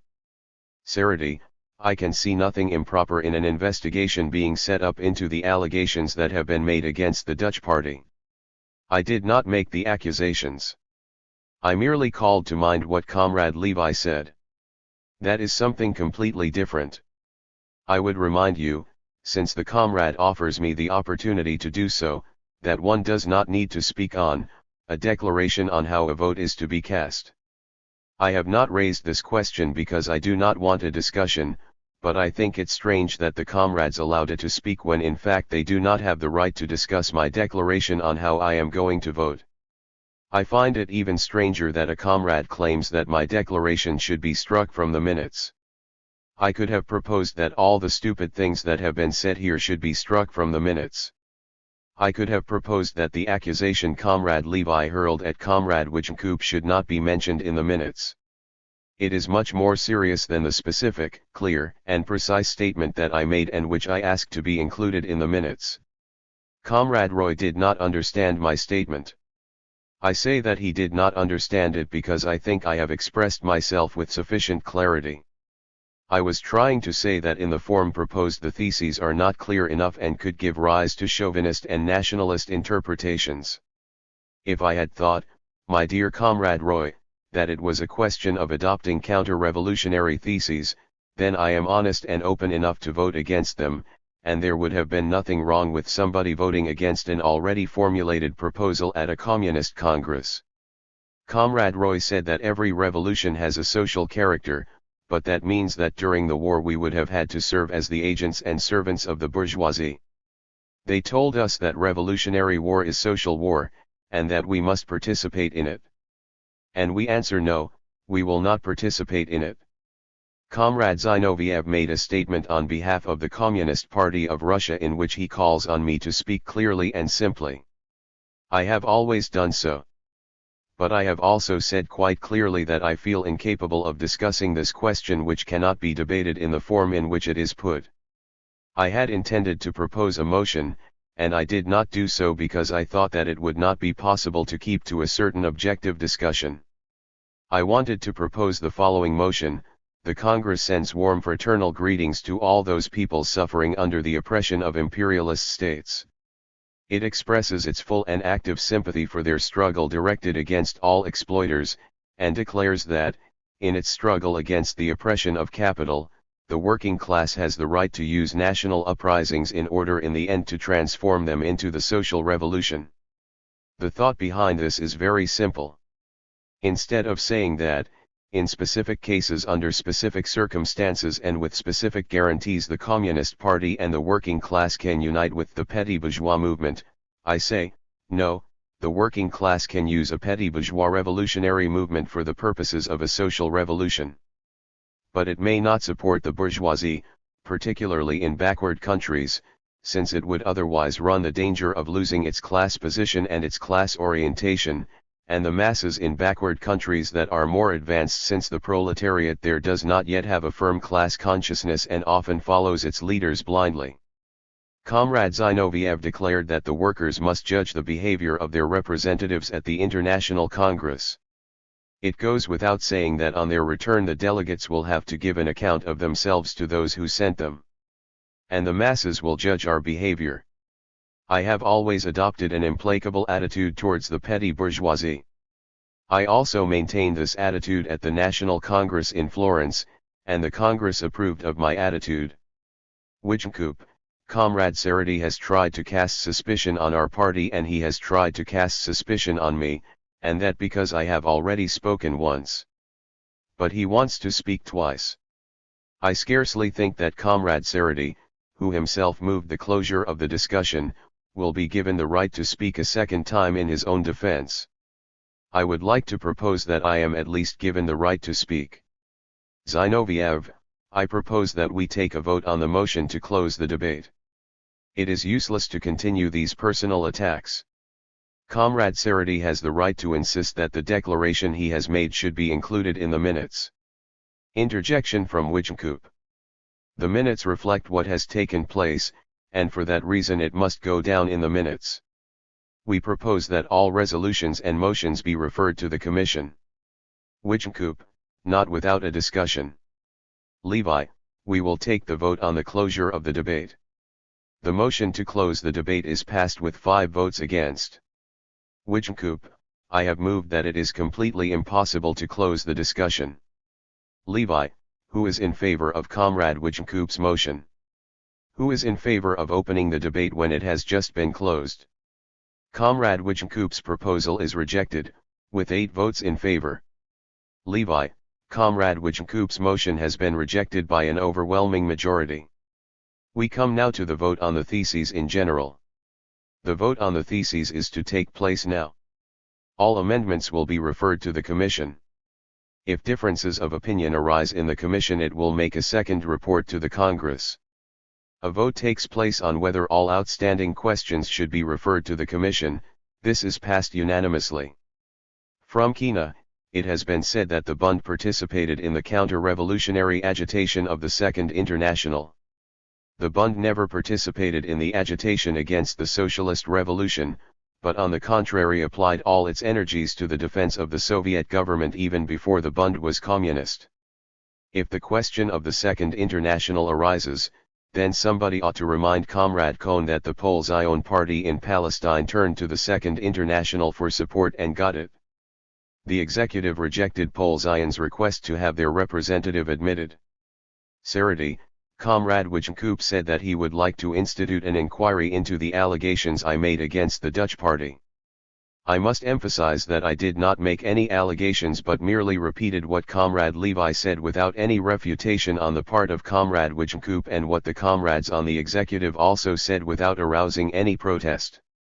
Bombassi, I declare that I do not share the opinions expressed in Comrade Seredy's declaration. Wichtenkoop, I did not ask for the right to speak for personal reasons, but in order to make a proposal. Now that I have the floor, however, I must state that everything that Comrade Seredy has said in this connection about our party bears no relation to the truth. Whether or not he leans on Comrade Levi in spreading these untruths is no affair of mine. They are and remain untruths, so much must be established. The comrades on the executive did not say the same as Comrade Seredy. The Amsterdam Bureau is not identical with the Dutch party, and our party has nothing to do with the allegations that Comrade Seredy was free to bring against it because I criticized him. I propose that Comrade Seredy's protest should be struck from the minutes because it has not been discussed here. Pestana, Since I represent not a political party but a syndicalist organization and cannot assume any responsibilities that I'm not sure I can fulfill, I shall abstain. Grazie a Dei, my attitude is known from the statement that I have already made here. I shall vote for the theses including the amendments I proposed. Zinoviev, we have a motion from Comrade Wijnkoop to strike Comrade Saradi's statement from the minutes. We are of the opinion, and I ask comrades to support the Bureau's opinion, that such a vote is impossible. All those who agree with this opinion please raise your hands. Who is against? There seems to be no one against. The Congress now proposes to take the vote on the theses and close the debate. The proposal is passed. Zinoviev, the next item on the agenda is the theses on the colonial and national question, which read as follows. Theses on the national and colonial question. 1. An abstract or formal conception of the question of equality in general and national equality in particular is characteristic of the bourgeoisie by its very nature. Under the pretense of the equality of the human person in general, bourgeois democracy proclaims the formal legal equality of the proprietor and the proletarian, of the exploiter and the exploited, and thus deceives the oppressed classes in the highest degree. The idea of equality, which is itself a reflection of the relations of commodity production, is transformed by the bourgeoisie, under the pretext of the absolute equality of the human person, into a tool in the struggle against the abolition of classes. The true significance of the demand of equality lies only in the demand for the abolition of classes. 2. As the conscious expression of the proletarian class struggle to throw off the yoke of the bourgeoisie, and in accordance with its main task, which is the fight against bourgeois democracy and the unmasking of its lies and hypocrisy, the Communist Party should not place the main emphasis in the national question on abstract and formal principles, but in the first place on an exact evaluation of the historically given and above all economic milieu. Secondly, it should emphasize the explicit separation of the interests of the oppressed classes, of the toilers, of the exploited, from the general concept of the national interest, which means the interests of the ruling class. Thirdly, it must emphasize the equally clear division of the oppressed, dependent nations which do not enjoy equal rights from the oppressing, exploiting, privileged nations, as a counter to the bourgeois democratic lie which covers over the colonial and financial enslavement of the vast majority of the world's total population, by a tiny minority of the richest and most advanced capitalist countries, that is characteristic of the epoch of finance capital and imperialism. 3. The imperialist war of 1914 has shown all the enslaved nations and oppressed classes throughout the world with particular clarity the mendacity of bourgeois democratic phraseology. Justified on both sides by phraseology about people's liberation and the right of nations to self-determination, the Treaty of Brest-Litovsk and Bucharest on the one side and the Treaty of Versailles and Saint-Germain on the other have shown that the victorious bourgeoisie determines even national frontiers to suit its economic interests.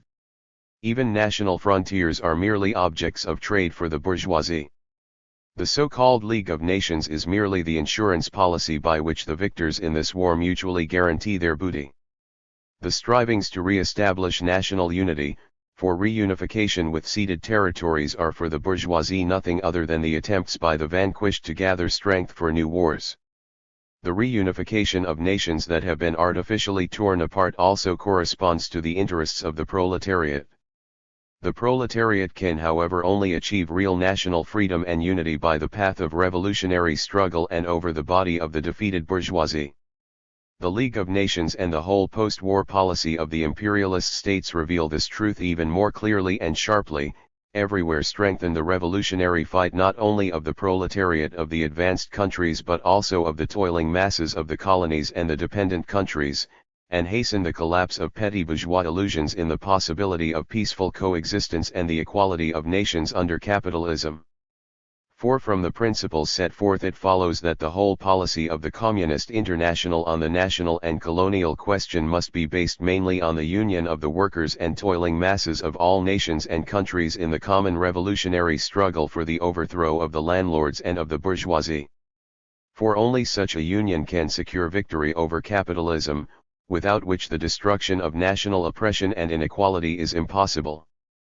5. The international political situation has now placed the dictatorship of the proletariat on the order of the day, and all the events in international politics are concentrated inevitably around one single central point, around the struggle of the international bourgeoisie against the Russian Soviet Republic.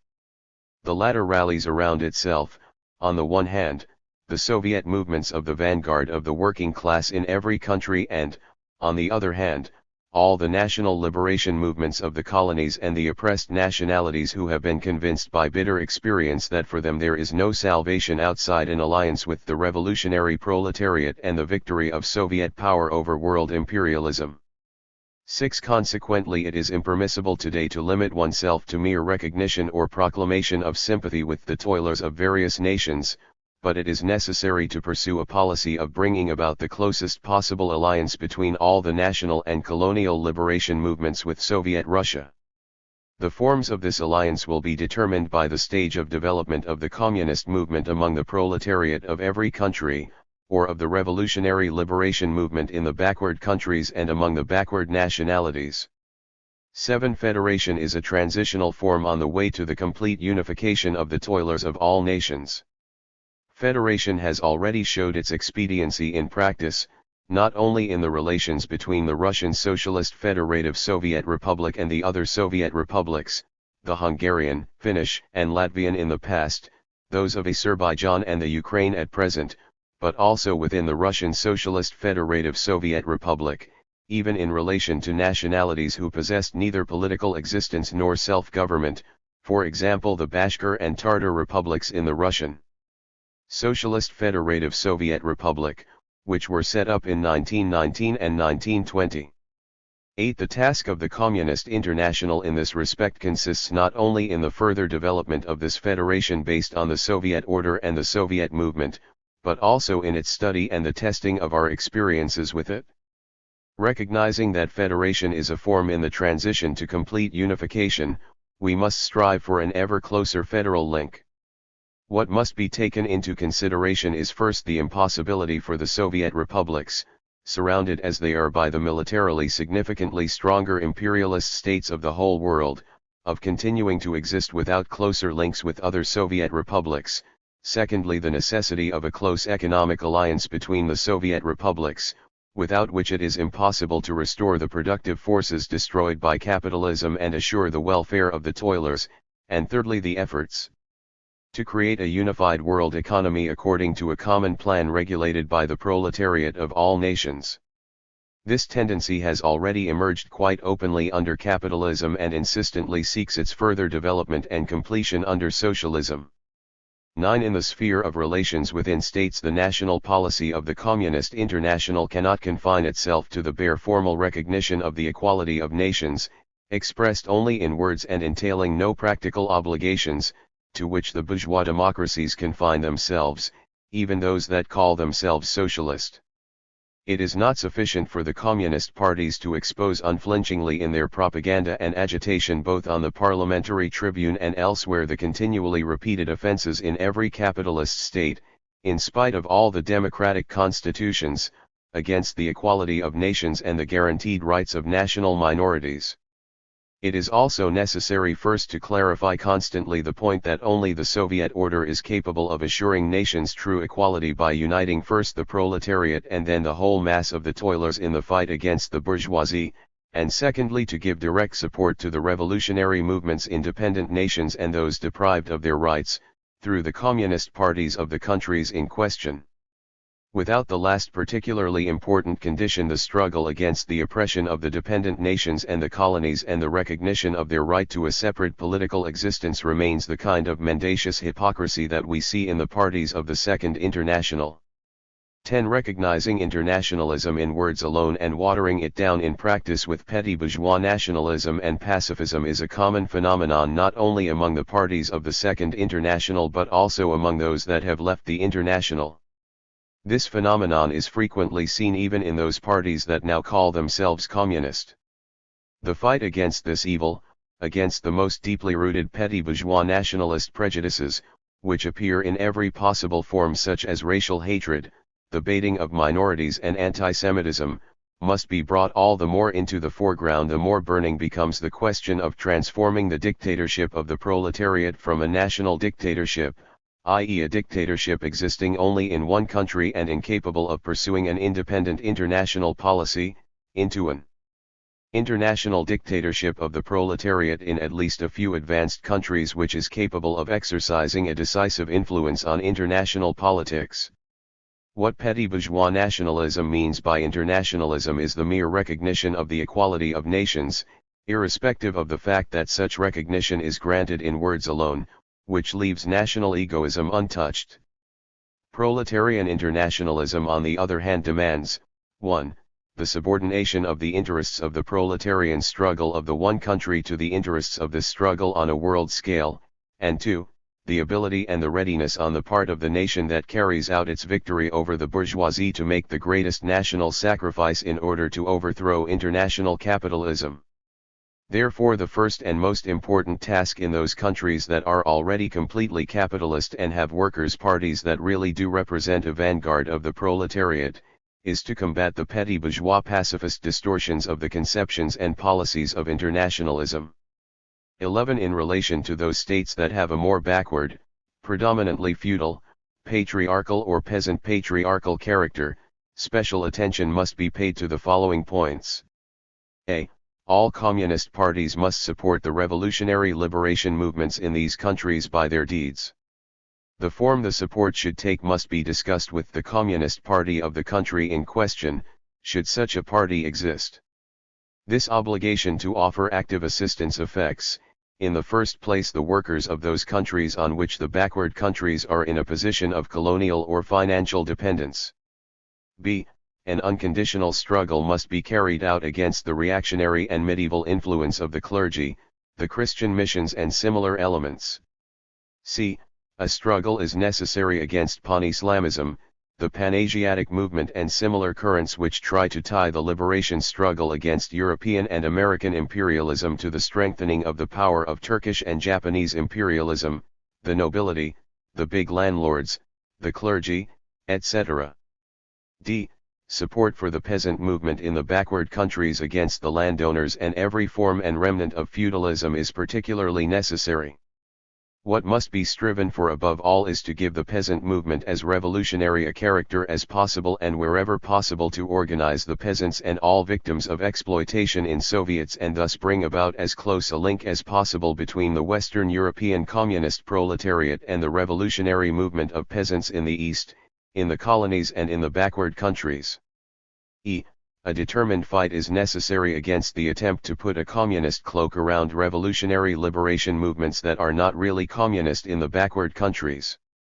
The Communist International has the duty to support the revolutionary movement in the colonies only for the purpose of gathering the components of the future proletarian parties, communist in fact and not just in name, in all the backward countries and training them to be conscious of their special tasks, the special tasks, that is to say, of fighting against the bourgeois democratic tendencies within their own nation. The Communist International should accompany the revolutionary movement in the colonies and the backward countries for part of the way, should even make an alliance with it. It may not, however, fuse with it, but must unconditionally maintain the independent character of the proletarian movement, be it only in embryo. F. It is necessary continually to lay bare and to explain among the broadest masses of all, but in particular of the backward countries, the deception committed by the imperialist powers with the help of the privileged classes in the oppressed countries when, under the mask of politically independent states, they bring into being state structures that are economically, financially, and militarily completely dependent on them. The Zionists' Palestine affair can be characterized as a gross example of the deception of the working classes of that oppressed nation by Entente imperialism and the bourgeoisie of the country in question pooling their efforts, in the same way that Zionism in general actually delivers the Arab working population of Palestine, where Jewish workers only form a minority, to exploitation by England, under the cloak of the creation of a Jewish state in Palestine. In today's economic conditions there is no salvation for the weak and dependent nations outside of an alliance with Soviet republics. 12. The centuries of enslavement that the weak and colonial nationalities have suffered at the hands of the great imperialist powers has left in the toiling masses of the enslaved countries not only a feeling of combativity, but also a feeling of mistrust towards the nations that have exploited them in general, including the proletariat of those nations. The base betrayal of socialism by the majority of the official leaders of that proletariat between 1914 and 1919, when the social patriots masked the defense of their bourgeoisie's rights to enslave and plunder the financially dependent countries under defense of the fatherland, this betrayal could only strengthen that completely justified mistrust. Since this mistrust and national prejudices can only be rooted out after the destruction of imperialism in the advanced countries and the radical transformation of the whole basis of economic life in the backward countries, the removal of these prejudices will only be able to proceed very slowly. This means that the class-conscious communist proletariat of every country has the duty of giving special care and attention to national feelings, in themselves outdated, in those long enslaved countries and nationalities, and at the same time the obligation to make concessions in order to overcome this mistrust and these prejudices all the more rapidly. Without the voluntary alliance of the proletariat and with them the toiling masses of every country and nation in the world united as one, the victory over capitalism cannot be drawn to a completely successful conclusion. The Congress proceeds to the vote. The theses are unanimously accepted with 3 abstentions. Applause. Zinoviev, all outstanding questions will be referred to the Commission. If the Commission is unanimous in its decisions, they are to be reported to the Congress, otherwise they will have to be submitted to the decision of the Congress. I will put this motion to the vote. The motion is carried. Zinoviev, there will be a full session tomorrow at 11 o'clock. The question of the conditions of entry into the Communist International will be up for discussion. This discussion must be speeded up as the French delegation will leave Moscow tomorrow. The session is closed at 5 o'clock. 6th session. July 29th. Sarity opens the session. The discussion is on the conditions for entry into the Communist International. Zinoviev gives the report. Zinoviev, we come now to one of the most important questions on the agenda, the question that is to decide what we, the Communist International, actually are and what we want to be. First of all, a short formal report on the work of the Commission. The Commission was, as you know, extended to include the representatives of the USPD and of the Socialist Party of France. Both delegations participated in the meetings and took an active part in the discussions. Much has been changed in the theses, but the main content remains as it was. We will of course present them to you with the changes, and you will have the opportunity to judge them for yourselves. In those cases where we were able to take the advice of the comrades in question into account, we have of course met them halfway and accepted it. Paragraph 2 of the French edition is missing in the German edition. It reads: Every organization that wishes to affiliate to the Communist International must, in a regular and planned manner, remove all reformists and centrists from all posts of any responsibility in the labor movement, party organizations, editorial boards, trades unions, parliamentary factions, cooperatives, and local government, and replace them with reliable communists, without balking at the fact that, especially at first, ordinary workers from the masses will replace experienced opportunists. Then an important amendment has been made in the 7th thesis, which previously read: The Communist International will not tolerate notorious reformists like Turati, Modigliani, and others having the right to pass as members of the Communist International. The Commission did not think it right merely to name Italian opportunists, for we are after all a Communist International, and we must therefore also brand reformists of other countries for what they are. It therefore decided to name at least one of these people from every country. Instead of Turati, Modigliani, and others, the list therefore reads Turati, Modigliani, Koskai, Hilferting, Longuet, MacDonald, Hillquit and others. Interjection, Grimm. The list is incomplete, I must agree. Perhaps the Congress can complete it? Then paragraphs 18 and 19 have been added. They read. Paragraph 18. All the leading press organs of the parties of every country have an obligation to reprint all the important official documents of the Executive Committee of the Communist International. Paragraph 19. All parties that belong to the Communist International or have applied to join must call a special Congress to check all these conditions as soon as possible and at the latest 4 months after the Second Congress of the Communist International. In doing this, the central committees must make sure that the local organizations are acquainted with the decisions of the Second Congress. Comrade Lenin then moved a personal motion. This motion was discussed in the Commission and adopted by 5 votes to 3 with 2 abstentions. I must state, however, on behalf of the Russian delegation that we are inclined to withdraw it in its previous form and only to express it as a wish, not as a condition and a directive. We are of the opinion that it is sufficient for the Congress to express such a wish. Then some amendments of a stylistic nature were undertaken, particularly in the part where we talk of legal and illegal work. These will be laid before you in good time. I come now to the reasons for these theses. Page 79. Previously read, under certain circumstances the Communist International can be threatened by the danger of being watered down by inconstant and half-hearted elements which have still not finally cast aside the ideology of the Second International. The Commission changed that and decided to be much more categorical here. It decided to say not under certain circumstances but communism now runs the danger of being watered down, and it was right to do so. It really is correct that the Communist International already runs the danger of being watered down by parties that until quite recently belonged to the Second International and come to us under the pressure of the masses, come to us out of necessity. They cannot lay aside the old atom of their bourgeois and petty bourgeois background so easily, even if they wanted to. When we held our founding Congress we were also threatened with a number of dangers. The danger, however, of being watered down and having to take in too many diverse elements did not exist then.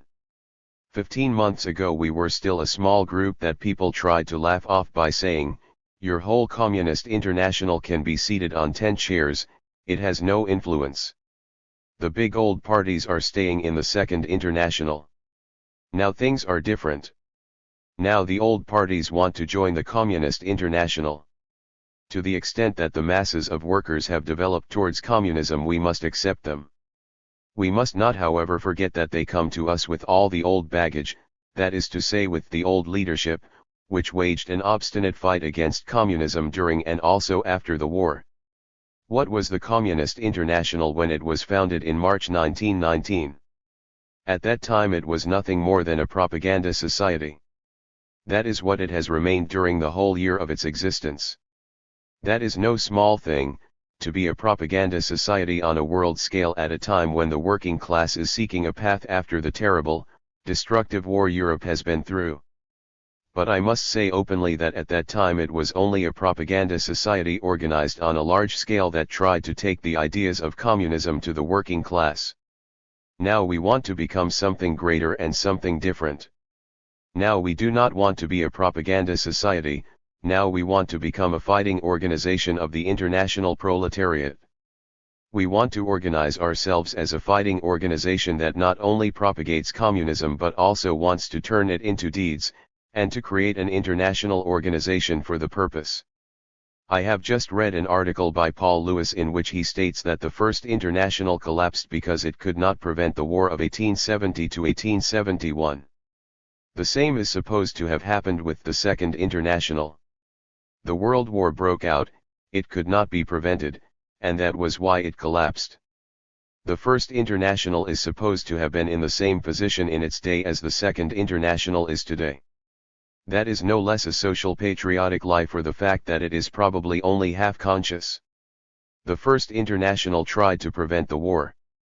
It fought, and fell in struggle. The Second International tried to avoid this struggle and did avoid it. The First International fell heroically, its best fighters were murdered during the Paris Commune in the fight against the bourgeoisie. The Second International collapsed shamefully. We must say that loud and clear to the working class, that is why we must brand this comparison for what it is, for it tends to support social patriotism and Trotskyism. The First International was a strictly centralist organization. It even tried to lead every big economic strike from a central point. And to a certain extent it succeeded in doing that because the movement was still young and weak. Today we cannot have such a center that can directly lead every big economic strike. We now have economic strikes day by day, hour by hour, and we do not even know that they have taken place. There can be no question of such a center as far as we are concerned, precisely because the movement has grown so enormous. The Second International was not a central body. At the most it was a point of concentration. The First and the Second Internationals were a sort of thesis and antithesis. Now that we can set conditions for new relations, we come to the synthesis in the social sense. We must recognize that clearly if we want to discuss the conditions for entry. A large number of leading comrades who until recently still belonged to the Second International are of the opinion that membership of the Communist International will not place any great obligations upon them at all.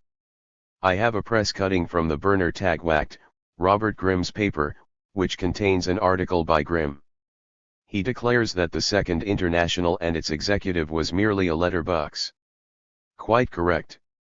But what does the author of this article propose to the Communist International? The Communist International must, indeed, become something different.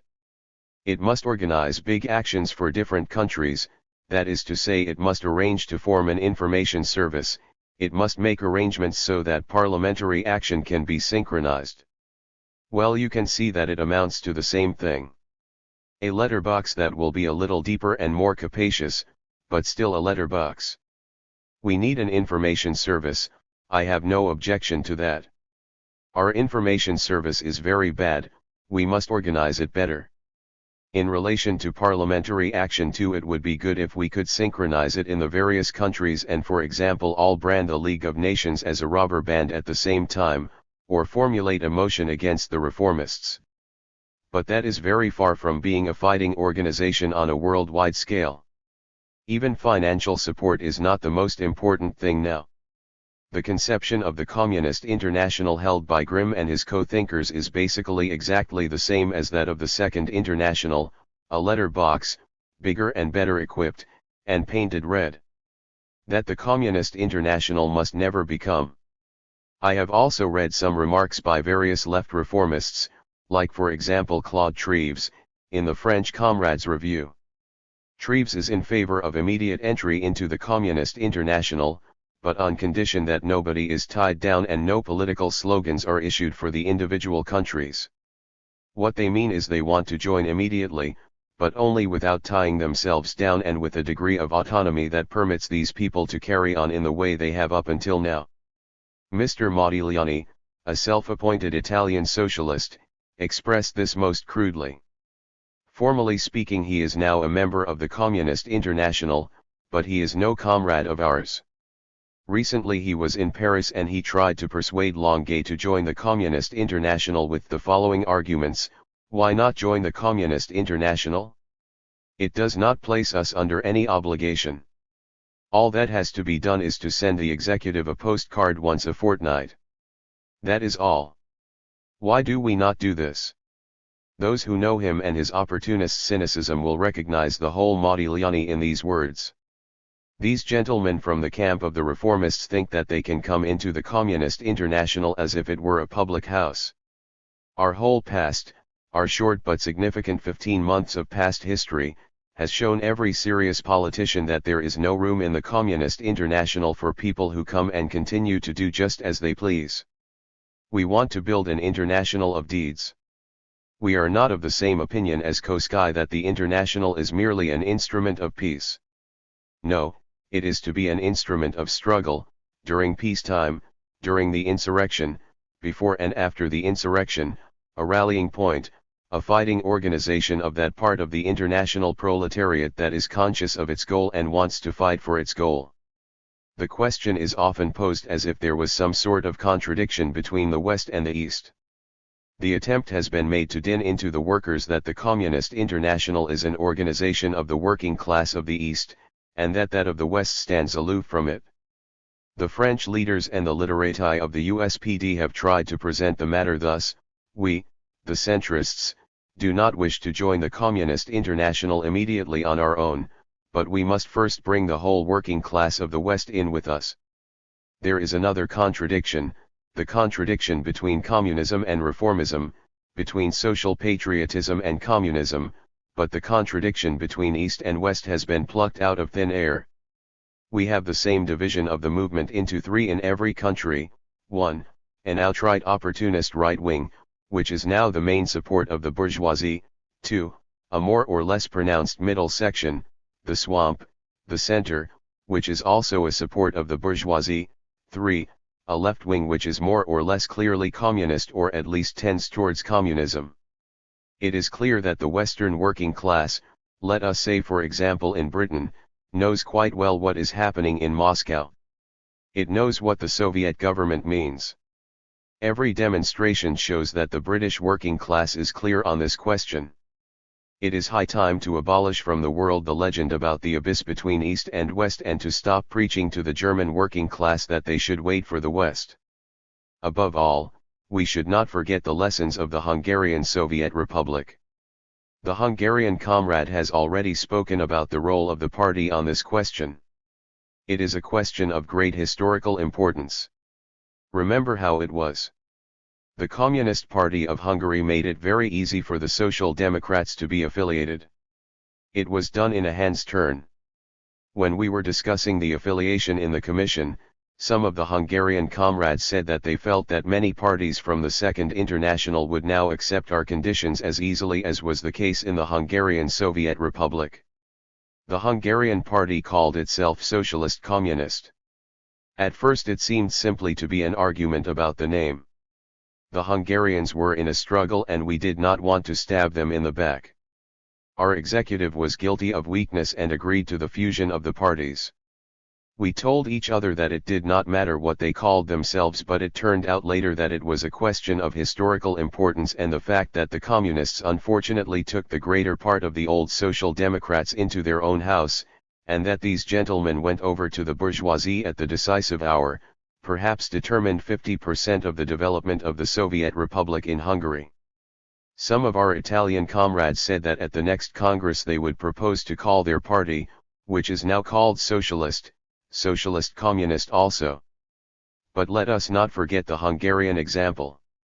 This is not a question of verbal hair-splitting, but of whether we can have confidence in these old socialist gentlemen who do not want to break with the old ideology and would like to patch it up. This lesson has cost the working class of Hungary and of the whole world enough sacrifice in order to know that if you give reformism a little finger it will take your whole hand and later your head, and in the end it will destroy you completely. The question is that we must have an unambiguously communist international. We must fight for communism. It will not be won in a month, but only after many struggles through an organization that is as centralist as possible and has clear and definite tactics. We will show the door to the gentlemen who think that a postcard is enough before they can come. There is a real danger that the Communist International will become the fashion once the Second International has shamefully collapsed. Today the Second International is only a stinking swamp, a corpse that is rotting. It goes without saying that the parts are splitting off and trying to turn the Communist International into the same thing but with slightly different words. Many of them only do it half-consciously, but objectively it is so. This danger exists and we must take quite decisive steps against it. Today I received an article from the Freiheit of July 13. It is entitled "The Problem of the International." The Freiheit is of the opinion that if we stand by our open letter to the USPD of February 5, 1920, which I signed, an agreement is impossible. On February 5, 1920, the Executive Committee of the Comintern sent a letter to the USPD, drafted by Lenin and Zinoviev. Perhaps because it had been delayed by Levi for his own reasons, the letter did not reach the USPD leadership until April. While it expressed communist criticism of the USPD in the sharpest way, and condemned the attempts to form a middle-of-the-road international, the letter ended with a call for negotiations with the Third International, which eventually led to the USPD delegation coming to Moscow. Now I can state quite decisively and quite officially, and I hope the Congress will agree with me, that by and large we will set today the same conditions that we set in the letter of February 5, and I can say quite categorically that we reject any collaboration with the leaders of the right wing such as Koskai, Hilferding and Longuet. The French tell us that Longuet may now be of a different opinion, that he may change his mind. If he agrees with us now, so much the better, we will greet him if he is being honest and serious. I say the same thing to the German comrades who will perhaps change. We declare, however, quite officially that we do not wish to collaborate with this right wing and its leaders. I should also like to declare, not as the reporter from the Commission, but as the representative of the Russian delegation, that should the case occur that our Italian or other comrades say that they demand a fusion with these right-wing elements, then our party would sooner be prepared to remain completely alone than to fuse with such elements, which we regard as bourgeois elements. I should like to make this statement on behalf of our party. I should like to consider concretely the situation in the parties that want to affiliate to the Communist International and are courting it, as well as the position in those parties that already belong to it. I shall try to do this separately, country by country. First of all, then, the parties that did not belong to us previously but now wish to do so. I have gathered extensive material on the French party.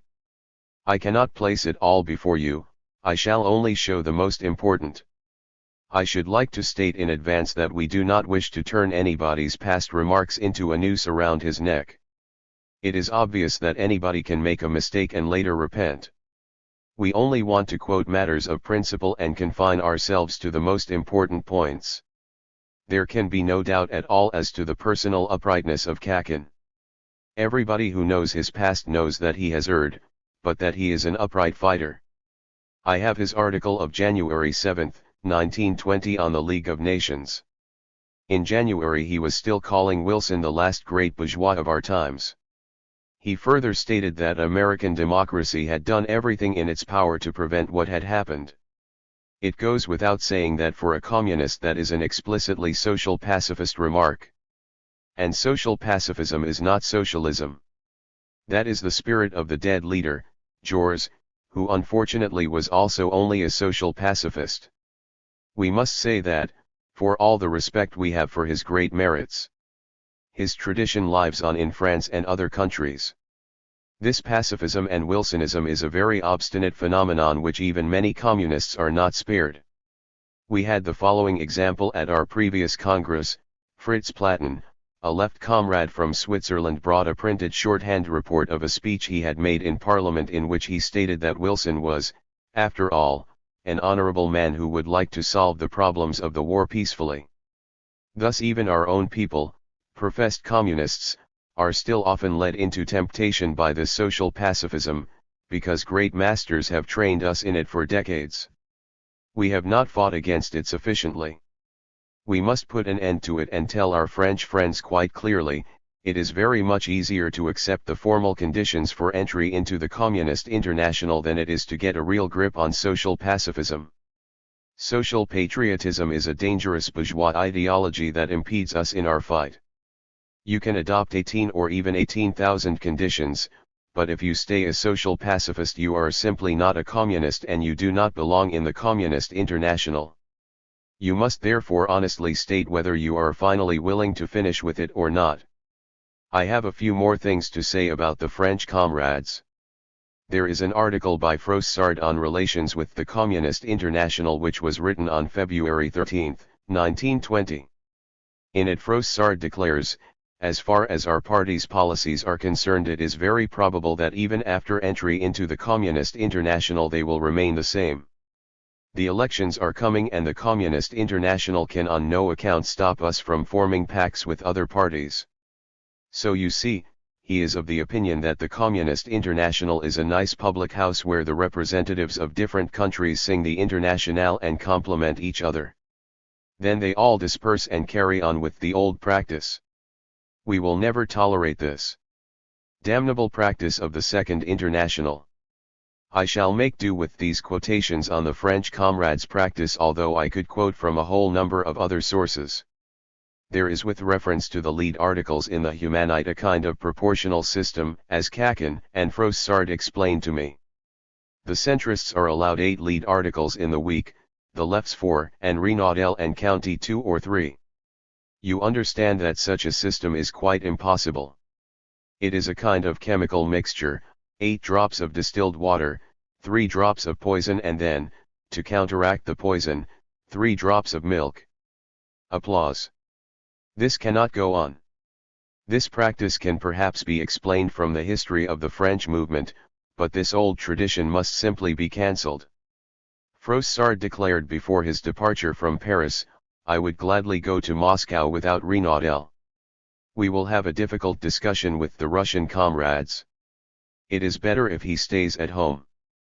But in the letter in question Mr. Renaudel is called our friend by Froissart.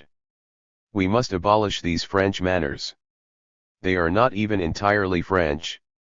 Modigliani also writes my friend to Cerruti, and Cerruti to Prampolini.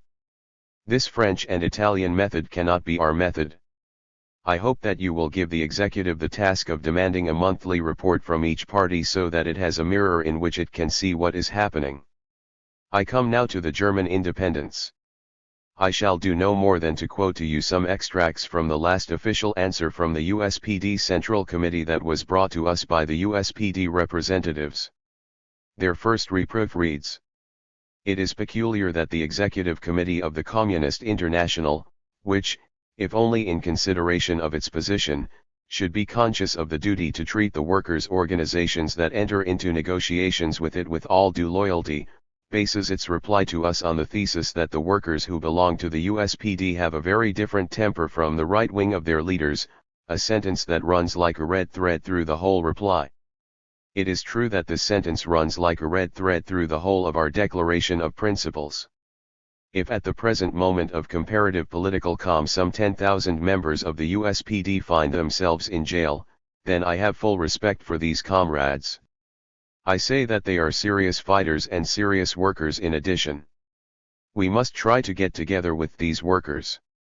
That does not however contradict my statement that there exists a right wing led by Koskai, Hilferding and Strobel. Crispien was at Lucerne with Hilferding and did not want to leave the Second International. There is a right wing. People say to us, who bothers about Koskai now? Nobody. To that I reply, that is not true. Koskiism is an international phenomenon, and many of the leaders of the USPD Center who think that they have freed themselves from Koskai are in fact repeating the policies that Koskai carried out. The best we could do was to take into account that there are workers in the ranks of the USPD who seriously fight and stand in contradiction to the right-wing leadership who have sabotaged the revolutionary struggle and have until now given the best service to the bourgeoisie. It is said that there are no right-wing leaders in Germany. It is disloyal on the part of the executive, we are told, to undertake such a partition into left and right-wing leaders. We should have the greatest loyalty towards our brothers in other countries who are really fighting against the bourgeoisie, but loyalty towards people like Koskai, Hilferding, and Strobel would be synonymous with treachery to the working class, and we shall not cultivate such loyalty. There is an abyss between Hilferding, who is able to negotiate in a comradely manner with high-ranking English officers, and us. The red thread that runs through our letter is precisely this difference between the workers who fight alongside us and the right-wing leaders who sabotage the struggle. The USPD Central Committee goes on, what basis the reproof is supposed to have that the right-wing leaders of the USPD are orientated towards the Entente is a complete mystery to us. Previously it has been mainly the right-wing parties that have reproached us with this. Last year particularly, when we had to wage a fight for the signature of the treaty against all the nationalist agitation and military machinations, we were reproached, especially by the reactionary bourgeois parties, with being agents of the Entente governments.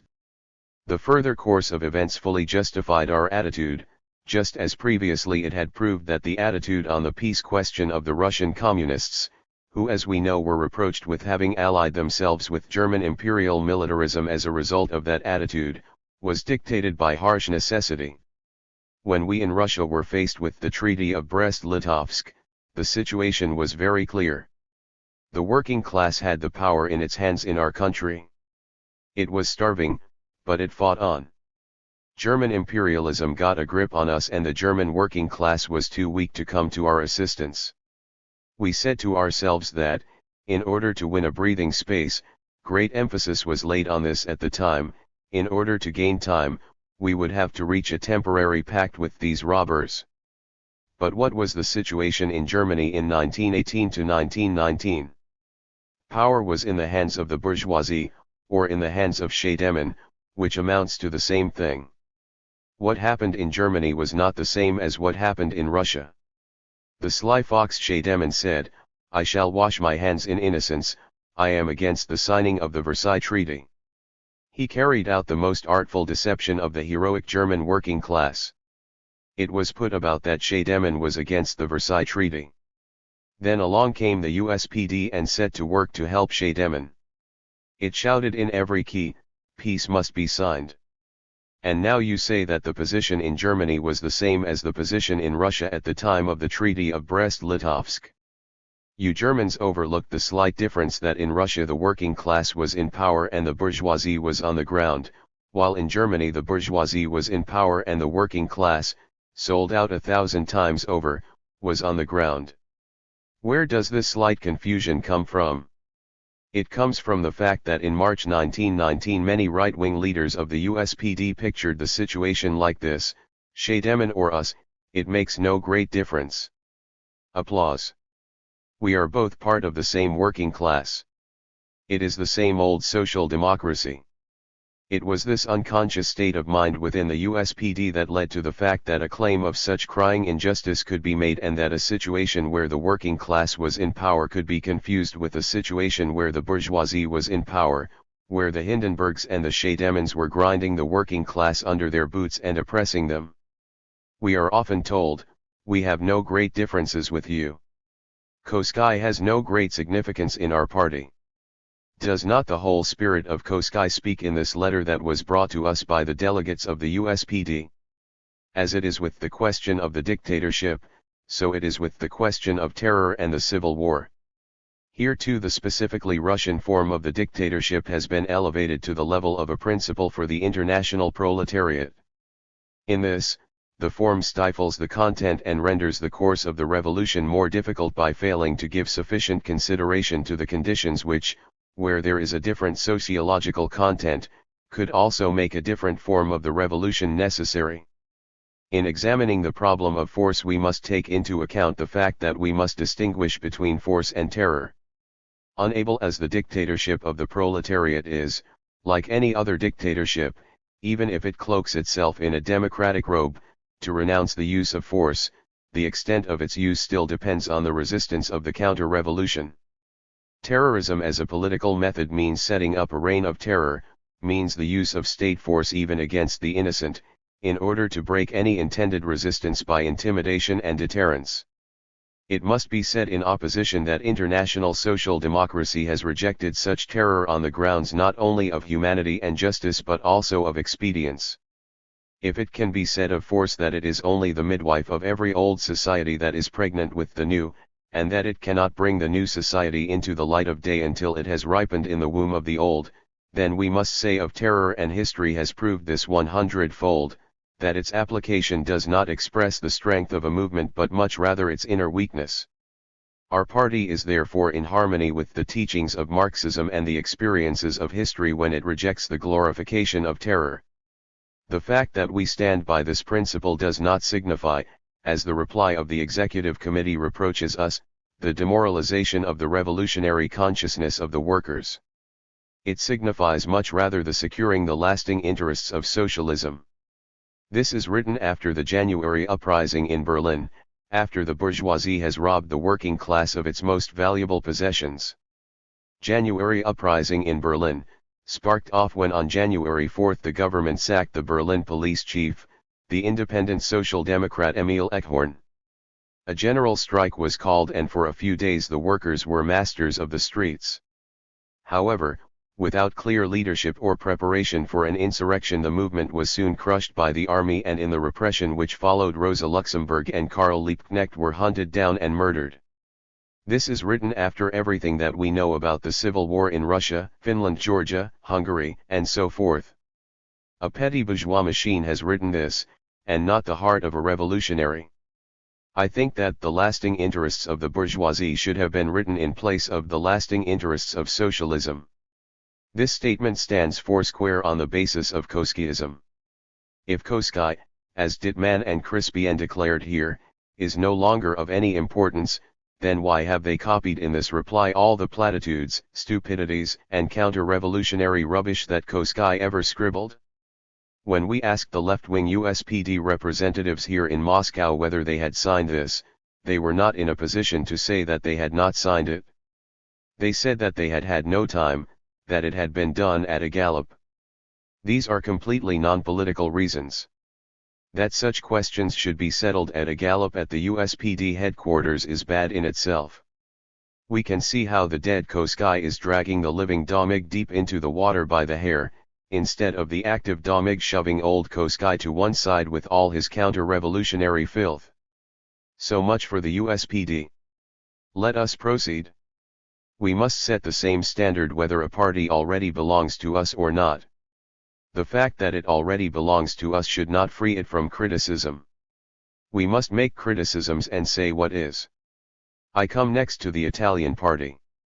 We have always emphasized, and we emphasize now, it is one of the best of the parties that left the Second International. The Italian working class is a heroic working class which we all love because it is serious about the revolution and communism. However, we cannot, unfortunately, say the same thing about its leaders. You are always talking about THIRD, Comrade Sarity tells us, it becomes boring. Yes, Comrade Sarity, we will not cease so long as people like THIRD are still our members. At the moment, in fact, THIRD is a member of the Communist International because he is a member of the Italian party. Is that not a scandal? If we had a card for every member of the Communist International, THIRD and Modigliani too would have membership cards of the Communist International. And these people after all are carrying out counter-revolutionary propaganda in Italy. In the last few days THIRD has stood up in the Italian parliament and made the kind of big speech of which he has already made a few in his life. THIRD made the following speech: you bourgeois gentlemen see that you are in a difficult position, just like the working class. So we should help each other. In the agrarian question, in the housing question and in the question of food, I propose to you a consistently semi-bourgeois program. The Avanti does not report how the Italian bourgeoisie reacted to that. The Italian party has since then instituted legal action against THIRD. When you have such conditions within the party, nobody can say that it is a serious party. If it was, it would have better things to do than instituting legal action against people who have been saying the same thing for 30 years because they are consistent reformists. I have at hand a collection of some 200 to 300 quotations on the Italian party. I am not in a position to put them all forward. We will publish a red book on the Italians and other countries. Comrade Sarity will receive a copy of this book from me. A bouquet of sweet-smelling quotations, and he will enjoy this book thoroughly. When THIRD was asked why he stayed in the party, he replied that this way he could exercise an influence on the working class. THIRD has nothing to hide. He openly states that he belongs to the party because he can present himself as a reformist with the halo of a socialist, as a member of the party in parliament and at meetings. He can tend his affairs better inside the party. Why should he go away? We advise our friends to pay attention to what THIRD himself has said. These gentlemen should not be allowed to remain in our party and sabotage our fight. We have too many open enemies to allow our concealed enemies into our party. After a speech made by Bombassi as the representative of the party at a chemical industry trades union conference, in front of a meeting of trades unionists from all over the country, THIRD was the next speaker, and babbled his reformist rubbish. The Italian communist Bombassi reacted rather mildly. I ask, why is THIRD allowed to come into a meeting of trades unionists and make a reformist speech to the workers, to which Bombassi replies in a very mild way. As long as THIRD is a party member, Comrade Bombassi of course cannot say that he is our class enemy. We have better things to do than give these gentlemen the opportunity to propagate reformist views in our name in front of ordinary workers. I come now to the Swedish party. Comrade Höglund and the others who were with us at the foundation of the Communist International are unfortunately not here. In this matter too, however, we must say what is. Up to now the Swedish left has refused to call itself communist, and it is now clear that that was no accident. The comrades publish a theoretical journal that they call Zimmerwald. It seems they got no further than Zimmerwald. In this journal are printed articles by right-wing German independents. And that too is no accident, because there are mutual sympathies. The most important thing is that there are out-and-out reformists in the Swedish left. I do not want to talk about Lindhagen, although he is still a member of the party. On March 12, 1920 he quite openly proposed that Sweden should join the League of Nations, and he carefully proposed 5 amendments to the statutes of the League of Nations. The party has, it is true, disavowed one of Mr. Lindhagen's articles, but Lindhagen remains nonetheless in the party and is thus formally speaking a member of the Communist International. One of the Swedish party's members of parliament, Einberg, declared in an article that raised the social patriotic demand for disarmament that the War Office could quite easily be wound up, that is to say with the agreement of the government. He then went on to say that he hoped that the right Social Democrats, that is to say, Branting, would largely support him on this question. There is further the well-known member of parliament or leading party comrade, the Swede Ivar Wennerström, who made such approaches that Branting stated, "It looks as if the left Social Democratic Party want to marry us." To that Höglund replied that he personally would not like to marry the aging Branting. But it was declared in the left's party press that there were conditions under which such a match could be discussed. We must recognize the services that the Swedish left social democracy has rendered. It is a movement that arose out of the youth movement. We know that we have there a number of people who are really revolutionary. We must however tell them clearly that we must have a really communist party that will not discuss marriage with Branting and will have had to have thrown disarmament overboard long ago, and that it is not our job to improve the statutes of the League of Nations, but to bury the League of Nations. The draft program of the Danish left states that the party ascertains that the abolition of militarism raises the prospects of a bloodless revolution. Yes, certainly.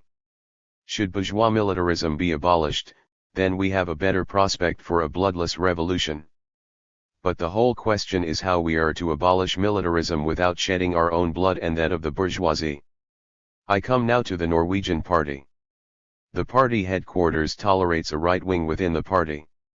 Schäflo stated in the commission that part of their membership was anti-socialist. How does this happen? Because they accept entire trades unions in the party. This is no good. We can have good relations with the trades unions. We can form communist factions in the trades unions, but to accept entire trades unions with 10% Christian socialists and other anti-socialist elements is a mistake. We must draw our Norwegian party's attention to that. The Yugoslav party now calls itself a communist party.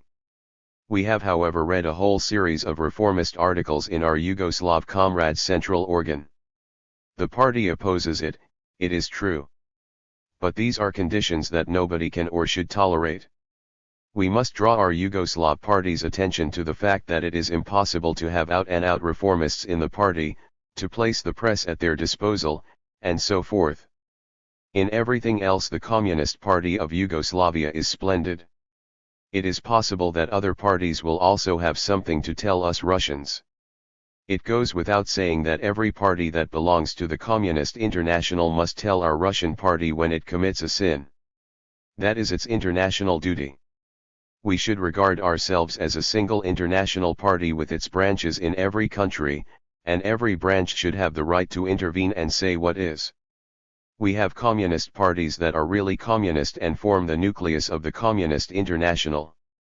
Unfortunately, however, we also have a number of parties that give the reformists the opportunity to deceive the working class and to steal from us part of the confidence the working class has in us. It is obvious, as a member of the Senate, Treves daily robs us of part of the confidence of the masses, and Bombassi and Sarati are robbed of the confidence of the masses by Turati and Modigliani. We have sections of big old parties that want to come to us. Part of the workers in these parties are for us, for the setting up of the dictatorship, and part is still hesitating. We do not propose to accept the French party and the USPD immediately, but to give the executive full authority to negotiate further and to examine whether the conditions will be fulfilled, to study the press from day to day and after some time to reach a decision. The French comrades have stated to us in the Commission that they are by and large in agreement with our conditions. The representatives of the USPD have stated more or less the same thing.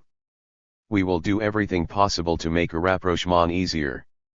The most important thing is to study carefully and conscientiously all the articles that are published and for the Congress to give us official authorization to follow through on its behalf for a specific period the question of whether these conditions will be fulfilled. It is possible to accept 18,000 conditions and still remain a Koskiet. What matter our deeds? We have put forward these conditions in order to have a standard so that we can have the opportunity of an objective examination of what the Congress wants. I hope in any case that the Congress will clarify things and give us a point of reference, so that every worker can clearly see what the Communist International wants. I can say one thing with complete certainty: whatever the attitude of the USPD headquarters, whatever the attitude of the leadership of the French Socialist Party, the hearts of the workers of every country still belong to us. They will belong to us more each day, because the last hour of the bourgeoisie and of the half-bourgeois Second International has struck. The time for a real fight for socialism has come. Sooner or later all workers will understand that. They will come to us over the heads of their vacillating leaders, and a real fighting organization of the revolutionary working class will be formed.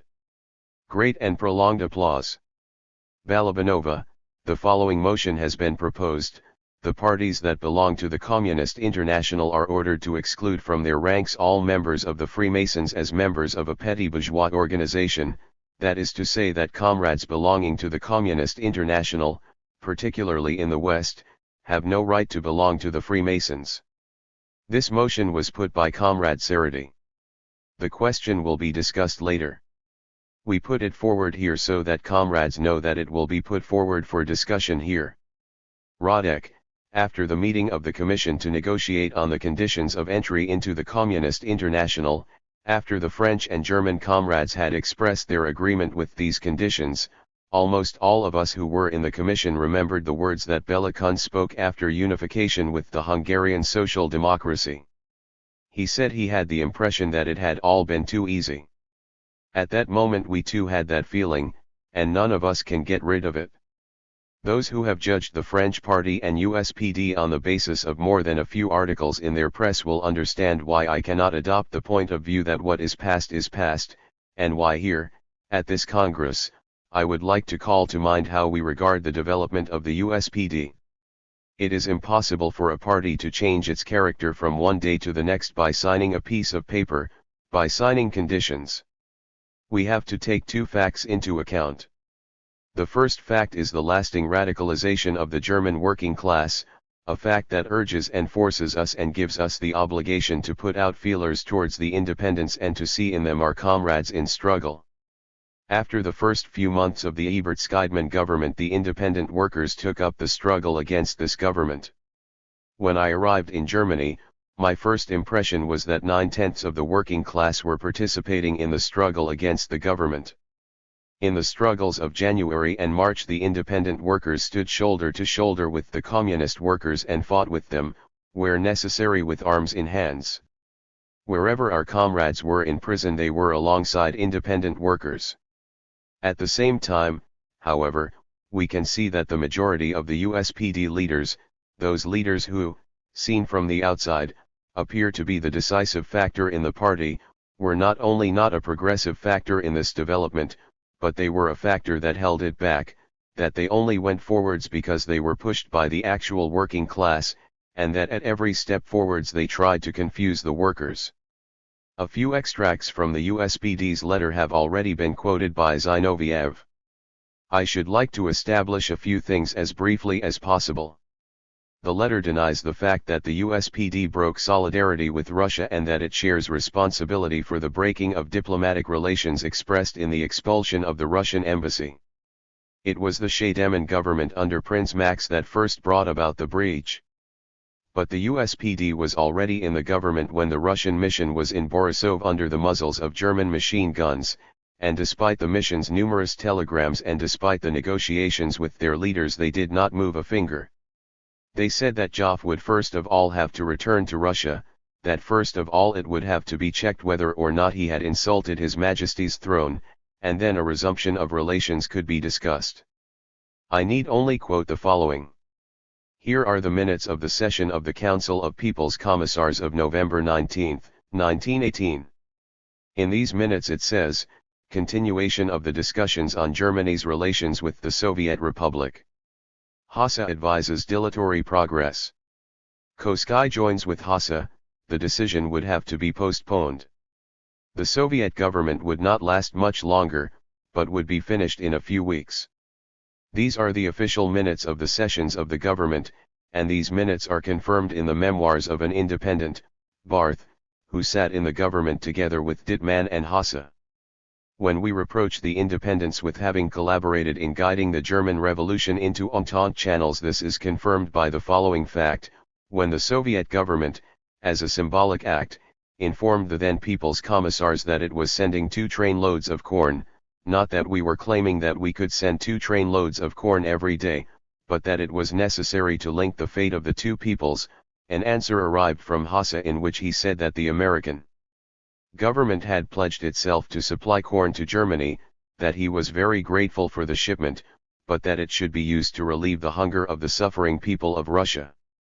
As we stood by the telegraph and received this answer, we could feel how the bonds that had continued to exist despite the criticisms of Zimmerwald and Stockholm were cut through and snapped. We were being given to understand, you are starving, therefore we are setting our hopes on the mighty of the earth, on American capitalism. We will come together with the independent workers of Germany, but at the same time there are things in the history of a workers' party that cannot be forgotten. We want to have nothing to do with the leaders who, together with Hassa, are responsible for the policies of November 1918. There are some things that a revolutionary does not do, however misled he may be, and one of those is a breach of solidarity with a working class that offers its help. If the USPD says that it is against the League of Nations, then we reply that to be against the League of Nations nowadays is nothing very special. After the Versailles Treaty, when Hilferding, Dittmann and Longuet met in Lucerne, they even proposed a revision of the treaty. What does that mean? It means calling for the world revolution without giving up hope that Wilson, Lloyd George and Clemenceau will condescend to talk to you. At that time the character of the USPD emerged very clearly. We must not forget that, while the cannon were still thundering Niski's mercy, the USPD adopted the fight for the dictatorship in its program. And where the workers fought for the dictatorship, the USPD placed itself at their head to confuse them. We have a duty to be careful and to say to the workers of the USPD, always be prepared, always be careful, for in your party there are people in the leadership who can put the train on the wrong track at the decisive moment, who are capable of betraying your trust out of lack of revolutionary insight or lack of revolutionary will. The question has been put, why did the comrades not go to the Communist International when they withdrew from the government and became a revolutionary party? I have before me the discussions at the National Conference of the USPD on September 10, 1919, according to the September 11, 1919 issue of Freiheit. In these discussions Hilferding, of whom one cannot say that he died for the party, like Koski, for he is the spiritus rector, the guiding spirit of the party, said that on the question of affiliation to the Moscow International the fact must be taken into account that perhaps they were tying their skiff to a sinking ship, for Russian Bolshevism was the Communist International. At the very moment when the armies of the counter-revolution, especially those of Denikin and Kolchak, were waging their campaign against Soviet Russia, when it was clear to every worker who with his feelings, with his soul, stood on the side of the revolution that at the present hour it was necessary to rush to the assistance of Soviet Russia with every available means, At that very moment the man who leads the USPD stands up and says, "This ship is threatened by storms, let us for God's sake not tie our skiff to it, we could go under." The Congress has not pledged itself to draw up a list of those comrades whose expulsion we demand. It has however pledged to demand of the workers that they shall not have as their leader a speculator on the revolution who dares to tell the German workers, "Do not join the Russian workers, for they are in danger." We tell the German workers, if you rely on the written conditions and leave people in the leadership who act like that in the moment of danger, then you are sold out and betrayed. We do not know when the hour of danger will strike, but we know very well how these speculators on the revolution will act. However, we still count on the independence of the party. It must keep its own house clean. Clean your house, not with a broom, but with red-hot iron, for it is not simply a matter of expelling Hilferding from the party, but of driving the pettiness of spirit, the weakness of revolutionary spirit out of the party with red-hot iron. If the USPD does not do that, the expulsion will only be a gesture and we will only have one dead souls for the Communist International. I have the firm conviction that the workers of the USPD and the left wing will act differently from the way they have acted previously. We must say openly that it is not as if there was on the one hand the right wing of the USPD and on the other hand the masses tested in struggle. If until now the left wing has avoided fighting for its rights publicly, then this is because it counted on forcing the USPD right wing out of the party by some kind of maneuver. If you do not fight shoulder to shoulder with the communists against the party's past, which consists of calling for revolution and still not believing in it and in saying now it's here, just like something that drops on your head, if you do not fight against this past, your affiliation to the Communist International will be purely verbal. It is not a matter of Stocker being theoretically in favor of communism or of Domig writing articles on the dictatorship of the Soviets, but of pursuing your own policies against the leaders when the leaders want to hold the party back. In the Commission the leaders have spoken unconditionally in favor of affiliation to the Communist International. However, Crispian stated in the second edition of his pamphlet that the formation of the Communist International was a premature attempt. And further on, how easy the solution of the question of the Communist International seems to many people, to Moscow. Let's go to Moscow. But this road does not lead to a solution, unless we want to commit suicide as a revolutionary socialist party. p.36. There are many living corpses in the International. Crispian is our guest, and we are very glad to see him alive here. The fact that he came here is a result of the pressure of the workers. Crispian further stated at the party conference, the Muscovites themselves have closed the road to Moscow to us through their decisions and their basis against the independents. On the basis of these decisions we could only get into the Kremlin by blindly subordinating ourselves to the communists and be absorbed into the International Communist Syndicalist Organization. Crispian in Die Internationale, p. 39. The USPD was forced to go to Moscow under pressure from the workers. It came to us, without any objections to our policies and tactics, after it had learned that the French delegates had already been sent here. The workers should draw some conclusions from this and change the conditions they work under, for, with the USPD representatives, it is not a question of us, but of the revolutionary workers beating the leaders as bad leaders of the German working class. We see in the USPD a good revolutionary party as far as its worker masses are concerned. The task of the German workers is to carry this work to a conclusion and to turn the USPD into a revolutionary party that does not let its principles remain on paper but carries them out in practice every day. Kakan, comrades, I shall confine myself to reading to you the declaration signed by Comrade Frossard and myself.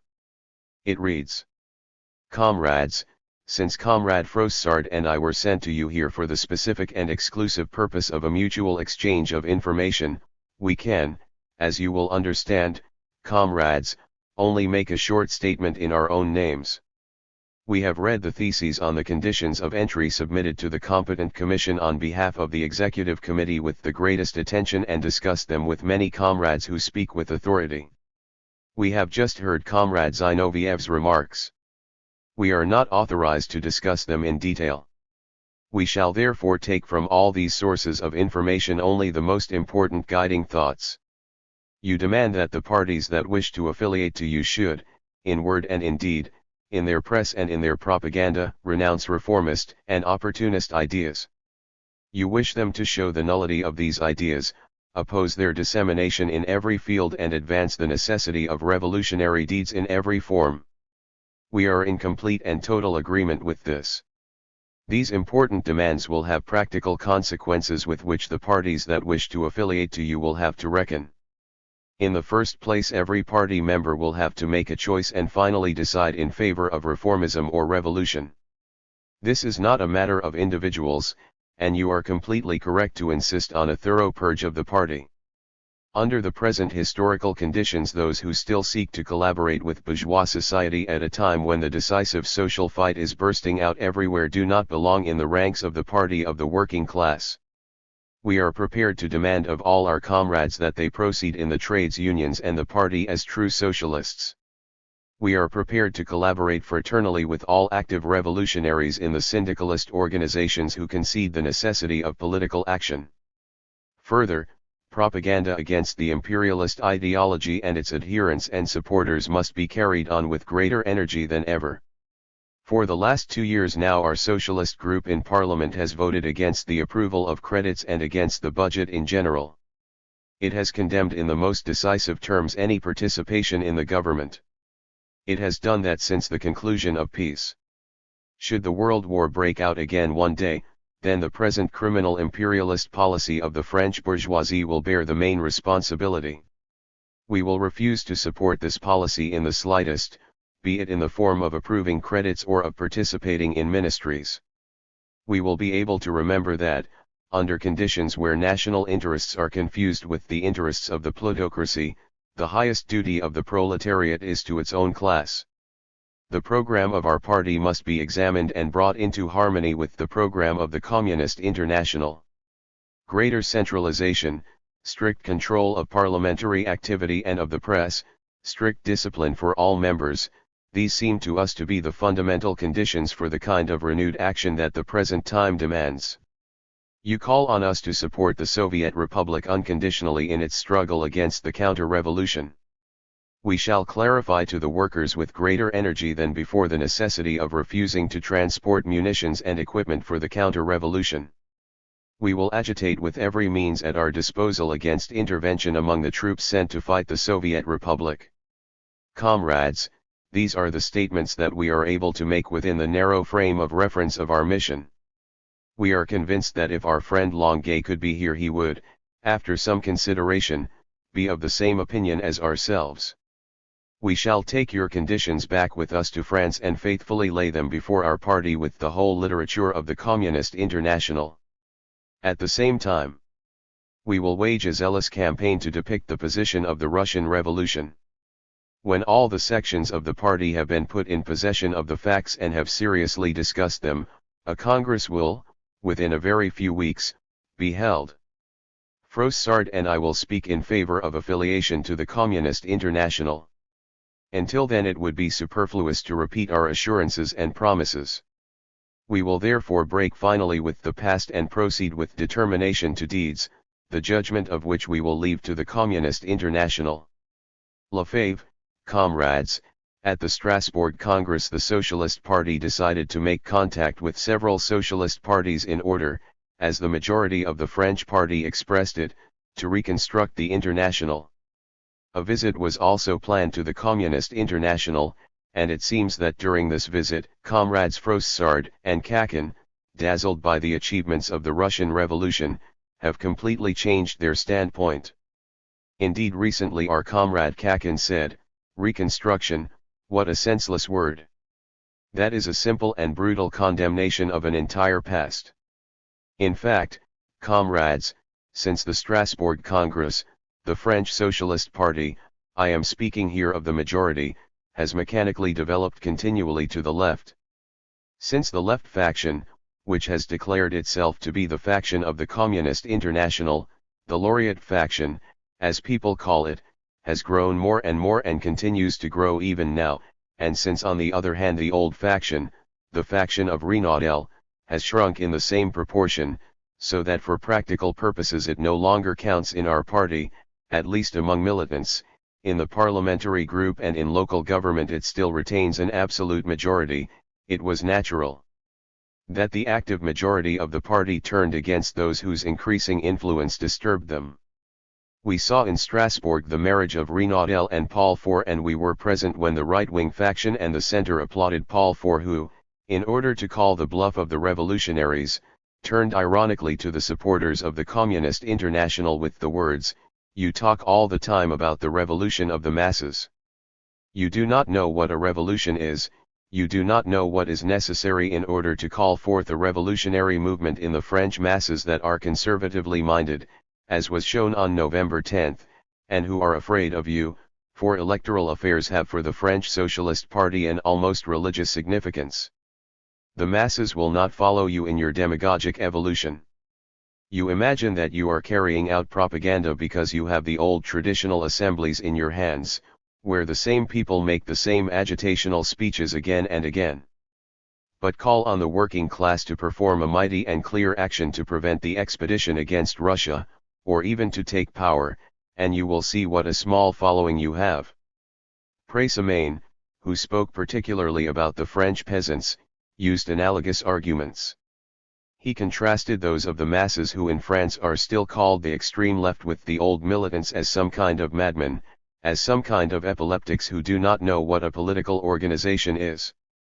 Pressemain forgot to add that, true to their demagogic traditions, he and his friends only gave the masses the minimum of information about the revolution necessary to win their applause, without meanwhile doing anything that could take them to victory. I would like to ask the permission of the Congress to make the accusations I am expressing here clearer with a short example out of the internal life of the French party. The activity of the French Socialist Party is defined in the eyes of the masses by the activity of the parliamentary group. But what takes place inside the party is known only to the members themselves, or can be discovered during their propaganda trips. But the people who do not go to meetings and do not read revolutionary newspapers, the man in the street, as he is called in England, know only the parliamentary group and its debates, which for them embodies socialism. I do not exaggerate when I say that the French socialist group in Parliament is as conservative as all the other bourgeois groups in this assembly. In my opinion, their manner of speaking lacks the vengeful passion of men who are constantly fighting a hostile faction. If I had sufficient time I would try to give you a series of short biographies of such people as Paul Boncourt, Véron, and Albert Thomas, who is the undisputed leader of the Socialist Parliamentary Group. Does the International really know the full extent of Véron's activities, the journalistic activity of this publisher of a series of bourgeois newspapers, that appear and disappear one after the other but for all that never lack a supply of funds? Albert Thomas is an intimate friend of Jouherho, a member of the staff of Information Ouvrière et Sociale, which is maintained by M. Dulot, the editor of Temps, the official organ of the French bourgeoisie. Each one of these men, finally, has found his way into Parliament, and that, thanks to a peculiar electoral system, not through the general will of socialist workers but at the whim of some anti-clerical members of the bourgeoisie. That is why even people like Leon Blum ascribe such great importance to the question, in itself unimportant, of relations with the Vatican. I would like to quote a series of individual examples to you, but I shall not have sufficient time for that.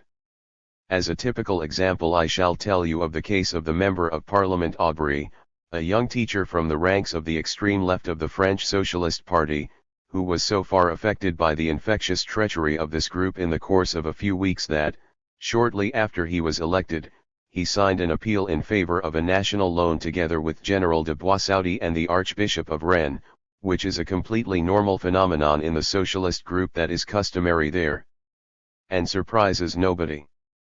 A strange case that shows the uprightness of the revolutionary outlook of a socialist member of parliament happened recently. The examining magistrate of Rouen demanded the prosecution of a member of parliament from the Pas-de-Calais region, Barthélemy, who had staged a public meeting with our comrade Merrick in Sotteville. Barthélemy was accused of having said that, should there be a revolution, he would place himself in the front rank on the barricades and that he would die at the head of the proletarian troops. The Member of Parliament Barthélemy immediately went to the rostrum. "What?" he cried, "a French socialist Member of Parliament dares to say things like that, dares to talk about placing himself at the head of the revolutionaries and letting himself be killed. Such words have never passed my lips." And Parliament immediately believed him, so solid is the conservative reputation of the socialist group. I repeat that phenomena of this sort are to be observed daily. Some time ago, when our comrade Morin of the left wing of the Reconstruction faction was talking in the party's administrative commission about the ways and means that would have to be used to carry out propaganda in France, he declared with an honesty that was nothing short of cynical that propaganda must be allowed so that comrades who were already elected could be re-elected, and in order to prepare the election of comrades who had not yet been elected. Before every speech, therefore, the speaker would have to ask the local powers that be who the party's petty bureaucrats were in the area. The speaker would have to say something opportunistic, something that assisted the immediate material interests of the electoral situation. But there are more important things than the parliamentary life of a group that has been discredited in the eyes of the masses. Nowadays members of parliament, with very few exceptions, are thought of as traitors or as people who simply do not count. The French parliament is completely discredited in the eyes of the masses. Perhaps that is the best result of the treachery of the socialist group in parliament. The municipalities are more important. The French Socialist Party had great success in the elections. We dominate the largest part of the local administration of the greatest cities in France. We run between 1,500 and 1,800 local councils, which represents an imposing total. On the day of my departure from France, a congress opened in Boulogne, the main purpose of which was to unify the activities of the local councils. At it several questions were raised. It was decided above all, instead of allowing concessionary companies to go bankrupt, to burden the workers living in the local council areas with new and larger taxes. The demand that these concessionary companies should be allowed to collapse was declared to be revolutionary and immediately rejected. When the question came up, I am obliged to quote examples chosen at random which will enable the Communist International to judge what sort of gift people are trying to give it. As I was saying, when the attempt was made to forbid these local councils from taking part in the chauvinist celebrations of July 14, the proposal was withdrawn. And Mistral, the representative of the present majority, refused to submit this motion to the National Council, Conseil National. As far as the majority of the Assembly of Councils was concerned, they were decisively opposed to this proposal, and it was not so long ago, shortly after the May strike, when the government was fighting the active comrades most energetically, that a local councillor was found, the Honorable Delory, an old party worker whom you all know, who himself asked for the great honor of being allowed to receive in the town of Lille, of which he is the mayor, 2 ministers who were to invest the town with a military decoration. This is how business is conducted in the local councils run by the French Socialist Party. Finally, comrades, is it not strange that, after the best elements in the party have turned away from it in disgust, we, the supporters of the Communist International, are accused at every Congress of trying to destroy unity? To that we have always replied that you cannot destroy what does not exist, and that unity does not exist. It does not exist because there are people in the party who ought not to be there, and because people who ought to be there are not in the party. Unity will only emerge when there has been a thorough purge of the party, a purge which has long since been promised by the party majority but for which we are still waiting. Is it not strange also that, in a communist party that is finally pure, with a strict discipline, the revolutionary syndicalists, who today still stray to the side of anarcho-syndicalism, direct their work according to the theses of communism worked out here? I would like to tell you what happened during our May strike, what the results of this strike, which were, moreover, immeasurable, were, and what lessons we have had to draw from it. One thing at least you should know, that those people lied who said at Strasbourg that the masses would not move. They moved, fundamentally and in great numbers, and the only cause of their defeat was the lack of revolutionary will among the leaders. That is why one can also say that the only conclusion that one can draw from this bloody experience is the necessity of the creation of a communist party.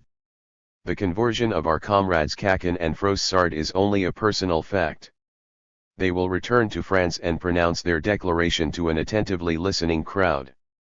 It is to be feared that, under the influence of a long opportunist past and their peculiar school of thought, in saying this I am casting no doubt on the personal uprightness of our comrades, it is greatly to be feared, I say, that in driving the party towards the Communist International they will lumber it with a minimum program that will have the disadvantage for you that the treacherous spirit of the Second International will penetrate into your ranks. I claim that the atmosphere in France is unbearable. That must be changed. Changing the minds of two individuals can have no influence. We must remain intransigent, and I assure you that the masses in France will follow you unflinchingly if you yourselves remain firm. The French hypothesis from the Palais Bourbon must not be allowed to be stuck onto the Marxist theses worked out in Moscow. The application of these theses would merely be laughable, because we are trusting people who for 6 years have compromised the word socialism and have thus made the proclamation of communism necessary. Grazie a Dei, I have asked for the right to speak in order to touch on a question that Comrade Sarati has raised. Since however in the form Comrade Sarati has given it a discussion is impossible, I insist on proposing the addition of the following thesis to the theses before the Congress. No party that wishes to join the Communist International may under any circumstances permit its members to belong to the sect of Freemasons.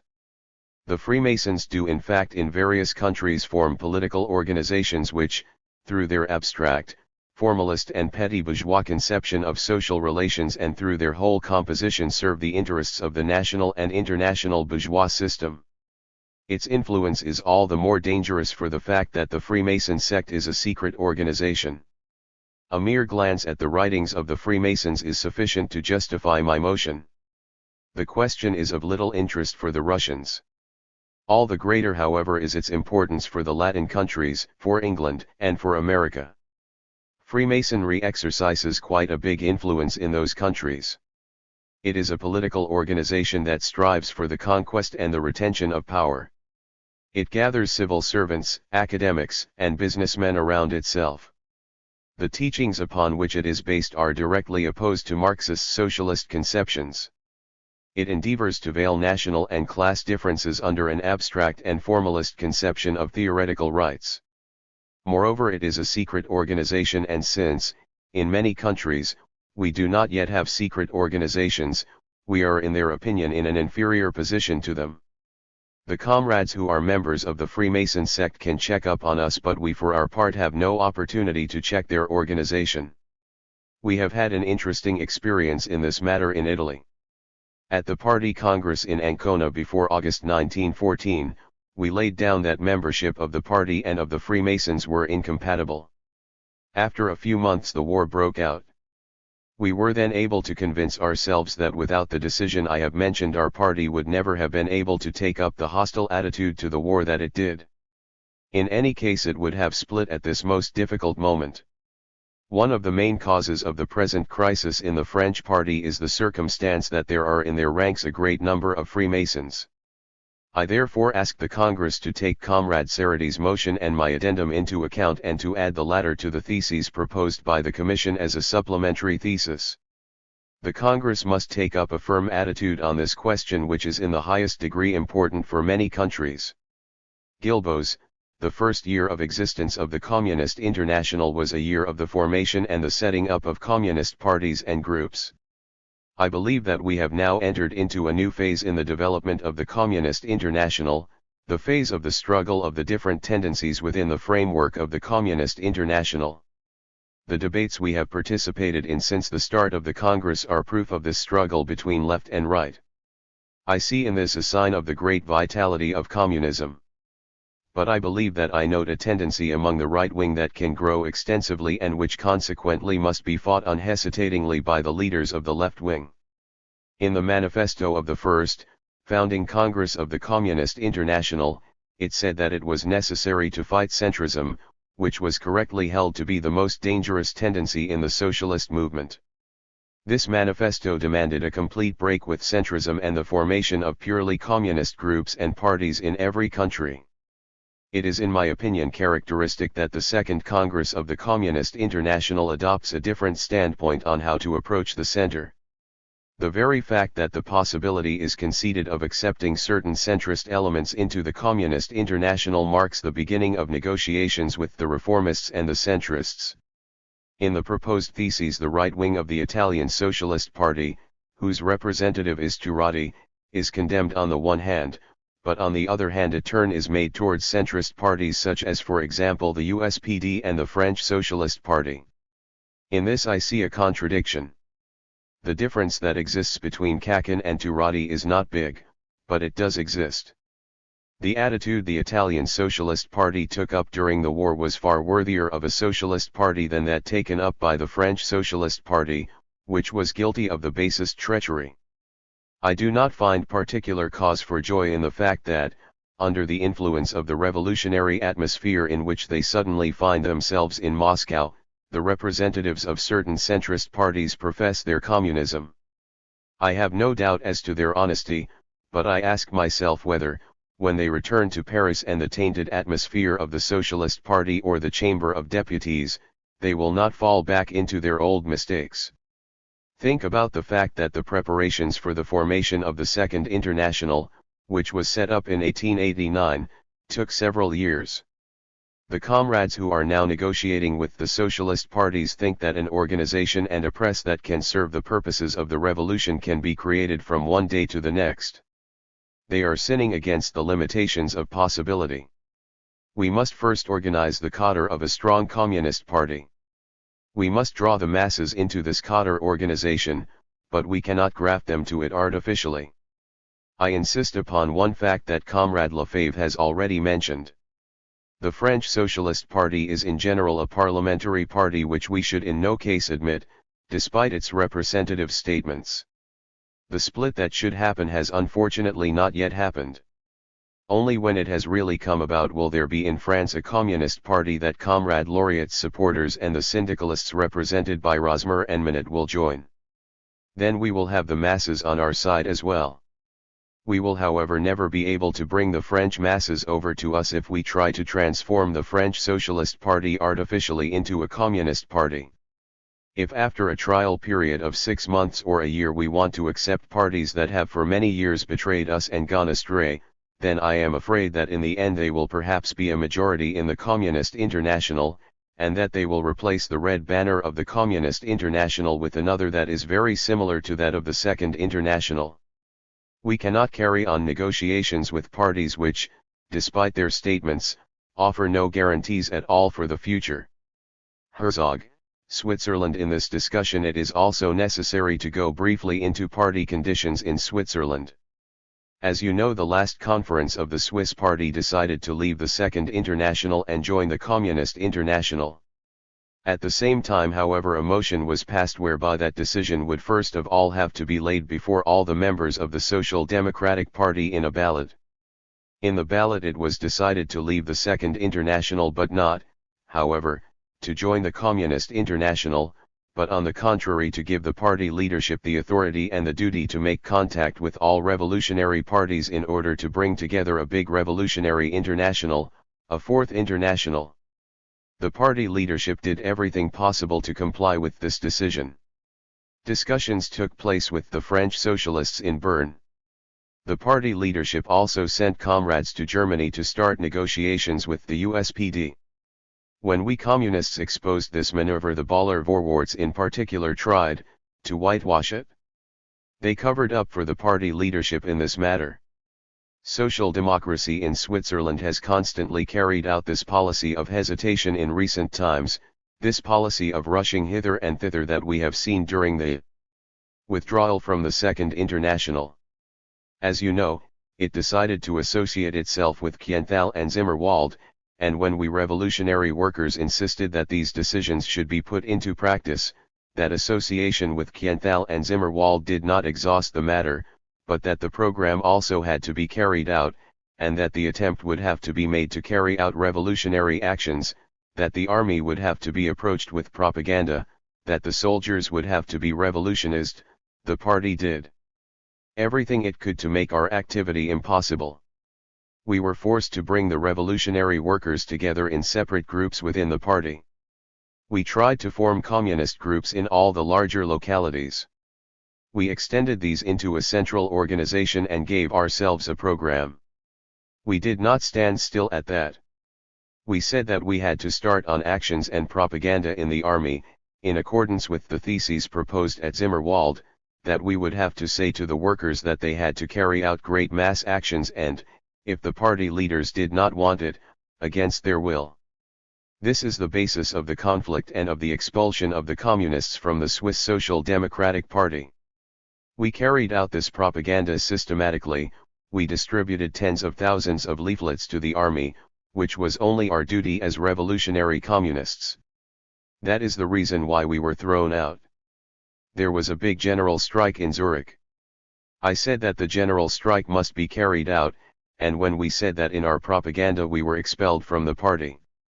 The whole organization of the old revolutionary groups was expelled. We were forced to take the step of founding the Communist Party in order to stay politically alive. We were able by intensive work to set up communist sections in every major locality. We succeeded in winning the sympathies of larger masses of workers. The center of the party now fears that the great mass of workers will go over to us. That was the reason for the maneuver of calling together in Olten a party conference of left socialists and the center, where it was decided to send 2 representatives to Moscow so that the Communist International would accept Switzerland. Then these people can say, we are in the Communist International, we are revolutionary communists. They think that by affiliating to the Communist International they will keep the mass of workers with them. The task of the Congress is to tell these people from the Swiss social democracy also, you must prove in practice that you really want to fight in a revolutionary way. Only when you have proved that can you be accepted into the Communist International. This danger must be fought most energetically, and we must apply to the Swiss Social Democratic Party the principle we apply to the Independents and to the French Party. Only by sifting these elements strictly can we prevent the germs of disruption from coming into the Communist International and prevent the revolutionary activity that is present in the masses from being weakened in the next few years. Goldenberg: for my part I shall not vote for Comrade Zinoviev's theses because it seems to me that they contain a great error in method. I shall try to portray this false method briefly.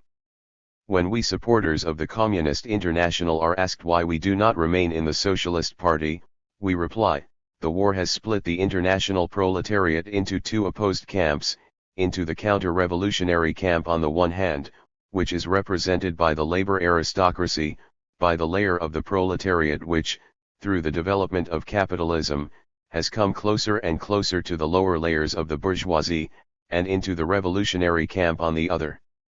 These 2 factions also existed before the war within the framework of the individual national parties. The war has shown that there is no possibility of bringing about a reconciliation of these 2 factions. If in those days, before the war, this contradiction was expressed in strife about the direction to be taken within the framework of the socialist parties of the various nations, it is expressed now, after the war, no longer in factional strife but in a struggle that is waged weapons in hand. In Comrade Lenin's words, the weapon of criticism has made way for criticism by weapons. One of these 2 opposed factions has made common cause with the bourgeoisie, the other has shown itself to be the real representative of the revolutionary proletariat. We stand by the latter. What standpoint the Communist International, the international organization of the revolutionary proletariat, will take up towards the socialist parties, or in the split between social reformists and counter-revolutionaries and revolutionary socialists and communists, has not yet been decided. That is a question that we have to answer today. The theses proposed by Comrade Zinoviev enumerate a series of conditions the fulfillment of which will enable the socialist parties, the so-called centrists, to enter the Communist International. I cannot state my agreement with this mode of procedure. The Communist International, an international organization of the revolutionary proletariat, which is supposed to consist solely and alone of representatives of the revolutionary proletariat of every country, cannot tolerate in its midst non-communist elements who have proved themselves to be counter-revolutionary elements, the agents of the bourgeoisie. The conditions that have been laid down for the centrist parties have been posed in a form that permits the French Socialist Party, the USPD, the Norwegian Socialist Party and so forth to join the Communist International if only they declare themselves to be prepared to fulfill the conditions or start to apply communist tactics. I declare that this way of proceeding will only increase the confusion that already reigns in these parties. I should like to speak here particularly about the French Socialist Party, which I know better than the others. The French Socialist Party more or less as a whole represents that special layer of the labor aristocracy which proved during the war to be completely reactionary. During the war all the leaders of the French Socialist Party without exception placed themselves on the side of the bourgeoisie against the international working class. They voted for war credits right up to the end of the war and even several months after the armistice. We have here a representative of this parliamentary faction who voted for the war credits. We also have here a French member of parliament who declared last year in the French chamber that he refused to vote for the tax rate of 3/12 demanded in the provisional budget by the government, but that he was prepared to vote for a provisional rate of 2/12. Part of these credits was destined for the counter-revolutionary expeditions of Kolchak and Denikin. While the Russian proletariat was fighting desperately against these international robbers, the representatives of the French Socialist Party were voting in the chamber for war credits for the support of counter-revolutionary armies. What position has the French Socialist Party adopted since the war? Comrade Lefebvre has just said that a step backwards was to be observed at the Strasbourg Congress. I say, however, that there was no step backwards to be observed, but that this Congress merely showed what the French Socialist Party really is. The leaders of the French Socialist Party had adopted a revolutionary phraseology in order to deceive the masses. They had declared themselves in favor of the dictatorship of the proletariat against the bourgeoisie. They said that they were supporters of historical materialism. However, when they were posed with the problem of national defense, it became clear that there was nothing incredible about the link between Paul IV and Renaudel, but that it reflected the true outlook of those who had grouped themselves whether on the right, in the center or even on the left of the party. The French Socialist Party is a rotten party of petty bourgeois reformists. Its affiliation to the Communist International will have the consequence that this rottenness will also be dragged into the Communist International. Comrade Zinoviev's theses contain at the beginning a series of conditions for entry. You can see how readily these theses have been accepted even by those who only yesterday were their most determined opponents. The representatives of the French Socialist Party who are participating in this Congress are among those who strove most zealously, with all the means at their disposal, to discredit the Communist International. Even if they are here among us in person, their hearts are not with us, and for this very reason, that they feel that the Communist International is the only revolutionary force in the world and that no other organization can stand up to it. They have done everything they could to create a diverging organization, in opposition to this Communist International, which was to accept all those elements that wished to affiliate to it. The only condition was that they declared themselves to be opposed to the principles of the Communist International. They searched the whole of Europe for parties that could be led into the field against the Communist International. I still remember their conduct in the party and in the socialist press. They tried not only to sully the ideas of the Communist International but also to blacken the names of the best-known militants of the French Socialist Party. I am thinking of the campaign of slander that was led against those who defended the Communist International in France. Should we now ask these people to join the Communist International because they declare that they wish to accept the principles of the Communist International and to be in agreement with these principles? I have no intention of checking the sincerity of Kakin and Froissart. I want to keep off that issue. I simply wish to state that people who have shown themselves, despite their revolutionary talk, to be determined counter-revolutionaries, cannot have become communists in the course of a few weeks. The tone of the declaration that has just been read out shows the true extent of what Kakin and Froissart conceived to be acceptance of the principles of communism. When they return to France, how will they behave towards those who have long been defending the principles of the Communist International there? There is in France a committee dedicated to spreading the ideas of the Communist International among the masses and in the party itself. What attitude will Kakin and Froissart adopt towards this committee and the party comrades of whom it is composed, Kakin and Froissart, who were previously their most zealous opponents? I ask you, how are we to behave when Kakin and Froissart come back to France and say, we are in complete agreement with the leaders of the Communist International?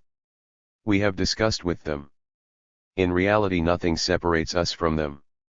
I have just read a few copies of Humanite which report on Kakin and Froissart's visit to Russia, how marvelously they were received by our Russian friends, how they had attended a session of the Moscow Soviet and how a friendly exchange of views had taken place without any difference of opinions being perceptible.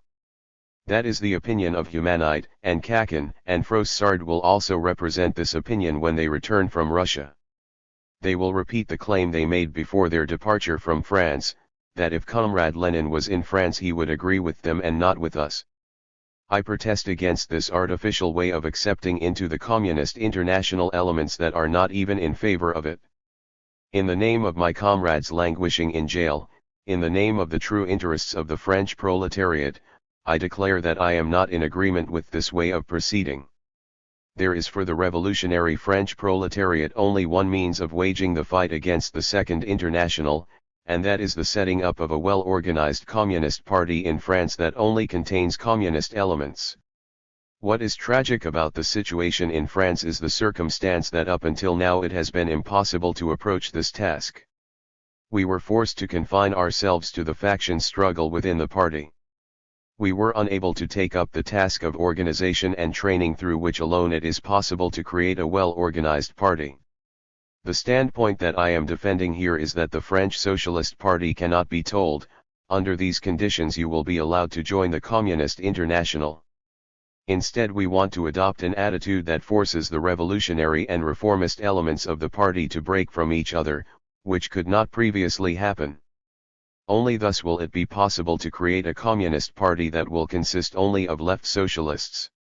This will make possible the communist work of organization and training which alone can create a powerful and successful element, not only for the Communist International, but for the whole proletarian revolution. Bordiga, I should like to submit to you some observations that I propose to use as an introduction to the theses proposed by the Commission, and also a further concrete condition which reads as follows: those parties which have until now maintained their old social democratic program have the obligation to subject the latter to immediate revision and to work out a new communist program that corresponds to conditions in their countries in the spirit of the Communist International. It is a rule that the programs of the parties that join the Communist International must be ratified by the International Congress or by the Executive Committee. Should the latter withhold its approval from a party, the party shall have the right to appeal to the Congress of the Communist International. This Congress has an extraordinary importance.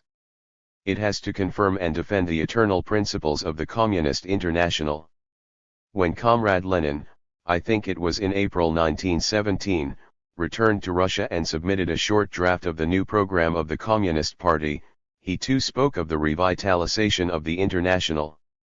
He said that this work would have to rest on eternal foundations, that on the one hand the social patriots and on the other hand the social democrats would have to be removed, these supporters of the Second International who think it is possible to achieve the liberation of the proletariat without armed class struggle, without the necessity of introducing the dictatorship of the proletariat after the victory, at the time of the insurrection.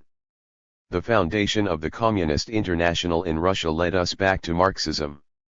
The revolutionary movement that was saved from the ruins of the Second International made itself known with its program, and the work that now began led to the formation of a new state organism on the basis of the official constitution. I believe that we find ourselves in a situation that is not created by accident but much rather determined by the course of history. I believe that we are threatened by the danger of right-wing and centrist elements penetrating into our midst.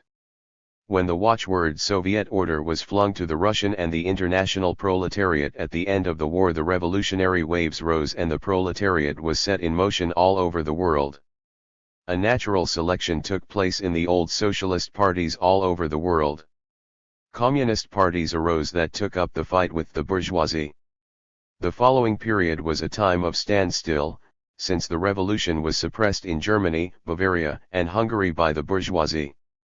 The war is now over.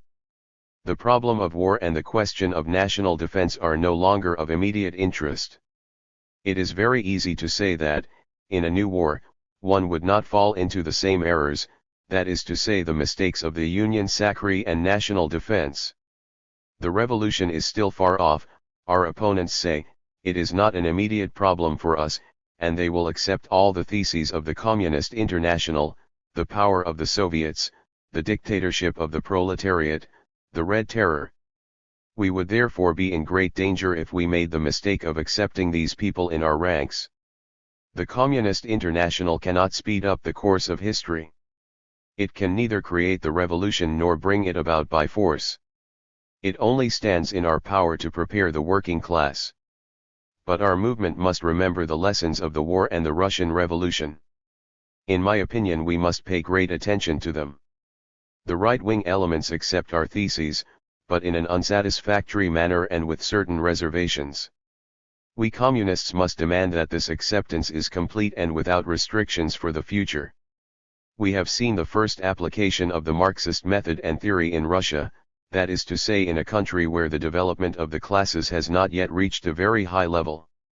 This method must therefore be applied with greater clarity and consistency in Western Europe, where capitalism is better developed.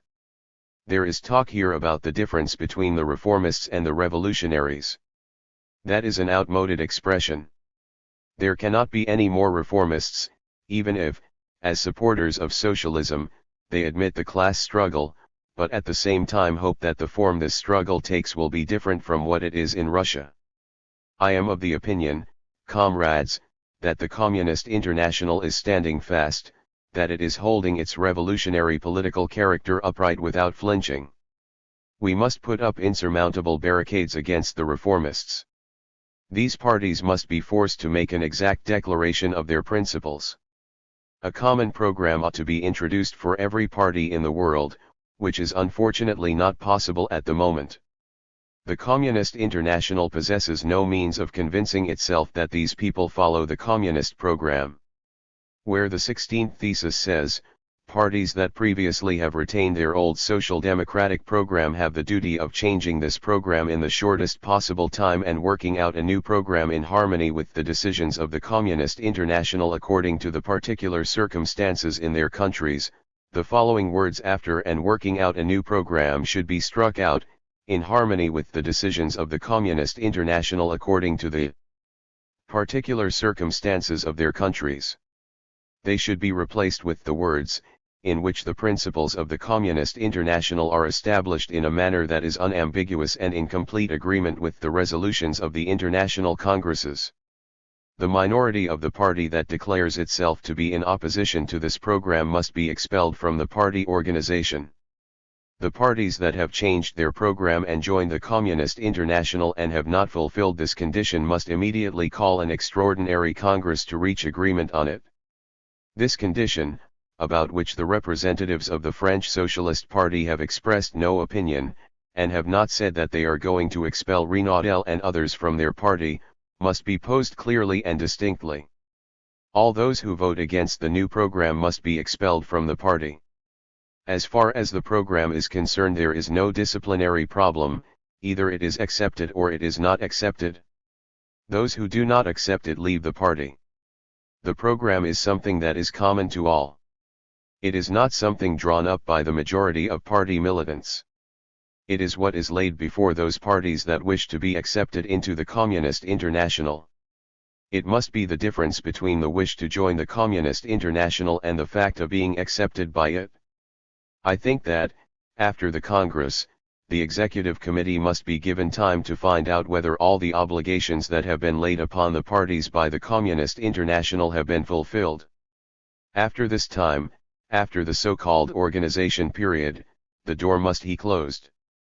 The aim of my proposal is to bring back Comrade Lenin's condition that was withdrawn, the condition, that is to say, that in those parties that wished to be accepted a certain number of communists should take over the running of the party organs.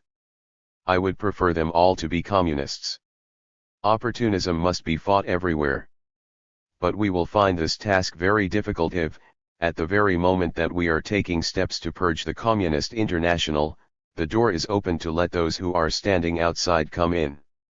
I have spoken on behalf of the Italian delegation. We undertake to fight the opportunists in Italy. We do not, however, wish them to go away from us merely to be accepted into the Communist International in some other way.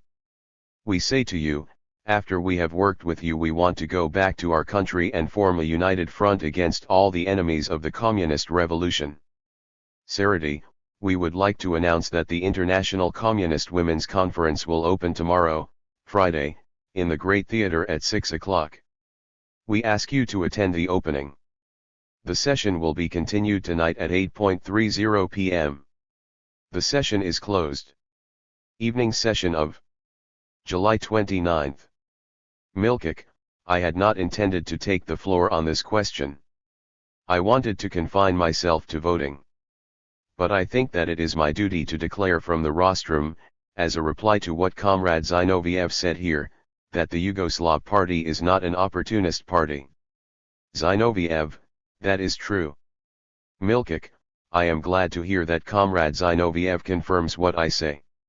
In 1905 the Yugoslav Socialist Party expelled some of its leaders who were in favor of class collaboration. It did the same in 1912. Certainly many will say, it was once a courageous party, but it has ceased to be so. Comrades, that is a mistake.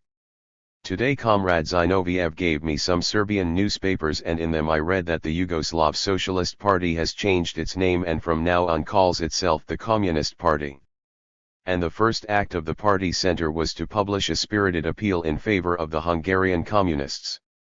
After taking note of all the documents on their activity, I can say without exaggeration that the Communist Party of Yugoslavia can serve as an example to all other communist parties. I am firmly confident that their tactics in the future will produce good results. Our comrades have distributed a manifesto among the peasants in which they call upon them to free themselves from the yoke of the landlords. The government has used this occasion to persecute the authors of the manifesto. I end this short statement by saying that the Communist Party of Yugoslavia is a party of which the Communist International can be proud.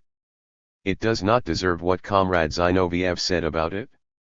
He no doubt said it in order to console the German independents, who are one of the parties which he criticized just as he criticized the South Slavs. Bombassi, I do not believe that it can be particularly useful to go deeply into a subject that only concerns us as a theoretical question. Does the adoption of this or that point correspond to the interests of the Communist International? That is the question.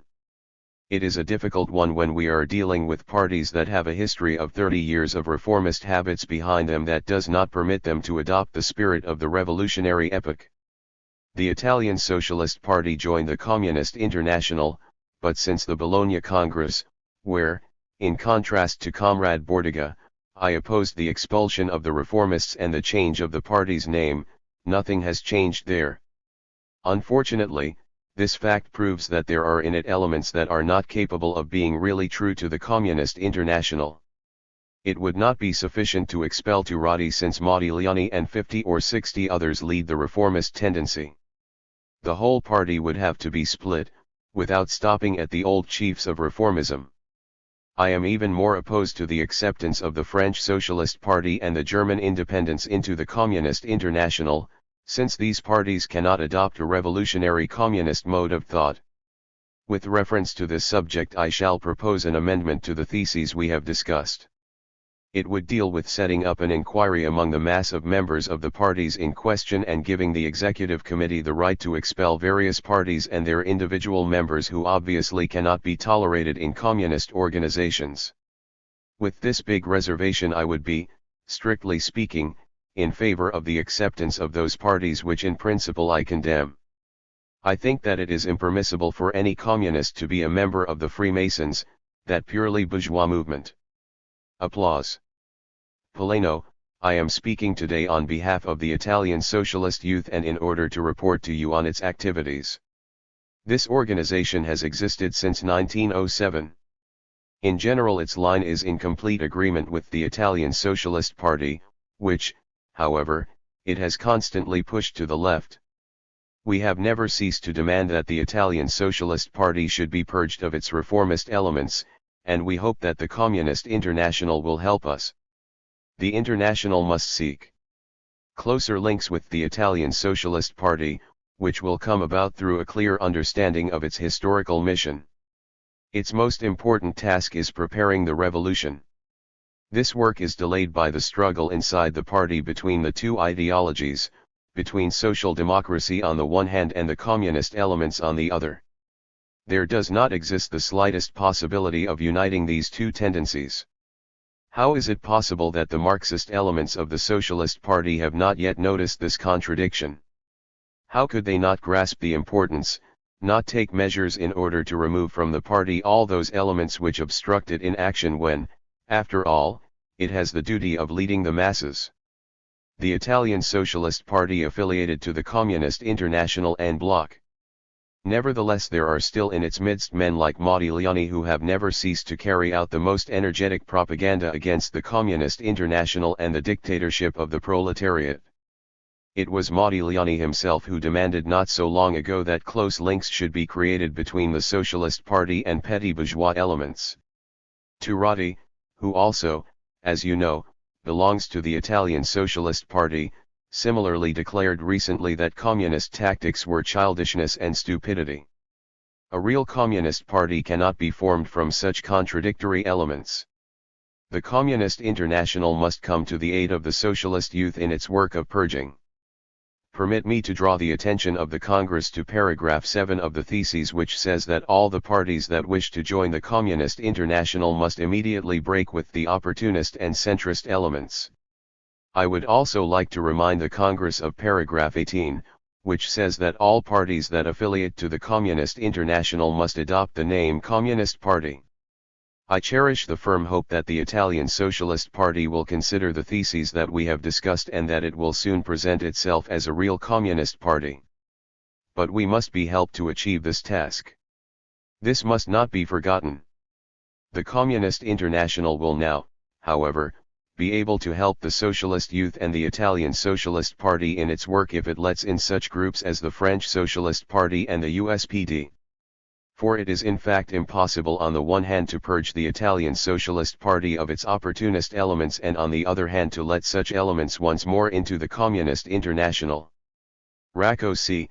The question with which the Communist International is faced resembles in many respects the question we were faced with about 16 months ago when in our country all the groupings in the social democracy, including those parts that had a dangerous similarity to the USPD, saw their complete bankruptcy and, under the pressure of the masses, were forced to give up their program and base themselves completely on the dictatorship of the proletariat and the Communist International.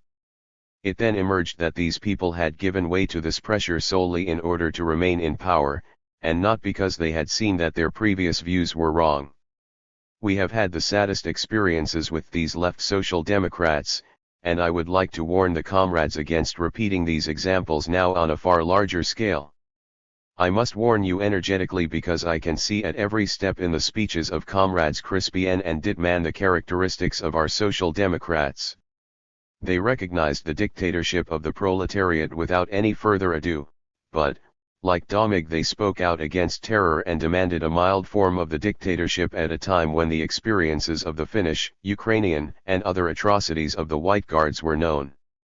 If after 3 years of revolution, after they have seen the murder of tens of thousands of independents and communists, comrades Dittmann or Crispien can come quite calmly to Moscow to speak against terror, this means that these people are not capable of understanding this system. Even in their own Soviet dictatorship they will speak against terror and wait until the White Terror teaches them a correct understanding of terror. I can see from the examples of comrades Crispien and Dittmann that their minds run along the same lines as those of our Hungarian comrades, and that they drink from the same spring. Our comrades investigated the Russian experience carefully, not, indeed, to avoid mistakes, but in order to find out from it ways of justifying their own behavior. The Hungarian Social Democrats made every effort to justify themselves wherever they were sloppy. Apart from a complete inability to understand the proletarian dictatorship, the right-wing independents have a very dangerous routine, which they showed by being able to force the other left-wing comrades to present a scandalous USPD resolution against the Executive Committee of the Communist International as if it was the general opinion of the USPD. Did man, where did you get that pearl of wisdom from? Rako C, from you and Comrade Domig. I know quite well how such things are done.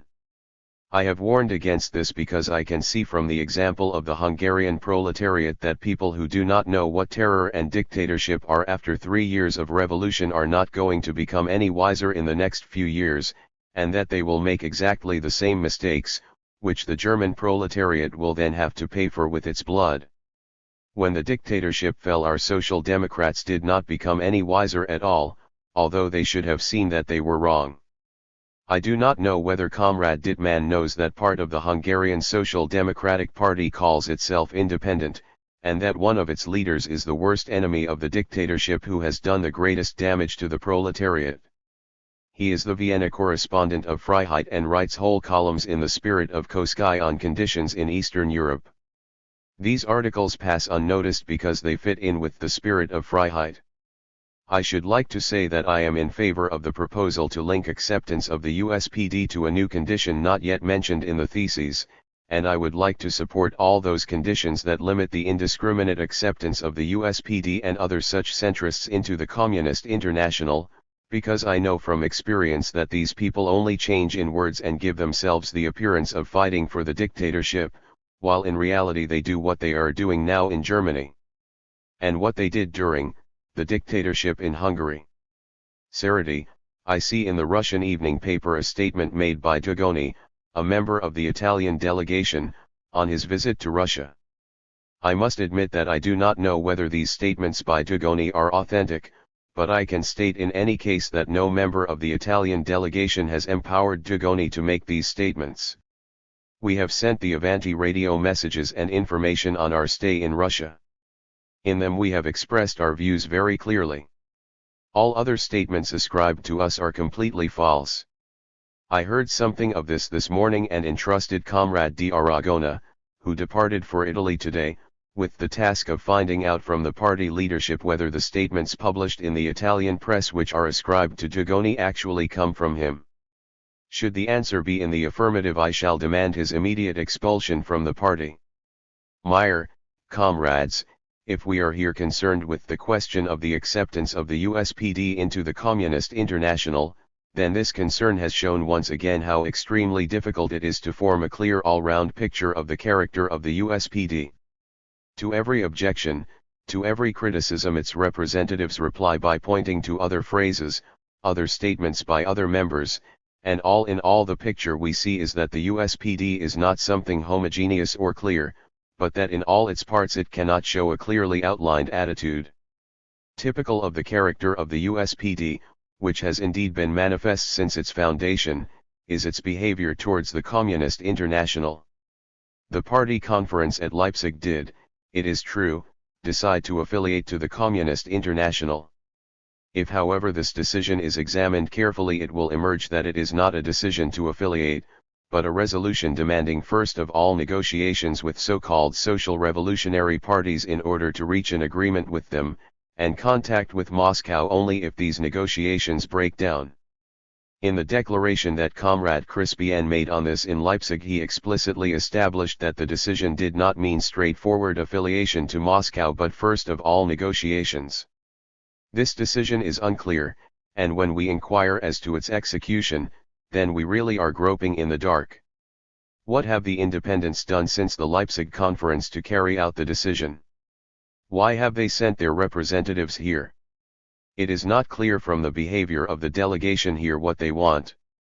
The delegation has not brought a message or an application saying that the USPD now wants to join the Communist International. When we asked them in the Commission whether they want to negotiate on entry with the Communist International, a similar question was put at the executive. We did not receive a clear answer, but the following statement, These negotiations do not mean that we set special conditions for our entry to the Communist International, but our negotiations have the purpose of clearing away the lumber of misunderstandings that obviously exists in Moscow and in the Communist International about us. But these alleged misunderstandings need not prevent anyone from saying whether he agrees with the Communist International or not. The latest letter from the headquarters of the USPD similarly casts no light on the attitude of the USPD to Moscow. In it the attempt is made to refute certain sentences in the executive's letter, but nothing is said about what they think, in what form and under what conditions they are prepared to carry out affiliation to the Communist International, and why this affiliation has not yet been carried out. The answer to that, however, is given by the arguments that have taken place within the USPD between the left wing and the right wing.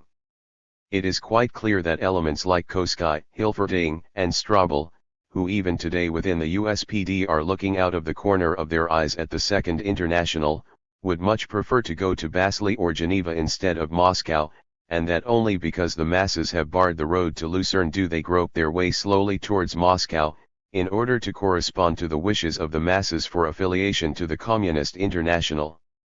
For there can be no doubt that the broad masses of the USPD want direct affiliation with Moscow. When Moscow's answer to the USPD was published by the KPD and discussed at public meetings, the members of the USPD said almost everywhere, "It is wrong that our headquarters has taken the road of mere negotiations and has not published this letter." Many of the USPD leaders are still looking out of the corner of their eyes at the Second International, and that is why they do not want to come straight away to the Communist International. This section has been afraid and is still afraid to declare its solidarity with Russia and the Communist International. The headquarters' reply to the Moscow executive finds fault in all sorts of ways with Moscow's behavior, not only with their letter but also with the politics that are pursued here. The executive is reproached with trying to impose Moscow methods quite schematically onto other conditions. That means nothing other than rejecting solidarity with Russia, criticizing, however timidly, the behavior of the communists, and refusing to apply so-called purely Russian methods to Germany, and therefore rejecting pure communist tactics in general and trying to tread an opportunist path which basically means the negation of communism. The thing which most of all holds the independents back from going to Moscow is the demand, clearly expressed and posed by the whole International, for the expulsion of the reformist elements in the USPD. They do not want the split within the USPD which is necessary. Through its headquarters THIRD-USPD replied to Moscow that they would not allow this split to be imposed on them, that they regarded the demand for it as interference in relations within the German party and that they valued the unity of the party higher than purely communist tactics. This is pretty clearly expressed in the reply. It follows from this that we have in the USPD a left wing and a right wing that is still based on bourgeois democracy and has only made certain verbal concessions to the dictatorship of the proletariat, and a left wing that is, indeed, based on the dictatorship of the proletariat, but which in practice makes continual concessions to the right wing, to bourgeois democracy. At the Leipzig conference even representatives of the left wing spoke out quite clearly against carrying the dictatorship of the proletariat to its logical conclusion. This also emerges from those parts of the letter that deal with the use of terror. Here too that contrast between force and terror is once again emphasized, a contrast which in reality does not exist and which is only posed artificially in order to be able to express in veiled terms the rejection of the Russian Party and the Communist International, in order not to declare solidarity with the revolution and the Communist International. When Comrade Radek says in his speech today that he hopes that the left will finally decide to adopt clear policies and reject the ideology of bourgeois democracy, then I must admit I do not share this hope. The left wing has adapted in practice to the policies of the right. We have an example of this at this Congress itself, for the speakers were not the representatives of the left but of the right, comrades Dittmann and Crispian. We have, it is true, heard that many sharp conflicts have occurred between the left and the right, but none of this is made public. The left wing renounces an open conflict in front of the broad masses. Even here at the Congress the representatives of the left have declared that they do not want a split in the party, and the same thing is expressed in the reply signed by Domig and Stocker. If we put forward here the point of view that we put forward in Germany, that is to say that, in order to be communist, the USPD must split from the opportunist elements, then we do not do this for reason of party interests. The criticisms that are made within our party show that we do not flinch from speaking out ourselves about what we do wrong in order to correct it. If we criticize another party in the same way, then that does not happen in order to destroy the party as such, but in order to advance the revolutionary movement and to set the whole mass of the workers on the right road. The left wing that neglected to publish the Moscow executive's letter to the workers itself signed the reply to Moscow and hushed it up from the public. A certain arrogance speaks out of this letter, based on the electoral successes, on the great number of votes, and perhaps also on a certain fear of radical changes within the party if Moscow speaks directly to the masses of the USPD. This is typical. The USPD does not lead the revolution, it runs after the masses. In 1918 the Workers' and Soldiers' Councils demanded collaboration with the Shedemans. The USPD obeyed and followed these immature sections of the masses. When in Moscow circles the coupling of the councils with parliament was criticized, there too the USPD had an excuse. In that situation there was a danger that the councils would be completely swept aside, and that was why such a compromise was necessary. It is not possible, in the framework of a short speech, to go into every question in detail. But it is sufficient to point out a few details in order to see that we will have to be very careful over accepting this party.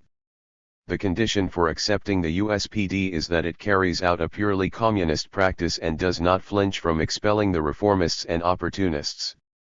We in the KPD have no confidence that this practice can be achieved by the path of negotiations, but we are of the opinion that the masses of the USPD will find the road to Moscow on their own, and that from here we must enter into direct contact with the masses, more or less in the same way as happened with the executive's first letter. Nor do we think that the negotiations here will lead to any particular conclusion, but we want the executive to turn directly to the masses of the independents and tell them what we think of the USPD and that we expect not the committees of the USPD but the workers of the USPD to impose their will, that is to say, to tread the same path as communists all over the world, as the Russian communists, as Soviet Russia. Wijnkoop, many of the remarks that I wanted to make have already been made. I must say that if the vote had to be taken now the executive's proposal would be overwhelmingly defeated. We have heard people here who have put all the good arguments against the executive's proposal. At least, their arguments spoke against it, whether or not they themselves drew the necessary conclusions from them I do not of course know. No doubt we will now be told that if I and others vote against the executive's proposal it is because we are reckoning on the past and not on the masses. In this matter, however, I agree with what Comrade Radek said. He said that it was a fact that the masses of the USPD are moving towards revolution, that they are becoming more and more revolutionary. I agree with that. Comrade Meyer has explained very well that it is not true that the left-wing leaders of the USPD are leading the revolution or revolutionizing the movement, but that they are running after the masses. This raises the question of how the work of revolutionizing the masses is to be carried out, and on this I think that the road the executive is taking is wrong. This way the work of revolutionizing the masses that stand behind the USPD in Germany and the masses in other countries is not advanced but pushed back. That is my opinion. You should not tell me that I am not taking into consideration the masses that in fact stand behind this party. I am taking them into consideration, but I tell you that if the executive of the Communist International gives fresh support to the bourgeois leaders of the German independents and the French socialists, these masses will be disillusioned once more in what the Great Revolution and the Communist International has already taught them. That is what our opposition is based on. Other comrades have already spoken of the fact that the leaders in all these countries are applying the brake, always applying the brake. Only if we fight these gentlemen ruthlessly in every situation will we be able to defeat them.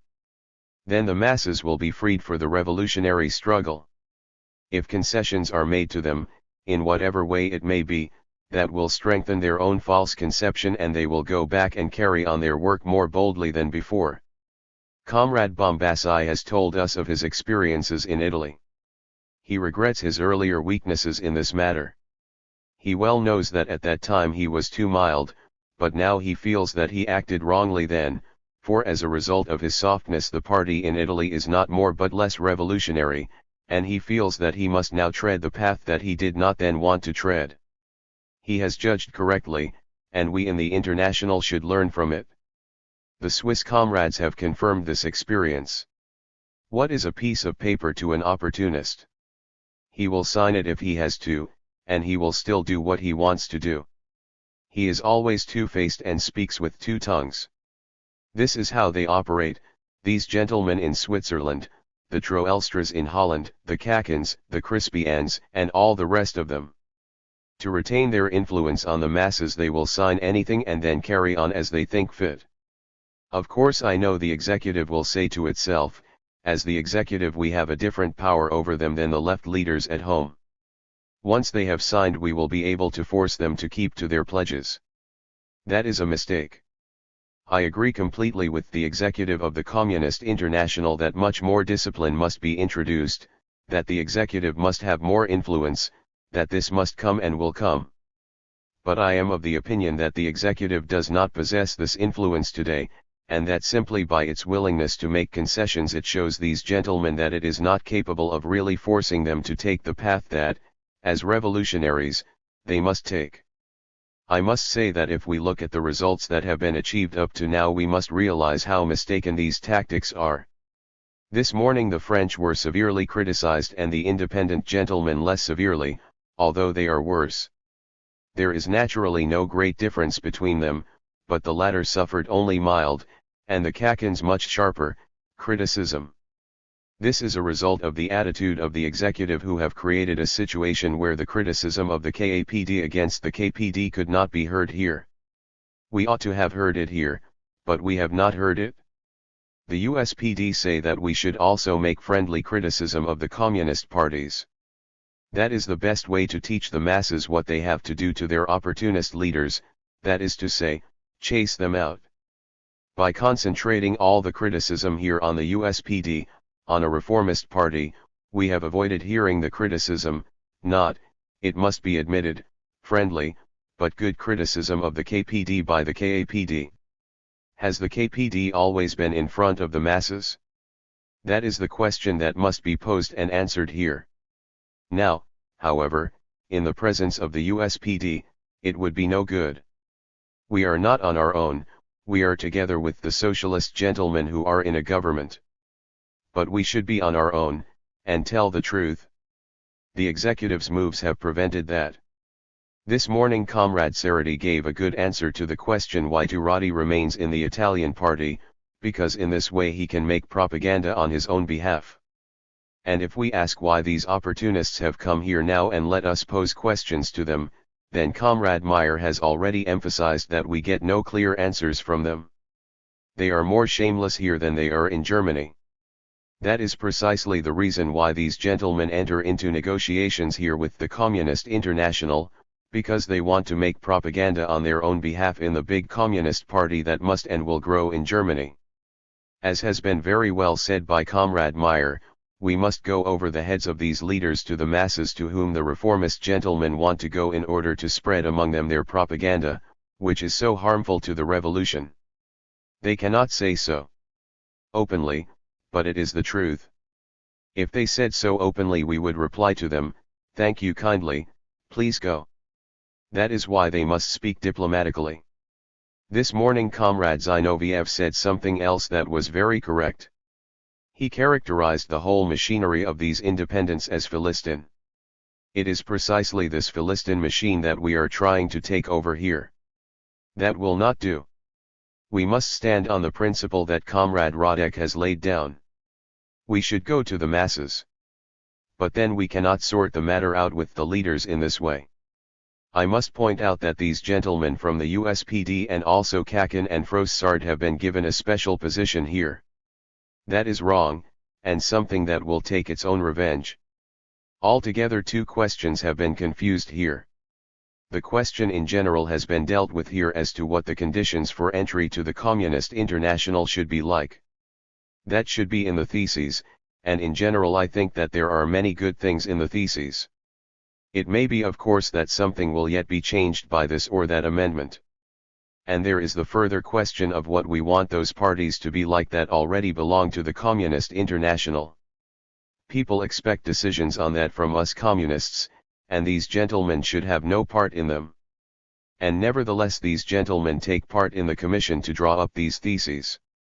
The other main question that is up for discussion here is whether we continue to negotiate in this way with these gentlemen, yes or no. These questions have become confused. I have already said that the executive has given these gentlemen a special position. I have already protested over this in the commission, but it did no good. These gentlemen are together with us communists, they are here. I have nothing against individuals, but I have something against bourgeois leaders because history has shown us that these people can never shake off their old weaknesses. They can only be forced into a change of front by the masses, but that is achieved by means that are very different from those that are being tried here. To wind up, this kind of behavior by the Communist International will have a bad effect not only on Germany and France but all over the world. It will make a very bad impression on England and America. It will also make a very bad impression because it will be felt that the Communist International has here adopted a rightward orientation with the leaders of the independents. There is no difference between Hilferding and Crispien, and although Hilferding has been attacked here, Crispien has not. How can the masses be revolutionized in all these countries? Only by refusing to stretch out a hand to treacherous parliamentarians, and that is what is being done here with the independents and also Kakin. When Kakin returns to France, the masses, who have just learnt that parliamentary matters must be approached differently from the way the social democratic gentlemen previously approached them, will see that this new international is once more reaching compromises with the old leaders. The treacherous old parliamentarism will in this way become strong again, and the masses will feel that and turn away from us. It is wrong just to go by the numbers of the masses who nominally stand behind a party but who, in reality, have already come to us through the experience of the Communist International. I therefore hope that the negotiations with the leaders of these parliamentary parties will be broken off, that the Congress will not ratify the present tactics of the executive, that all the means that we previously had in mind will be applied and a direct address made to the masses in France and Germany. This way, in any case, one of the next goals, the splitting off of the revolutionary sections of the old parties, will come about much more quickly. Munzenberg, comrades, I cannot understand how Comrade Wijnkoop can raise here as a reproach against the executive the fact that the KAPD is pot represented. If it is not represented then that is solely the fault of its delegation. It was decided to allow them into the Congress with an advisory vote, and they were even given the prospect of presenting a minority report on all the points at issue. They did not take the opportunity, they did not appear at the Congress, they left the battlefield before the battle. I do not know what the members of the KAPD think of this, but by far the largest percentage of the German proletariat will be united in their condemnation of such a procedure, and the two comrades who have acted in this irresponsible manner have, in my mind, put themselves beyond the pale in the revolutionary movement in Germany.